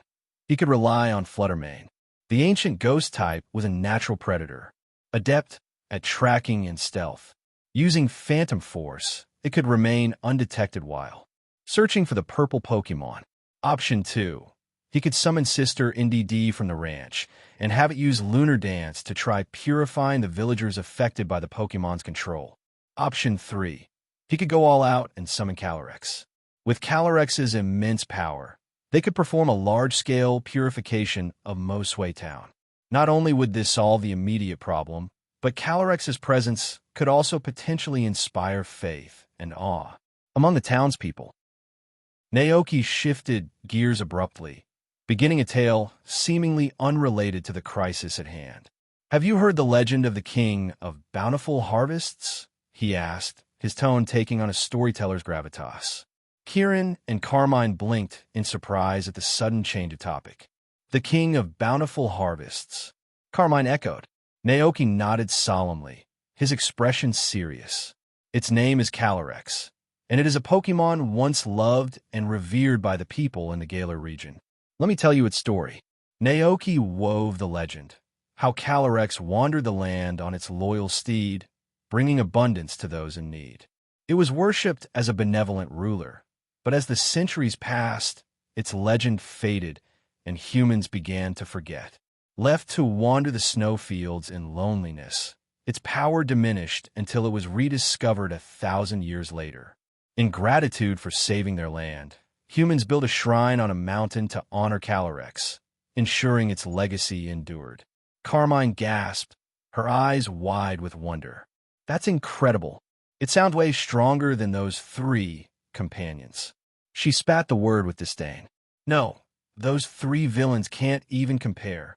Kieran's eyes gleamed with fascination. The idea of a Pokémon that had once been a king and ruled a kingdom captured his imagination. But the siblings soon realized the story didn't seem to address their current predicament. Carmine furrowed her brow. "Naoki, isn't this a little off topic? Don't we need to figure out how to help everyone in the village?" Naoki smiled. "It's not off topic at all. You see, I happen to be a friend of Calyrex. I can ask it to help." The siblings' jaws dropped. "Wait, what?" Kieran exclaimed. "You actually know a Pokémon like that?" Carmine stared at Naoki as though seeing him in a new light. "Uncle, you're amazing." "Naoki, forget it. Let this little girl scream whatever she wants." Deciding to act quickly, Naoki glanced toward the fog-shrouded streets below. "Is there a Pokémon Center in town?" he asked. "Yes," Carmine replied eagerly. "It's on the street behind the Momozawa store." Naoki nodded and instructed Dragonite to carry Kieran and Carmine to the center while he and Ogerpon rode Koraidon, carefully weaving through the purple fog and the wandering villagers. The Pokémon Center was dim, its usual cheerful atmosphere replaced with tension. As they approached, they heard faint footsteps from inside, followed by the sound of curtains being pulled back slightly. The door creaked open, and Nurse Joy peeked out. Spotting Naoki and the children, she quickly ushered them inside. "Hurry," she whispered urgently. Once everyone was safely inside, Nurse Joy closed the curtains and leaned against the door, her expression worried. "Everyone in town has started acting so strangely. I've never seen anything like this." She looked at the children and offered a gentle smile. "Don't worry. I've contacted the Sinnoh League, and they're sending help as soon as possible." Kieran and Carmine, however, were not frightened. They exchanged glances, their excitement mounting. "Naoki's going to call Calyrex," Carmine whispered to her brother. Nurse Joy tilted her head in confusion. "Calyrex? What's that?" Naoki scanned the Pokémon Center until his eyes landed on a row of video phones in the corner. Turning to Nurse Joy, he asked, "May I use the video phone?" Though puzzled, Nurse Joy nodded. "Of course. Feel free." Naoki strode over, punching in the number for his ranch. The screen flickered to life, and soon the face of NDD appeared on the screen. As if hearing Naoki's voice, Alchemy and Glacian quickly gathered in front of the screen. The group of Pokémon pressed their faces eagerly against the camera, their expressions cheerful and curious. Naoki chuckled, greeting his Pokémon warmly. Then, turning to NDD, he said, "I need to speak with Calyrex. Something urgent has come up." Hearing this, NDD immediately turned and called toward the living room behind it. AIE, Calyrex, who was quietly watching a show, floated into view upon hearing its name. When the Pokémon appeared on screen, it inclined its head regally. "CLA? Emochi dash," it asked telepathically. Naoki sighed, realizing the telepathy wouldn't transmit over the video call. Thinking quickly, he explained the situation aloud. "Calyrex, there's a strange Pokémon in this town using its power to control the villagers. I can't pinpoint its location, and things are getting out of hand." Calyrex's expression hardened as it grasped the gravity of the situation. It gave a firm nod, signaling its willingness to help. Naoki turned back to NDD. "Please escort Calyrex to the Pokémon Center in town and send it through the Pokeball transporter as quickly as possible." NDD saluted smartly. AIE. It swiftly moved to make the arrangements. After the call ended, the Pokémon on the ranch sprang into action. Back at the Pokémon Center, Kieran and Carmine were still buzzing with excitement. They had watched the entire interaction from behind Naoki and couldn't contain their awe. "That's Calyrex?" Carmine asked, eyes wide. "Its head is so big." Naoki sighed, pinching the bridge of his nose. "Be respectful. That's not how you talk about someone as noble as Calyrex." Carmine quickly clamped her hands over her mouth. "Sorry." Kieran, more cautious, whispered, "Will Calyrex be mad?" Naoki shook his head with a small smile. "Calyrex has a kind heart. But that's no excuse to be impolite, okay?" The siblings nodded solemnly, promising to be more respectful. Nurse Joy, who had been observing the exchange, still looked confused. Naoki didn't bother to explain further, instead walking over to the transporter as it lit up. Moments later, a Pokeball materialized in the machine with a soft hum. Naoki retrieved the Pokeball, and with a flash of light, Calyrex appeared in its rider form atop Spectrier, exuding a commanding presence that silenced the room. "Whoa!" Kieran and Carmine gasped in unison, their amazement evident. Even Nurse Joy, who had seen her fair share of legendary Pokémon, was rendered speechless by the regal aura Calyrex carried. Calyrex's gaze swept the room before focusing on Naoki. Telepathically, it asked, "Where is the threat?" Naoki stepped forward and recounted the events that had unfolded in the village. He explained the strange fog, the zombified villagers, and the mysterious Pokémon's actions. When he mentioned the 3 villainous Pokémon stealing Ogerpon's masks and causing the death of its caretaker, a storm of fury flickered in Calyrex's usually calm eyes. Calyrex turned its attention to Ogerpon, its gaze softening with a rare display of warmth and compassion. There was a deep understanding in its eyes, as if it could sense the pain and loss Ogerpon had endured. "I never imagined such wicked Pokémon could exist in this world," Calyrex said, its voice regal yet tinged with sorrow. "They must be brought to justice." Kieran and Carmine, overwhelmed by the majestic presence of Calyrex, stood rooted in awe. "That's right. Those bad Pokémon deserve to be punished," Carmine exclaimed, clenching her fists in anger. "Calyrex, please save everyone in this town," Kieran added, worry evident in his voice as he thought of his grandparents. Calyrex inclined its head slightly in acknowledgement, then guided Spectrier out of the Pokémon Center with a fluid, commanding stride. The townsfolk wandering the streets, still under the strange Pokémon's control, turned at the sound of Spectrier's hooves. Slowly, they began to surround the Pokémon Center, their vacant eyes devoid of any emotion. Calyrex surveyed the crowd calmly, its gaze steady and unyielding. Without a word, it summoned its immense psychic power. Like a tidal wave, the energy surged outward, sweeping through the entire town in an instant.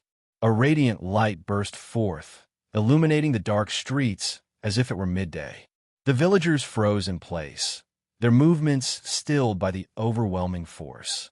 Slowly, their clouded minds began to clear under the influence of Calorex's powerful psychic aura. As consciousness returned, confusion flickered across their faces. Some were startled, others embarrassed as they realized their actions and the events that had transpired. Their attention was soon drawn to the regal Pokémon before them, mounted on its ethereal steed. "What is that?" a villager murmured. "What just happened?" another whispered. Meanwhile, Kieran and Carmine spotted their grandparents in the crowd. Overjoyed, they rushed forward, throwing themselves into the arms of Yakido and Hideko. "Grandpa! Grandma!" Kieran cried, his voice trembling with relief. Yakido and Hideko embraced their grandchildren tightly, their faces still filled with shock as they looked toward Calyrex. "That Pokémon, where did it come from?" Yakido muttered. Sensing their apprehension, Kieran quickly explained. "Don't worry, that Pokémon is called Calyrex, and Uncle Naoki brought it here to help us." While the villagers murmured amongst themselves, Calyrex closed its eyes, extending its psychic powers further. Its aura spread like a fine web, searching the town for the source of the disturbance. Moments later, its eyes snapped open. "I have found it," Calyrex announced telepathically. Without hesitation, it unleashed another surge of psychic energy. The mischievous purple Pokémon, hiding deep within the shadows, was suddenly enveloped in a blinding white light. Before it could comprehend what was happening, it was teleported to a clearing in front of the Pokémon Center. The creature blinked, disoriented, as it found itself exposed. Panic set in as it realized the villagers were no longer under its control and that a powerful presence loomed before it. The Pokémon turned, attempting to flee. Ogerpon, watching from the sidelines, let out an angry cry, its voice trembling with emotion. Before Ogerpon could act, countless tiny spirits appeared around Calyrex. These glowing entities shimmered gently in the air, like stars scattered across a midnight sky. Then, in an instant, the stars shattered. The glowing purple spirits swirled through the air and surged toward the mischievous Pokémon, swarming it. A strange, resonating hum filled the air. Buzz, Pekarunt, still scrambling to flee, was engulfed by the storm of spirits. With a final, deafening crash, the Pokémon collapsed to the ground. Its vibrant purple form dimmed as it lost consciousness, rendered completely powerless. The villagers, gathered nearby, stared in stunned silence. Finally, the village chief broke the quiet, his voice trembling with awe. "What kind of Pokémon is that?" Carmine and Kieran, seeing the one responsible for the chaos defeated, couldn't contain their excitement.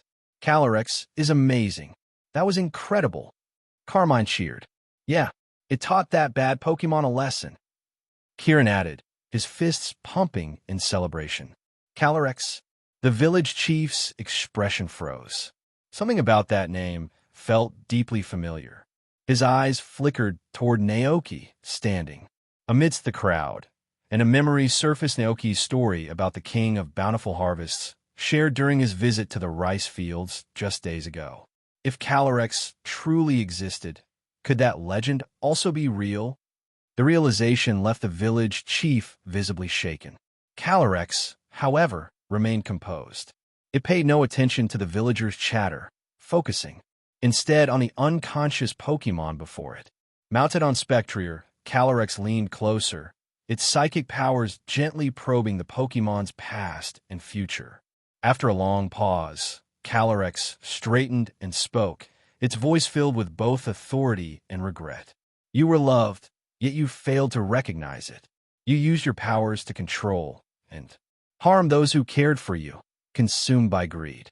In doing so, you turned love into pain and created this tragedy." Calyrex paused, its gaze heavy with sorrow. I cannot take your life, nor can I offer forgiveness on behalf of those you've wronged. Initially, Calyrex sighed. Red sealing Pecarunt within the bounds of this village until it understood the true meaning of love. But after another moment of reflection, it dismissed the thought. I do not hold the authority to decide your fate, it concluded, turning away from the fallen Pokémon. Ogerpon stood silently nearby, its masked face tilted downward. The sight of the Pokémon, responsible for stealing its masks and the loss of its loved ones, reignited a deep fury within it. The villagers remained, watching in tense silence. Their eyes shifted between Pecarunt and the Oni they had feared for so long, unsure of what would come next. Ogerpon's fists trembled as it struggled to contain its emotions, its tiny frame quivering with unresolved rage. Naoki, observing the conflict in Ogerpon's eyes, sighed deeply. He stepped forward, standing beside the masked Pokémon. Ogerpon glanced up at him, startled. Naoki looked down at it, his expression calm but firm. Do what your heart tells you to do, he said softly. No matter what happens next, I'll take responsibility for it. Whether the villagers continued to misunderstand Ogerpon, or whether the world judged it as a cruel Oni, none of that mattered to Naoki. Because from now on, Ogerpon would no longer belong to Kitakami. It would leave with Naoki, journeying to the distant Paldea region to begin a new chapter in its life. There, it would no longer be shunned as a Oni. Instead, Ogerpon would roam freely, play with other Pokémon, and join celebrations with joy. During the festivals in the town, it could take off its mask and revel alongside everyone. At this moment, not only Naoki, but also Yakido, Hideko, Carmine, and Kirimarol focused on Ogerpon. A deep silence settled over the group. No one spoke. Everyone seemed to be waiting for Ogerpon to make its decision. Okay. Ogerpon looked at Naoki, its wide eyes reflecting his gentle expression and the reassuring touch of his hand on its head. Slowly, tears welled up in its eyes. Then, in a decisive gesture, Ogerpon removed the verdant mask from its face, revealing its true visage. In its hands, a surge of potent grass-type energy gathered, coalescing into a massive thorny club. Gripping the weapon tightly, Ogerpon began walking toward the fallen Pecarunt, who lay motionless, breathing faintly. Step by step, it moved forward. The sound of its quiet footsteps echoed in the still air. It was just like that fateful day when Ogerpon had charged down the mountain in anger to avenge the one it had lost. The onlookers, the townspeople who had once feared Ogerpon, watched in stunned silence. As Ogerpon reached Pecarunt, it raised the thorn club high above its head. And then, with all its strength, it brought the club crashing down. Boom! The ground shook as the club struck not Pecarunt, but the floor beside it, leaving a deep crater. Before Naoki's departure, the village elder, with tears in his eyes, thrust a sealed purple doll, imbued with Calyrex's power, into Naoki's hands. Please, Mr. Naoki, take this Pokémon with you. It has brought nothing but trouble to our village, he pleaded. Word of the events had spread quickly. Everyone now knew the truth. The malicious Pokémon had been the one controlling the townsfolk and leading the loyal three to steal Ogerpon's masks. Fearful of the Pokémon's influence and worried that the seal might someday weaken, the elder desperately wanted it removed from the village. Naoki sighed. While Ogerpon hadn't harmed Pecarunt in the end, merely leaving a gaping hole in the ground nearby, the memories associated with the Pokémon were still too painful. Keeping it nearby would only serve as a constant reminder of the past. Naoki shook his head, pushing the doll back toward the elder. Calyrex's power is strong. As long as Pecarunt remains sealed, it won't pose a threat. If you're still worried, just bury it on Apple Hill. There's no need to send it with me. The elder trembled, tears welling in his eyes. But Naoki's firm tone left no room for debate.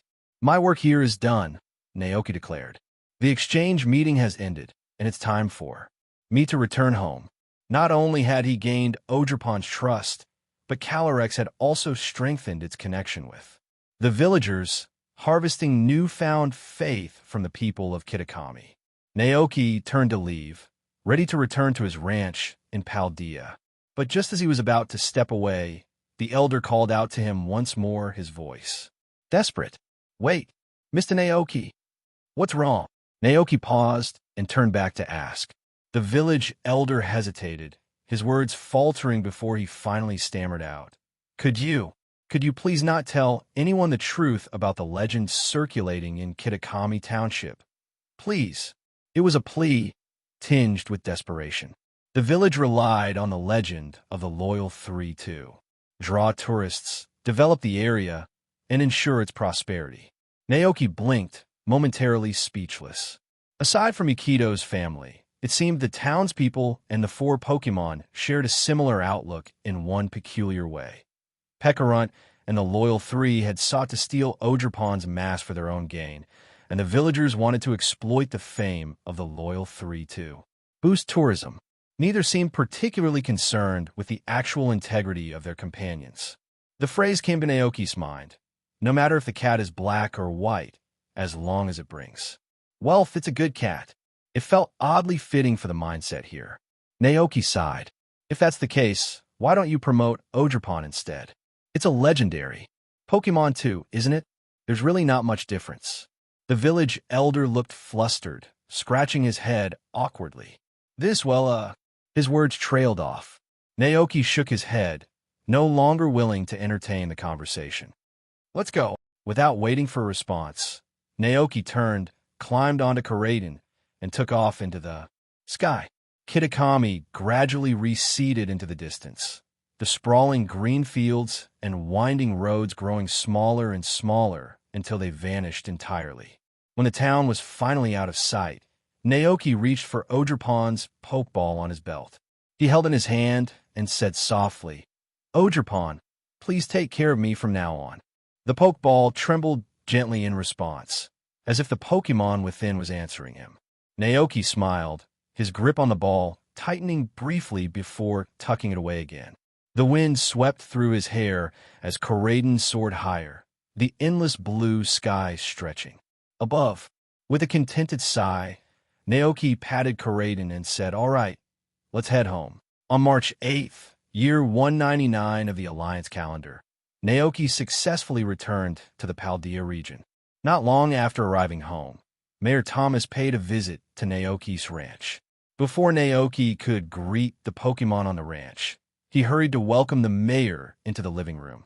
The elderly man, leaning on a cane, sat on the sofa with a kind expression and asked warmly, "Did the exchange meeting go well? I hear the tourism in Kitakami is thriving and attracts many visitors each year." Hearing this, Naoki sighed deeply, too exhausted to complain. "Kosagi Town is still the best," he replied with a tired smile. "Oh." Mayor Thomas raised an eyebrow in surprise. "Did something happen there?" Naoki nodded and began to recount his experiences in Kitakami. He detailed the story of Ogerpon, the three companion Pokemon, and the chief of Kitakami Township's efforts to use the legend of the companions to boost tourism. When Naoki finished, Mayor Thomas sat in stunned silence. "I can't believe it. How could something like this happen?" he murmured, visibly troubled. Naoki, however, offered a more optimistic note. "At least I brought Ogerpon back. It doesn't have to endure that anymore." He then reached for Ogerpon's Pokeball. A flash of white light illuminated the room, and Ogerpon appeared. Seeing the unfamiliar environment and new faces, Ogerpon panicked slightly, quickly covering its face with its hands. "Don't be afraid," Naoki reassured. "This is Mayor Thomas. He's very kind and won't harm you." "Pon." Ogerpon hesitantly peeked through its fingers at the elderly man. Mayor Thomas offered a warm smile. "Relax, little one. You're safe here. No one will hurt you. You're welcome to visit the town anytime. I'm sure everyone will love you." Ogerpon blinked, startled by the welcome. Such words were entirely new to it. Was this kindness real? Naoki nodded encouragingly. "Of course. Just like in Kitakami, Kosagi Town has lively celebrations. You can join in and enjoy yourself without any fear. Pon. Ogerpon's eyes sparkle with hope. Watching this interaction, Mayor Thomas sighed deeply. What a poor child, he said softly. Naoki held up the 4 masks Ogerpon had brought with it. Ogerpon, do you want to keep wearing these masks? He asked gently. He understood why Ogerpon had worn them in Kitakami to hide its face and blend in with the villagers. But in Kosaji Town, everyone loved Pokémon, and Ogerpon's natural charm would surely win hearts. Perhaps it no longer needed to hide. Explaining his thoughts, Naoki awaited Ogerpon's decision. The Pokémon looked down at the masks, then at Mayor Thomas, and finally nodded with joyful leaps. Pon, all right, Naoki said with a smile. I'll take good care of these for you. Pon, Ogerpon chirped happily. With pressing matters to attend to, Mayor Thomas soon left the ranch, satisfied that Ogerpon would be safe. Naoki seized the opportunity to release all his Pokémon from their Pokeballs. Alchemy and Glacian were already hiding behind the sofa, eavesdropping on the earlier conversation. Seeing Ogerpon now, Alchemy's eyes welled with tears, and Glacian radiated protective anger. Ogerpon looked at its new companions with wide eyes and murmured softly. Pon, Naoki chuckled, patting Alchemy and Glacian on their heads. I'm counting on you two to take care of Ogerpon. I have some errands in town.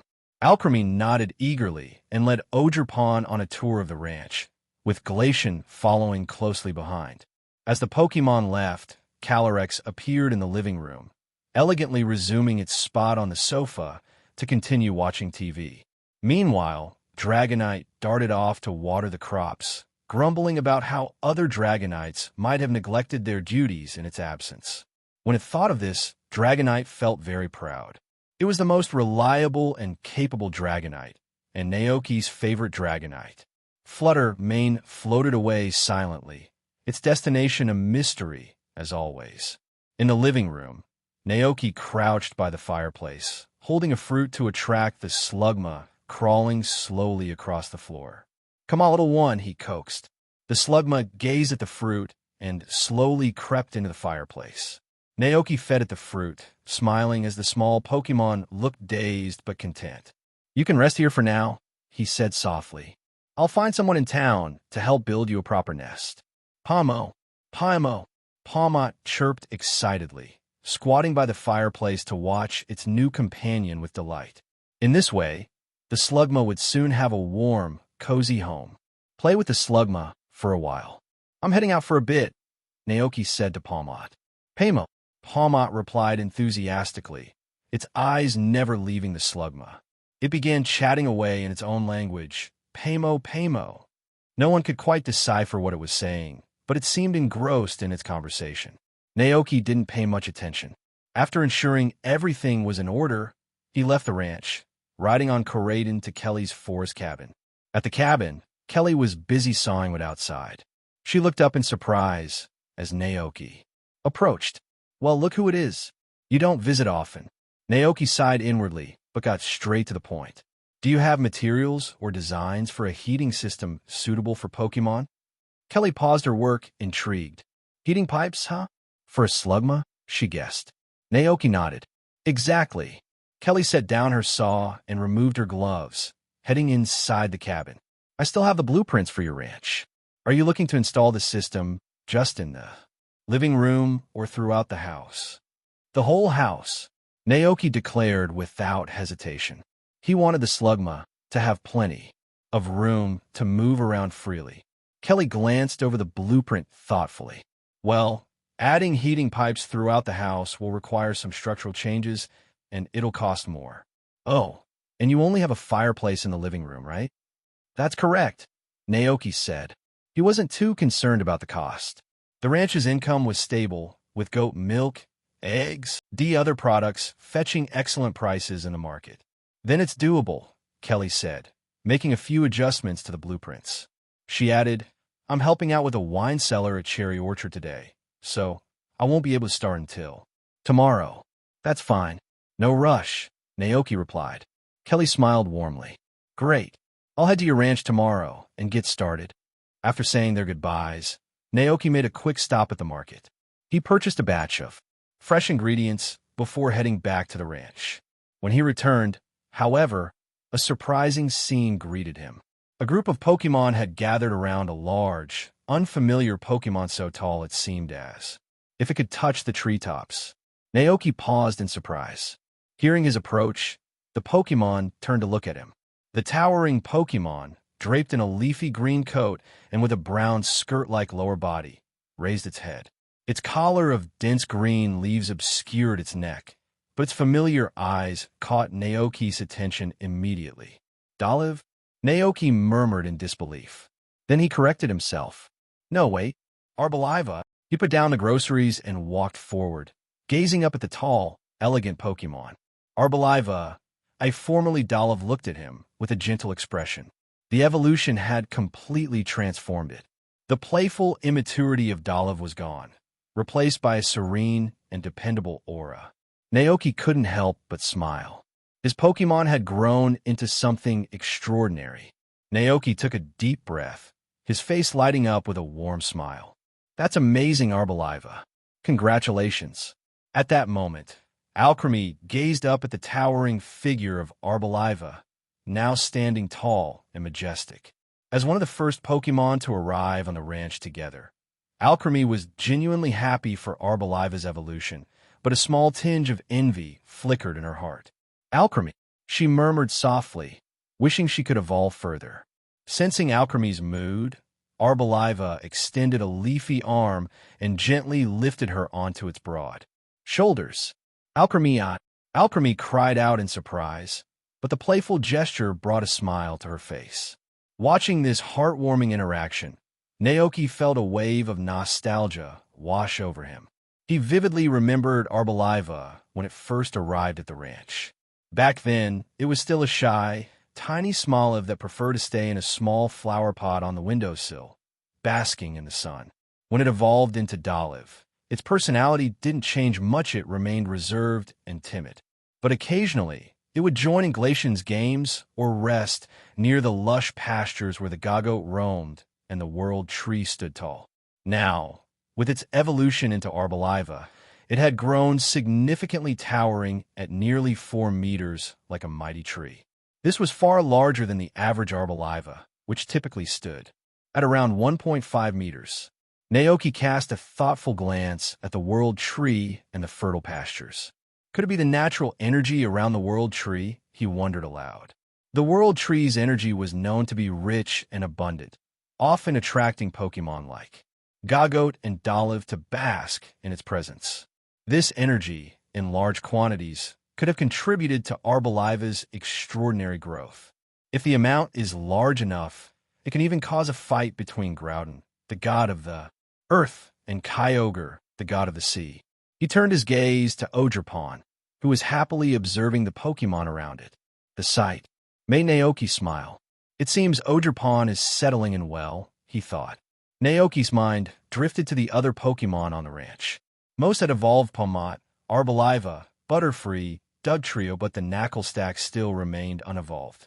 Turning his attention to the group of Knucklestack gathered near Arboliva, Naoki frowned slightly. Despite all his efforts feeding them nutritious meals, ensuring regular training, and creating the ideal environment, they had yet to evolve into Garganacl. Why haven't they evolved? Naoki muttered. He reflected on the possible reasons. There were 3 main causes for a Pokémon not evolving. The Pokémon hadn't met the conditions for evolution. The Pokémon resisted evolution, choosing to remain in its current form. The Pokémon was wearing an Everstone. Naoki sighed. I'll have to figure this out after lunch, he decided. To celebrate Ogerpon and Slugma joining the ranch, Naoki prepared an elaborate feast with the help of an DD. The meal included hearty meat dishes, vibrant vegetable plates, and a variety of desserts and sandwiches to suit every Pokémon's tastes. As he stepped outside to call the Pokémon for lunch, a sudden shadow passed overhead. Looking up, Naoki saw a Zapdos descending gracefully from the sky, a small satchel hanging from its neck. Naoki blinked. Of course, Zapdos has officially become the delivery service for those two. From the satchel, Naoki retrieved a photograph and a Pokeball sent by his adventurous Pokemon Teddiursa and Mew. They've made another new friend, Naoki muttered with a smile, examining the photo. Before he could inspect the Pokeball, an excited voice called out from nearby. Is that a Zapdos? Naoki turned to see a young girl with blue and pink hair, her Magnemite-shaped hair, accessory glinting in the sun. She clutched a red shoulder bag and stared at the Zapdos with wide, sparkling eyes. It's just like a legendary tale, she exclaimed. So majestic, you must be someone incredible, to be recognized by Zapdos. Hello, everyone! As we wrap up this video, I want to share a quick note. I have a Patreon account. If you'd like to support me and enjoy on-demand audiobooks, you can become a Patreon member. Alternatively, you can check out my Google Drive link, which has 500-plus novel audiobooks available through my Ko-fi or Patreon shop. I appreciate your support.